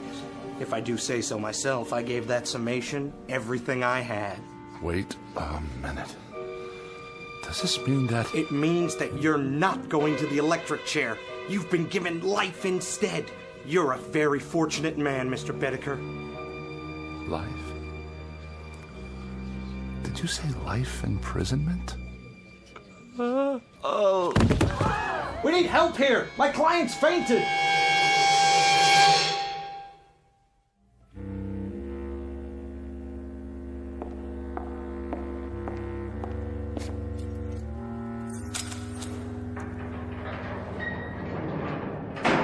Here's your last meal. My last? With us. You're going to the penitentiary tomorrow morning. The penitentiary. For life. Look at it this way, Mr. Bedecker. What's life? 40, 45 years? You can do that standing on your head. Life. That's all. 45 years. Maybe not even that much. After all, what are a few hundred years in the grand scheme? Or a few thousand? Or 5,000? Or 10,000? No!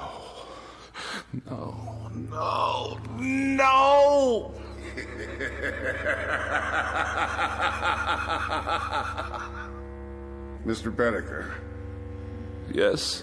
About the escape clause. Care to utilize it now? Yes. That's a wise man. Odd thing, Mr. Bedecker. You look like someone having a heart attack. Exactly. Like a man having a heart attack.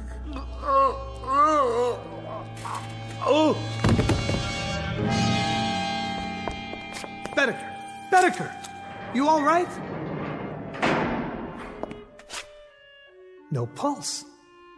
Must have been his heart. He's dead. Poor devil. There's a saying, every man is put on earth condemned to die, time and method of execution unknown. And perhaps this is as it should be. Case in point, Walter Bedecker, lately deceased.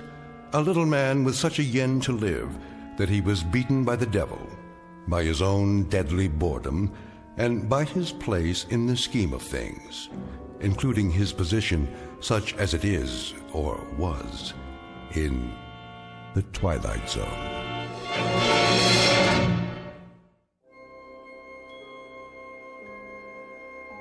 Hi, this is Carl Amari, producer of the Twilight Zone Radio Dramas. I'd like to take a moment to tell you about our official website at twilightzoneradio.com. where you'll get the latest news and information on these Twilight Zone radio dramas. Plus, at twilightzoneradio.com, you can digitally download 3 free episodes or any of our episodes for only $1.95 each. In this age of ever-changing technology, we've decided to make these episodes instantly available to you by making the Twilight Zone radio dramas a digital download-only series. This means that this series will no longer be offered on CD. The CD collections at our website are now being offered while supplies last at buy one, get one free. So be sure to get your favorites before they're sold out. Be sure to visit us often, and I'll see you in the zone.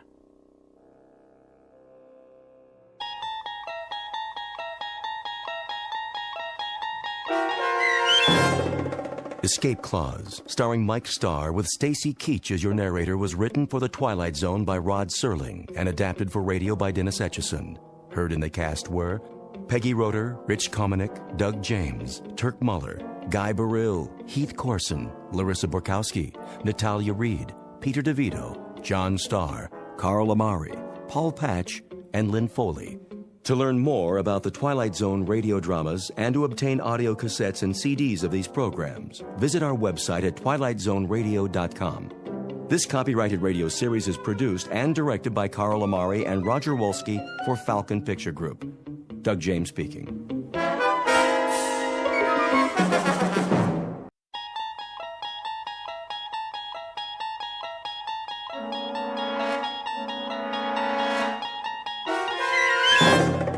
You unlock this door with the key of imagination.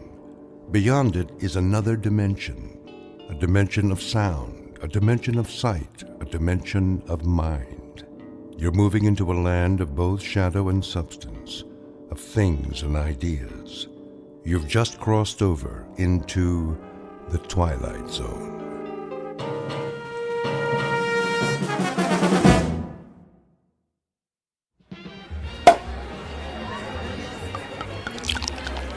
Here's to Michael Franklin, in honor of the most stunning, ruthless stewardship of a corporate takeover I've ever seen.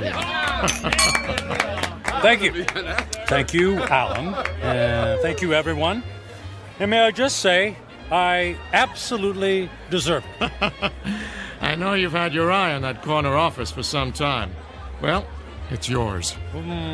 Actually, Alan, I have my eye on the corporate suite. What? That's my office. Exactly. Careful, Michael. Your ambition is showing. Well, my ambition is what made this deal happen. My ambition is what allows our billable hours to skyrocket every quarter. And my ambition is what will eventually lead me to not only your office, Alan, but to your company-paid condo, your company-paid Mercedes, and your company-paid weekly $200 haircuts and manicures. Just kidding. I have to admit you had me going there, Michael. I have no doubt that someday you will occupy my seat in the company. We'll have to wait and see what the future holds. Tut, tut, no harm in celebrating. Speaking of the future, check out that wild-looking old woman sitting behind the table. Wearing that colorful headscarf with all the jewelry? She looks like a contestant for Best Halloween Costume. No, I think she's telling fortunes. See how she's looking at that guy's hand? Let's go see what she has to say. Alan, you don't believe in this stuff, do you? Of course not. It's just for fun. On the other hand, maybe she can give us a hot tip for our next takeover target.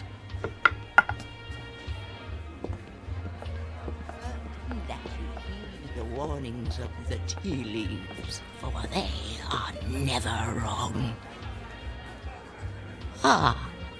I see there are 2 more supplicants who wish to learn about their futures. Make that 1 supplicant. I'm not playing. Oh, go ahead, Michael. What can it hurt? I put my faith in real things, Alan, like profits and a well-written prospectus and a robust return on an investment dollar. And people? People are the least reliable things on the planet. Well, anyway, I'll spring for your reading. How much is it, please? For this most rare and deep connection to the mystic masters of the cosmos, the charge is $5.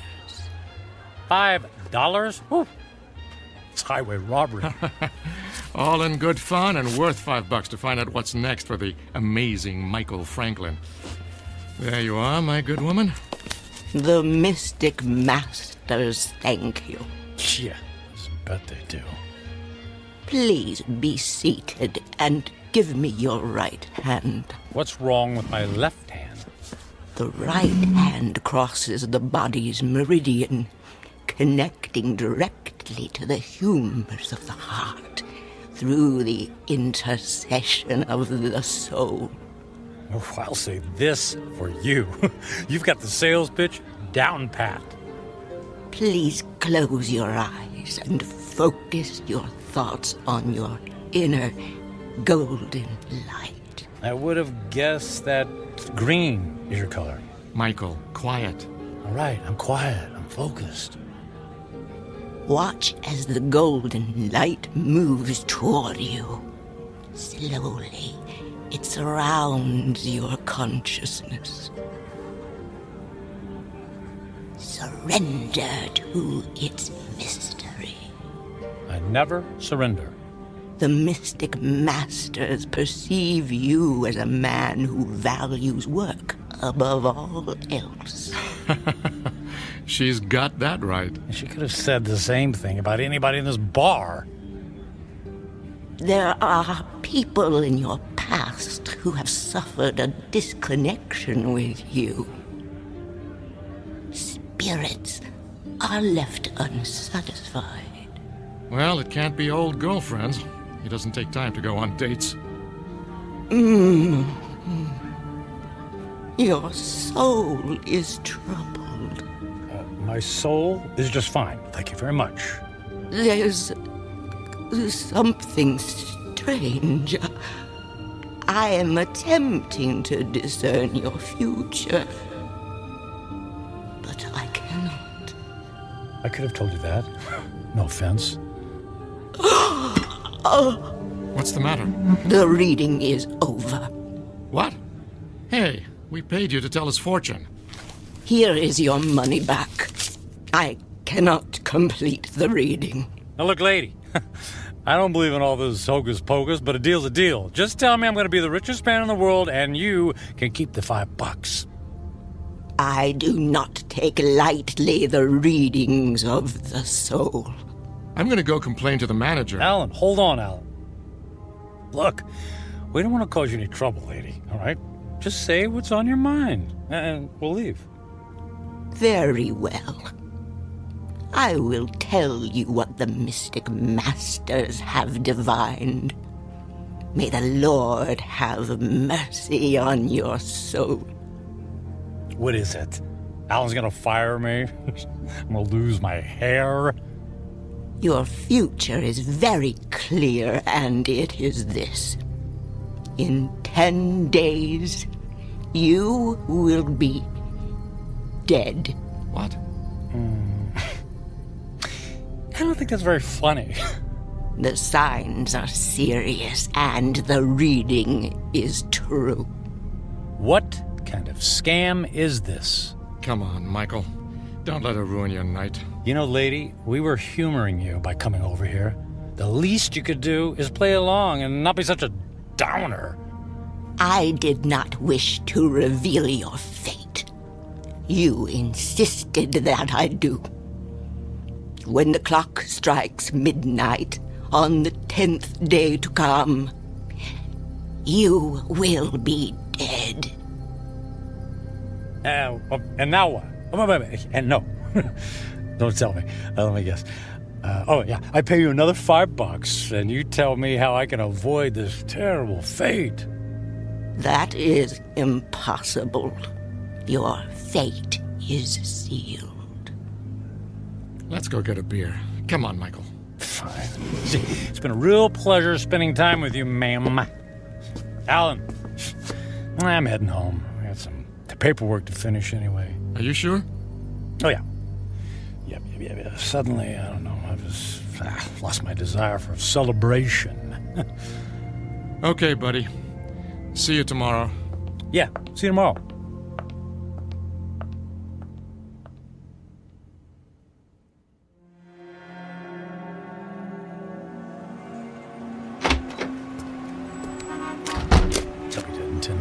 I'll be dead in 10 days. Ha!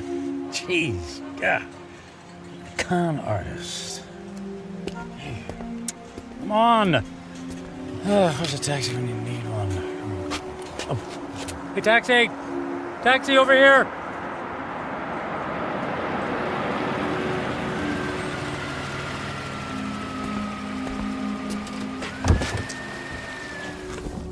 Hey, where to, buddy? Take me to... Hey, pal, you okay? Feel dizzy. You don't look so good. I need... Hey, buddy. Oh my gosh, he passed out. Gotta get him to the hospital.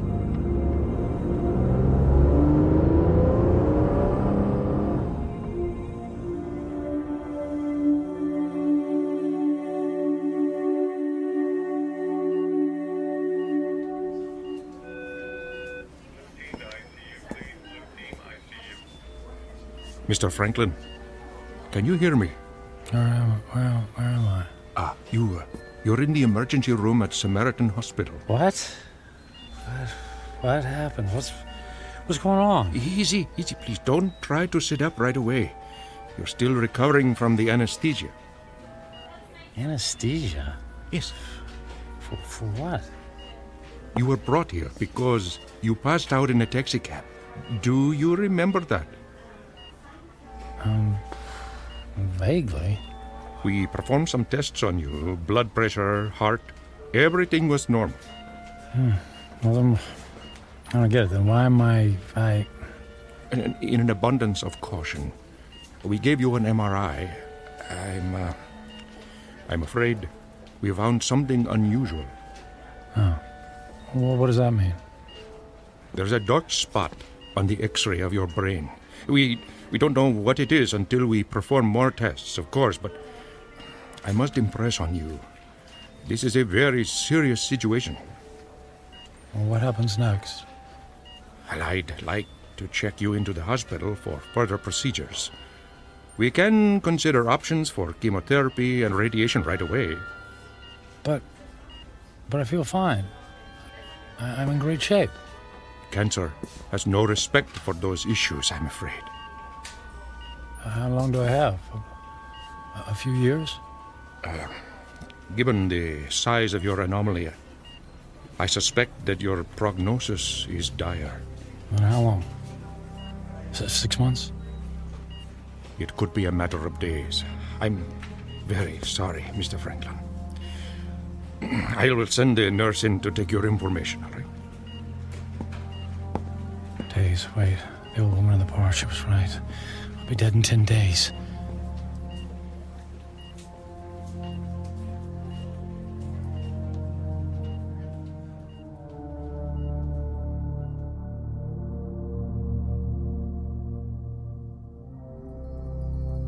Portrait of a man frozen in the amber of fear. Michael Franklin, workaholic captain of industry, ruthless to his enemies and dismissive of routine human interaction. Given a prognosis that would send a chill of terror down the spine of the most stalwart of men, he is faced with the rising specter of his own mortality. But even worse, he stares into the rear-view mirror of a life only half-lived. Devoid of true friendship, with only a string of consummated business deals to mark his measure, Michael Franklin is about to embark on a frightful journey of self-examination that can only be experienced in the land between regret and insistent memory, a land we like to call the Twilight Zone.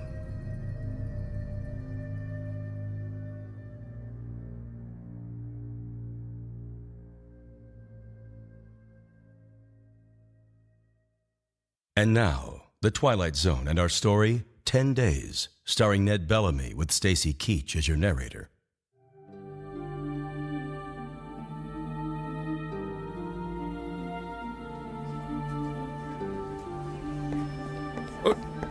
Nurse! What happened to the patient who is in this bed, Mr. Franklin? I just saw him a moment ago, Doctor. I have no information about his condition. Oh, I certainly hope he isn't about to do something foolish.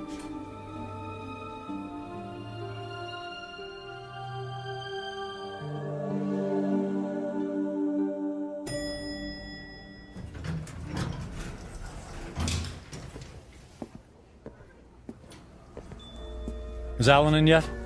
Oh, yes, Mr. Franklin. Are you all right, Mr. Franklin? I'm fine.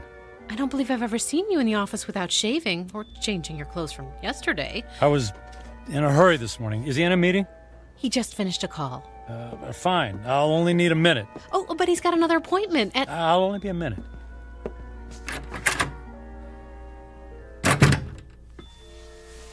Michael, you look like you haven't been to sleep all night. Isn't that the suit you wore yesterday?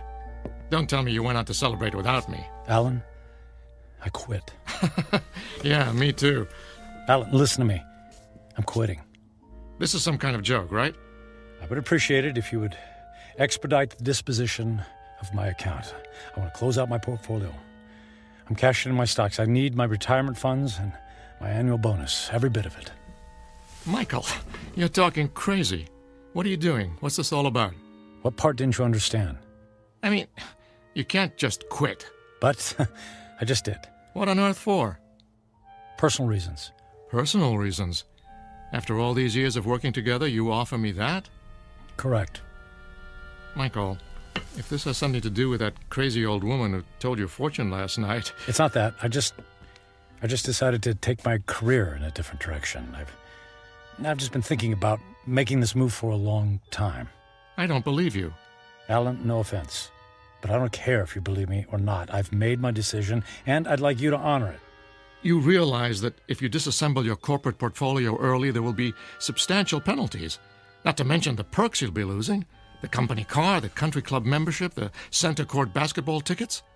Can you have the accounting department wrap everything up right away? Oh, and I'd appreciate all of the various income streams to be folded into one check. That check will be worth several $1 million. Yes.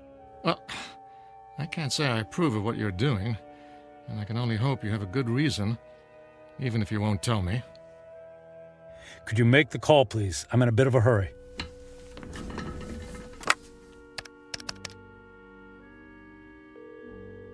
After 12 years, I don't see why there's such a... yes, this is Alan Fisher in corporate. I have it's an unusual request. Michael Franklin has decided to leave the firm, and he wants all of his outstanding monies gathered into one check for immediate pickup. Yes, I understand the amount is substantial. Very good. He'll be right there. All right, Michael. The check is being... Michael? Michael? Where did he go?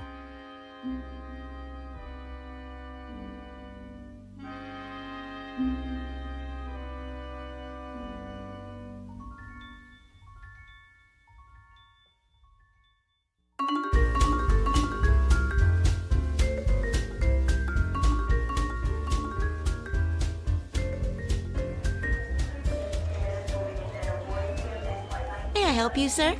I'd like to buy a ticket to Rome, please. Leaving today. Very good, sir. And on what date would you like to return? Just a one-way ticket, please. I just love Rome. The sights, the food, the museums. It's a banquet of... Yeah, I'm in a hurry. Please. If you'll just sign here. Will you prefer a window or an aisle seat? Surprise me.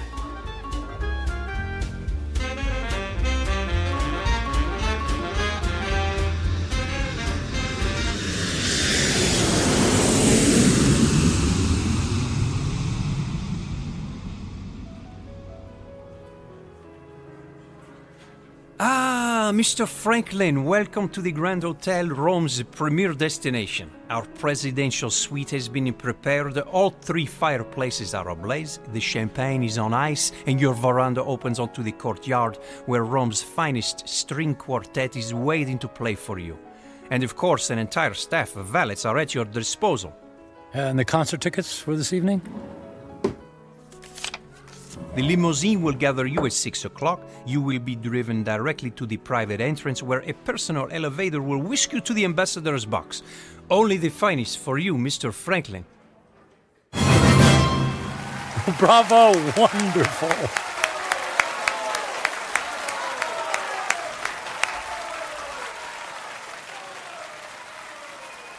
Excuse me, Mr. Franklin. The young lady in the next box has sent this fine wine to you. Well, please ask the lady if she would care to join me. Right away, Mr. Franklin.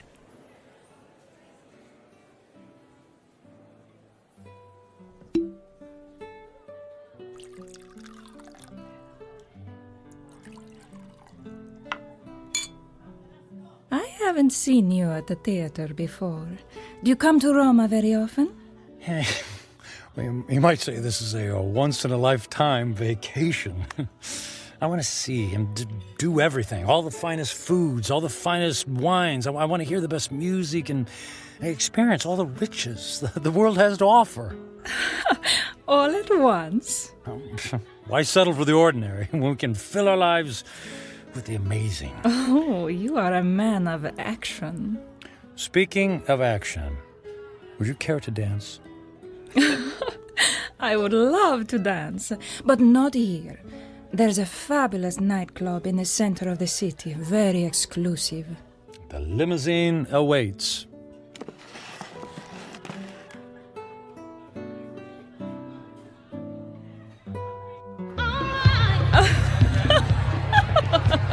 What a wild dancer! It's not me. It's the champagne. You're so funny. I believe I'm slightly tipsy too. Oh, tipsy. What does it mean? It means I've had too much to drink, which means I'll probably have a ferocious hangover tomorrow. Oh, that is too bad. But no worries. The way to prevent a hangover is to keep drinking. More champagne! More champagne! More champagne! And more dancing! And more dancing!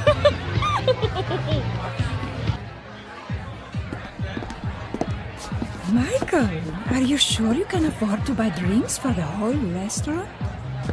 That's only money. And look how much fun they're having. Look how much fun I'm having. Waiter!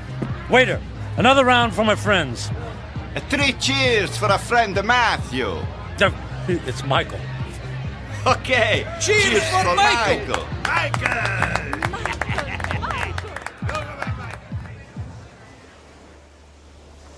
Michael, are you able to walk? It's not me. It's the streets that keep moving. You danced the night away. And we'll do it again tonight. The sun rises over the ocean. If I see 1,000,000 mornings, I never grow tired of seeing that sight. Imagine if you only had a few more to see. I'm sorry, what did you say? I said, would you care for some breakfast? I'm starving. Then let's go to the best restaurant in the city and order everything on the menu. I've never met a man like you, Michael. If you want something, you just take it. Of course. What's that old saying? Eat, drink, and be merry, for tomorrow we die. Michael, what's wrong? You look sad.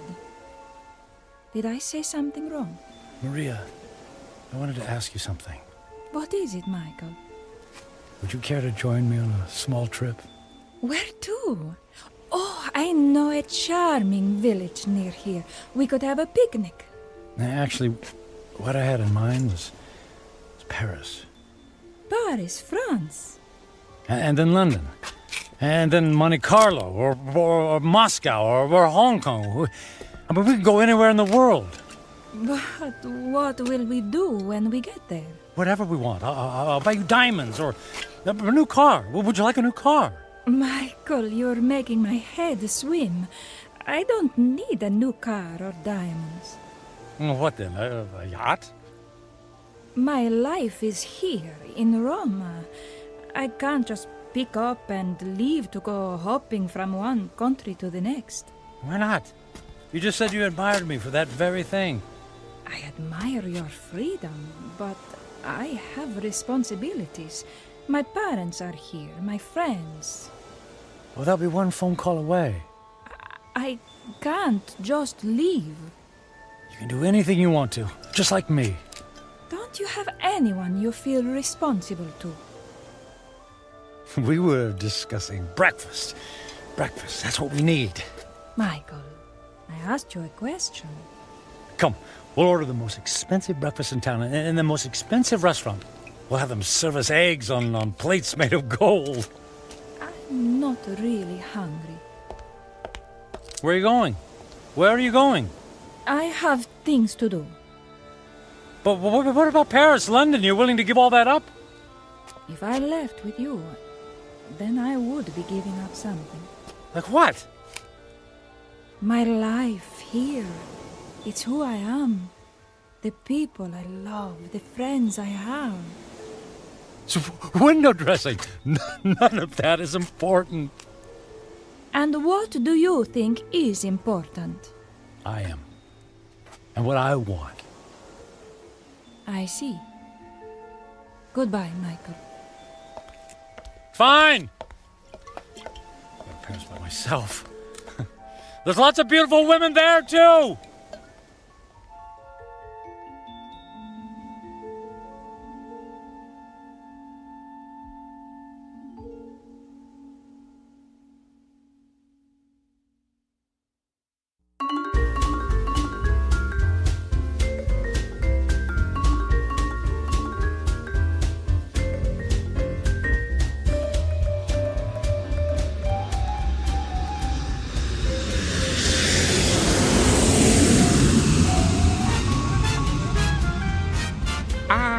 Bonsoir, Monsieur Franklin.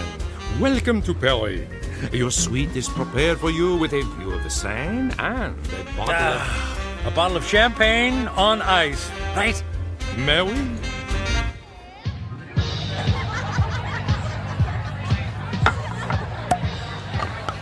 What did you say your name was? My name is Angelique. I'll call you Angel, my beautiful French angel. What about you, my dear? I am called Giselle. Giselle. Giselle, I knew her well. Oh, you are so silly. I'm Michael. But why don't you call me Mike? Nobody ever calls me Mike anymore. Not since I was a little boy. Were you as naughty then as you are now? I was a good boy. Very smart. In fact, I was smarter than everybody. Did you know that? I was better than all of them. Oh, you are a good person, Mike. Nobody ever bought me a pearl necklace on the same day I met them. I'll buy you another one tomorrow. Hey, we need more caviar here. Garçon! More caviar, s'il vous plaît. But Mike, we have 2 bowls full on the table already. They're 10 minutes old. We need fresh caviar. Freaking caviar. Let's dance. Mike.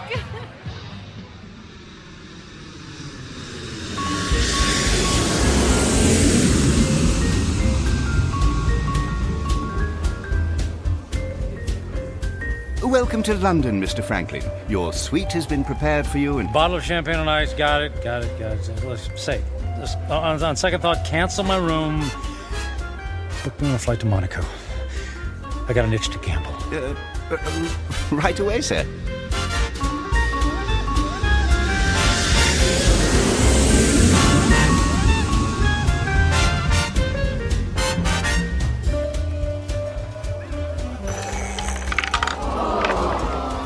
And the number is 29, red. Don't worry about it. It's only money, and there's plenty where that came from. Another 10,000 in chips, please. Is the gentleman sure he has already lost several $100,000? If the gentleman wanted to hire a babysitter, the gentleman would have done so. You understand? As the gentleman wishes.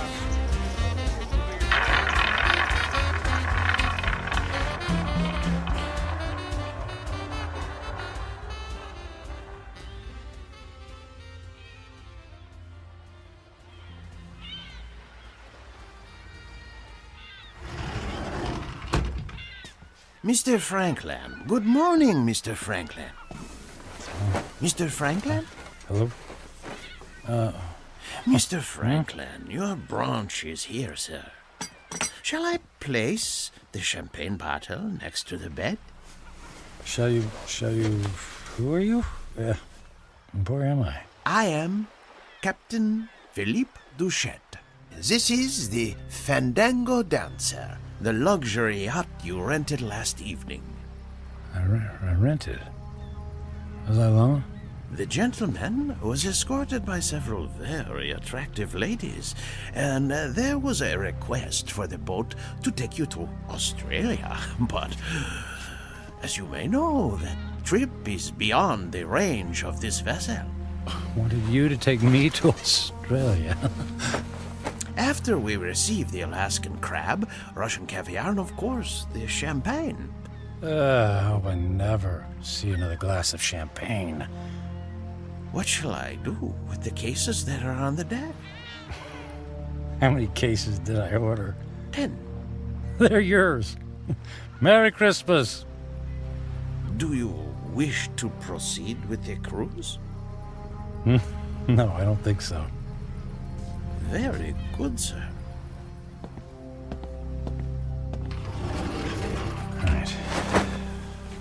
For a week, I've eaten the finest foods, drunk the most expensive champagne. I've slept in the most exquisitely comfortable beds with the most luxurious silk sheets. I've held beautiful women in my arms. I should be the happiest man on earth. I should have a permanent grin tattooed on my face. Why am I so miserable? I'll have a few days left to live. A few days. I need to be somewhere where someone knows me, where I don't have to pay for the company of people. I need to go home. I need to go home.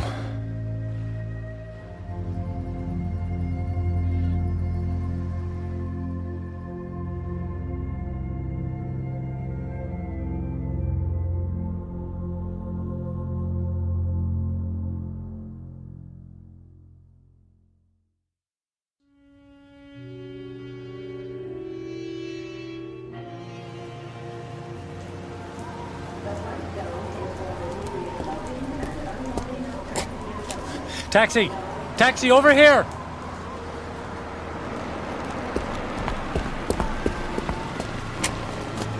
Hey, where to, mister? 1020 Clark Street. Hop in.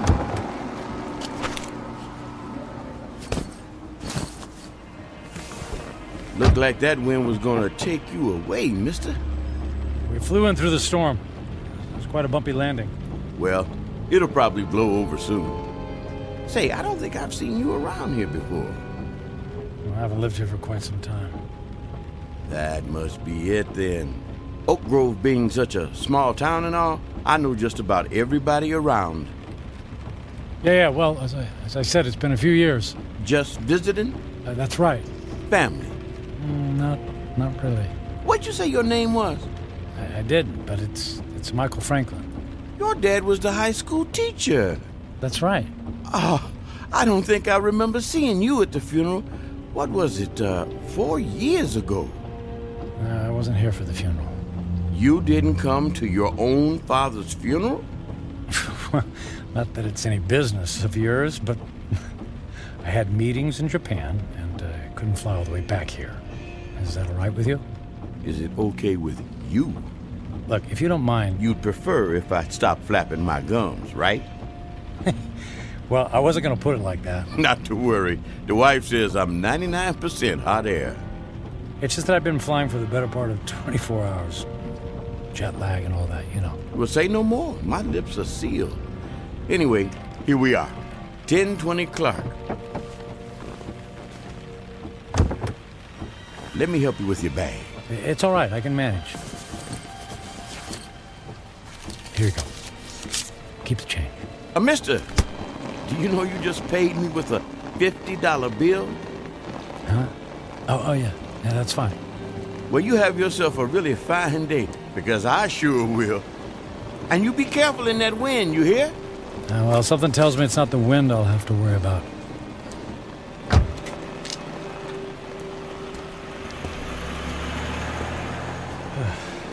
Here goes.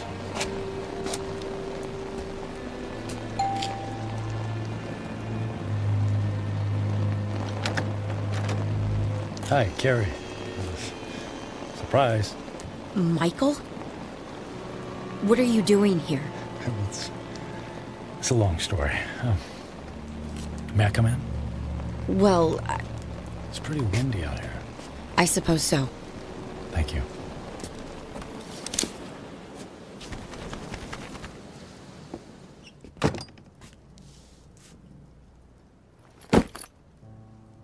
Michael, what's going on?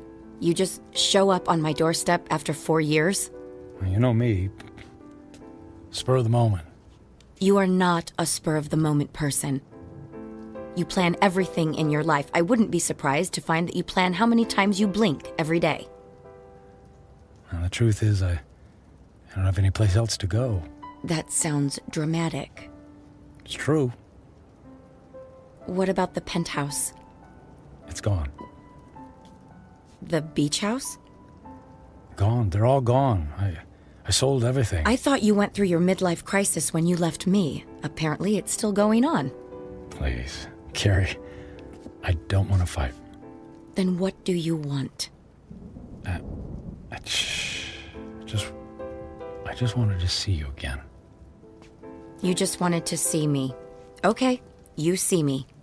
Now what? Do you mind if we sit down? Michael, I have to be at work in an hour, and I'm in the middle of a term paper. You went back to school. I'm getting my master's. That's wonderful. Congratulations. Thank you. I mean, you planned it for years. It's great that you finally decided to do it. Yeah, well, if there's nothing else on your mind... So, how have you been? Busy. I don't have a lot of downtime, but that's how I like it. You redecorated things here. You redecorated the house. I needed a fresh start after you left. Carrie, about that, I'm so... If you're about to apologize, please don't. I've already more than paid you back by thinking the most horrible thoughts any person could think about another person. I guess I deserve that. Oh, you have no idea. How could you just walk away from a marriage, Michael? What was so terrible that you couldn't stand up like a man and fight for me? For us? It wasn't about you, Carrie. Oh, that's good to know. Because when I was picking up the pieces, when you left, it sure felt like it was about me. What I mean is that I wasn't a good husband. True. You were always working. And I knew that I wouldn't be a good father. True. You never even walked the dog. So, I didn't give up on you. Or us. I gave up on myself. Well, that makes everything all better. You can go now. Carrie, please. Oh, I could just clobber you for coming back here.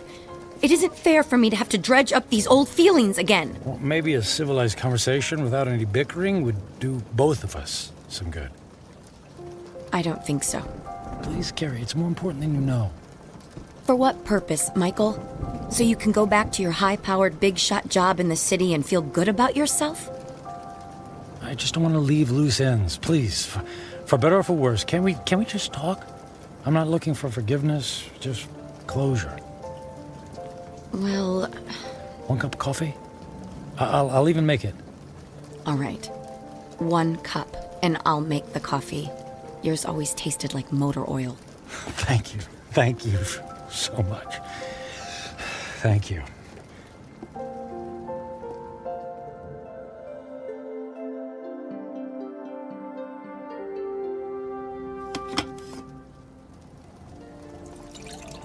So you quit your job, sold your homes, and now you're here. It doesn't make sense.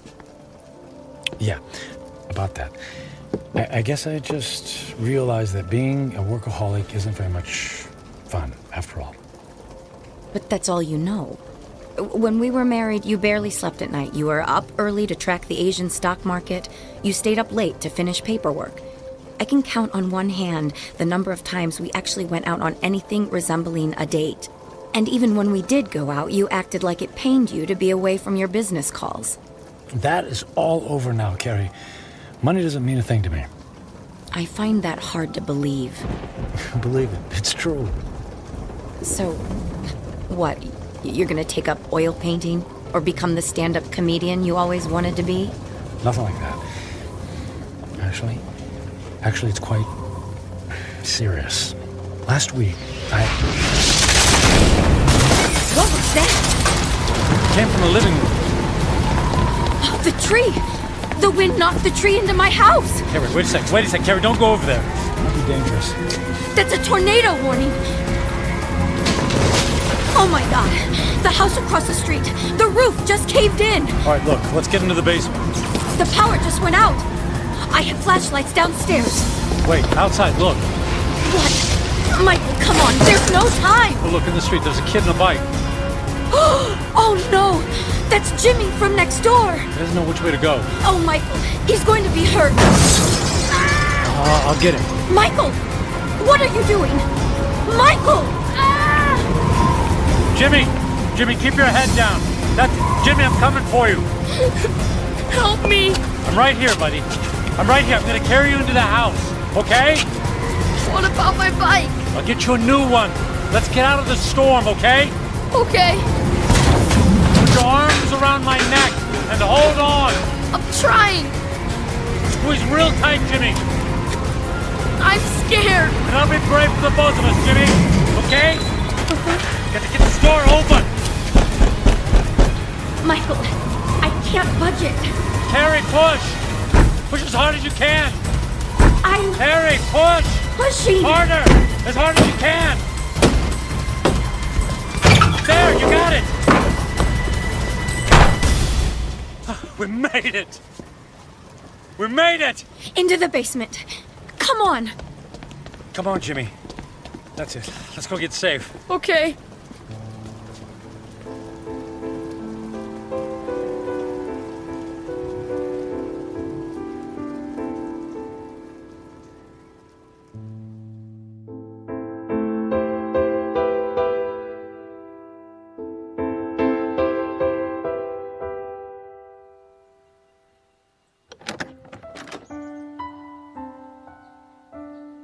Storm's cleared. It's over.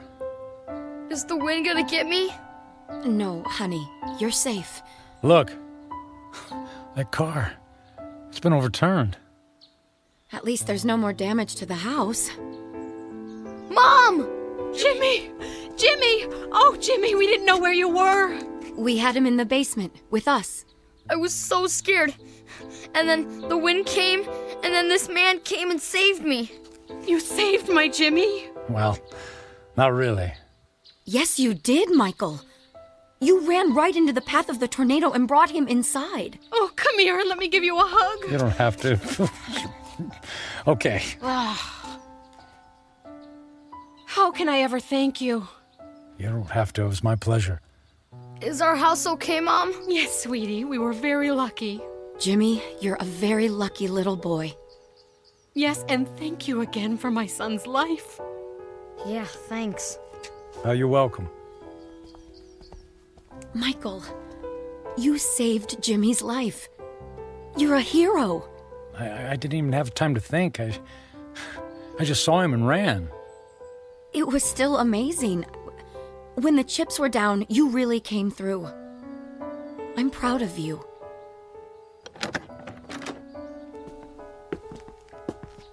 Oh, look. Look at the damage in your living room. No, it's okay. All of that can be fixed. The main thing is that we're all safe and healthy. Right. Listen, Carrie. Those repairs, they're going to be expensive. I have insurance. Yeah, but that will only cover the basics. Let me take care of the costs. Michael, you don't have to do that. No, but I want to. And I can afford it. But you can't just drop that kind of money on a problem that isn't yours. And listen, all I know is that when I helped Jimmy just now, it felt good. It felt better than anything I've done for a long time. And the idea of helping you out with bills feels good, too. So please, just let me do this. Well, I'm not in a position to turn down a gift like that. But what about you? Before the storm hit, you were about to tell me something. You said it was serious. It doesn't matter now. Are you sure? Yes, I'm sure. Here, let me write you a check before I leave. Are you going so soon? You just got here. Yes, I think I got what I was looking for. Here you go. Now listen, don't you look at it until I leave, okay? I promise. Where are you going? I have some business to finish. Goodbye, Carrie. Goodbye, Michael.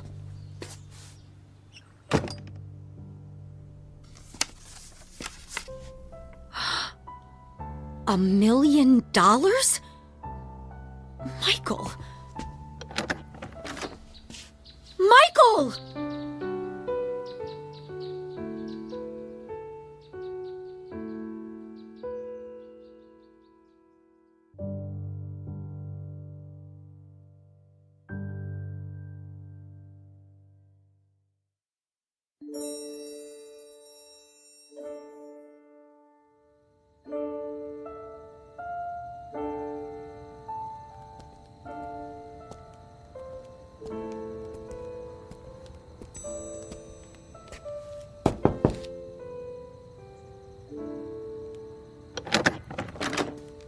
Yes?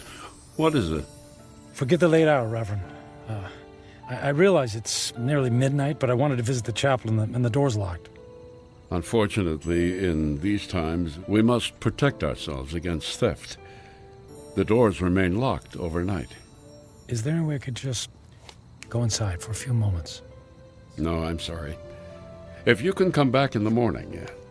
But you see, tomorrow morning will be too late. I only have tonight. Mm-hmm. It always seems that way, my son. But have a little faith. Please. Go home. Get some sleep. I don't have a home anymore. I've just come in from the airport. I came straight here. Please, it's more important than you know. All right.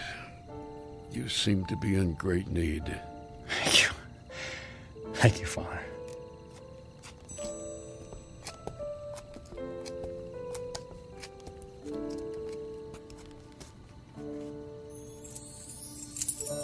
Yeah, it's one of these. Here we go. I'll come back in 10 minutes. I won't need more than 5.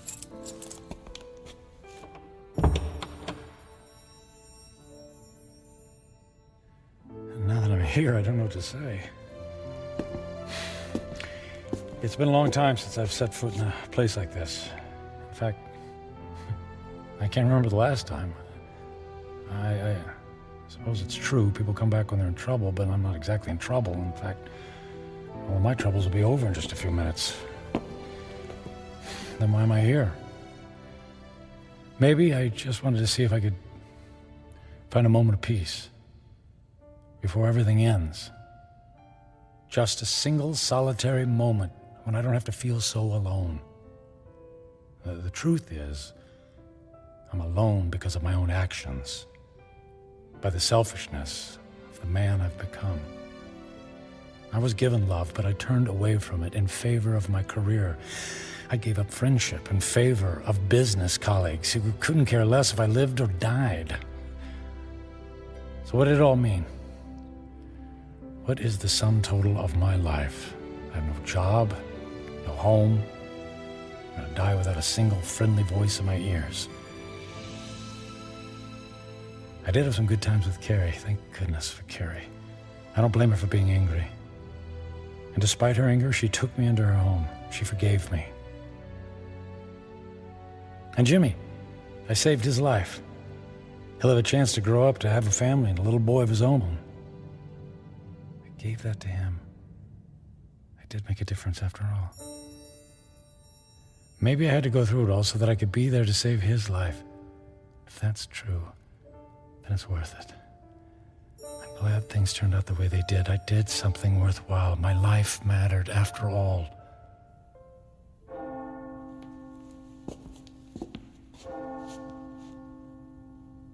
Nearly midnight on the 10th day, just like the old lady said. When the clock strikes midnight on the 10th day to come, you will be dead. I'm not afraid. I thought this moment would be terrifying, but I actually feel ready. No regrets. I'm prepared to say goodbye to everything.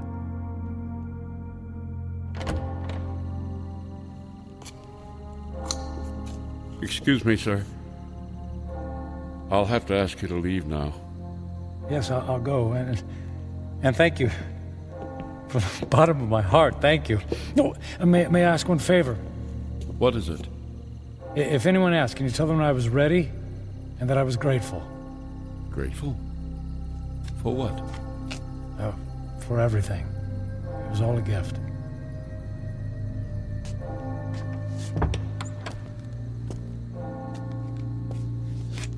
Okay, it's time.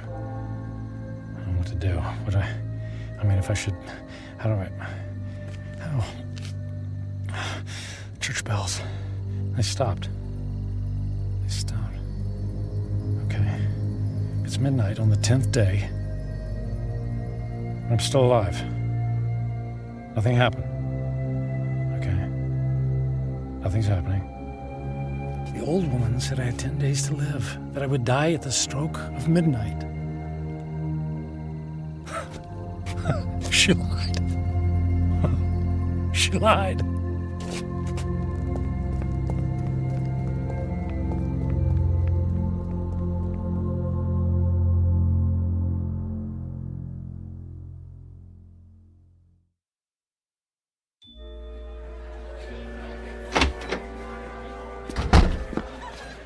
Hey, excuse me. The old lady, the one who reads fortunes, is she here? She just left a few minutes ago. She walks to the bus stop down in the corner. Oh, which corner? Which way? Up that way, go left.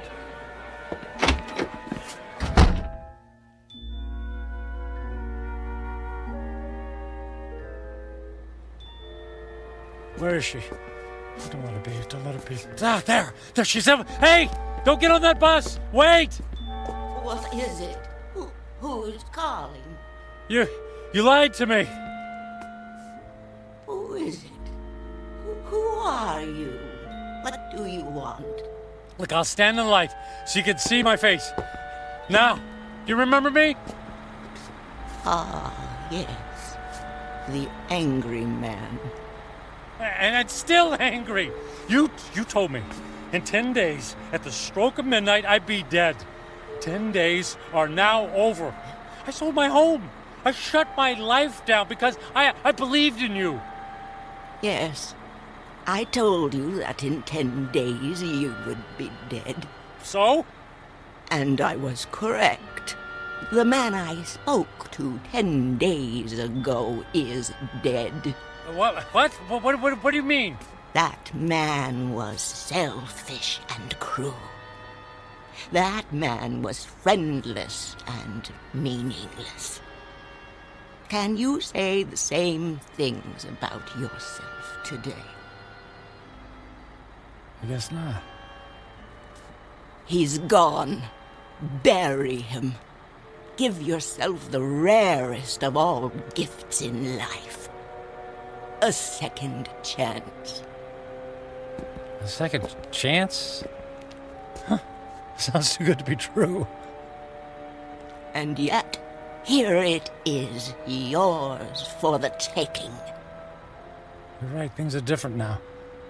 I don't know how to thank you. Live for someone other than yourself. That's the best thing any of us can do. Actually, there might be someone willing to let me try. And her name is Carrie. Thank you. Thanks for the second chance. Thank you.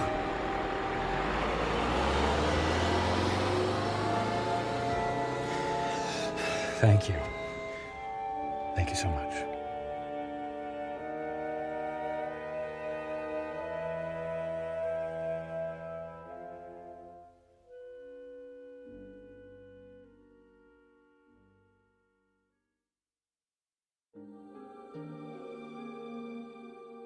Michael Franklin, a man on a mission to burn every bridge even before he made his way across. Stung by the terrible knowledge of his impending demise, his journey toward redemption faced a detour of intoxication and self-indulgence.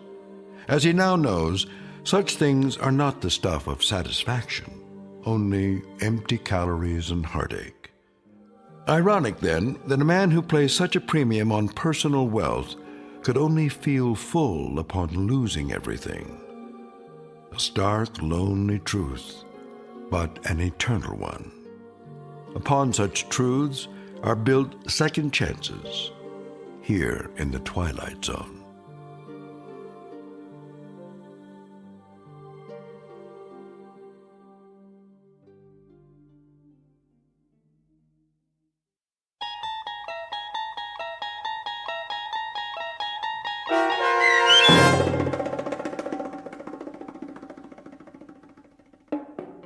"10 Days," starring Ned Bellamy with Stacy Keach as your narrator, was written for The Twilight Zone by Mark Valente. Heard in the cast were Linda Ryder, David Darlow, Ernest Berry Jr., Roger Mueller, Tony Makis, Saskia Balori, Joby Cerny, Elizabeth Lido, Martin A. Strope, C.J. Amari, Molly Glynn, and David Pasquesi.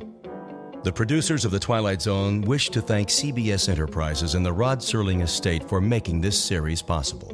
This copyrighted radio series is produced by Carl Amari and directed by Joby Cerny for Falcon Picture Group. Sound design, custom Foley effects, recording, and editing are produced in the Cerny American Sound to Picture Theater by sound designers Craig Lee and Todd Beyer. Music for The Twilight Zone is provided by CBS and American Music Incorporated, New York. To learn more about the Twilight Zone radio dramas and to download episodes, including 6 free episodes on our homepage, visit our official website at twilightzoneradio.com. Doug James speaking.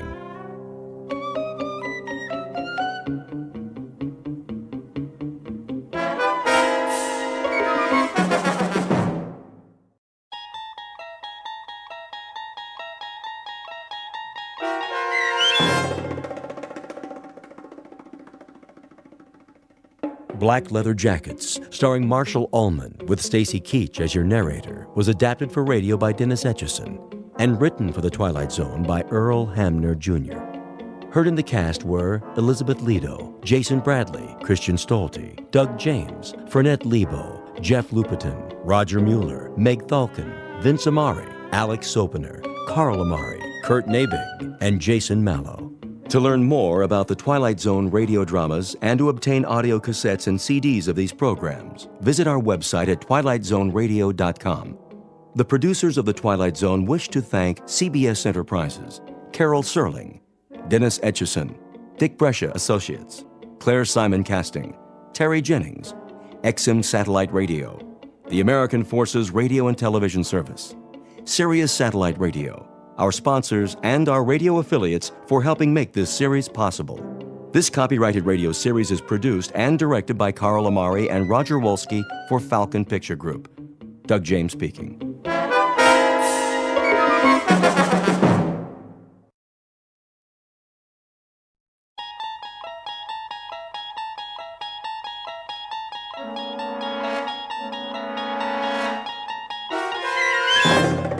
You unlock this door with the key of imagination.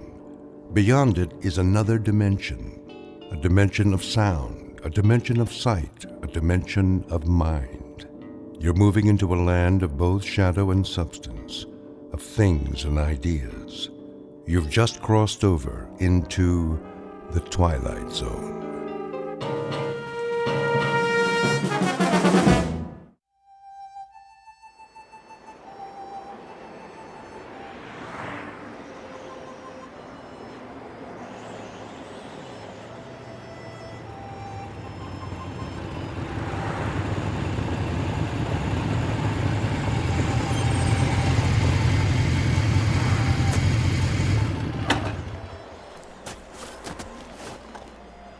Why here? Looks like a good place. For what? Information. They won't know anything. Maybe they will. Hey, Steve's right. Look at all the trucks parked out front. I say we wait till we come to a town. The last sign said 35 miles. Let's go in. This is Nowheresville. That's what we want, Freddy. Isn't it? We need to fit in, disappear. If we draw attention... I checked the map. It's mostly small towns. You think they won't notice us? They'll know we're not from... I said, let's go.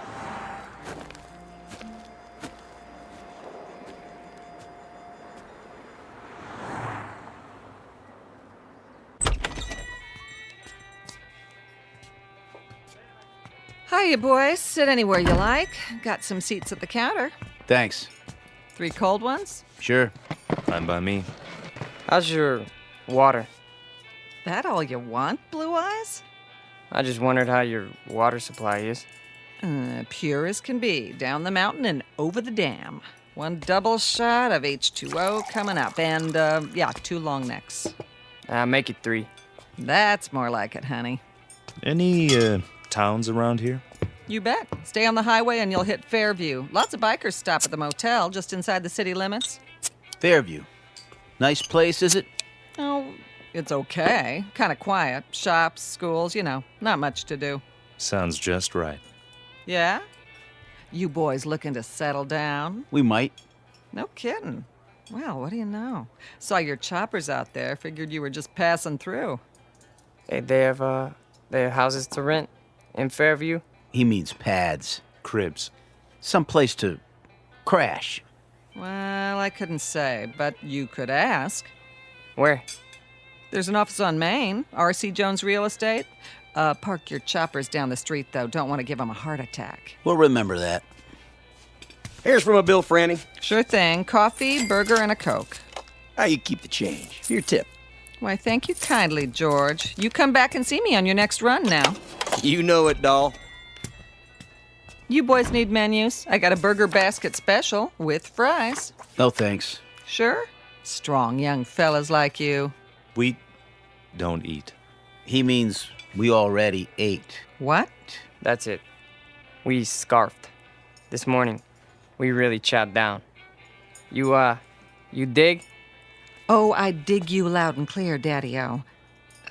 Say, where are you from, anyway? Not around here. Come on, let's go. Right. You got it, Steve. I mean, Big Daddy.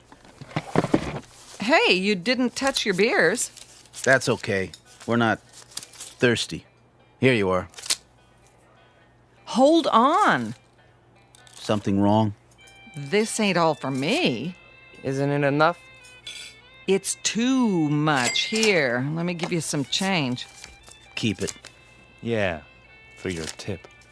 Is that cool? Well, now that's mighty generous.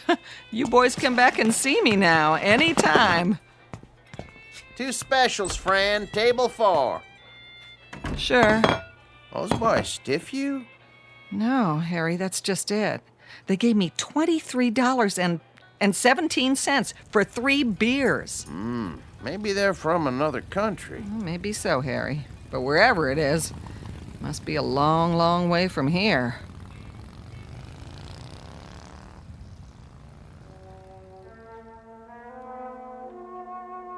Three strangers on motorcycles dressed in black. We call them Steve and Scott and Fred, though their names aren't important. They look a bit dangerous, but in truth they're just passing through, at least for now. They're on their way to a small town with tree-lined streets and white picket fences. A quiet town in the Midwest. But take a look in the eyes of these young men, and you'll see something deeply mysterious. Because they are most definitely not from around here. The truth is, they have arrived to lead us all into the Twilight Zone.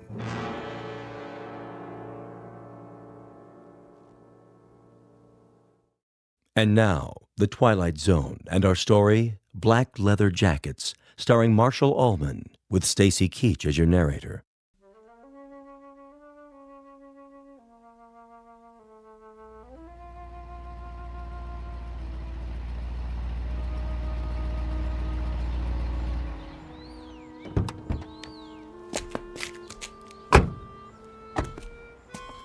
Well, this must be the place. Amanda Drive. That's what Jones said. The old Anderson's house. Knock on the door and tell them we're here. I'll open the truck. Don't look like anyone lives here. The for rent sign's still up. That's because they're just moving in. Probably going to meet us. What if they don't show? Well, we wait an hour, put it in storage, cost them extra. Go on, knock. Okay.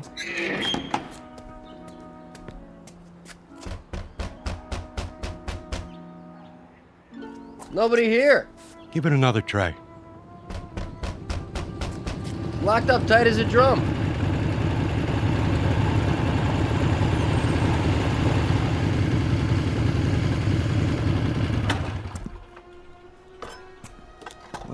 Well, looky here. A couple of creeps messing around our property.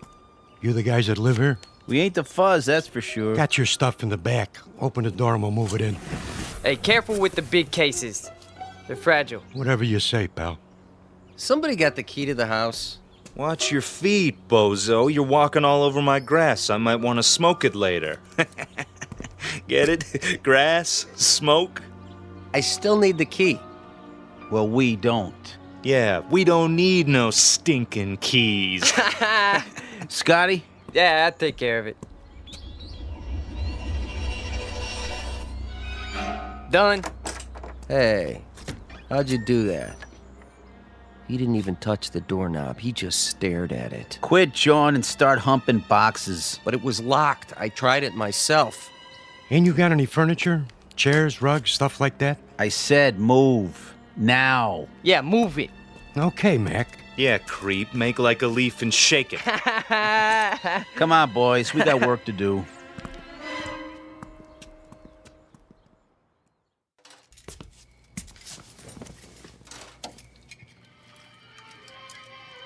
Martha?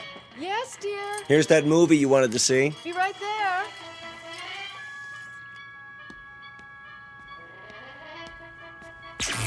What in the... Something wrong with the TV? I don't know. Do you have it on the right channel? It's not the set. All the lights went dim for a second. Did they? I thought it was just the kitchen. It was the whole house. Anything still running in there, the dishwasher? No, the dishes are all put away. There it goes again. Maybe it's the antenna wire. I doubt it.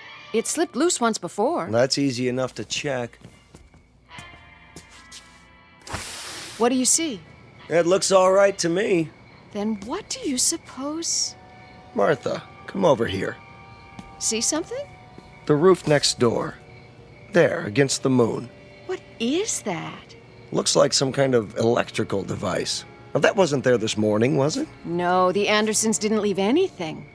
Must be something those men put up. Right, the three who moved in.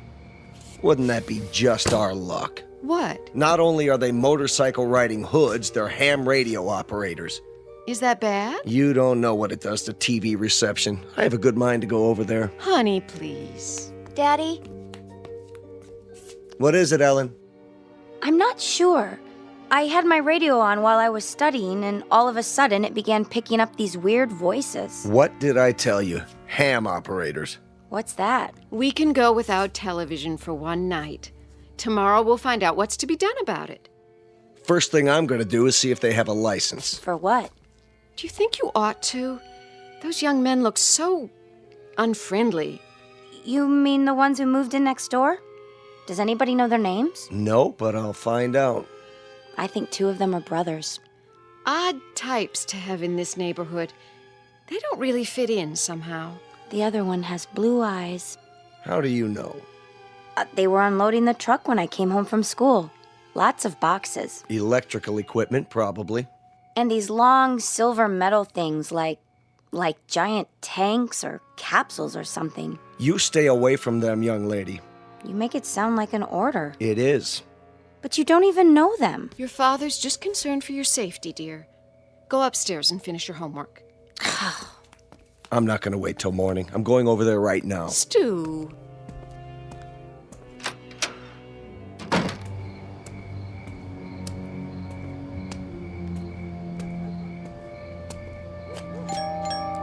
Hello? Anybody here? Yeah? What's it to you? Hello there. I'm Stu Tillman from next door. No kidding. Been having a little trouble with my electricity, flickering off and on. You boys wouldn't be ham radio operators by any chance, would you? What's so funny? Big Daddy here wants to know what's so funny. Yeah, ain't that a crack-up? Who are you boys, anyway? We're monsters, Daddy-o. What's that supposed to mean? Yeah, we got a lease on the place. That okay with you? Where did you come from? From outer space. Woo! Take us to your leader. All right. Now listen. I don't have to stand here and listen. Hey, watch your step, Daddy-o. It's pretty dark in here. Hey. Yeah, you might trip and fall. Yeah, you might trip and fall What and are you hit your doing? head. What are you doing? Hey, you better keep it cool, mister. Or he'll disintegrate you with his ray gun. Take your hands off of me. Ah, look at him go! Stop it. Hey, this cat can really dance. A real cool cat. Yeah, move it. I said let go of me. Go, Daddy, go. Not to worry. Spaceman won't hurt Earth creature. Earth creature. Crazy man! Real crazy. All right. I'm calling the police. Then I'm calling my lawyer. No, you're not. That would be uncool. Definitely. Just you watch.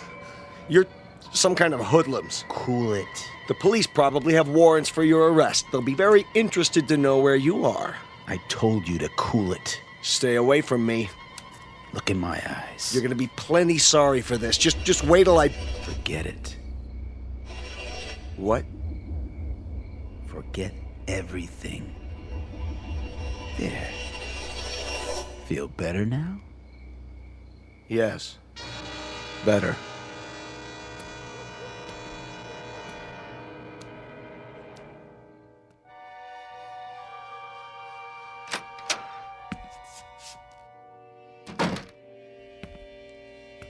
Stu? Stu, I was worried. Did something happen? Martha? What happened over there? Nothing. Nothing at all. Those men next door, did they do something to you? No. But you were going to talk to them about the television interference. Oh, that. Well, did you find out anything? It's not them. They're nice boys. 3 very nice boys. Definitely.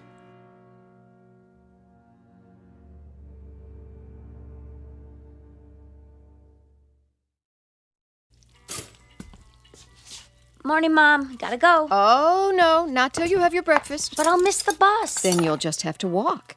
The exercise will do you good. I can't walk in these shoes. Here, I'm eating my toast, see? And your juice. Where's Dad? He decided to sleep in. I think he's coming down with something. Well, kiss him for me. Bye. Not so fast, young lady. I've got some scrambled eggs here. That girl.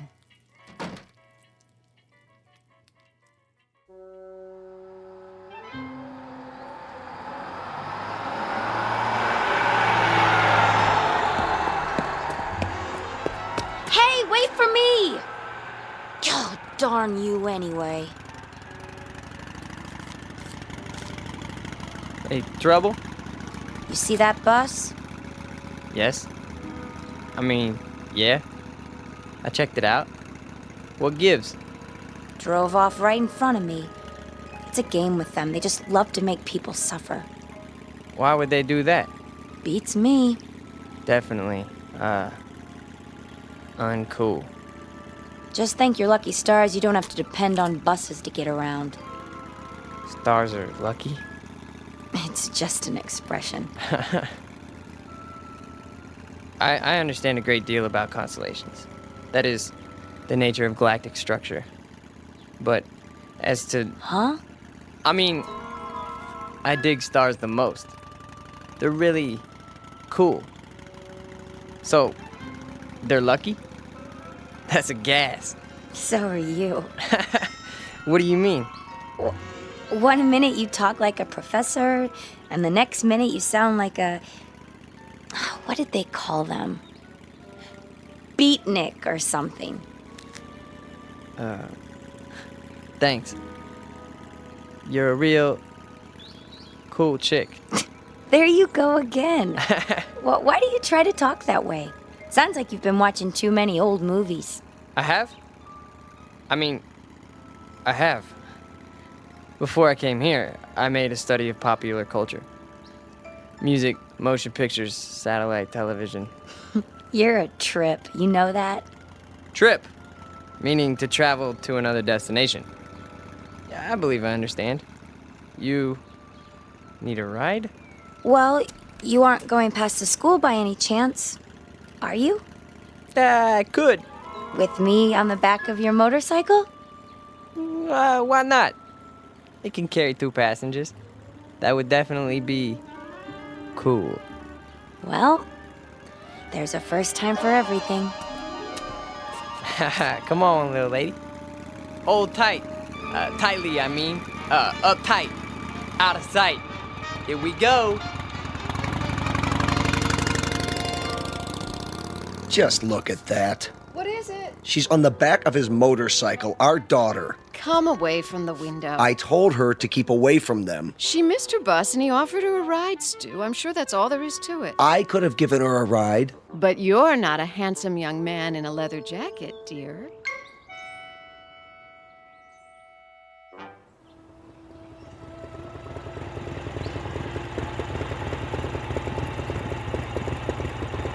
Here! What? You can stop here. I don't see any school. It's on the other side of the park. Then why are we You stopping? got me here so early I thought I'd walk. The park's so pretty in the morning. How much time do you have? My watch says 8:30. Class isn't until 9. Oh. Would you like to take a walk? Sure. That bench over there is my special place. We could sit for a while if you want. Okay. It's nice here, isn't it? I guess. I sit here sometimes and think. Try to figure things out. Like what? Oh, I don't know. For one thing, did you know you've lived next door to me for over a month and you've never even said hello? Hello. My name's Ellen, by the way. I'm Scott. Hi, Scott. So, where are you from? Why do you ask? I just mean, where did you live before? It's hard to describe. A long way from here. What city? I doubt that you've ever heard of it. Could be. Geography is one of my worst subjects. Did you graduate already? Graduate? Have you finished school? Yes. 10 years ago. 10 years? You're not that old. I'm older than you think. My people don't show their age. My family's the same way. My grandmother lived to be 90, and you'd have taken her for 60 right up to the day she died. That's beautiful. It is, isn't it? She was such a sweet, happy person. Not that. I mean, your hair. My hair? The way the sun's shining through it. I've never seen anything so beautiful. Now you're putting me on. Putting on? Teasing me? Don't you know that? What old movies have you been watching? I don't know. I like the wild one. It's our favorite. Never heard of that one. May I touch it? Your hair. It's like gold. Thank you. I'd better be getting to school. Already? It's getting late. No, it's not. How do you know? Look at your watch. You're right. It says it's still 8:30. How can that be? Has it stopped? No. See? Time is relative. It can slow down or even stand still. It can? Hey, take the long way. So we can talk some more. All right. Tell me more about yourself. Okay? But only if you walk on this side of me. Why? So I could see the sun shining through your hair.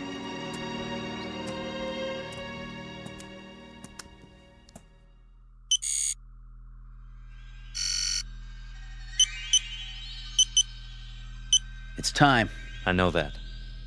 Where is he? He got delayed. He'll be here. I'm not interested in excuses. Neither is the controller. We could try to pick up his image with the eye. Don't try. Do it.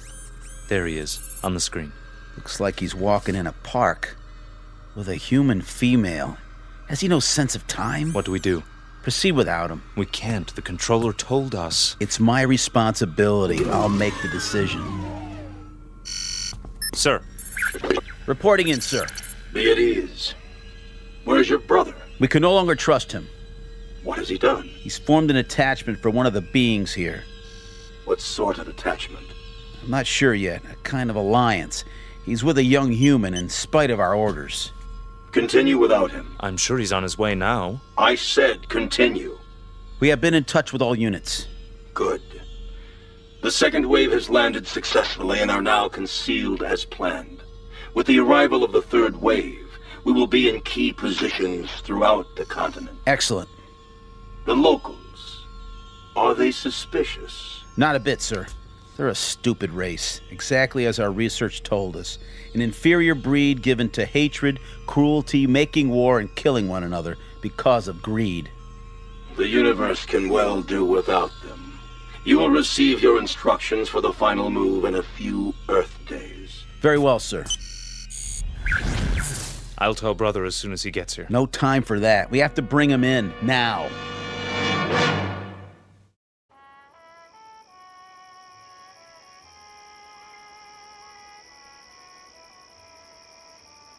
Ellen?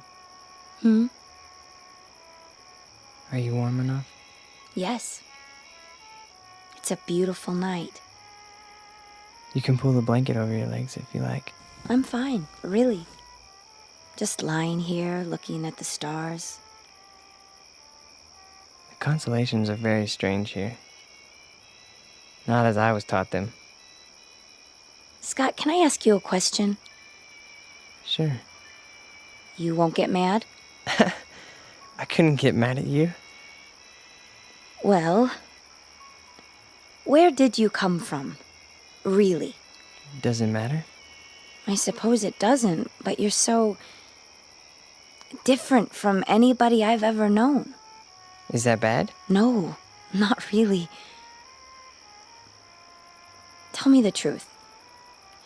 You're an exchange student, aren't you? At the college, from some place you'd rather not talk about. Only in a manner of speaking. Ellen, you like me, don't you? You know that. Very much? Very much. Except when you do your Marlon Brando impersonation. Will you want roses or something? Come on, I thought I did a pretty good job. We studied your motion pictures. That's just it. You must have looked at nothing but old movies. People don't talk like that anymore. Well, what about the clothing? Oh, don't go changing that. Your leather jacket is way cool. At least we got something right, huh? You got a lot right. Trust me. Ellen, do you know the word love? Of course, silly. Everybody does. What an odd question. What's odd about it? I mean, bringing it up at a time like this. Why would you? No reason. Oh. It's just a word that's all over your newspapers and your magazines, your music, your television. We encountered it all the time. We... Who is we? That's not important. This is a planet filled with hate, Ellen. Hate, violence, mistrust, bigotry. I don't know how someone like you survived this long. Me? I'm no different from most people. I haven't seen a report on anyone like you. A report? Scott, you talk in riddles. Sometimes you make me feel like an insect under a microscope. I'm sorry. I didn't mean to. Please, I'd like to go home. Why? You've been lying to me. You're wrong. Don't make it any worse. I don't know why or what it is you're trying to hide, but I know you're not what you seem. And what if I'm not? Do you think you're in any position to judge me? Any of you? I said I want to go home. I'm truly sorry, Ellen. You can believe that or not. I guess I expected too much.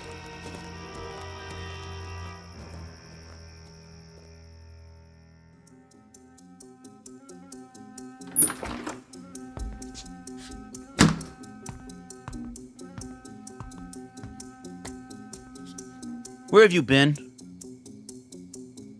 I told you, I was riding around. Every day for the last 5 or 6 days? Yesterday when I sent you to the ship for food? Or last night when you were supposed to be on guard? You think I don't know? I've had the eye on you every minute. If you know, then why are you asking me? I told them before we came you were too young. You'd lose your head, run into situations you couldn't handle. There's too much at stake. I've done no harm. Haven't told her a thing yet, huh? No. Well, now you won't have the chance. We're too close to finishing this mission. Yeah, well, you better go to the control room. Your master's calling. You're a master, too, and don't forget it. From here on out, you're just along for the ride. You're not a good enough risk.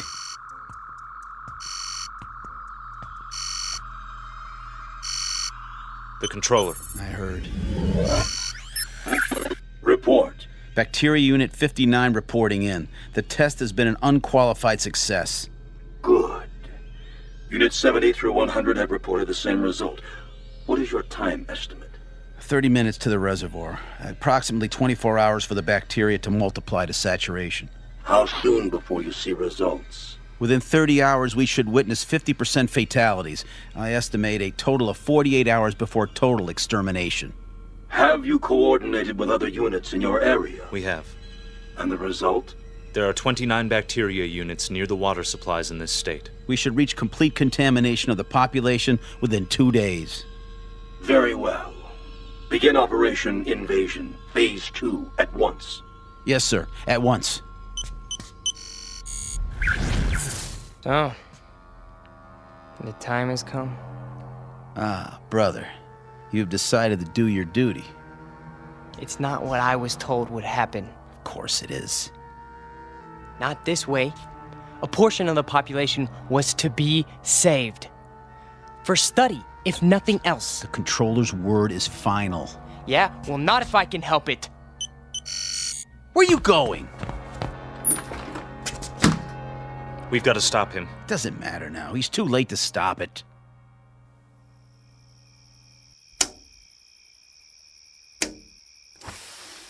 Who's down there? Come down. Now? I've got to talk to you. It's late. This is important. All right.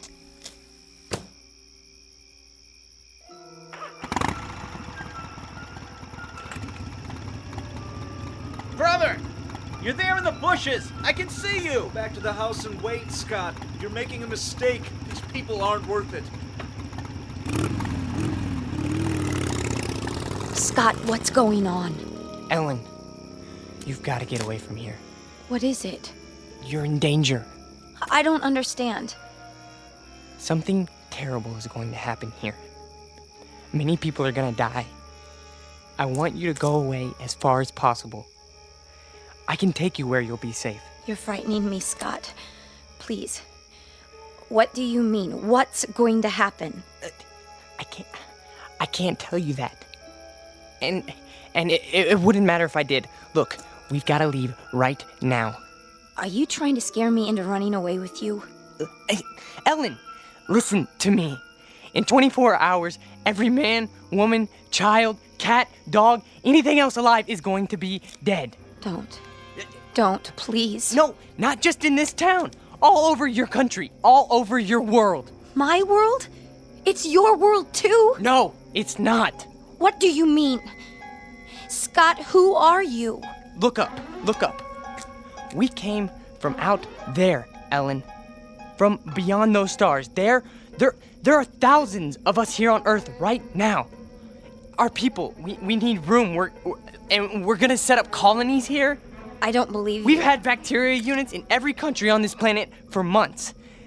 They have enough to poison the drinking water of the entire world's population.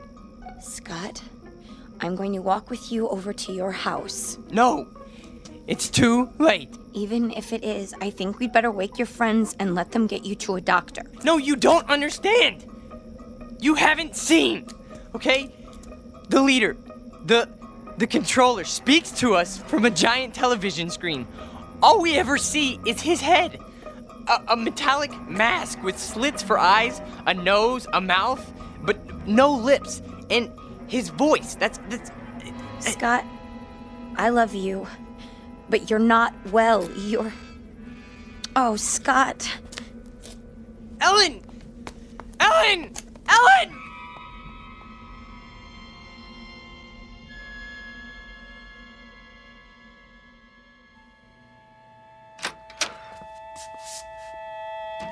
All right, Ellen, what's this all about? Oh, Daddy, I don't know what to do.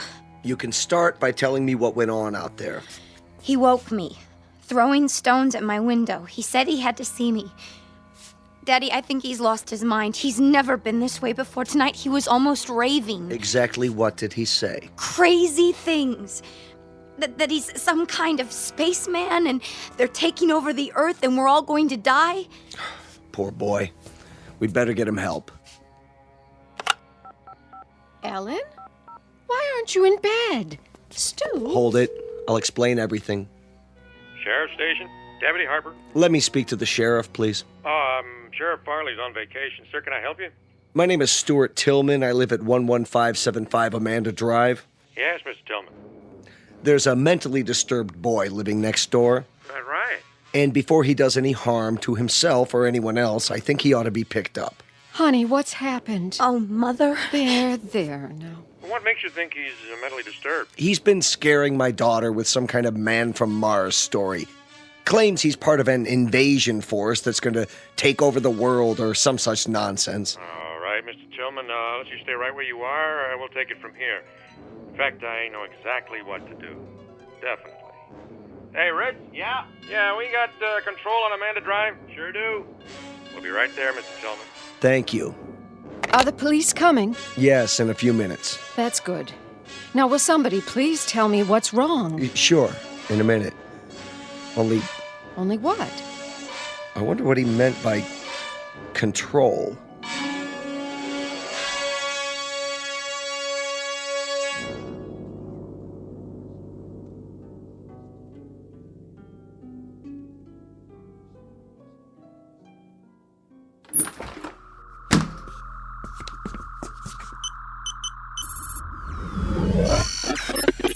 Yes? Please, sir.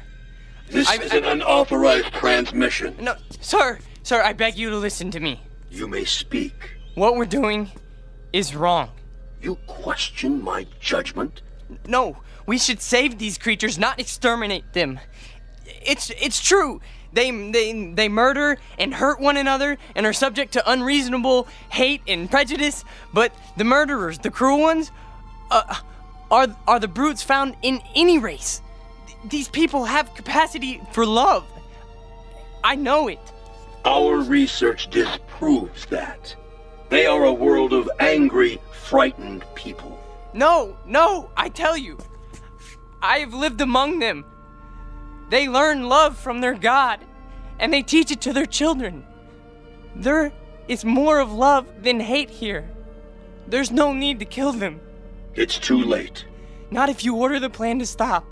For you, a defector, a traitor to your own kind. No, I'm not. You are a traitor. This transmission is ended.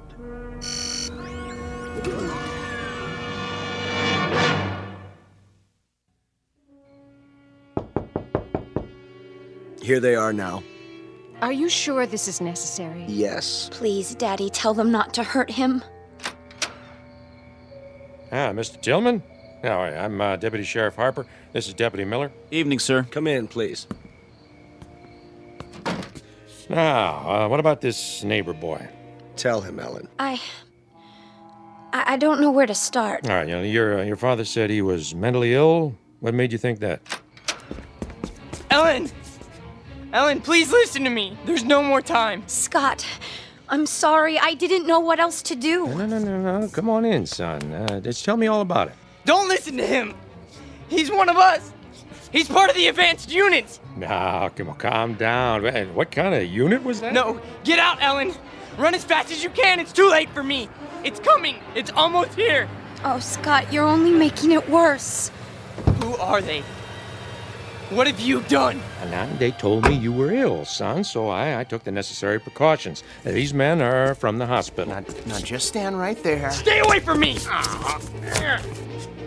We're gonna put this around you so you don't hurt yourself. Don't touch me! No, not a straitjacket. It's for his own good. Got him. Get his leather jacket off first. Get it Easy now, boy. No! Oh, don't fight it, son.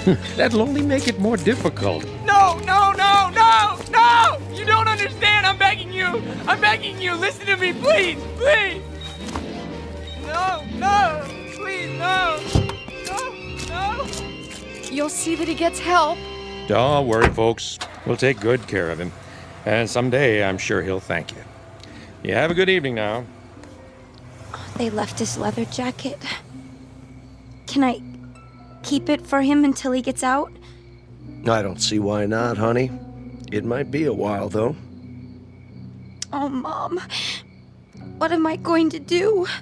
There's nothing you can do, sweetheart, except pray. It's for the best, you'll see.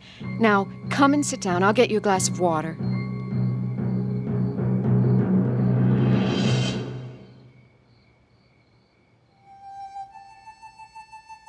Portrait of an American family on the eve of an invasion from outer space. Of course, we know it's only fiction.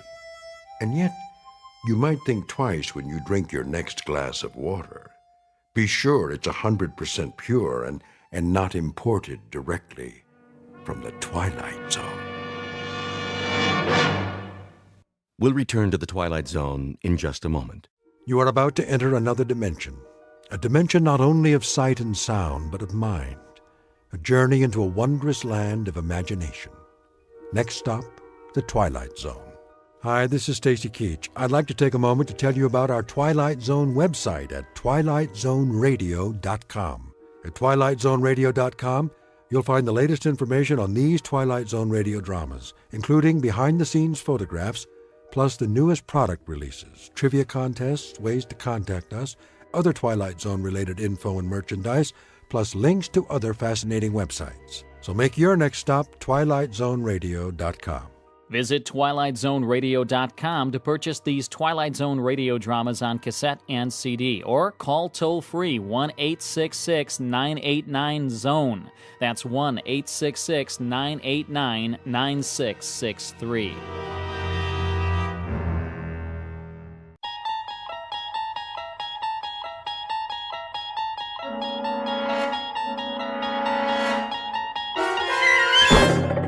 There is a fifth dimension beyond that which is known to man. It is a dimension as vast as space and as timeless as infinity. It is the middle ground between light and shadow, and it lies between the pit of man's fears and the summit of his knowledge. This is the dimension of imagination. It is an area which we call the Twilight Zone.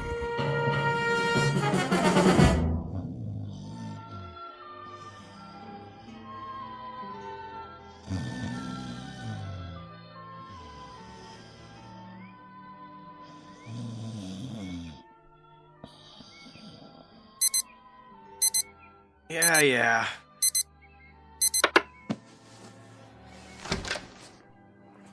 Glenn, honey. Snooze alarm. That was the snooze alarm. Time to rise and shine. Want breakfast? No. Coffee, at least. Why are you up already? Well, I had some things to take care of. Well, you should sleep in. Well, I'm awake now. Let's go, Tiger.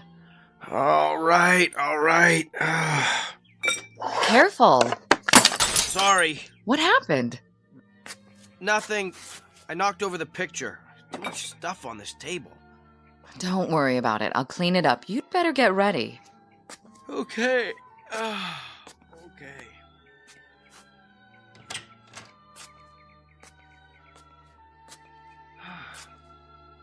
Something wrong with the mirror? What in the... Claire?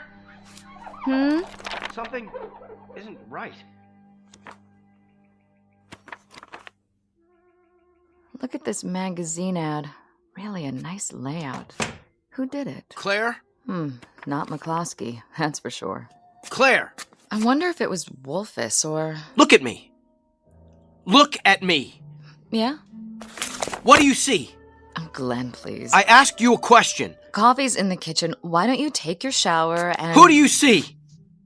What kind of question is that? Am I supposed to see something? This isn't me! You're right. I knew it! It's somebody acting like an idiot. My face, Claire! Look at my face! Very nice. Now, don't forget to shave. You think it's nice? I just looked in the mirror and I've never seen this face before in my life!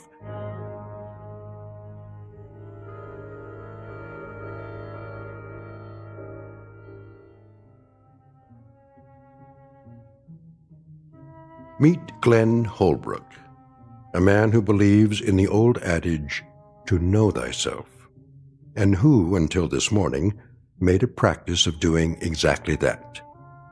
For most of his adult life, Mr. Holbrook has felt very much at home in his own skin. But a moment ago, he caught a glimpse of himself in the bathroom mirror and didn't recognize the stranger staring back. Whether he will discover that stranger's identity remains to be seen, because somehow the law of cause and effect has been temporarily interrupted. It was put on hold the moment he awoke to find himself a new resident of the Twilight Zone. And now, The Twilight Zone and our story, Who Am I? Starring Sean Astin, with Stacy Keach as your narrator. What are you talking about? I'm trying to tell you. I looked in the mirror and... You must have had a bad night. I'll bring you some coffee. I don't want any coffee. Claire, take a good, long look, and then answer this. Yes? How can a man go to bed one person and wake up another? Who did? Me! That's ridiculous. All right, the joke's over. Look at the person standing right here, in front of you. I'm looking. Tell me you see Glenn Holbrook. What? Go ahead, let me hear you say it. Well, as far as I can tell, you're the man I married. Satisfied? I think I know what you look like. Not as well as I do. I know the face I grew up with. You're the same, Glenn. Then when did I get this? This what? This scar on my cheek. Okay. You want to talk about your scar? We'll talk about it. But it's no big deal, really. Since when? You used to think people were staring at you, then you finally got it. Got what? You figured out that nobody pays attention to anyone but themselves. Personally, I think it's sexy. Claire, listen to me. I'm not crazy. I didn't say you were. I swear to you, I never saw this scar before. That's impossible. Why? Because you were still sensitive about it when I met you. It was years before you told me how it happened. And how did it happen? Oh, come on. Please, just tell me. You were a child. You and some other boys were playing war. Somebody threw a rock and it hit you in the cheek. It required 7 stitches. Your mother was hysterical. Isn't that right? No. It never happened. Not to me. I've had about enough of this. It's getting late. Go over to the bedroom mirror and we'll settle it.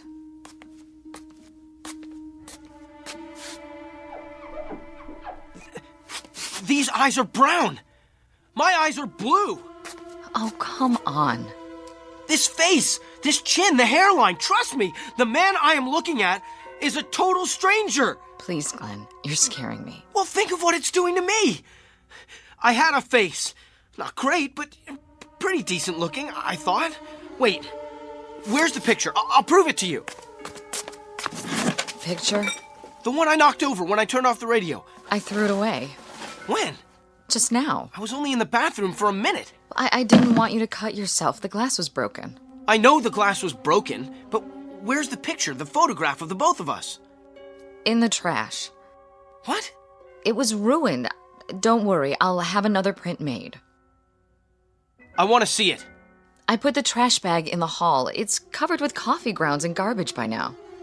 Did you look at it? I know that picture. It's you. Of course it's me. That's what I've been telling you. It has to be. It was taken on our honeymoon. You've hardly changed at all. Brown eyes, broad forehead, nice cheekbones, and that little scar. Oh, you can hardly see it. I don't have any scar. Glenn, I've had about enough of this. Yeah, so have I. I don't know what's happened to me. You had a bad dream or something. It'll pass. You'll see. Now, put it out of your mind. Get dressed and go to work before... Work? McCloskey will throw me out. I'm an imposter. No, he won't. You're you. I know that. And so will he and Harry and everybody else in the office. Inside, I'm me. But on the outside, who am I?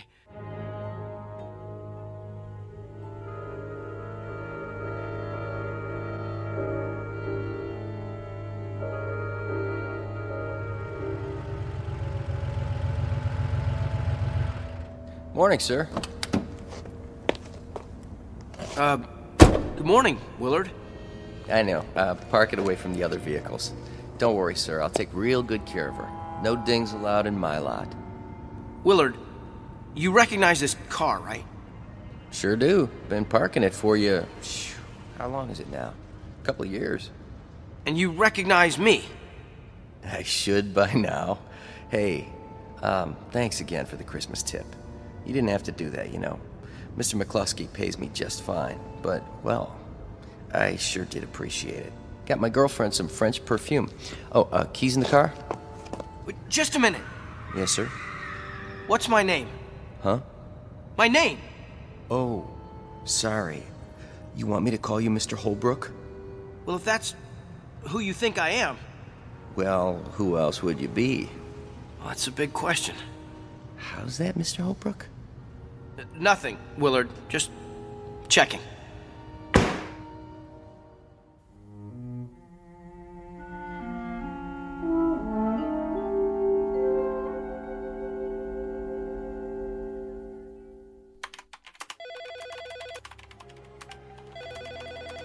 McCloskey Advertising, how may I direct your call? One moment, please. McCloskey Advertising, how may I... No, he's not in yet. Would you like his voicemail? Just a moment. Good morning, Mr. Holbrook. What did you say? I said good morning. Yeah, I thought that's what you said. You know me then? Of course, Mr. Holbrook. Is anything wrong? No. No, everything's just fine.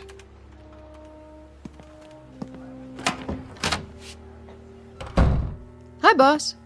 Janice, can I ask you something? Sure. I'll have your emails ready in a minute. A bunch came in overnight. Do you notice anything different about me? Let's see. Yeah. You do? New tie, isn't it? No, I don't mean that. You got a haircut? Did I? Since the last time you saw me? Well, maybe you didn't. I'm not sure. But I'm the same man you worked for yesterday. Unless you got a twin brother. I don't. I didn't think so. Now, let me see. Mr. Ashton's called twice already. You know how he is. Wants a conference as soon as you get in. And production needs your opinion on the Durant's layout. Mr. Holbrook? One of those mornings, huh? Not really. Am I missing something? No. I am. You didn't have your coffee yet. There should be some in the lounge. Listen, Janice. Yes? You have a mirror? Where? In your purse? Why? Just wondering. I think so, yeah. Take it out, would you? Okay. There's one in my compact. Good. Open it. Now what? What do you see? I don't understand. Well, you see yourself, right? Well, I hope so. What if you looked in there and saw somebody else? Like who? A perfect stranger. That would be something. I'm nowhere near perfect. You're lucky. I am? Yeah. You've got the face you were born with. So, Mr. Holbrook, which do you want? Mr. Ashton or production? Neither one. Pardon? Is Harry in his office? I think so. Tell him I'd like to see him. Right away.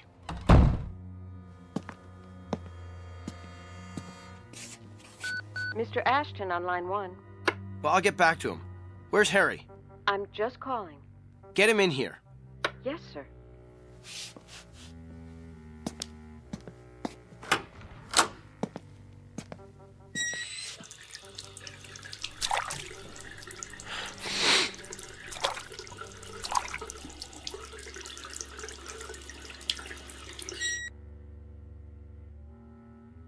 Well, what are you looking at?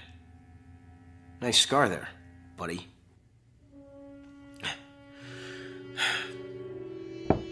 Come in. Glenn? In the washroom. I can come back later if... Be with you in a minute. Have a seat. Janice said you wanted to see me. Yeah. So what's up? Just a little reality check. What's that? Harry, how long have you worked here? Let's see, 3 years, isn't it? Would you say that we know each other pretty well? Sure do. Why? And do me a favor. No problem. You'll have to ask for your own raise, though. I don't even think McCluskey knows my first name.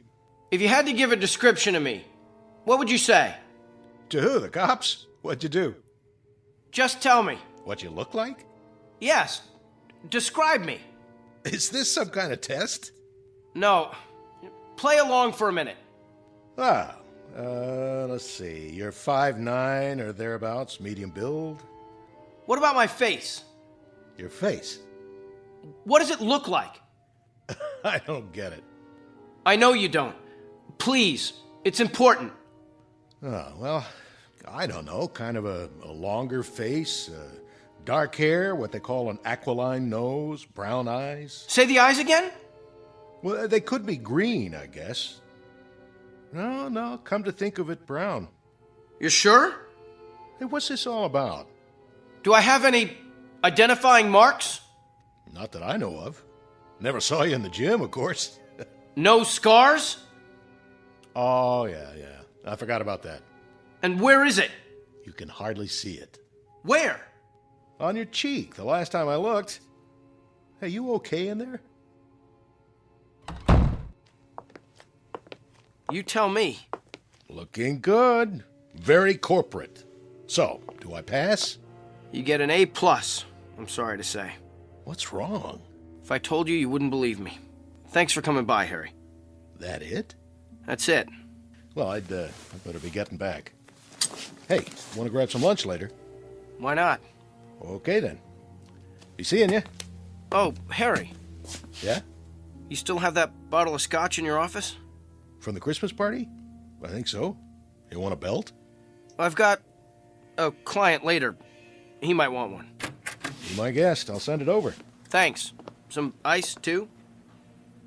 You bet.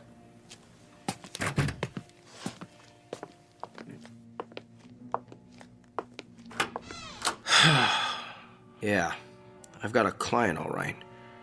And if he doesn't want a drink, I know somebody who does.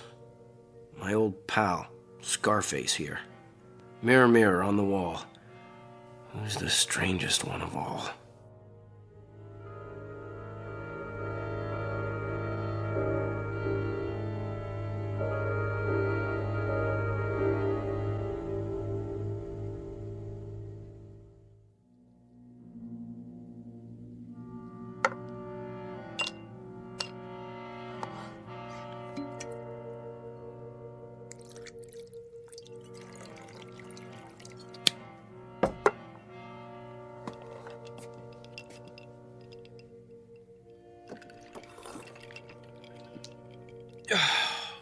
There. That ought to take the edge off. Maybe one more.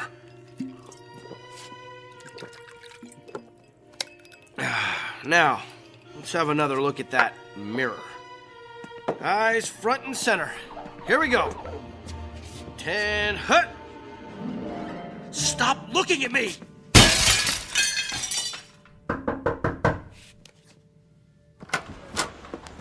Mr. Holbrook? Where? Mr. Holbrook! There she is. Lucky Janice. The lady who knows herself. You've cut your hand. He never laid a glove on me. Give me a Band-Aid, would you, sweets? What happened? You're bleeding. He was here, Mr. McCluskey, just a little while ago.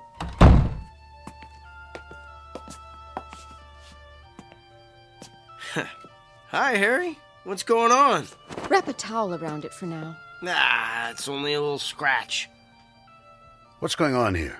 There was a crash, Mr. McCluskey. I came in as soon as I heard it. 7 years. Bad luck. Here, Glenn, sit down. Holbrook, have you been drinking? Surely you jest. Glenn's not a drinker, Mr. McCluskey. Not until now. Leave us. But his hand. Look at that. Towel's turning pink. Pretty, huh? Where's the first aid kit? In my desk. Bring it here, if you please, Miss Bentley. And then kindly leave us. I'll take it from here. Certainly, sir. At least the bottle's only half empty. Thank heaven for small favors. Here it is, Mr. McCluskey. Hold all his calls for now. Yes, sir. I'll see you in a while, Glenn. Sure, Harry, old boy. Now then, do you mind explaining yourself? The mirror broke when it saw me. Never mind about the mirror. Have a drink, JJ. It's single malt. I think you've had quite enough. You know, Ashton says you haven't talked to him all morning and you've got Crawford sitting on his hands in production. Now, that means the whole campaign is delayed.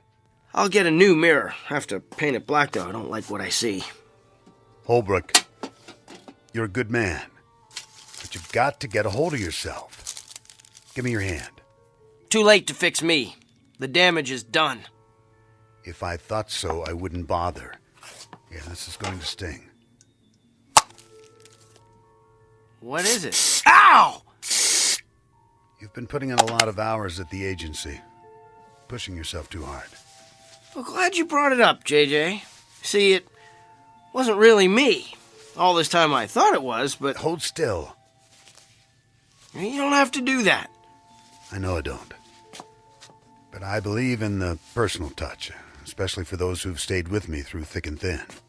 You're wrapping up my hand like a mummy. Does that mean I'm already dead? I must be, because... Shh, quiet. You're in no condition to discuss anything. I want you to take the day off. What for? Make it the rest of the week. There, that ought to hold you. Just a superficial cut. Now, go home. Put some food in your stomach and sleep it off. Then we'll talk. You're not yourself. You don't think so either? Thanks, JJ. Thank you very much. Holbrook. Those are the first understanding words I've heard all day.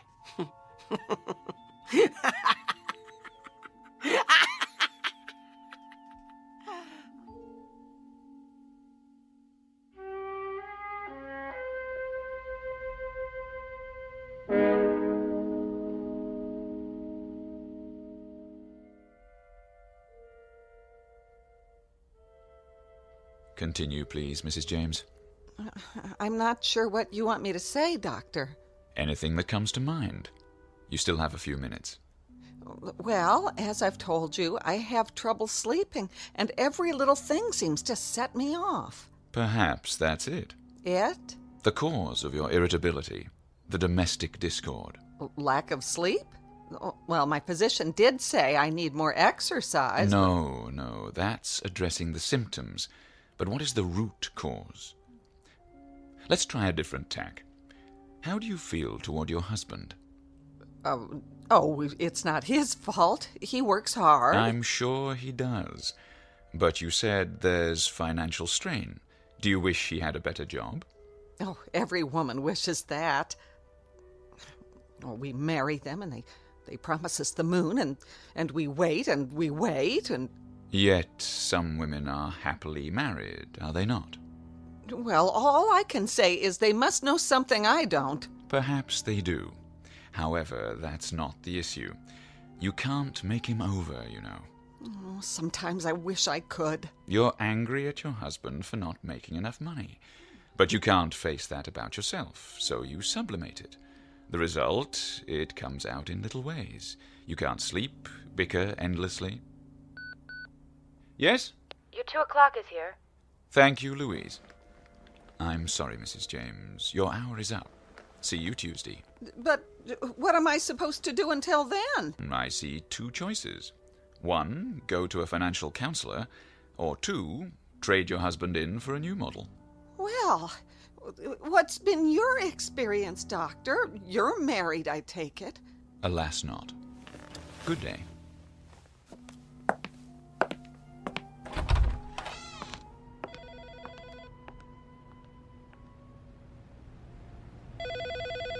He'll see you now.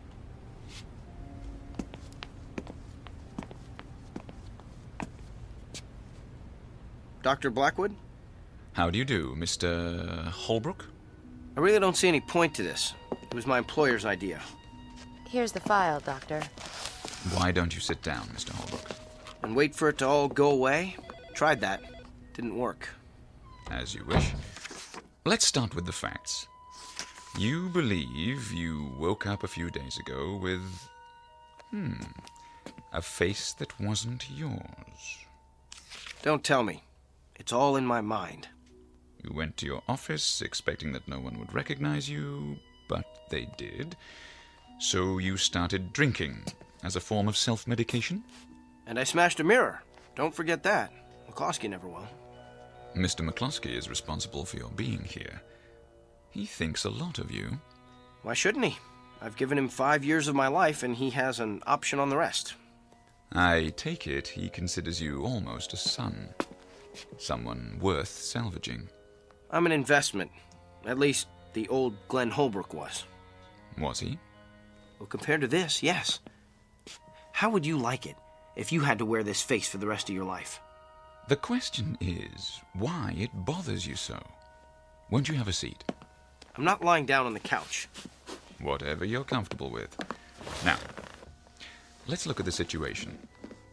Doesn't it seem unlikely that you're the only person who finds your face unfamiliar? Well, that's putting it mildly. But is it the truth? I don't know what the truth is anymore. What does your wife say? She thinks everything's hunky-dory. So she would have to be in collusion with the others, part of a conspiracy. Why would she be? I don't know. You'd have to ask her. Is she happy with your job? I assume so. How about everyone else? I get along pretty well. McCloskey likes me. So she'd have to be doing it on her own. But unless she's got a motive, and the magical power to cloud men's minds or alter the fabric of reality, they're all seeing you as you are, and always were. Well, that would explain it, but... Now, if everyone sees you that way, then you're the only one who thinks you're any different. Isn't that right? I guess so. Ergo, the trouble is not with them, but with you. So it is all in my mind.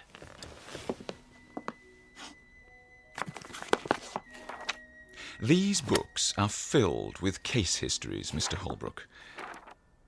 Many of them far more bizarre than yours. When a man finds the world he lives in too hostile, too evil, too miserable, he sometimes invents a new one that fits him better. He then takes his leave of this world, so to speak, although he remains physically in it. That's what happened to me. It fits the pattern. So it'll help me if I see the pattern. How does that work? Even if I know it, I'll still be messed up, won't I? We have to go back to primal causes. The underlying question is, how do you know what you know? Philosophy 101. Epistemology. But did you understand it? I passed the class in college, if that's what you mean. Look, it's really very simple. If each of us existed in his own world, the universe would be chaos. The conflict is between consensus and individual perception. But science is about what can be verified, and one human mind is too fragile to rely on. Without a common ground, where would we be? Lost somewhere in the stars, I should say. But why would I invent the memory of a completely different face? Because your inner self is trying to tell you something. The thing to do is to live with it. Accept it. Easier said than done. Nothing is easy, Mr. Holbrook. The longest journey begins with, you know the rest. I suggest a series of sessions, 3 times a week to start. Is that agreeable? If it'll bring back the face I was born with. That's up to you. But I would say the prognosis is most favorable. Now, if you don't mind, I'll ask you to fill out an insurance form for your health provider. Louise will fax a copy to McCluskey's office. You don't have any mirrors, do you? There's one in my washroom. Why? Verification. No. I know what I'll see. You better keep it locked up while I'm here so I don't start busting up the place.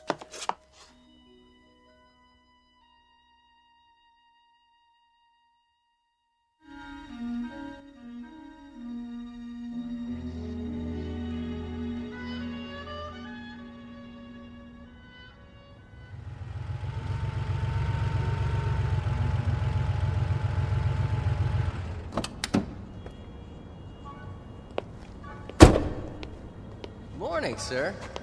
Morning, Willard. Been a while. Yes, it has. Well, welcome back. I know, park it in a safe place. Don't worry it. I wanted to thank you. For what? Taking care of my car. When? That day, last month, when I took a cab home, I left it here for how long, a week? Oh, don't worry about it. Mr. McCluskey said you were sick. I was, but I'm all right now. The key's in the ignition. Got it. Say, what's the long package? Oh, I almost forgot. Something from my office. Hand it to me, will you? Sure thing. Thanks. Oh, and Willard? Yeah? You wouldn't know where I could borrow a hammer, would you?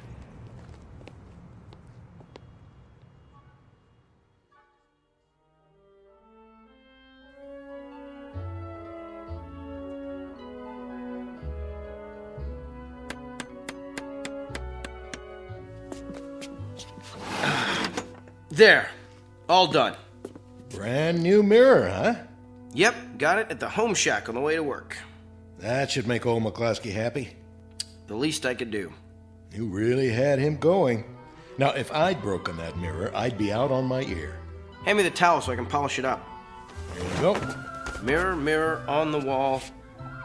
Hi there, ugly. Don't talk about yourself that way. Well, it's true. Does anybody like their own face, especially with a scar? Oh, will you come off that? It hardly shows, I tell you. Mr. Holbrook? In here. Mr. McCluskey's here to see you, sir. And, Mr. Holbrook, I just wanted to say, it's good to have you back. It's good to be back. And Janice, please call me Glenn from now on. If you like, sir. I mean, Glenn.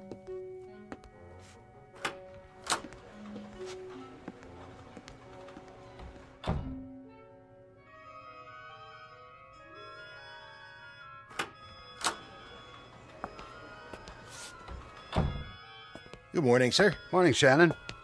Part of the welcoming committee? You bet. What have you done in there, Holbrook? A new medicine chest? You didn't have to do that. On the contrary, Mr. McCloskey, I'd like to make amends, and this is a start. Well, I'd better get back to work. See you at lunch, Harry. And remember, I'm buying this time. Sure, Glenn.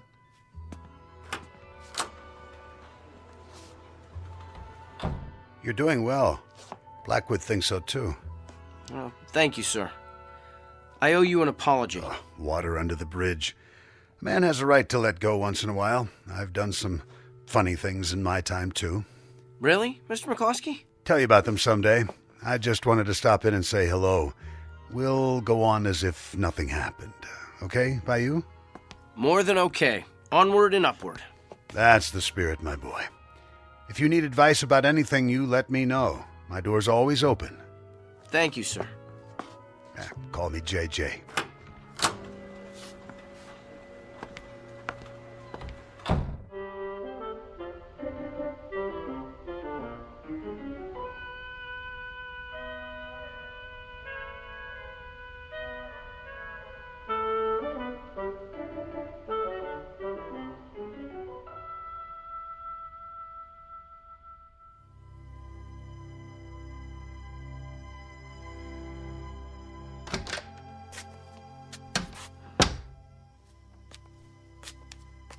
Ready to turn in? Soon as I finish with my hair. Everything's locked up. I'll set the clock. Am I forgetting anything? My, aren't we full of energy tonight? You don't know the half of it. That's a good start. Smell that air. Reminds me of our honeymoon. It does? Makes a man happy to be alive. I'm glad you feel that way. For a while there. That's all over. I've joined the human race again. You don't know what a relief that is. Time to do my exercises. 1, 2, 3, 4. But tell me honestly, Glenn. You don't still think like... I don't think anything. I mean that business about your face. I'm still not sure if it's mine. Glenn. But so what? There are more important things in heaven and earth. I've still got you and a job. I guess I'll just have to live with it. Is that what the psychiatrist said? Yeah, and it took. And looking at Blackwood, I thought, oh, it could have been worse. What if I woke up with his face or JJ's? How would you like that? I like you the way you are. Even if McCloskey thinks you've hit the glass ceiling. What do you mean? He's about to give me a promotion. Oh, what if he does? You're not going anywhere with that agency. The handwriting's on the wall. They're on the way down. Well, all I can say is they better not be. Kind of late for me to change horses. It's never too late. Well, if I go somewhere else, I'd have to start from scratch. Oh, I don't know. There's always room for a fresh young face. What kind of face? Take a look in the mirror. I'm looking. I'm a lot of things, Claire, but young isn't one of them. You know, when I first saw this new mug, I thought it was ugly. But that's because it was so different. Now, I've decided it's not such a bad old face after all. That's what I thought. I mean, I've always thought that. I think I'll keep it. The scar gives me a certain air of distinction, wouldn't you say? Sexy is the word I was thinking of. Not strange? Not to me. Good. How's it feel? I'd say that's a very good start. Come to bed. Be right there. I just have something to do first.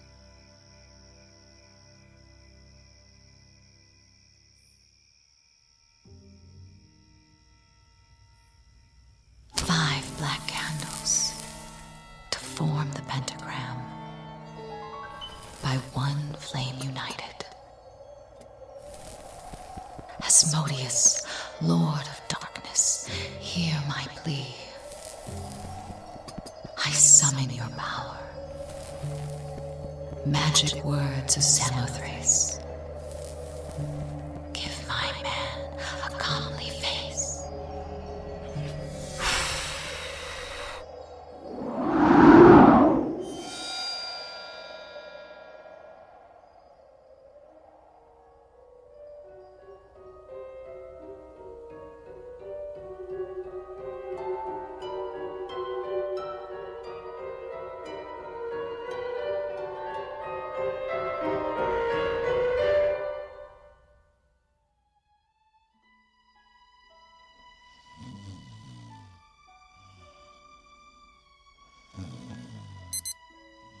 All right. Go get him, Tiger. Yeah, I hear that. You awake already? I had some cleaning up to do. You should sleep in. Did that. Better get a move on. Right.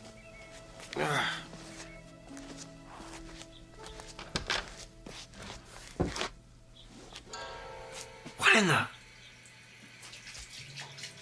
Claire? Claire! What? Look at me! Look! Why? Please, just do it. I'm reading. Where's my scar? What scar? The one on my face. You've never had a scar. I did yesterday. Did you have a bad night again? A bad night? What are you talking about, Claire? Look! This isn't me! Of course it is. And quite handsome, I must say. Just like one of the male models in this magazine. Where? What is going on? Relax, Glenn. Go with the flow. You'll see. We'll both feel better after you have your morning coffee.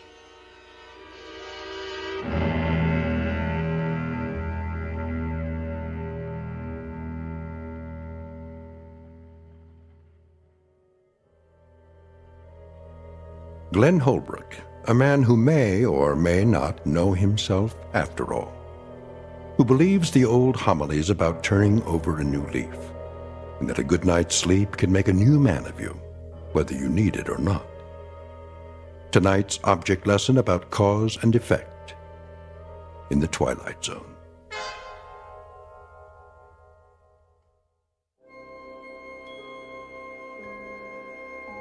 Hi, this is Carl Amari, producer of the Twilight Zone Radio Dramas. I'd like to take a moment to tell you about our official website at twilightzoneradio.com, where you'll get the latest news and information on these Twilight Zone radio dramas. Plus, at twilightzoneradio.com, you can digitally download 3 free episodes or any of our episodes for only $1.95 each. In this age of ever-changing technology, we've decided to make these episodes instantly available to you by making the Twilight Zone radio dramas a digital download-only series. This means that this series will no longer be offered on CD. The CD collections at our website are now being offered while supplies last at buy one, get one free. So be sure to get your favorites before they're sold out. Be sure to visit us often, and I'll see you in the zone.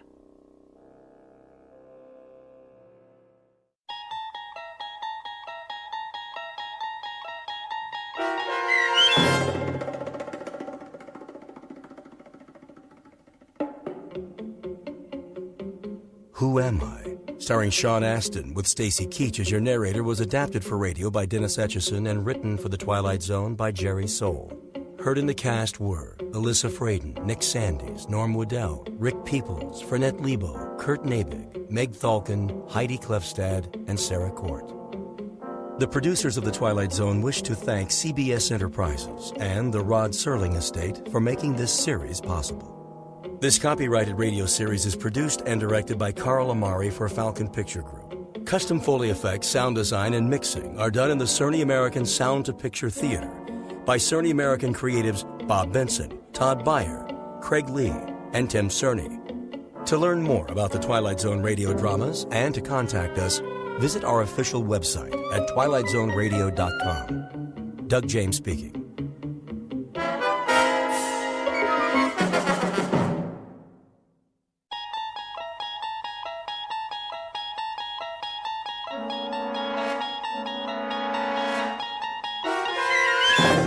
There is a fifth dimension beyond that which is known to man. It is a dimension as vast as space and as timeless as infinity. It is the middle ground between light and shadow, and it lies between the pit of man's fears and the summit of his knowledge. This is the dimension of imagination. It is an area which we call the Twilight Zone.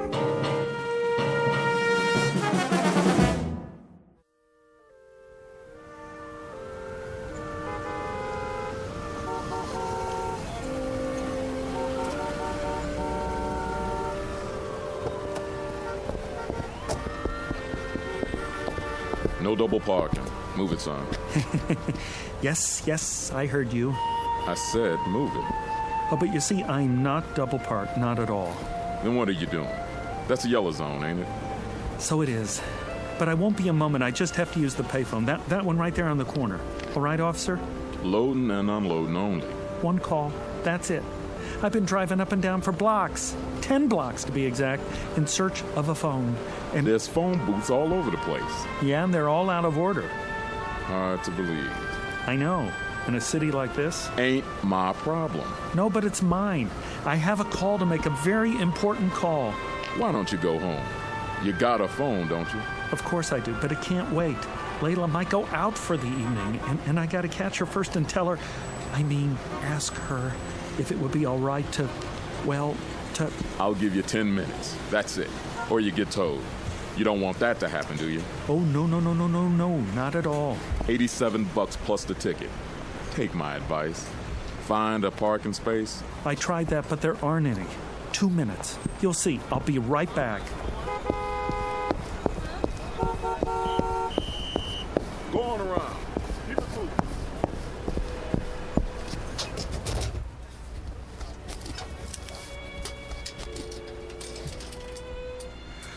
Oh, there. Come on. I'm sorry, but all circuits are temporarily busy. Please try again later. I'm sorry, but all circuits are temporarily... What is going on? Layla. Oh, baby, I'm trying to get through. Don't you know that? Can't you tell, darling? It's Roger. Roger, I need you tonight. Oh, Layla.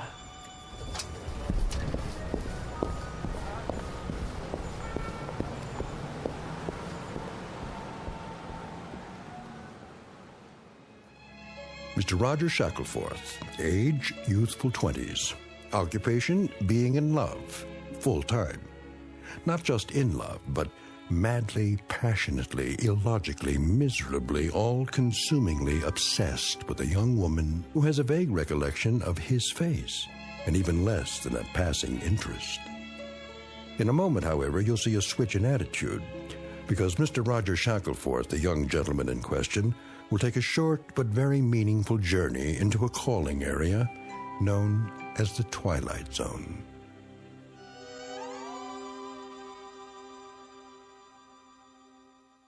And now, The Twilight Zone and our story, The Chaser, starring Stephen Tobolowsky with Stacy Keach as your narrator.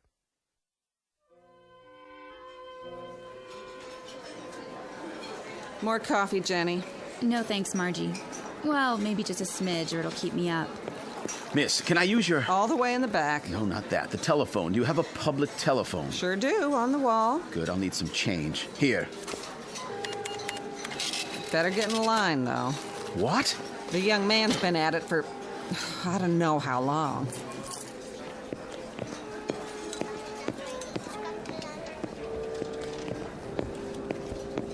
Man, are my dogs killing me. Tell me about it. Back of the line, pal. This is madness. Yeah, they call it New York. It's becoming impossible to make a call anywhere in the city. You can say that again. Thank you. This is an outrage. Watch your blood pressure, honey. Look, he's making another call. Same number over and over. I tell you, he won't give up. Doesn't even talk, just dials. Maybe he's got a dialect. Gonna have to soak his finger in Epsom salts. Oh, I simply can't stand this. I must use the phone. Well, la-di-da. Who are you, Mr. High and Mighty? I have a business appointment and I'm late. Stand aside. Oh, no. We're all in this together. Look, I'll buy your place in line. $1 to get in front of you. $1? Are you kidding? All right, $5. Well, since you put it that way. How about you? Got another $5 on you? Certainly. Who's next? Don't look at me. But I am looking at you. Have you ever made $5 so easily? That ain't the point. I should first pay the same as place and show. How much do you want? Nothing less than a sawbuck. 10. That's... Then take your business elsewhere. I don't come cheap. I can see that. Here we are. After you, sweetie.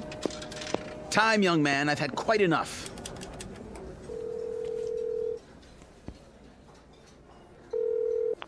Hello? Hello? Layla? Darling, Who's this? it's Roger.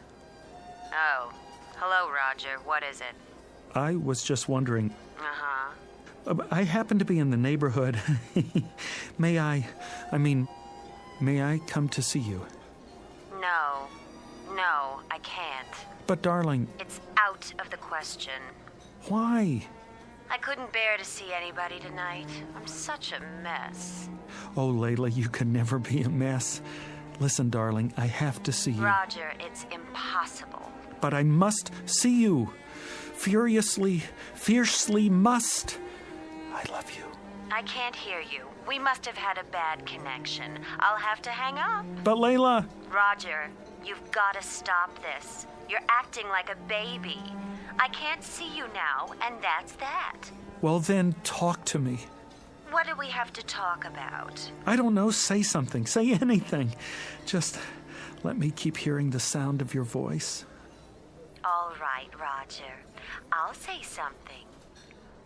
Why don't you take a flying jump at the moon? Layla! Now then, you finished, have you? No, she hung up on me. It's a misunderstanding. Or she's sore. I better call back and make sure everything's okay. No, please, I have an emergency. So have I.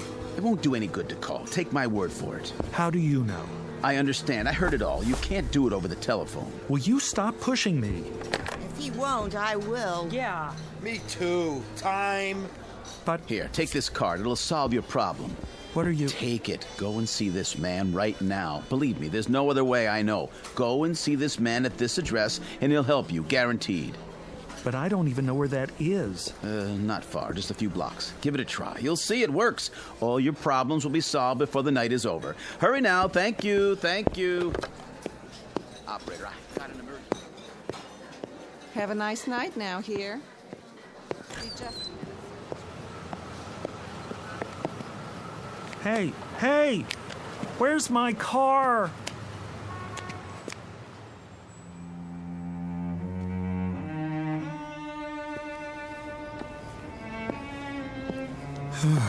Number 1820... This must be it. Pretty dark. Can't see a doorbell. Ugh, some door. Didn't even touch it.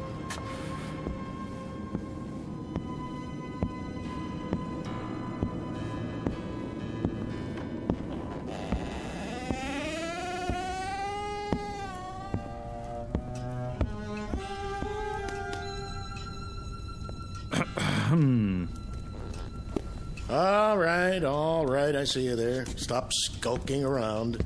I wasn't skulking. I just didn't know if... Common disease, not knowing if. Well, don't just stand there. Sit down. Okay, where? Try that pile of books. Oh, you sure do have a lot of them. I never saw so many before. Is this a library? You might say that. A private one. Have you read all these? Some of them. The others are for reference. You never know what people will need. No, sir. Do I know you? A man gave me your card. It says, Professor A. D-A-E-M-O-N. How do you pronounce that? Damon? If you prefer. And this address. I guess I'm in the right place? Oh, then you haven't come for a bottle of the glove cleaner. Glove cleaner? No. As a matter of fact... Perhaps another time. Well, as a matter of fact... You keep saying that. Come to the point. Well, the point is, I don't know why I came at all. You see, the man who gave me your card was a complete stranger. Oh, yes. Satisfied former customer, most likely. But I don't know why he gave it to me. I was standing there in the restaurant trying to make a call when... I know why you're here. You want what I've got. But how could I? I don't even know what you've got. A little bit of everything. Name your poison. Ointments, salves, powders, sovereign remedies, nectars, lotus blossoms, toxins, tonics, antitoxins, decoctions, concoctions, and potions. All guaranteed. Oh, well, I don't need anything like that. Well, don't be hasty. You're here, aren't you? Yeah, but I don't need any medicine. Son, you just might. You look feverish. Oh, that. It's sort of, nothing really. Nothing I don't supply. Something is my specialty, and anything is what you'll get here. You're ambitious. Is that it? You want success? Money like Midas, the world at your feet? No, it's not that at all. Power. You want power. You don't understand. All I want is Layla. Layla? Yes. Oh, if I had Layla, I could do all the rest myself. Layla? I might have known. I offer him practically anything, and all he wants is Layla. I guess there's nothing you can do about that. That is the simplest of all, the elementary parlor trick of my science. You disappoint me. No, you still don't understand. You see, I am in love with someone named Layla, but she's not in love with me, and I don't know why I'm telling you this. I do. I can arrange it so she'll love you. How? I promise you, she'll never leave your side. When she isn't telling you she loves you, she'll be gazing at your loving face. She won't even eat before you do, and nothing will be too much for you to ask of her. Really? She'll worship you. She'll beg for kisses and weep for joy at your touch. And if in passing time you should perhaps look at another girl, or even do a little more than look, she'll feel hurt, but she'll forgive you and love you just the same. Frankly, you'd get the same shake from a Cocker Spaniel. Oh, but that's wonderful. That's all in the world I want, my Layla's love. His Layla's love. I should have known. Where did I put that bottle? If it isn't his Layla's love, it's his Dorothy's love, or his Rhea's love, or his Gwen's love. You keep it up there, on the bookshelves? Away from prying eyes. Tell me one last time. Are you sure you wouldn't be interested in the glove cleaner, as I call it? What is it? Well, there are many names for it, including the Eradicator. But glove cleaner is a nice, nondescriptive title. Clean, colorless, tasteless, unidentifiable, and sure. I'm not very interested in glove cleaners. Why not? It's easy, it's swift, it leaves no trace. It's perfect for its purpose. You're not making sense. Why, boy, that's all I make. Which is why I'm such a lonely man. You're absolutely sure you don't want to try the glove cleaner. It is very expensive. Perhaps you can't afford it. For instance, this little bottle costs $1,000. $1,000? Are all your prices like that? Some are, some aren't. What about the other one? The one that will make Layla love me? Oh, that's only $1. $1? Love potions are my cheapest items, and they're overpriced at that. $1 for my Layla's love? It won't hurt her. If anybody gets hurt, it'll be you, but I don't expect you to believe me. How do I use it? Put it in anything. A drink, tea, soup, coffee, water, anything at all. Makes no difference. You'll get exactly what you claim to want. Professor, you got a deal. I really don't believe any of this, but I'll try it. I'll try anything. What do I have to lose? If it works, I'll be the happiest man in the world.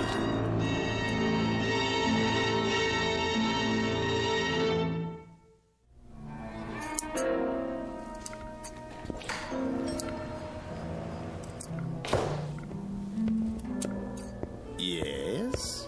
You're open. So it would appear. Lucky to find a flower shop open this late. May I help you?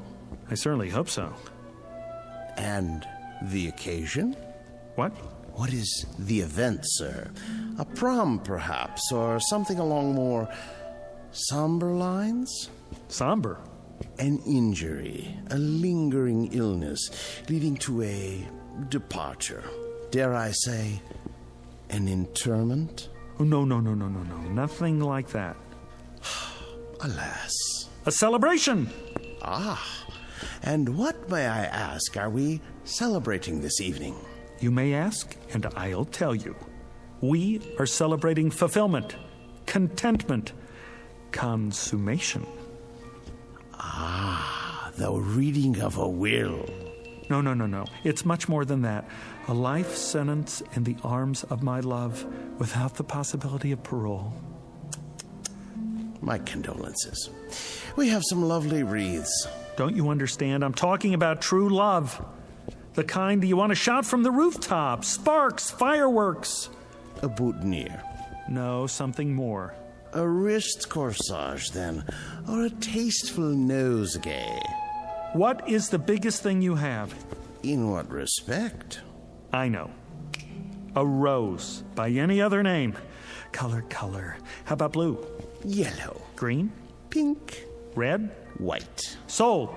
For purity. An excellent choice, I'm sure. 1 dozen long-stemmed white roses. Will there be anything else? No. Yes. Champagne. And 2 glasses. Long stems on those, too. I'm afraid you'll have to visit your local vintner for those accessories. My sympathies to the blushing bride.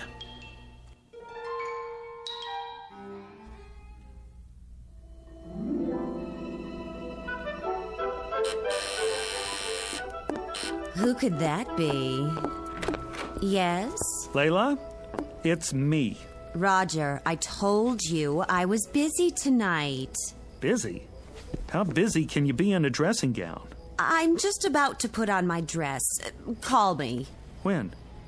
Tomorrow. Just a minute, just a little minute. Flowers, see? And champagne. That's very nice, Roger. Thank you. Now, if you'll just run along. I couldn't have lasted the evening without seeing you, Layla. I'm sure that's not true. You don't know what it's like to love somebody, to love anybody so much, so desperately. No, I suppose I don't. It's good champagne. Just enough for the 2 of us.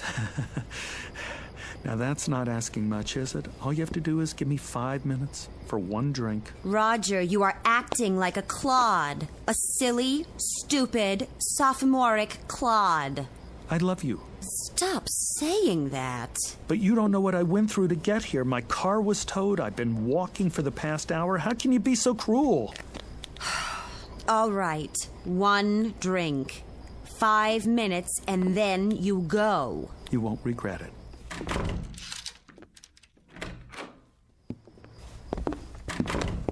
Layla? Not so fast. I've got to put on my dress. Why? You look like an angel. I know, but wait here. Ha-ha! It's like a new millennium.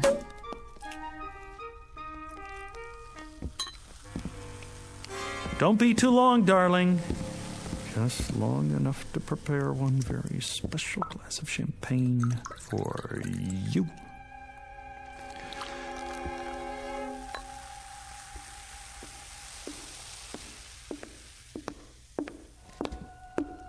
Well, let's get this over with. Wait, this one's yours. What's the difference? There's a little more in this one. If you say so. To us, darling. Well, time's up. Not so soon. Thank you very much for the drink and the flowers. Be sure to put them in water. Would you like me to do it for you? Goodbye, Roger. Excellent champagne, wasn't it? It'll pass. Very good year. No aftertaste. I suppose so. What are you looking at me like that for? In case it's my last look. All right, you've had it. The show's over. One last little kiss. Don't press your luck. But Layla... Roger, please, let's not prolong this. I haven't the time. All I'm asking is... Please go. Now. Look, I don't love you. I don't want you here. I don't even like you at the moment. Now go, please. If you're sure that's what you want. You look like a whipped dog. Oh, here. That's the best I can do. And it took all my strength. Thank you, I guess. Oh. What is it? I don't know. All of a sudden, I'm feeling a bit peculiar. You are? Roger, wait a minute. Perhaps I am being cruel. I don't mean to be. I understand. Do you? I'm sure I can do better than that. Let me make it a little nicer. If that's what you want.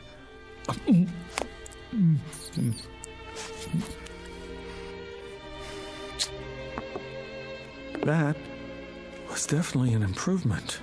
What's happening? What is happening to me? Who cares? Come here, baby. Oh, Roger.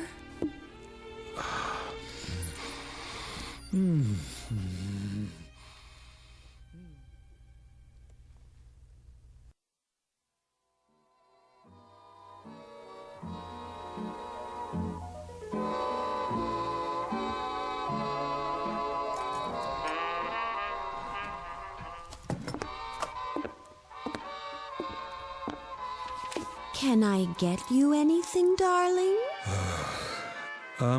No. Are you sure? Quite sure. Is the music too loud? No, it's fine.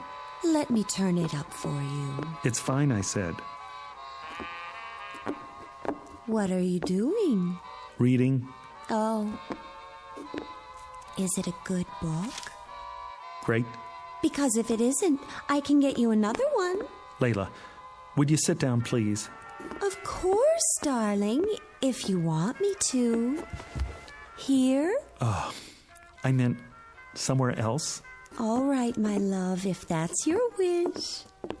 I'm sorry if it bothers you.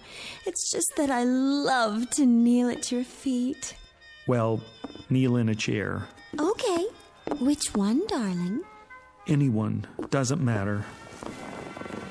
Darling? Yes? Do you want your slippers now? No, thank you. Are you sure? I got them especially for you. They're the best the store had. They make my feet hot. Oh, well, if your feet are hot now, I could soak my hands in ice water and then caress them. That might feel good. Do you think so? No, my feet are fine. You have the most beautiful feet, like a dancer. I've never seen a more perfect instep. Would you like to prop them up on something? I'm fine. I know. Do you want to smoke your pipe? I don't think so. Why not? It burns my tongue. I'd be happy to break it in for you.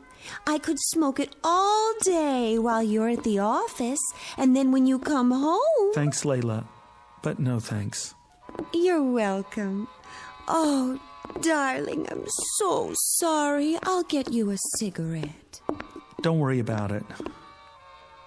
I should have put fresh cigarettes in the box by your chair.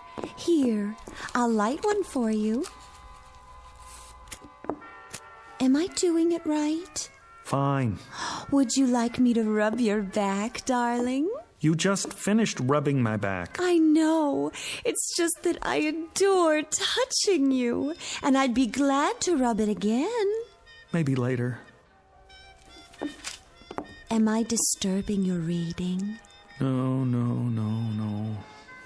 Did I disturb you by asking if I was disturbing you? No, dearest, not at all. Oh, Roger, I love you so much. I'm so happy you're you. You're just perfect. I love to say I love you. I love to love you. I gotta get out of here. You do? I have an appointment. You do? Almost forgot. Hand me my jacket. Of course, here. I'm sorry I didn't press it for you. Will you be long? I don't know. You don't? I may be late. Would you like me to go too? No. No, won't be that late. Why don't you stay here and hug my pillow or something? Is anything wrong, Roger, darling? No, dearest. It's just I got an appointment and I'm late and I need a little air. While you're gone, my love will grow and grow. And when you get back, do you know what will happen when you get back? I promise you that... I promise you that when you get back, I'll make you the happiest man in the world.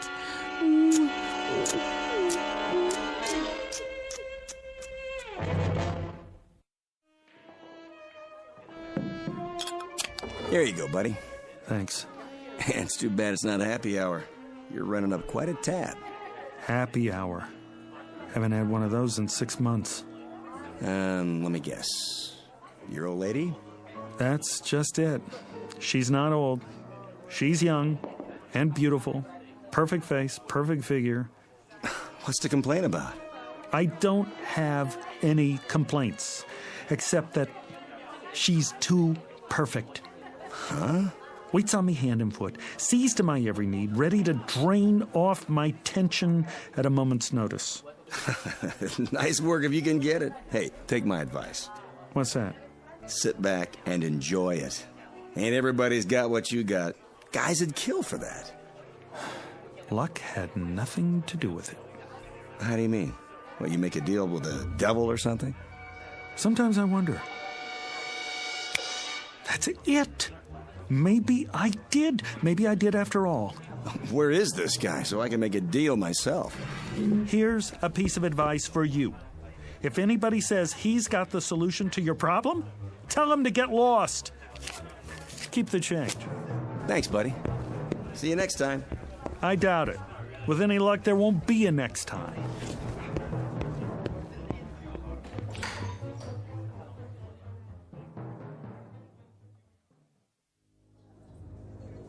Have a nice night now here. I will, Margie. You take care. Excuse me. Be just a minute, sir. There's room at the counter. Hello? Yes? You remember me, don't you? Can't say that I do. You must. I was here once before, tying up the phone, caused quite a scene, I'm afraid. People lined up out the door. When was this?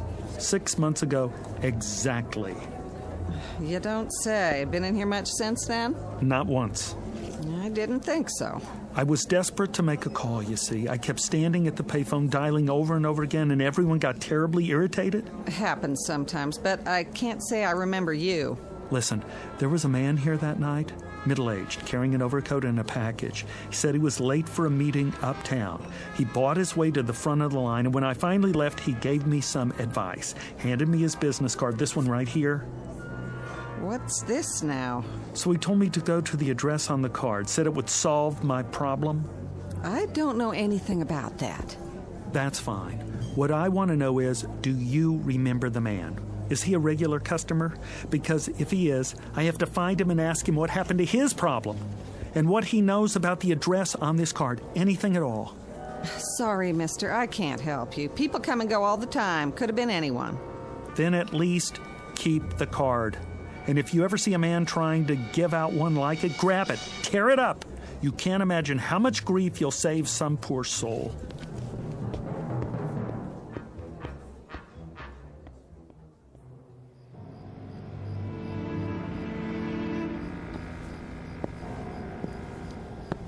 Here, number 22. Yep, same as before. Now the second set of doors.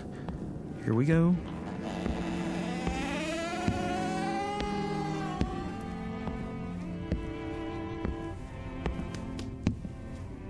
Up. Hi there, Professor. Yes. I've been expecting you. You have? Yes. If not later, then sooner. So you remember me? I never forget a face. I rather thought you'd like to hear how things turned out. Oh, I know how things turned out. That potion really works. Why am I not surprised?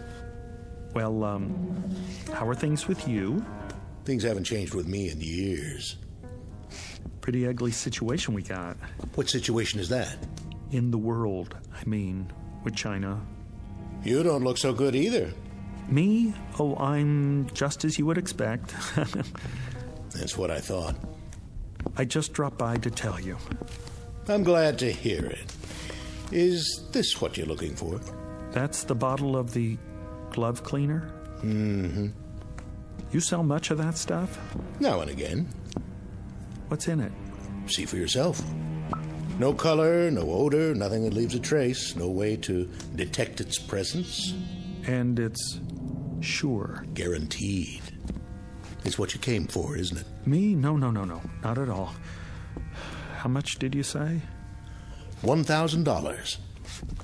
And it's painless. Of course, it's perfect for its purpose. The only thing of its kind in the world. Interesting. She loves you as I said she would, doesn't she?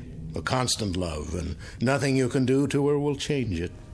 You took the words right out of my mouth. She worships and adores you and hangs on your every syllable. To put it bluntly, yes. The price is non-negotiable, I'm afraid. Professor, I don't know what else to do. I'm going out of my ever-loving mind. I'm sure you are. I can't stand it anymore. It's only natural.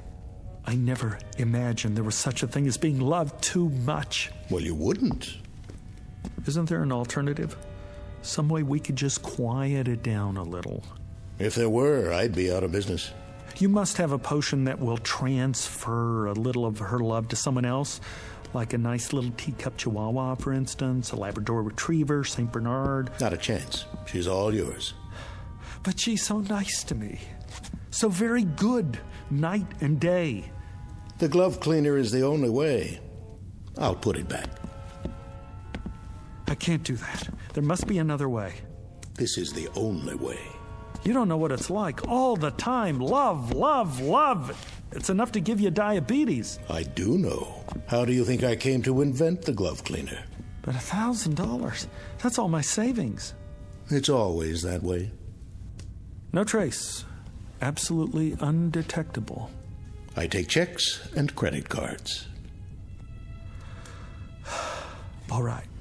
Made out to... cash.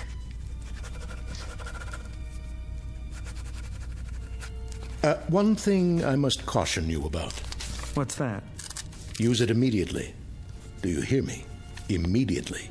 It's imperative, and you must use it all. Why? Will it spoil? No, but you will.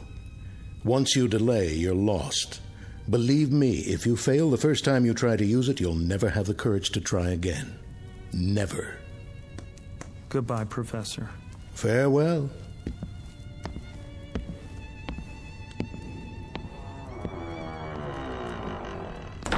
It never changes. First the stimulant, then the chaser.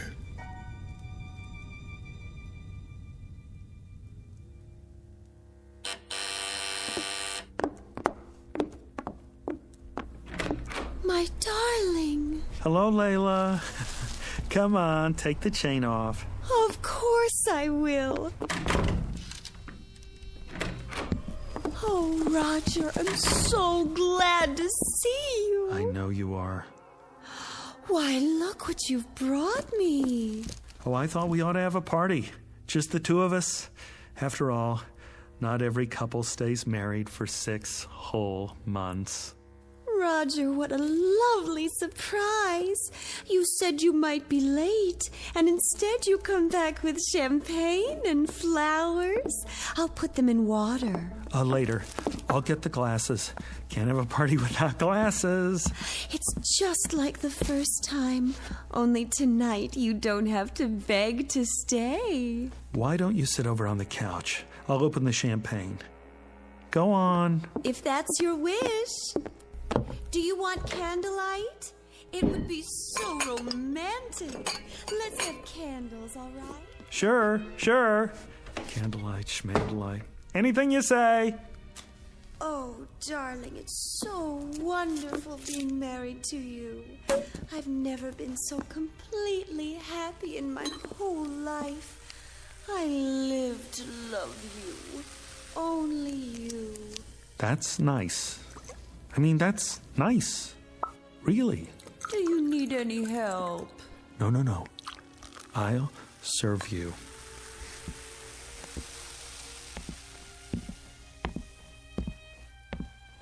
sweetest. How did you happen to think of champagne? Oh, I asked myself, what does Layla need? And it came to me like a bolt out of the blue. Here you go. To us. To us. I remember the first time you brought me champagne, how you looked. Your eyes were filled with longing, and you watched me so sadly because you thought it was going to be our last drink. Isn't that what you were thinking? Right. I remember. Go on, Layla. Drink up. Lover. My sweet lover Marshmallow, sit here. Why not? Go ahead now. Drink up. I'm not very thirsty. Good to the last drop. I'm not sure it's a good idea this time. Why not? Sit closer. Careful. What's this? What's what? Between the cushions. Have you taken up knitting? In this book, Dr. Spock? I've got news for you, my sweet little rabbit. Rabbit? I just got word from the doctor. What are you talking about? The test came back today, and it's positive. Isn't that wonderful? You don't mean you're... Oh, darling, we don't need champagne. We've got each other. All three of us. I suppose I could have just a sip. That won't do any harm. No, I mean, don't. Maybe just a little toast to celebrate. Not now. Give me your glass. I'll pour it out. Are you sure? I'm sure. I couldn't have done it anyway. I could never have gone through with it. Think of it, darling. This is only the beginning. We're going to be even happier than we are now. And it'll go on like this for the rest of our lives. Yes. The rest of our lives.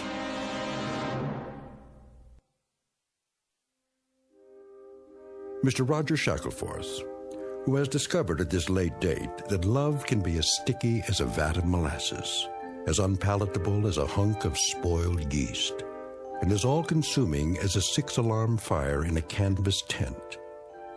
Case history of a would-be lover boy who should never have ventured into the Twilight Zone. We'll return to the Twilight Zone in just a moment. You are about to enter another dimension. A dimension not only of sight and sound, but of mind. A journey into a wondrous land of imagination. Next stop, the Twilight Zone. Hi, this is Stacy Keach. I'd like to take a moment to tell you about our Twilight Zone website at twilightzoneradio.com. At twilightzoneradio.com, you'll find the latest information on these Twilight Zone radio dramas, including behind-the-scenes photographs, plus the newest product releases, trivia contests, ways to contact us, other Twilight Zone-related info and merchandise, plus links to other fascinating websites. So make your next stop twilightzoneradio.com. Visit twilightzoneradio.com to purchase these Twilight Zone radio dramas on cassette and CD, or call toll-free 1-866-989-ZONE. That's 1-866-989-9663.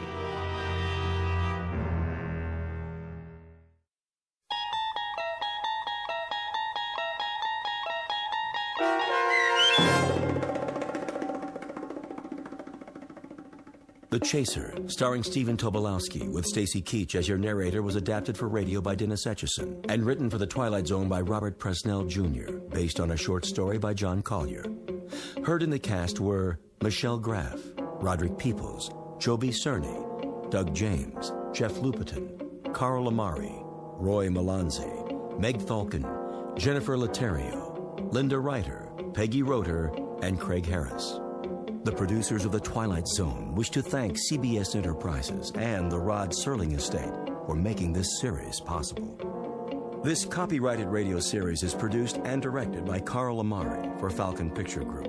Sound design and custom Foley effects for The Twilight Zone by Cerny American creatives Bob Benson, Craig Lee, Michael Slaybach, and Matt Sorrow.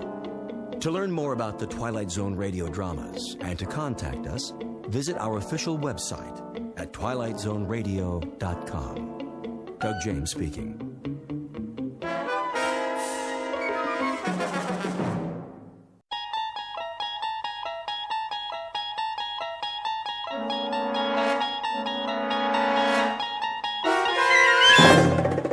You're traveling through another dimension.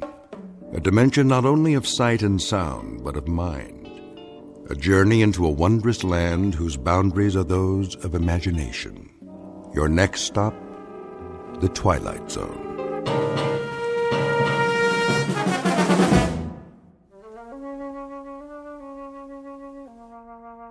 There. Nice and creamy. Anthony? Hi, Aunt Amy. I just knew that was you. What's that in your hand? My Jack-in-the-Box. Oh, yes. That's such a funny toy. Where's my mother? In the bedroom, lying down. She'll cook the rest of the dinner soon as I'm finished. But I wanted to get this done first. What you making? Well, what do you think? A cake, of course. For my favorite little boy. Is it a good one? Oh, yes. A very good one. Very, very good. I just took it out of the oven a while ago. Chocolate on the inside with little yellow swirls? What else? I know what my Anthony wants. See? Doesn't that smell good? Where's the frosting? Right here in the bowl. It's chocolate, too. I blended in a lot of butter to make sure it's smooth. 100 times. By hand. Milk chocolate? You bet. We don't like that dark chocolate, do we? Ugh. No. Hurry up, Aunt Amy. Don't you worry. It'll be ready in a jiffy. Put the frosting on. Plenty of time for that. Besides, we have to let the cake cool first. Put it on. Now. Oh, I know what you want. You want to lick the bowl. Well, you'll just have to wait. I don't want to wait. Be a good boy now. I am a good boy. I know you are. I know that. Of course I do. A very, very good boy. I'll just go ahead and frost it now. Why not? No problem, Anthony. None at all. I want lots on the top. Surely. Lots and lots. See how thick I'm putting it on? Swirls of chocolate butter frosting, and all of it for my favorite nephew. There. Some more around the sides. We don't want to forget the sides, do we, Anthony? The sides are good, too. So good. Anthony, stop that. Get your finger out of the bowl. Ow! There'll be plenty left for you to lick when I'm finished. I mean, when I... You hit me. Oh, I didn't hit you. I barely touched your hand. You're a big boy, aren't you? That hurt. Why, it didn't. I only meant for you to wait till I've finished frosting the cake. Then I'll give you the entire bowl. All of it. Everything's for you. It always is. You know that, don't you, Anthony? I don't think I like you anymore. Well, I like you. I love you. You're my favorite boy in the whole wide world.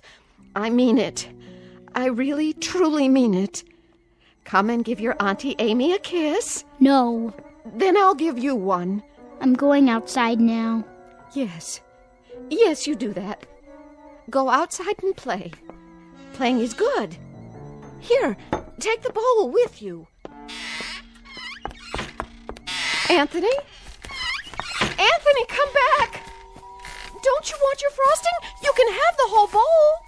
Everything all right? Oh, Anthony. Nice day, isn't it, Amy? Very nice. Something the matter? No, nothing's the matter. Nothing at all. Did anything happen?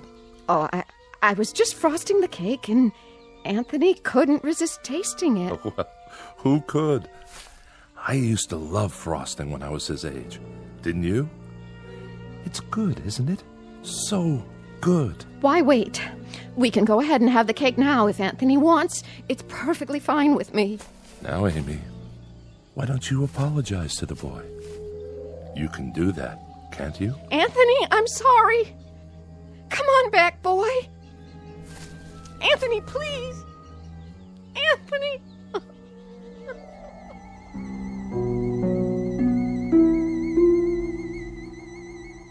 Welcome to Peaksville, Ohio on a hot July afternoon.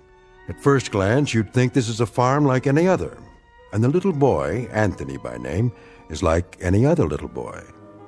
But Peaksville is a place not found on any map, and those fields of wheat and barley, they're not the only crop.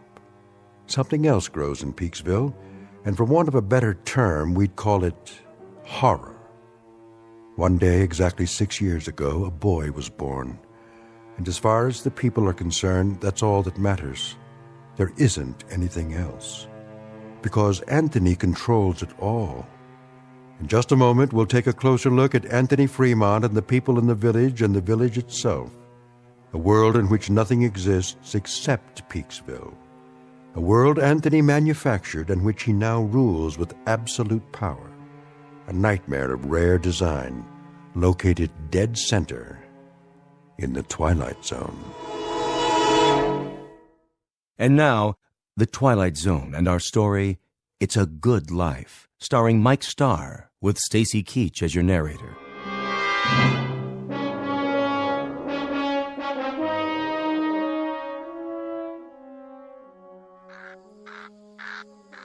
I'll see he gets it, Amy. Would you? Don't you worry none. Look, boy. Look what Aunt Amy's got for you. Your own bowl of chocolate frosting. You like chocolate, don't you, Anthony? I know I do. Chocolate's good. I don't like her. Of course you do. She's your Aunt Amy, and she loves you. You know that. I hate her. Oh, that's a good joke. A very good joke. It's all for you, Anthony, all of it. And after you've finished, I'll make some more if you like. As much as you want. Get away. Oh, now, darling. Don't look at me. What? I don't like you to look at me. Hear that, Amy? Anthony's got a point. Why don't you go back in the house for now, so you can help Agnes cook dinner? Yes. Yes, I'll do that. It's going to be a good dinner, isn't it? I believe it will be, yes. You know, just the way he likes it. Don't you? It'll be delicious, Anthony. You'll see. I told you, don't look at me. She's not... I'll make it so she can't look at me. So she can't look at anything ever again. Watch your step there, Amy. I can't see. What do you mean? Sure you can. That would be some joke. Just go on inside. The light. That's all I can see. The sun. It's so bright. The sun blazing in the sky. Like white fire all around. Amy? Help me. Please. I can't see. I can't see. Help me. It's nothing, Amy. I'll help you up. Sit here in your chair. There you go. That's right. Sit and rock. You'll feel better real soon, I'm sure. It's good to rock, isn't it? Yes, it's good to sit on the porch and rock. There now.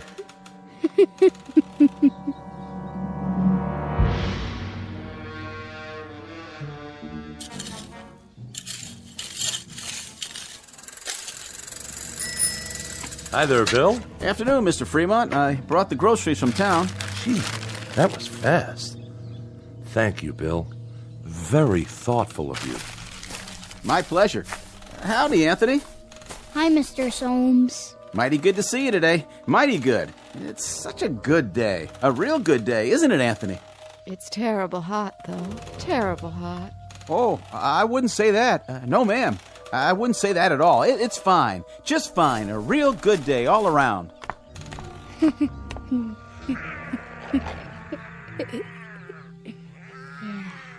What are you doing, Anthony? Playing. My, that's real good. Whatever it is. You like it? Sure do. I was just wondering, what you were doing.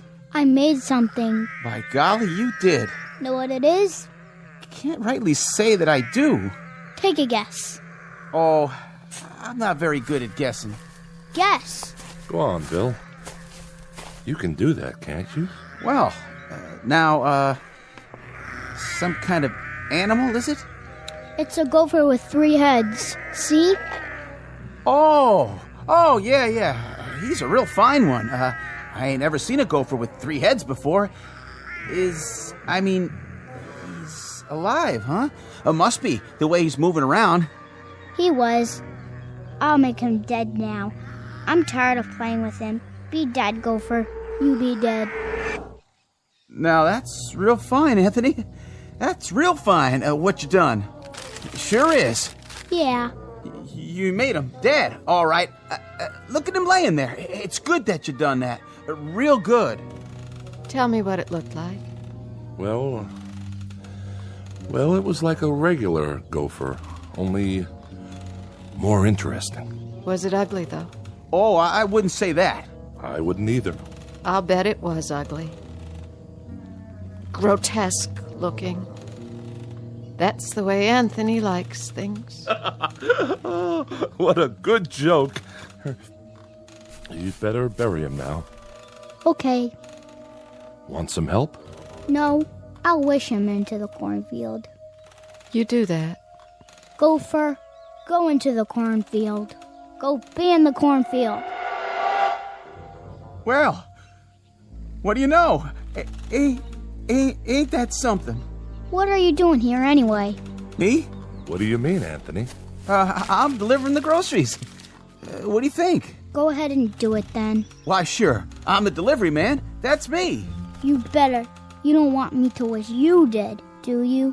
Why, no, Anthony. No, I don't. But what? But I just wanted to say, you do some real fine things. Real fine. You're a good boy. We all love you. Don't we, Miss Amy? Don't we just love Anthony? Oh, yes. We love him. Everybody loves Anthony. Yes, sir. We sure do love him. We love that boy. Well, hi, Bill. Mrs. Fremont, how are you? I was just checking the roast in the oven. Got everything we asked for? Pretty much. I have your list here. Let me see. Didn't have any laundry soap. General store's all out of the laundry soap. Well, that's to be expected. Not even bar soap, though, huh? All out of that, too? Oh, we've been out for a year. You know that, Mrs. Fremont. We ain't had no bar soap for over a year, so I guess nobody has to wash their hands or behind their ears anymore. That's right, Bill. That's exactly right. I got a couple of cans of soup in there. That's nice, huh? Didn't even know we had them on the shelf. And I remembered Anthony loves tomato soup, doesn't he? So I brought that. How thoughtful. You'll tell him, won't you, Mrs. Fremont? Tell him I brought the tomato soup because I heard he liked it. Tell him I brought it, won't you? Why, of course I will, Bill. I'll tell him. Matter of fact, I'll tell him right now. Oh, no, Mrs. Fremont. You don't have to go to the trouble. I gotta get going anyway. I gotta get back to the store. You don't have to be frightened of him, Bill. He likes you. He told me that several times, how much he liked you. Oh, that's real nice to hear. He's a clever boy, Mrs. Fremont. That he is. About the cleverest boy I've ever seen. Know what he was doing out there? Making something, I imagine. You got it. Yesterday he made some kind of furry animal. I have never seen the likes of it, but he invented it all by himself. Had real sharp teeth, too.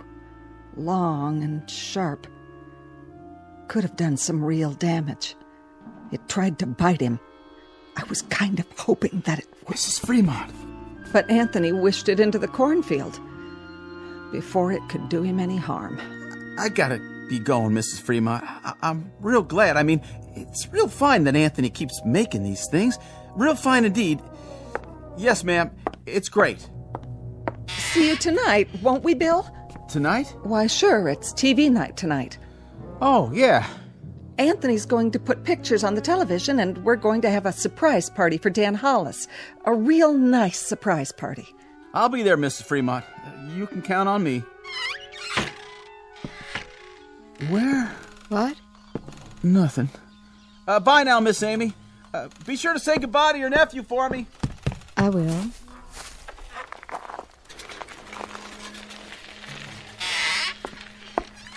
Where's Anthony? I think he went into the barn.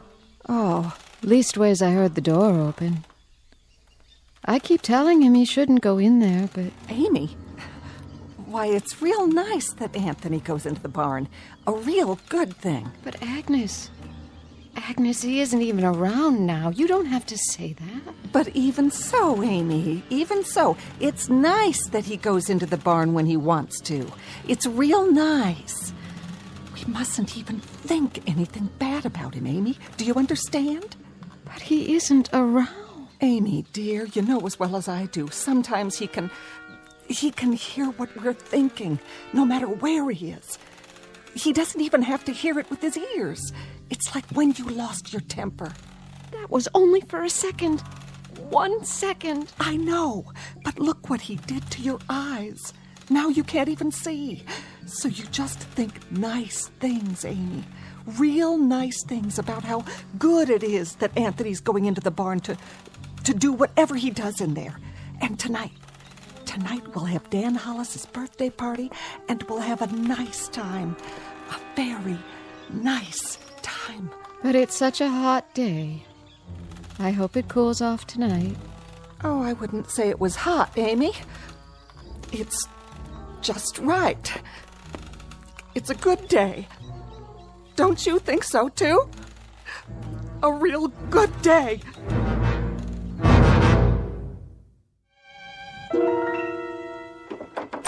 Who's... Oh. It's you, Agnes. What are you doing? Thought I'd lie down and try to rest before dinner. Oh, that's a good idea. You worked hard today. Always do. Got to get the crops in. Come in, honey, if you want. And close the door. He's still playing outside? Good. That's good. I put Amy to bed in her room. Did you? I had to lead the way. Is there a cane in the house? Do you remember? She's going to need one. I'll sure check. I told her to try and take a nap. Good. Jeff. Naps are great this time of day, don't you think? Yes, I do. I wanted to talk to you about... Sure, honey. We can talk all you want. Later. I was just going to change my clothes. Why don't you check on the roast while I wash up? How's that sound? All right. I'll do that. And you get a little rest, too, if you can. Sounds like a good idea. See you at dinner.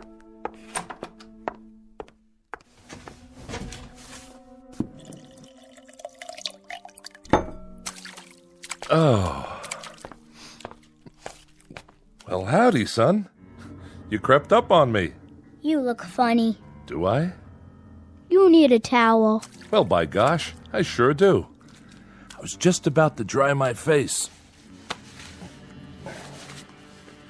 I was looking for you a while ago. What for? Your mama said you was out in the barn. Yep. Did you have fun? I was looking at the cow. Oh, that's good. That's real good, Anthony, that you were looking at the cow. Now, you wouldn't be playing any tricks on your dad, would you? Tricks? I mean, well, you remember a year ago when we had the pigs? Oh, yeah. And what happened to the pigs? You remember that, too? I turned them into monsters. Oh, doggone if you didn't. Real odd-looking things. They were funny. That's it. Real funny looking. But good things, Anthony. Real good things. And it's good that you did that. It's real good. Like tonight. Yeah? It's television night. I'm gonna make television for everybody. It'll be real funny. It sure will be. Everybody's looking forward to it, too, just like they do every week. And then we're going to have the surprise party for Dan Hollis. It'll be so much fun. Yeah. I can hardly wait. So, are you looking for something? Can I get anything for you now, son? No. Don't you want to play some more? I don't like playing alone all the time. Well, I can understand that. No kids came over to play with me today. Is that right? Not a single one. I wanted someone to play with. Well now, Anthony, you remember the last time some children came over? Mm-hmm. The little Fredericks boy and his sister? I had a real good time. Oh, sure you did. Sure you had a good time, and that's great. Great. It's just that... It's just that what? It's just that you wished them into the cornfield when you didn't like the way they played. That's okay. But I hear their mom and dad were real upset. About what? If you wish people away like that, pretty soon there won't be no one left. So maybe next week we'll talk to some of the folks about having their children come over. We'll do that, won't we? Talk about it first. Yeah, and when they come over, I can make some of those funny animals. That's fun, isn't it? That's a lot of fun. That's Bill Soames's collie. Is it? Yep, that's the dog that always comes around. Yeah, that does sound like Bill Soames's dog. Not many dogs left now, Anthony. You wish them all away. I didn't like them. They didn't like me. I hate anybody who doesn't like me. But everybody loves you. They love you, son. You're everybody's favorite. I heard somebody think one time. Somebody thought I shouldn't have wished away all the automobiles and things. And the electricity. They said it wasn't good that I did that. Somebody thought it one time. Who? Who thought that? Was it Teddy Reynolds who thought that? He owned a farm up the road. Oh yeah, I remember. He shouldn't have thought those bad thoughts. That's why I made him go on fire. Sure, that was why... That dog, that collie, he doesn't like me. Oh, I don't know about that. He's a bad dog. Well, now, Anthony, did you do something to Bill Soames's dog? Guess you must have. He isn't outside anymore. I put him in the cornfield. I'm gonna go out in the yard now. Bye. No. Bill Soames's collie was out by the tree just now. I heard him barking, and then he just... Why Anthony done that? It was a good thing that Anthony done that, wasn't it, honey? Wasn't it a real good thing? Oh, yes, indeed. It was a real good thing that Anthony did it. Well, I've got to get back and get supper ready. Stay a minute. Ethel's bringing over the candles for Dan's cake. Amy already made it. She got the last box of cane sugar there was to be found.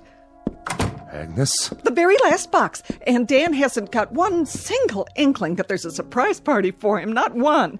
Glad to hear it. And you know how much Dan likes music? Well, last week, Thelma Dunn found a record in her attic. That a fact? Yes, and she's going to give it to him tonight. Isn't that a wonderful surprise? It sure is. A record. Imagine. That's a real nice thing to find. What record is it? Perry Como singing You Are My Sunshine. Well, what do you know? I always liked that tune. How did Thelma happen to find it? Oh, you know, just looking around for new things. Or old things. The ones that are still left. Say, who has that picture we found a while back? I kind of liked it. That old clipper ship sailing along. The Smiths. Next week, the Sipaches get it, and they give the Smiths the old McIntyre music box, and we give the Sipaches... I know. That's the way of things now. There's so little left. But that's okay, isn't it? Everybody keeps a few things for a while, and then they trade off. There's about 3 books left, and Each family... Oh, now, honey. And each family can keep it for a week and then trade it for something else. Like with the stereoscope the Van Nusens found in their cellar. Or the can of beer that Bill Soames found wedged into an old icebox in the junkyard. I'd better go check on the kitchen. You see, the thing of it is, Anthony fixed it so that we're alone in the world. Nothing new ever gets built anymore. Nothing new at all. That's enough.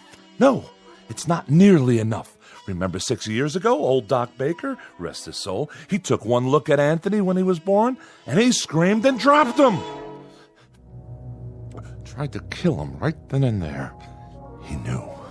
Somehow he knew what Anthony was, and he thought it would have been better if he had been born dead.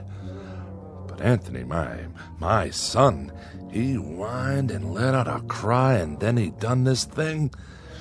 He took his revenge. Oh, didn't he? Please, I beg of you, don't. No. And he either destroyed the world and only left this village, or he took the village someplace away from everything. We don't know exactly which, do we? All we know is that we're alone, and there aren't any towns or villages or anything else left except this place. And Anthony, he controls it with his mind. He controls everything. That's right. That little boy in the yard outside. He can make it rain or snow. He can wish people into a grave, or he can turn them into anything he wants. That's why you got to keep smiling or laughing, or you got to mumble something to keep your mind clear, because Anthony can tell what you're thinking.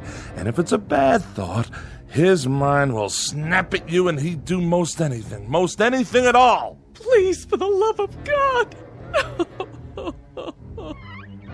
Mom? Dad? All right. But it's good. It's good that it turned out this way, isn't it? It's real good. That's what it is.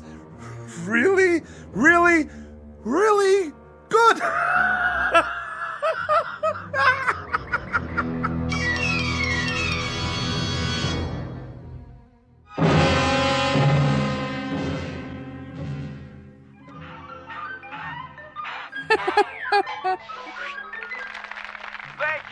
Thank you, ladies and gentlemen, and especially you kids. And now for our next act. It's time for Stupid Animal Tricks. And here's some film we thought you'd like to see. First up is Rocco the Squirrel in Crossing the Road.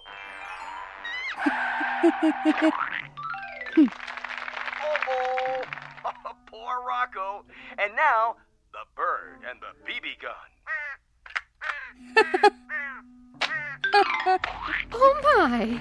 Will you look at that? What, Ethel? It's just like cartoons, only better. And last but not least, the turtle crossing the street. Well, that's all, folks. And now, time for our next program. Welcome, horror fans, to tonight's episode of Scary Nightmares. This one's a real killer of a story. It's called Pleasant Dreams. Let's watch, shall we? Think I'll go get some fresh air. Shh. Not now, Dan.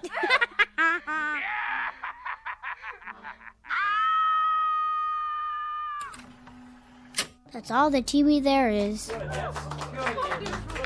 Oh, that was wonderful, Anthony. Wasn't it, everyone? Wasn't Anthony's television wonderful? Yeah. Just wonderful. Even better than last week. Yeah, great. It was much better than the old television. Oh, the best yet. You can say that again. You'll have to come around next week. Oh, I will. I will. And now, everyone, is it time? I guess so, honey.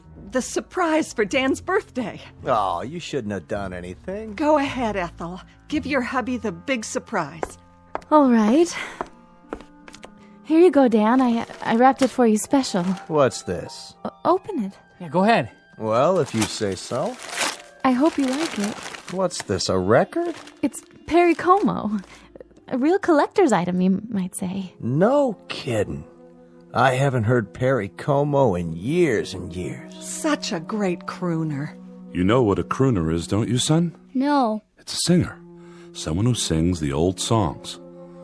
What a great voice he had. Oh, didn't he? Happy birthday, darling. Happy birthday. Hey, you better not hug me too hard. I'm holding a priceless object here. You certainly are. Wow. Do you think we could play it? You mean right now? I'd love to hear some new music. Well, what I'd like to hear is the first part, just the orchestra part, before Como sings. Would that be all right? I don't like singing. I don't think we'd better, Dan. After all, we don't know where the singing comes in. It would be taking too much of a chance.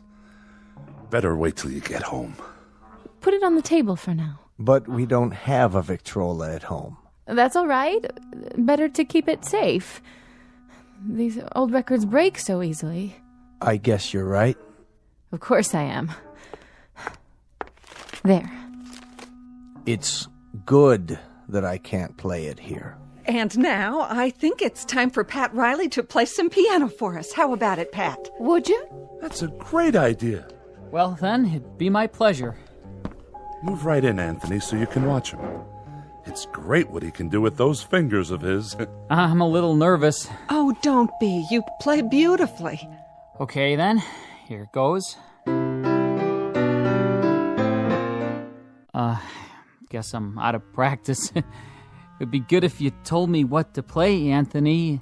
It'd be real good if you tell me what music you like. Just play. Play anything. All right.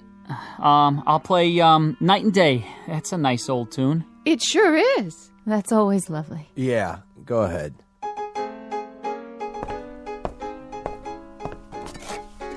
What are you doing? What does it look like? Having another brandy? You've had enough. Not hardly. Stop it. Leave me alone. Put the glass down. Take your hands. Don't make any noise. I don't like noise when the music is playing. I'll drink to that. Oh, don't worry. I'll clean it up. Go on, Riley. Finish the song. Yes, please. It's so pretty. Pretty, all right. Dan, please. Please what? I'm not doing anything. I know, darling, but... I'm just drinking this peach brandy on my birthday. That's all I'm doing. Please, Dan.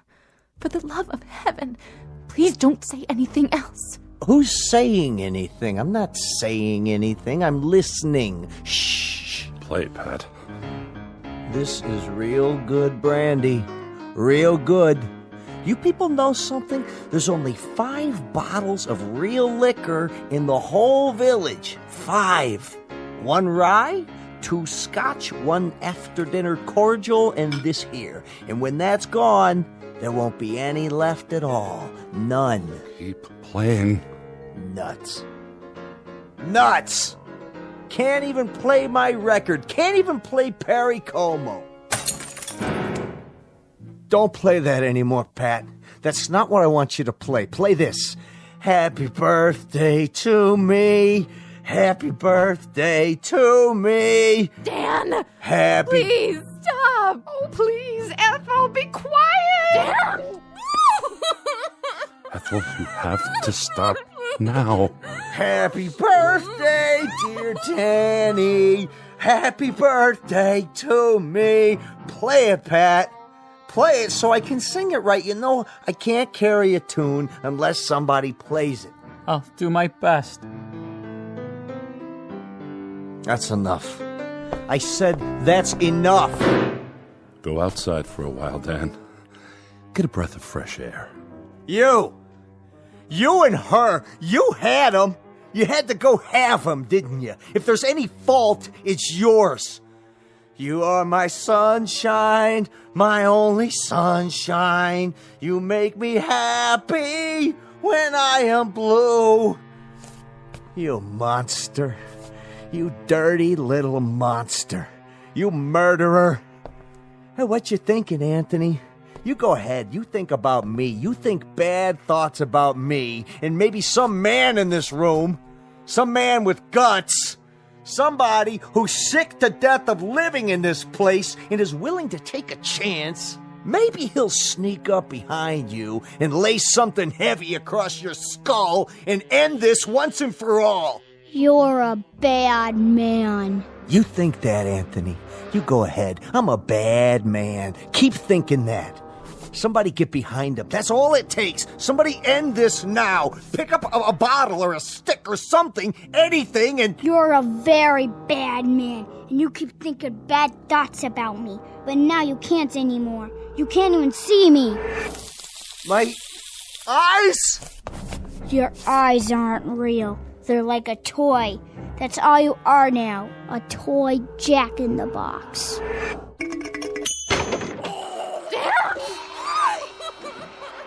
Anthony, wish it away.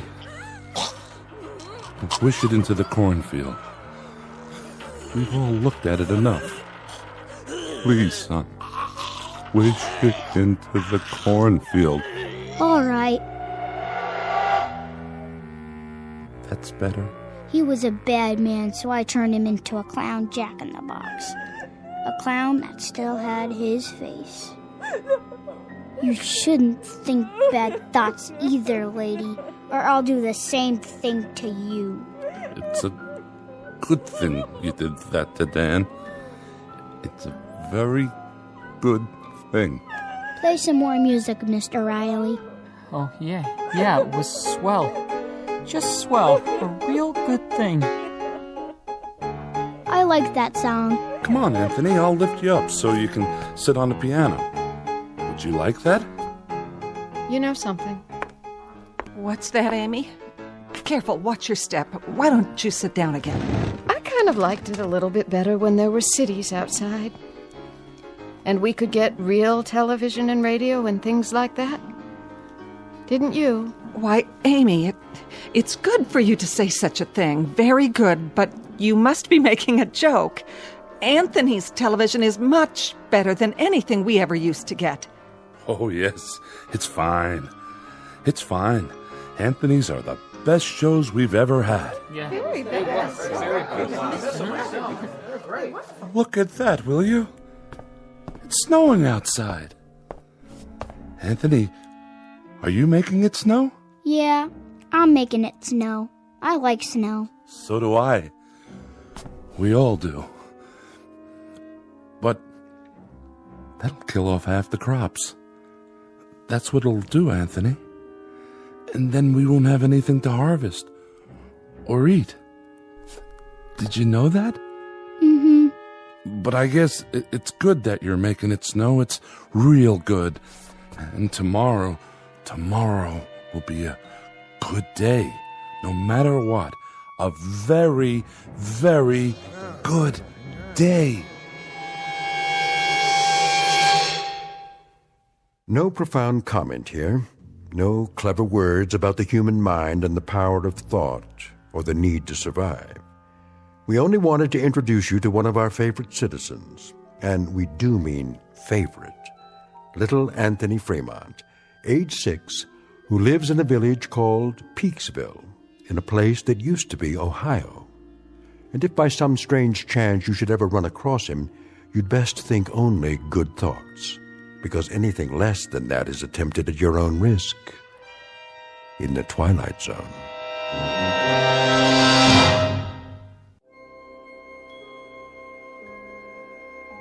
Hi, this is Carl Amari, producer of the Twilight Zone Radio Dramas. I'd like to take a moment to tell you about our official website at twilightzoneradio.com, where you'll get the latest news and information on these Twilight Zone Radio dramas. Plus, at twilightzoneradio.com, you can digitally download 3 free episodes or any of our episodes for only $1.95 each. In this age of ever-changing technology, we've decided to make these episodes instantly available to you by making the Twilight Zone Radio Dramas a digital download-only series. This means that this series will no longer be offered on CD. The CD collections at our website are now being offered while supplies last at buy one, get one free. So be sure to get your favorites before they're sold out. Be sure to visit us often, and I'll see you in the zone.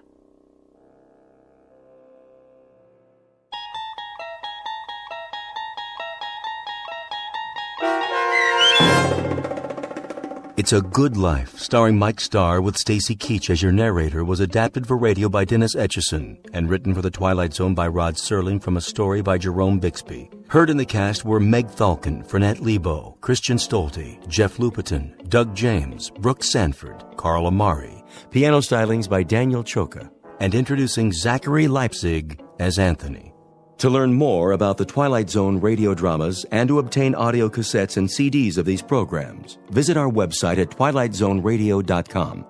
The producers of The Twilight Zone wish to thank CBS Enterprises, Carol Serling, Dennis Etchison, Dick Brescia Associates, Claire Simon Casting, Terry Jennings, XM Satellite Radio, Sirius Satellite Radio, our sponsors, and our radio affiliates for helping make this series possible. This copyrighted radio series is produced and directed by Carl Amari and Roger Wolski for Falcon Picture Group. Doug James speaking.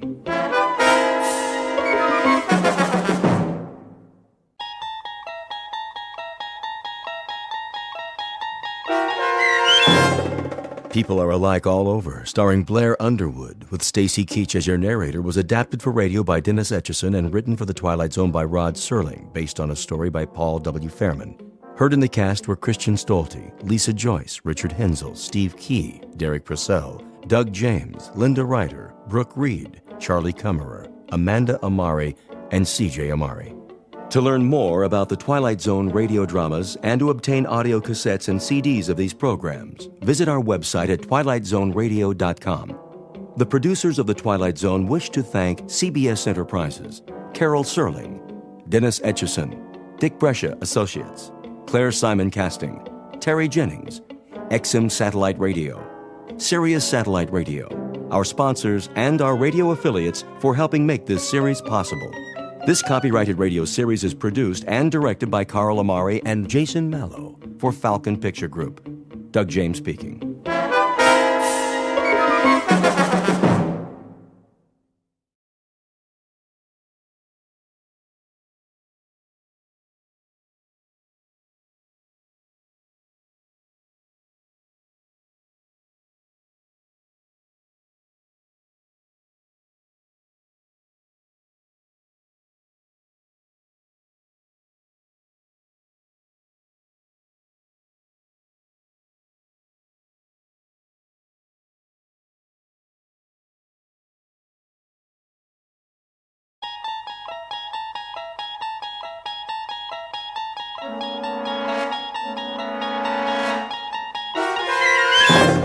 There is a fifth dimension beyond that which is known to man. It is a dimension as vast as space and as timeless as infinity. It is the middle ground between light and shadow, and it lies between the pit of man's fears and the summit of his knowledge. This is the dimension of imagination. It is an area which we call the Twilight Zone.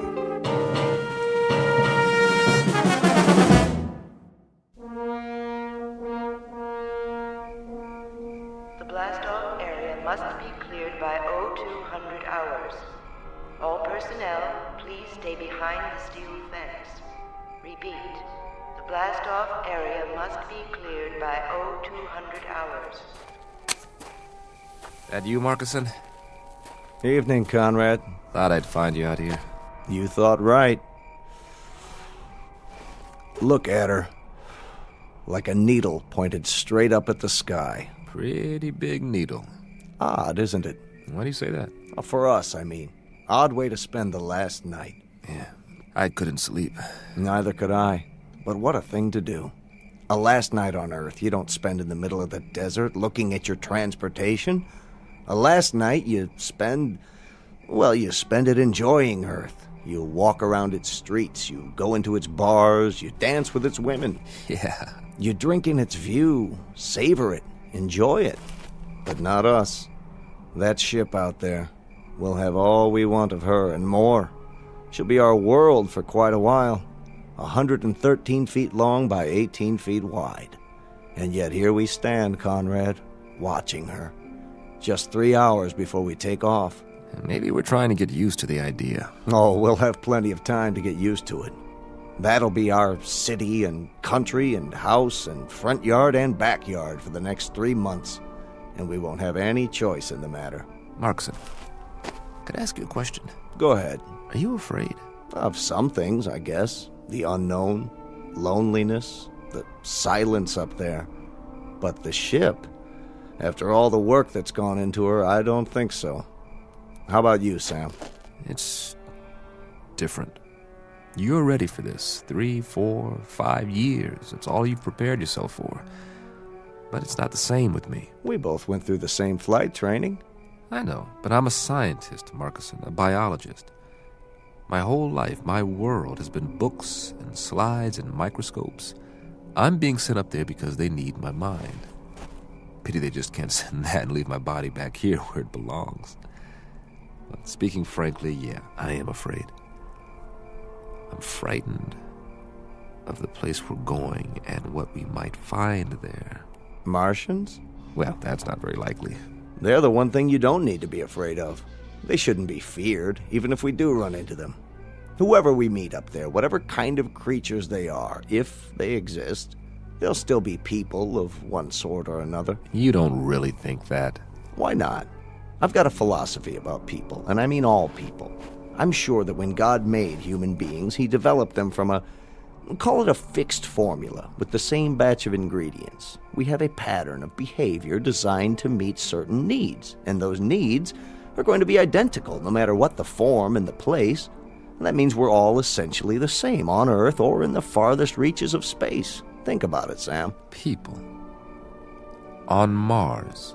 Wherever they're able to exist, they have to be the same, even up there in the stars. I'd like to be able to read those stars. I wish there were an equation that applies. A plus Y equals what? A rocket ship plus 2 men equals... Equals a wondrous adventure. Let's get ready, Sam. We've only got a couple of hours.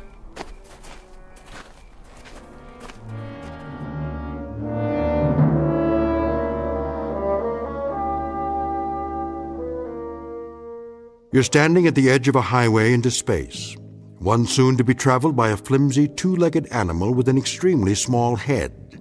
His name is Man, and he is about to send his tiny, groping fingers up into the unknown, bound for a once mythical place known as Mars. The participants are Samuel A. Conrad, age 35, and Warren Markison, age 31. They are the first to undertake such an ambitious voyage, and in a moment we'll travel with them to a location only slightly off course, in the Twilight Zone. And now, the Twilight Zone and our story, People Are Alike All Over, starring Blair Underwood with Stacy Keach as your narrator. Prepare to correct course? Not yet. Fire retro rockets on my mark. Wait, I said. For what? I want to run a thermal scan on the landing gear. You did that. Well, I'm doing it again, plus a spectrographic on the planet's surface. We can't even see the surface till we correct. By the time we finish the turn, it'll be too late. Too late for what? To change the flight plan, the gravitational field will take effect. Exactly. We cut the main thrusters and fire the retros for a nice soft landing, right? Isn't that right, Conrad? What if something's wrong? Nothing's wrong. But what if it is? It'll take all the fuel we've got for another orbit. We have to be absolutely sure. We're as sure as we're ever going to be. There are too many variables. Atmospheric density, drag coefficients, power consumption. We've been through all that. I just checked the readings. The readings could be wrong. If we're off by a factor of 0.01, we'll miss the landing site completely. I'm going to run the numbers one more time. No, you're not. I'm in command here, and I say we're going in now. At least wait till the planet rolls up on the view screen. I want a spectrographic readout. 5, 4. Not yet. Cancel the sequence. I'm not canceling anything. 2, 1. Fire retros. I said fire. All right, if you won't do it... Don't touch that switch! Fire!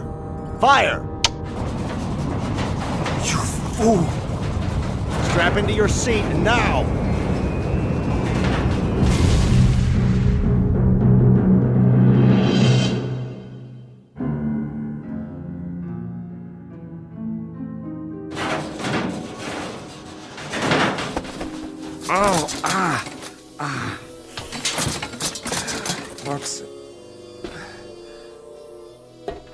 Marcuson? You all right? Marcuson, where are you? Warren? Warren, can you hear me? Over here. Oh, thank God. After a landing like that? Any landing you can walk away from is a good landing. If you can get this instrument panel off me, I'll try to do that. Hang on. It's split in two. I'll see if I can lift it. How's the rest of the ship? Nose down in the bottom of a crater, as far as I can tell. Air pressure seems to be holding. Here, take my hand. Whoa. Not just yet, Sam. I've got a little bit of a problem with this leg. But we made it, didn't we? Yeah, we made it. With or without my help. It wasn't your fault. Sure it was. If I'd followed your order... We still would have come down at the wrong angle. The flight plan was off. There's nothing wrong with the flight plan. It's the terrain. It's not like the reconnaissance photos. Close but different. Somehow... Then you were right to be cautious. Do we have power? I don't know. I haven't had time to check anything. Try to get the lights running. It's dark in here. I may be able to rig a new circuit. You do that. I'll give you a hand. Don't be crazy. You can't even stand up. I'll do it. Sam? Yeah? Hurry, if you can. Will you, Sam? I want to take a look outside. I want to see what's really there. There's plenty of time for that. Is there? I told you, we've got air. That means the hull's intact. You rest easy. I'll get the medical kit. If you say so, Sam. If you say so.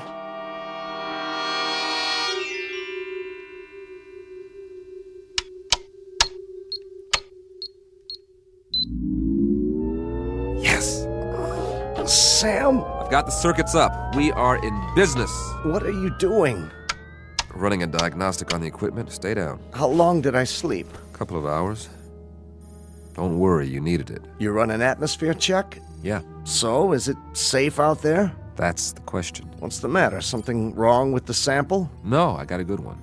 More than enough. That's the problem. You couldn't get a reading? Oh, I got a reading all right. A complete analysis. Down to the last trace element. So, what did it say? It says the air is fine.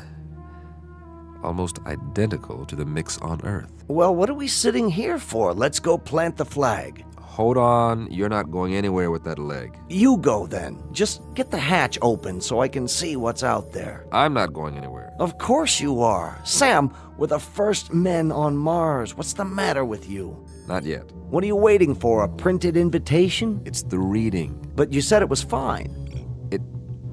It can't be right. Don't you trust the equipment, Sam? You designed it, remember? You and I both know there's no breathable atmosphere on Mars. Well, maybe there is where we landed. That doesn't make sense. If we're in a crater, there could be a buildup of gases. Not according to any scientific literature I've ever read. Then it's obvious the literature is wrong. You trust your equipment? I've run the data 50 times. And everything checks out. We made it, Sam. We made it. You know what that means? I want to filter out another sample and run it through the analyzer. We've traveled 35 million miles. Exactly. Another few hours won't make any difference. We can't wait any longer. The human race won't wait. If you won't open the hatch, I'll do it myself.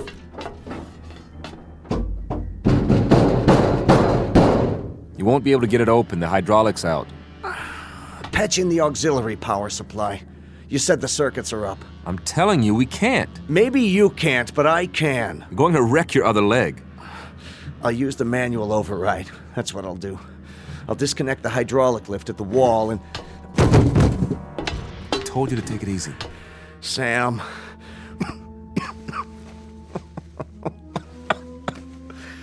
Just my luck, eh? 35 million miles through black space just to find a place to die. You are not going to die. It's all right. Really. It's just that I'd hate for this ship to be my tomb. Do me one favor. Anything.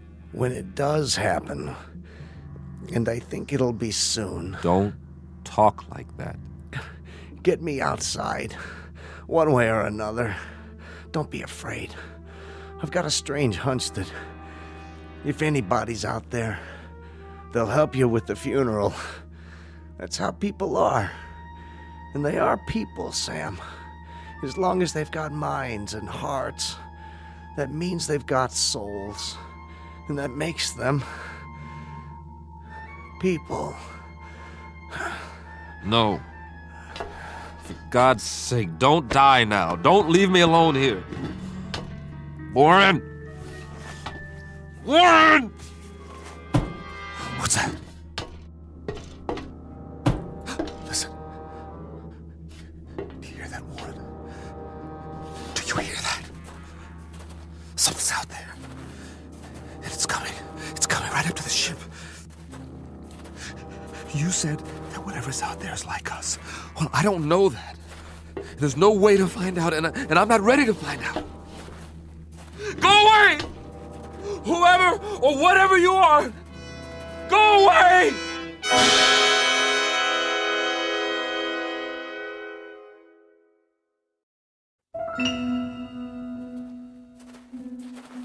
No, they're coming. Whatever they are, they're coming. The gun. Yes. Where's the survival kit? There. Nothing fancy, just a good old .38 automatic.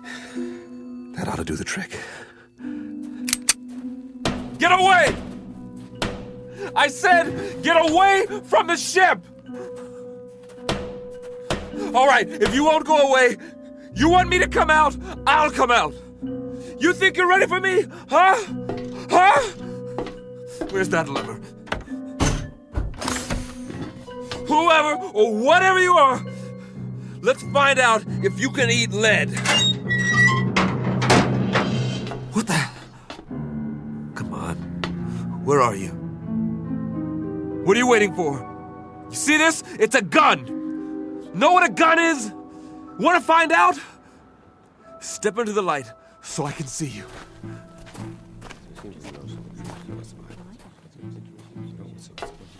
But you're people. I swear you are. You're just like me.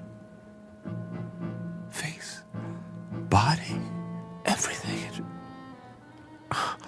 Please, don't be afraid. There's no reason to, you know.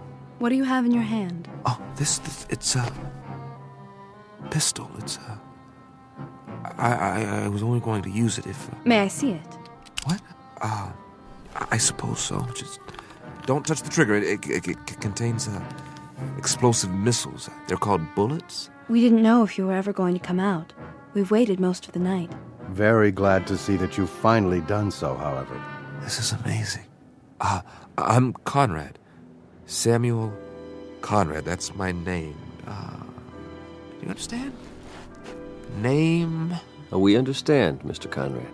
We landed here, my friend and I, in this ship. Crashed, I should say. We come from Earth. Earth? Where I'm from. This planet is known as Mars. We took off in our ship almost 3 months ago. Check on the other one. He may be injured. Yes, of course. Here, I'll show you in the sand. See, this is the sun. Sun, the big star. And this is the Earth, the third planet from the sun, and this is you. Here. The other one is dead. His name is Marcuson. Don't be alarmed, Mr. Conrad. We don't intend to hurt you. We've only been wondering when you intended to come out. Of course, we were curious. But how do you know my language? We don't, Mr. Conrad. As you'll no doubt soon realize, you're speaking our language. Your language? Unconscious transference. You'd call it hypnosis of a sort. But you must be tired. We'll prepare a place for you to rest and food. I'm appreciative. I really am. You'll forgive me, my staring. I mean, but I can't get over it. I mean, you're people. Just like I am. Actual human beings. Markson said you'd...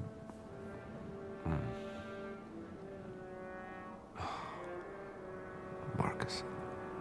We'll bury your friend for you. Later on, you can tell us the sort of marker you'd like. That is your tradition, isn't it? Yes, it is. We can also repair your ship for you. You can? If that would please you. Oh, yes, very much. Good. Consider it done. There are so many questions I want to ask. Really? So many things I want to find out about your civilization, your science, the way you live, the social structure. 100 questions, 1,000. We will be glad to answer all your questions. But first, you must rest. Yes. Come with us, Mr. Conrad. You must have food and drink and sleep. After you. Where are we going? Not far. A structure we've built. I don't see anything. Oh, I know it's dark out there, but it's only a short walk. You'll understand more when we arrive. The true end of your journey, if you will. A place that's more comfortable. Would you give me a moment? What? It won't take long. I'd like to say goodbye to my friend. Oh, certainly.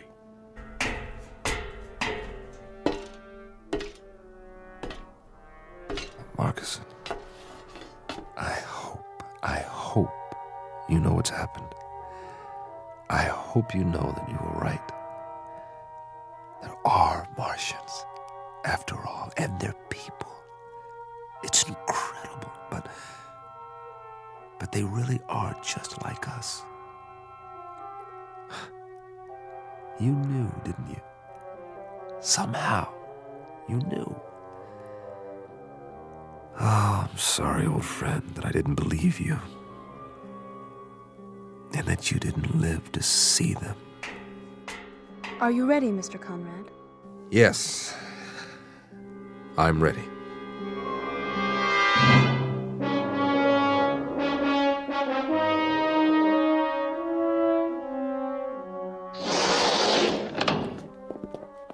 I hope this will do.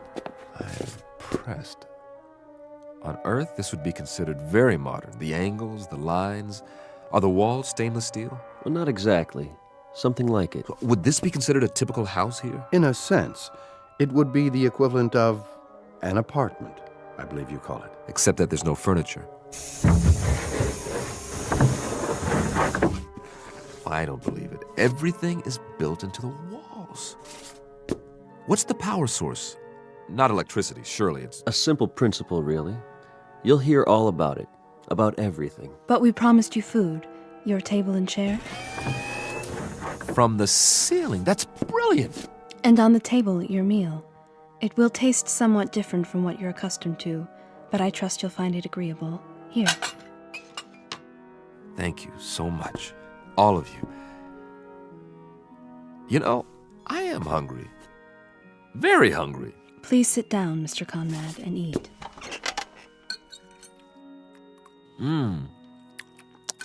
It's different, but I like the taste. Like melon or cantaloupe, maybe. And yet, there's almost a meat flavor. You don't mind it? Mind? Are you kidding? After that freeze-dried stuff we ate on the ship? No. This is delicious. We'll leave you to eat, then. Oh, I wonder, could you do us a small favor, Mr. Conrad? Anything. As a favor, would you mind sketching for us what a home looks like on Earth, so we'll better understand your culture? No, not at all.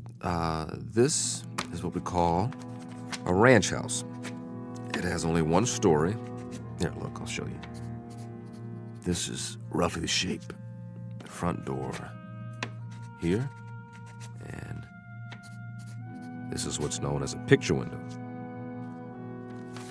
Looking out from the living room. I see. The bedroom area. And the kitchen, where we cook the food.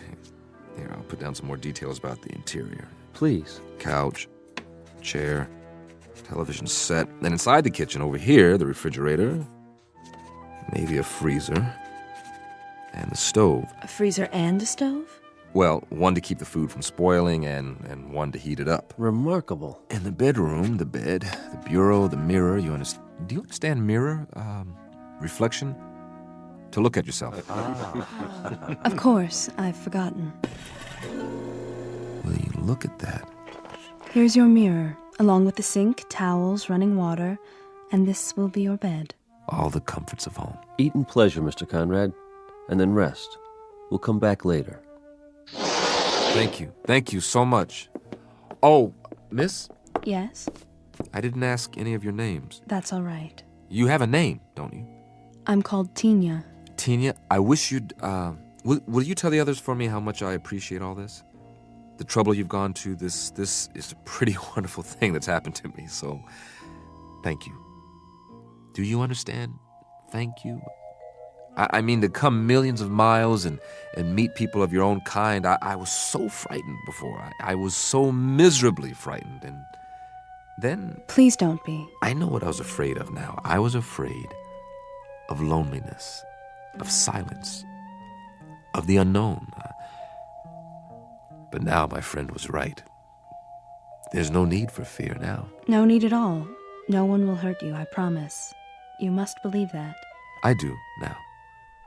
I'll see you later, Mr. Conrad. I hope so, Tina. And please call me by my given name. It's Sam. Goodbye, Sam.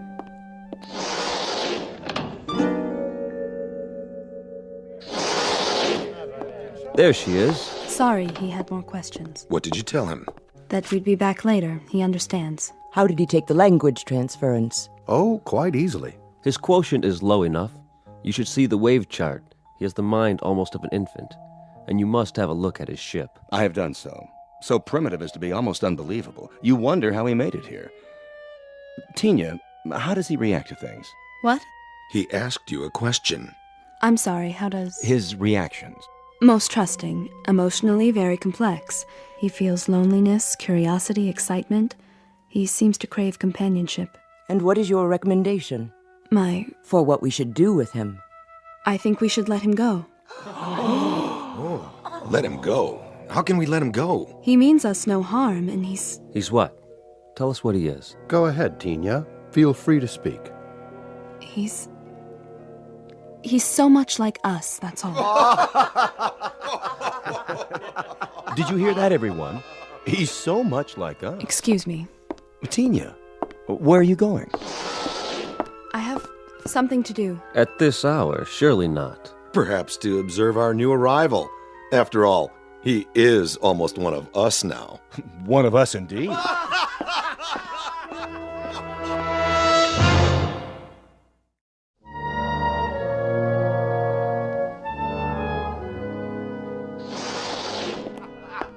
Tina? Is that you? Yes, Mr. Conrad.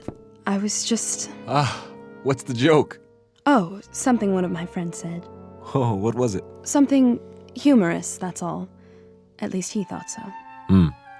Won't you come in? I wouldn't want to disturb you. Not much chance of that. I'm too wound up. This is all a bit much to grasp at one time. You must have a great many questions. Perhaps you can answer a few of them. If you don't mind, that is. Won't you sit down? Well, maybe for just a minute. Have a seat. The couch is quite comfortable, thanks to you. Mr. Conrad, there's something you should know. Oh, that's an understatement. Where do we start? I don't quite know how to put this, but... Wait, I'm not a very good host. After all, you and your people have been so gracious, seeing to my every need. Is there anything you'd like? I assume there are refreshments. I don't suppose you people know what a drink is. In the cabinet, you'll find several varieties of beverages. Yeah? I hope they're to your satisfaction. Let's just have a look. Do you mind? Be my guest. I don't believe it! This is a 25-year-old single malt. Where did you get it? We manufactured it, you might say, to suit your taste. But how could you know what my taste is? We retrieved it from your memories, telepathically, to use your word. You were very specific in your recollections. May I ask what it is like? You mean you've never had Scotch whiskey before? Well, young lady, you are in for a treat. Here, I'll pour us both one. I'm not sure that's a good idea. You're right, it's not. It's a great idea. Give this a try. Perhaps just a taste. Here's to the end of a long, long journey. And to good people everywhere. It's a strange taste. It's so sharp. Oh, I should have told you to sip it. Just take a small amount and just roll it around in your mouth. then you swallow it.